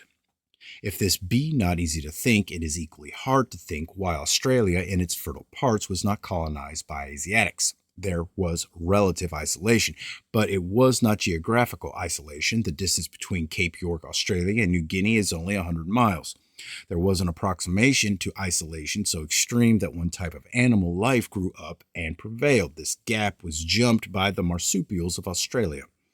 Then the question is, why, if not obediently to an inhibition, was it not jumped the other way? Of course, we can have no absolute expressions, but just when the dingoes and the wild cattle of Queensland first arrived in Australia is considered debatable. There were civilizations in Americas, but they were civilizations that could not resist the relatively late appearing Europeans. Long before, there had been other civilizations in Central America, but they had disappeared or they had been removed. The extinction of them is, by archaeologists, considered as mysterious as is the extinction of the dinosaurs by the paleontologists, or as by cells of a later period might be considered the designed and scheduled or purposeful extinction of cartilage cells in an embryo. The expression is that Australia and the Americas were reserved as relative blanks in which human life upon this earth could shake off after a fashion many conventions and traditional hamperings and start somewhat anew. Drones appear in a beehive. They are reserved. At first, they contribute nothing to the welfare of the hive, but there is a providence that looks after them just so long as there will be of future use. This is automatic foresight and purpose according to automatic plan in a beehive regarded as a whole. The god of the bees is the hive. There is no necessity to think of an external control, nor of any being presiding over the bees and directing their affairs. Reservations besides those in the affairs of bees and men are common. Some trees have buds that are not permitted to develop. These are known as dormants and are held in reserve against the possibility of a destruction of the tree's developed leaves. In one way or another, there are reservations in every organism. We think of intermundane isolations that have been maintained as once the Americas were kept separated from Europe, not by vast and untraversable distances, but by belief in vast and untraversable distances. I have no sense of loneliness in thinking that the inorganic sciences that are, by inertia, holding out for the isolation of this earth have lost much power over minds. There are dissatisfactions and contempts everywhere. There may be civilizations in the lands of the stars, or it may be that in the concavity of a starry shell, vast habitable regions have been held in reserve for colonization from this earth. Though there is considerable opposition to wars, they are, as at any moving picture place one can see, still popular. But other eliminations of human beings have waned, and it is likely that for a long time birth control will have no more than its present control upon births. The pestilences that used to remove millions are no longer so much heard of. It may be that an organic existence is, by lessening eliminations, preparing a pressure of populations upon this earth that can have relief only in enormous colonizing outlets somewhere else. It is as if concordantly the United States is shut down as a relief to superabundances of people in Europe, and as if, representing the same purpose or plan, Australia and Canada, as well as the United States, are shutting out Asiatics. It is as if cooperatively with the simultaneous variations of need, aviation is developing as the means of migratory reliefs. If there be a nearby land that is a revolving shell of stars, and if, according to data that I have collected, there be not increasing coldness and attenuation of air past a zone not far from this earth, 1930 something or another, maybe 1940 or 50. There's a flash in the sky. It is said to be a meteor. There's a glow that is said to be an aurora borealis. The time has come. The slogan comes. Skyward ho. The treks to the stars, flows of adventures, and the movie tone news, press agents and interviews, and somebody about to sail to Lyra reduces expenses by letting it be known what brand of cigarettes he'll take along. Caravels with wings and the covered plains of the sky, and winters and writers of complaints to the newspapers. This dumping of milk bottles and worse from the expeditions is an outrage. New comets are watched from this earth, long trains of voyagers to the stars when at night they turn on their lights. New constellations appear, the cities of the lands of the stars, and then the commonplaceness of it all. Personally conducted tours of Taurus and Orion, summer vacations on the brink of Vega. My father tells of times when people before going to the moon made their wills. Just the same, there was something peaceful about those old skies. It's getting on my nerves looking up at all those lipstick and soap and bathing suit signs. Or my own acceptance that there can be no understanding of our existence if be overlooked the irony of it all. The aristocratic astronomers, their alleged rapport with infinitude, their reputed familiarity with the ultra-remote, the academic, the classical. One looks up and sees instead an illuminated representation of a can of spaghetti and tomato sauce in the sky. The commonplaceness of it all, of course, the stars are near. Who but a few old fossils ever thought otherwise? Does the writer of this book think that he found out anything new? All these notions of his were matters of common knowledge way back in the times of ancient Greece. All right, chapter 22. That in the summer of 1880, some other world, or whatever we'll call it, after a period of hard luck, cheered up and cast off its despairs, which came to this earth where there is always room for still more melancholy in long black funeral processions. August 18th, 1880, people near the waterfront of Havre, France, saw the arrival of a gloom Sails in the harbor of Havre suddenly turned black, but like every other gloom, this one alternated with alleviations. The sails flapped white. There was a flutter of black and white. Then enormous numbers of the units of these emotions were falling into the streets of Havre. They were long black flies. In an editorial in the London Daily Telegraph, August 21st, it is said that this appearance of flies at Havre was a puzzle of the most mysterious kind. These flies had come down from a point over the English Channel. They had not come from England. I have searched widely in continental publications, and there is no findable record of any observation upon this vast swarm of flies until it came down from the sky over the English Channel. Pilot boats returning to Havre, came in black with them. See the Journal des Débats, Paris, August 20th. That they were exhumed flies which fell when touched and could not move when picked up, or they may have been chilled into torpidity. Presumably, there were survivors, but most of these helpless flies fell into the water, and the swarm, as a swarm, perished.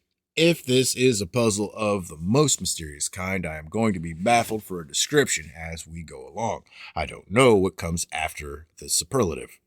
3 days later, another vast swarm of long black flies appeared somewhere else. Just how much we're going to be puzzled by more than the most mysterious depends upon how far this other place was from Havre. See the New York Times, September 8th. That upon August 21st, a cloud of long black flies occupying 20 minutes in passing had appeared at East Pictou, Nova Scotia. Halifax Citizen, August 21st. That they had passed Lismore flying low, some of them appearing to fall into the water. Upon the 2nd of September, another swarm came down from the sky. It appeared suddenly at one place, and there is no findable record that it was seen anywhere else over land or water of this earth. It is told of in the Entomologist's Monthly Magazine, November 1880, off the coast of Norfolk, England, an avalanche that overwhelmed a schooner, millions and millions of flies. The sailors were forced to take shelter, and it was 5 hours before they could return to the decks. The air became clear about 4 p.m. when the flies were thrown overboard with shovelfuls, and the remainder were washed off the decks by buckets of water and brooms. It was another appearance of exhausted or torpid flies. Scientific American 43-193 on the afternoon of Saturday, September 4th, the steamboat Martin encountered on the Hudson River between New Hamburg and Newborough, I don't know, a vast cloud of flies. It reached southward from shore to shore as far as the eye could reach and resembled a drift of black snow. The insects were flying northward as thick as snowflakes driven by a strong wind. They were long black flies. Halifax Citizen, September 7th, that upon the 5th of September, a compact cloud of flies occupying half an hour of passing had appeared at Guysborough, Nova Scotia, most of them falling into the water. I think this crowd of flies was not the same as the Hudson River crowd, even though that was flying northward. So I think because the flies of Guysborough, like the flies of Havre, came as if from a point over the ocean. They came from the east. The look of the data is that when an ocean between appearing points, a bulk of flies of the size of a minor planet dividing into swarms somewhere in outer space came to this earth from somewhere else. It is simply a matter of thinking of one origin and then thinking that that origin could not have been in either North America or Europe. If we can think that these flies came to this earth from the moon or Mars or from a fertile region in the concave land of the stars, that is interesting. But by this time, we have passed out of the kindergarten of our notions and are ready to take up not merely mysterious appearances, but mysterious appearances that will be data for our organic expressions. In data upon insect swarms of the summer of 1921, there is suggestion that not only of conventionally unaccountable appearances of insect swarms, but of appearances in response to need. If one has no very active awareness for any need for insects, that is because one is not thinking far enough back into interrelations of bugs and all other things. In the summer of 21, England was bereft of insects.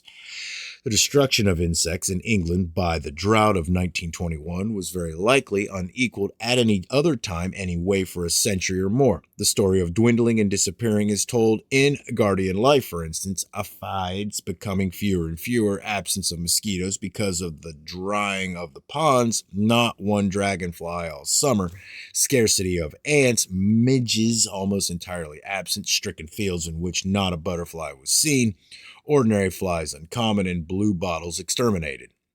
See the field and the entomologist's record for similar accounts. Then came clouds of insects and plagues of insects, foreign insects and unknown insects. Anybody can find the data in various English publications.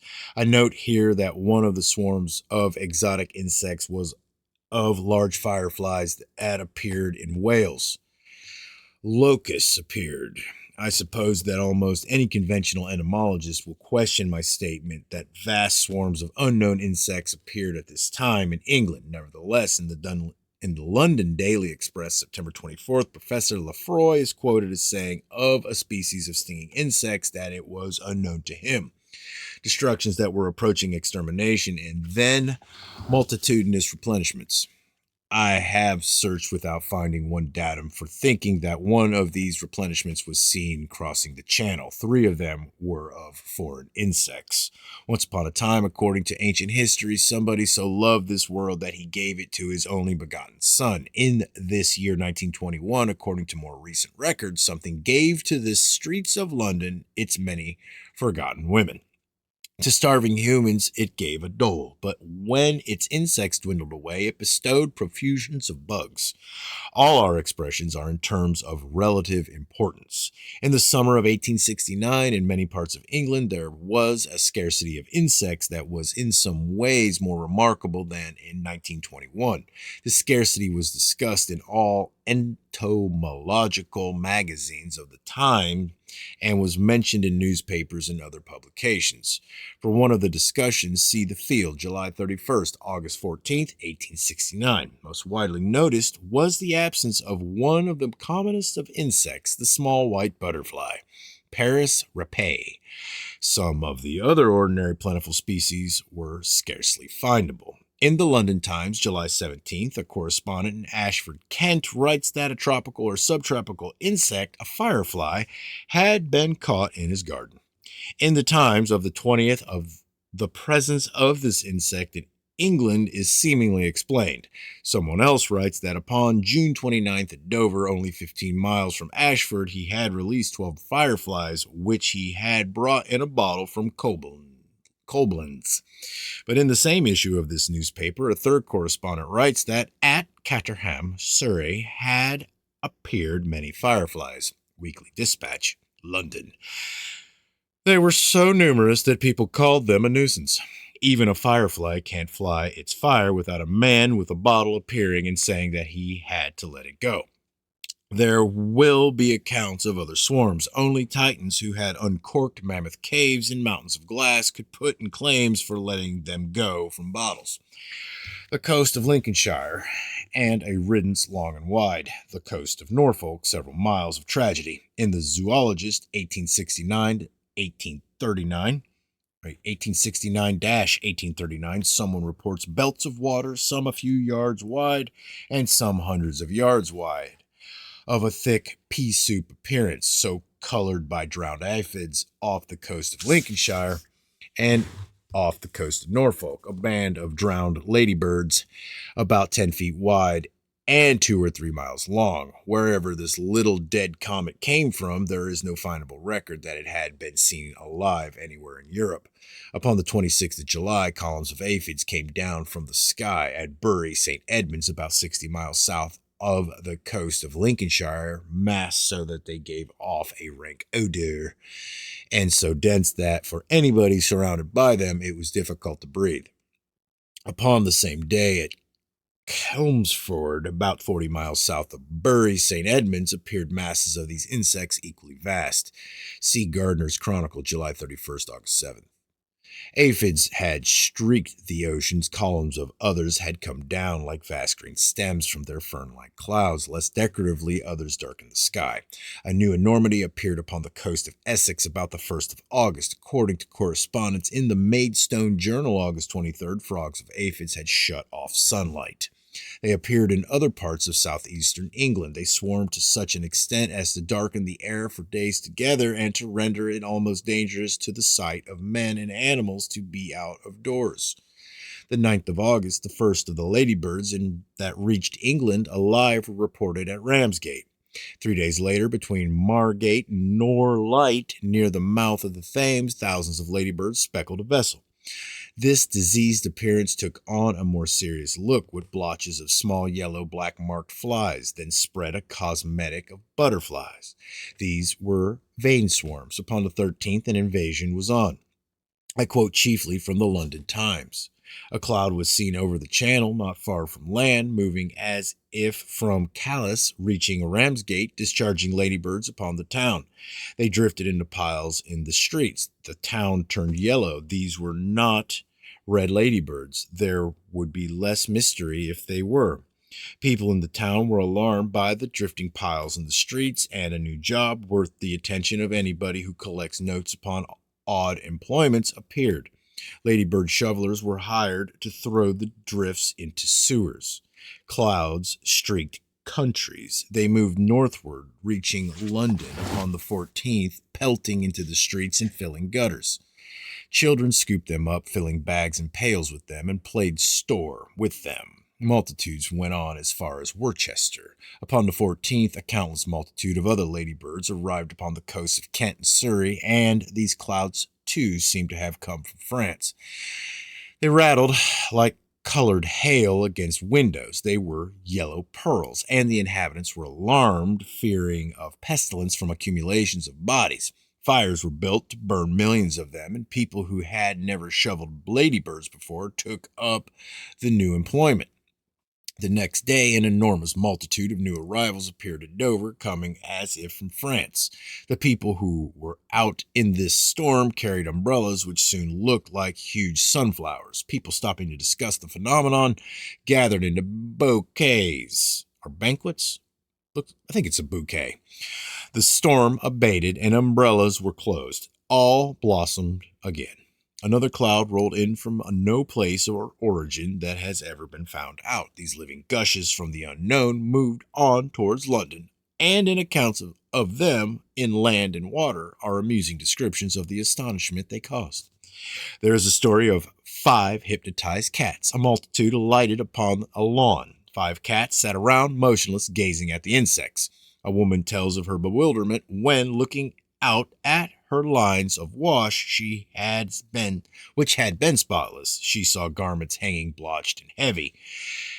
At Shoeburyness, the ladybirds pelted so that men in brickyards were driven from their work. Unless from celestial nozzles living fountains were playing down upon this earth, I cannot conceive of the origin of these deluges. Hold on. Yeah, let's go into this page. Some entomologists tried to explain that the insects must have gathered in other parts of England, having flown towards France, having been borne back by winds to the southeastern coast of England. If anybody accepts with me that these insects were not English ladybirds, and that they did not come from France and did not keep on coming day after day to one point from Holland, Sweden, Spain, and Africa, and here consider the feeble flight of ladybirds, but if anybody accepts with me that these ladybirds did not fly from any part of this earth to their appearing point, I suppose that he will be going on thinking they must so have flown just the same, that there are data for thinking that these insects were not English ladybirds. All right, chapter, what is this, 22? Whatever, page 744 in the London Standard, August 20th, there is a description of them. They all seem to be much larger than common ladybirds of a paler color with more spots. In the field, August 28th, someone writes that all the insects except a few were yellow. So far as he knew, he had never before seen specimens of this species, the editor of the field writes. The red is paler, and there are divers slight differences that rather indicate a foreign origin. He says that in the opinion of Mr. Jenner Weir, the naturalist, these ladybirds were different from ordinary English specimens. These millions must have been very ordinary somewhere, that there are data for thinking that these insects came from neither France nor Belgium, such as hosts of observations upon the swarms within a mile or two of the English coast, and no findable record of an observation farther away or nearer France. There is, in newspapers of Paris, no mention of appearances of ladybirds anywhere upon the continent of Europe. There is no mention in publications of entomological societies of France and Belgium. But any of these enormous clouds leaving a coast of France or Belgium would have attracted as much attention as did an arrival in England. Other scientific publications in which I have searched without finding mention of observations upon ladybirds in France or any other part of the continent are Comtes Rendus, Cosmos, Petits Novalis, Entomologiques, Rev et Mag de Zoologie, La Science pour tous, La Abel Bib Universelle, and Reverend Cur Sci in Galamanani's Messenger, Paris. Considerable space is given to accounts of the invasions of England by ladybirds, but there is no mention of observations anywhere except in England or within a mile or so of the English coast. This is the way an investigation began. A great deal was written about conditions in the invaded land. Probably the scarcity of insects in England was unprecedented. There was no drought. It is simply that the insects had died out and billions were coming from somewhere else. Margate overwhelmed. In the field, August 28th, a correspondent writes, on Wednesday 25th, I went to Ramsgate by steamboat, and as we approached within 5 or 6 miles of Margate, complaints of wasps began to be heard. I soon ascertained that they were not wasps, but bee-like fly. As we neared Margate, they increased to millions, and at Margate, they were almost unendurable. Some specimens were sent to the editor of the field, and he identified them as Syrphi. There had been a similar multitude at Walton on the coast about 30 miles north of Margate the day before. The little band of scouts at Ashford, they carried lanterns, then green processions, yellowed multitudes, the military-looking Syrphi costumed like hussars. A pilgrimage was on. Thunderbugs appeared between Wingham and Adisham. The tormented people of the region said that they had never seen anything of the kind before. Wasps and flies in overwhelming numbers besieging Southampton, London, and arriving. Point. The descent of crane flies upon London, doorsteps and pavements looking muddy with them, people turning out with buckets of boiling water, destroying multitudes of them. This is one of the ways of treating tourists. I think that there is a crowd psychology of insects as well as of men, or an enjoyment of communicated importance from a crowd of millions to one of the bugs. They were humming to England, not merely with bands playing, but each of them blowing some kind of a horn of his own. There are persons who would be good if they thought that they could go to heaven, or so swarm in the sky with millions of others all tooting saxophones. Pilgrims or expeditionaries or crusaders. It was more like a crusade, with nation after nation or species after species pouring into England to restore something that had been lost. In Sci-Op 3-261 is an account of a new insect that appeared in England in July of this year, 1869. For the accounts of other unknown insects that appeared in England in this summer, see the Naturalist Notebook 1869-319, Zygos 1870-141, and Mo Mag 1869-86, and February 1870, Psyop 2-359. It was a time of mysterious strangers. In the Times, August 21st, someone noted the absence of small white butterflies and wondered how to account for it. In the entomologist Newman wrote that upon July 12th he had seen of this ordinarily abundant insects only 3 specimens. Upon pages 313 to 315, half a dozen correspondents discussed this remarkable scarcity. In the field, September 4th, someone told of the astonishing scarcity of houseflies. In more than 6 weeks at Axminster, he had seen only 4 flies. London Standard, August 20th, that at St. Leonard's on Sea, all insects except ladybirds and black ants were few and far between. In Simmons' Met Mag, August 1869, it is said that at Schniffel, scarcely a white butterfly had been seen, and that up to July 21st, only 1 wasp nest had been found. Correspondents in the Entomologist, September and October, mentioned the scarcity of 3 species of white butterflies and noted the unprecedented fewness of beetles, bees, wasps, and moths. Absence of hornets is commented upon in the field. July 24th, they were pouring into England. An army of beetles appeared in the sky. At Ullswater, this appearance was a military display. Regiment after regiment for half an hour passed over the town. The spiders were coming. Countless spiders came down from the sky into the city of Carlisle, and at Kendal, 35 miles away, webs fell enormously.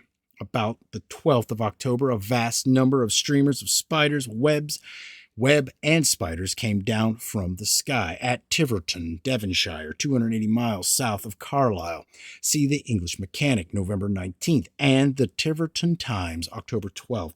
As if in one persisting current, there was a repetition. Upon the morning of the 15th, webs like pieces of cotton fell from the sky at South Molton near Tiverton. Then fell wondrous quantities, and all afternoon the fall continued, covering fields, houses, and persons. It was no place for flies, but to this webby place flies did come, species after species. It was like an internationalism of better-known crusades. The locusts were coming. Upon the 4th of September, a locust was caught in Yorkshire. There are no locusts indigenous to England, at least up to May 1895. No finding of a locust in its immature state had ever been recorded in Great Britain.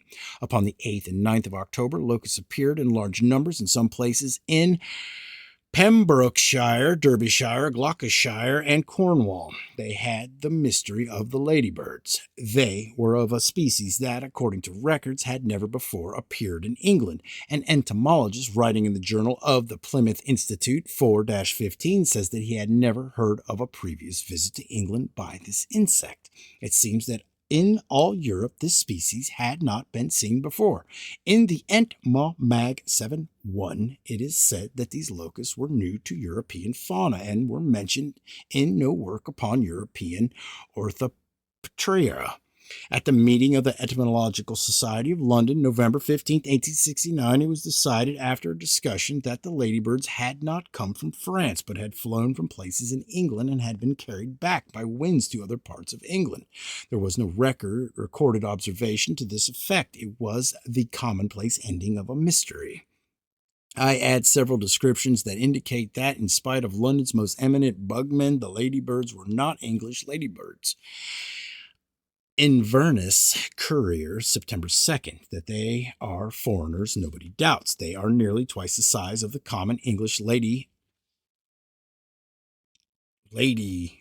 birds and are of a paler color. See the Student 4-160. The majority were of a larger size and of a dull yellow hue.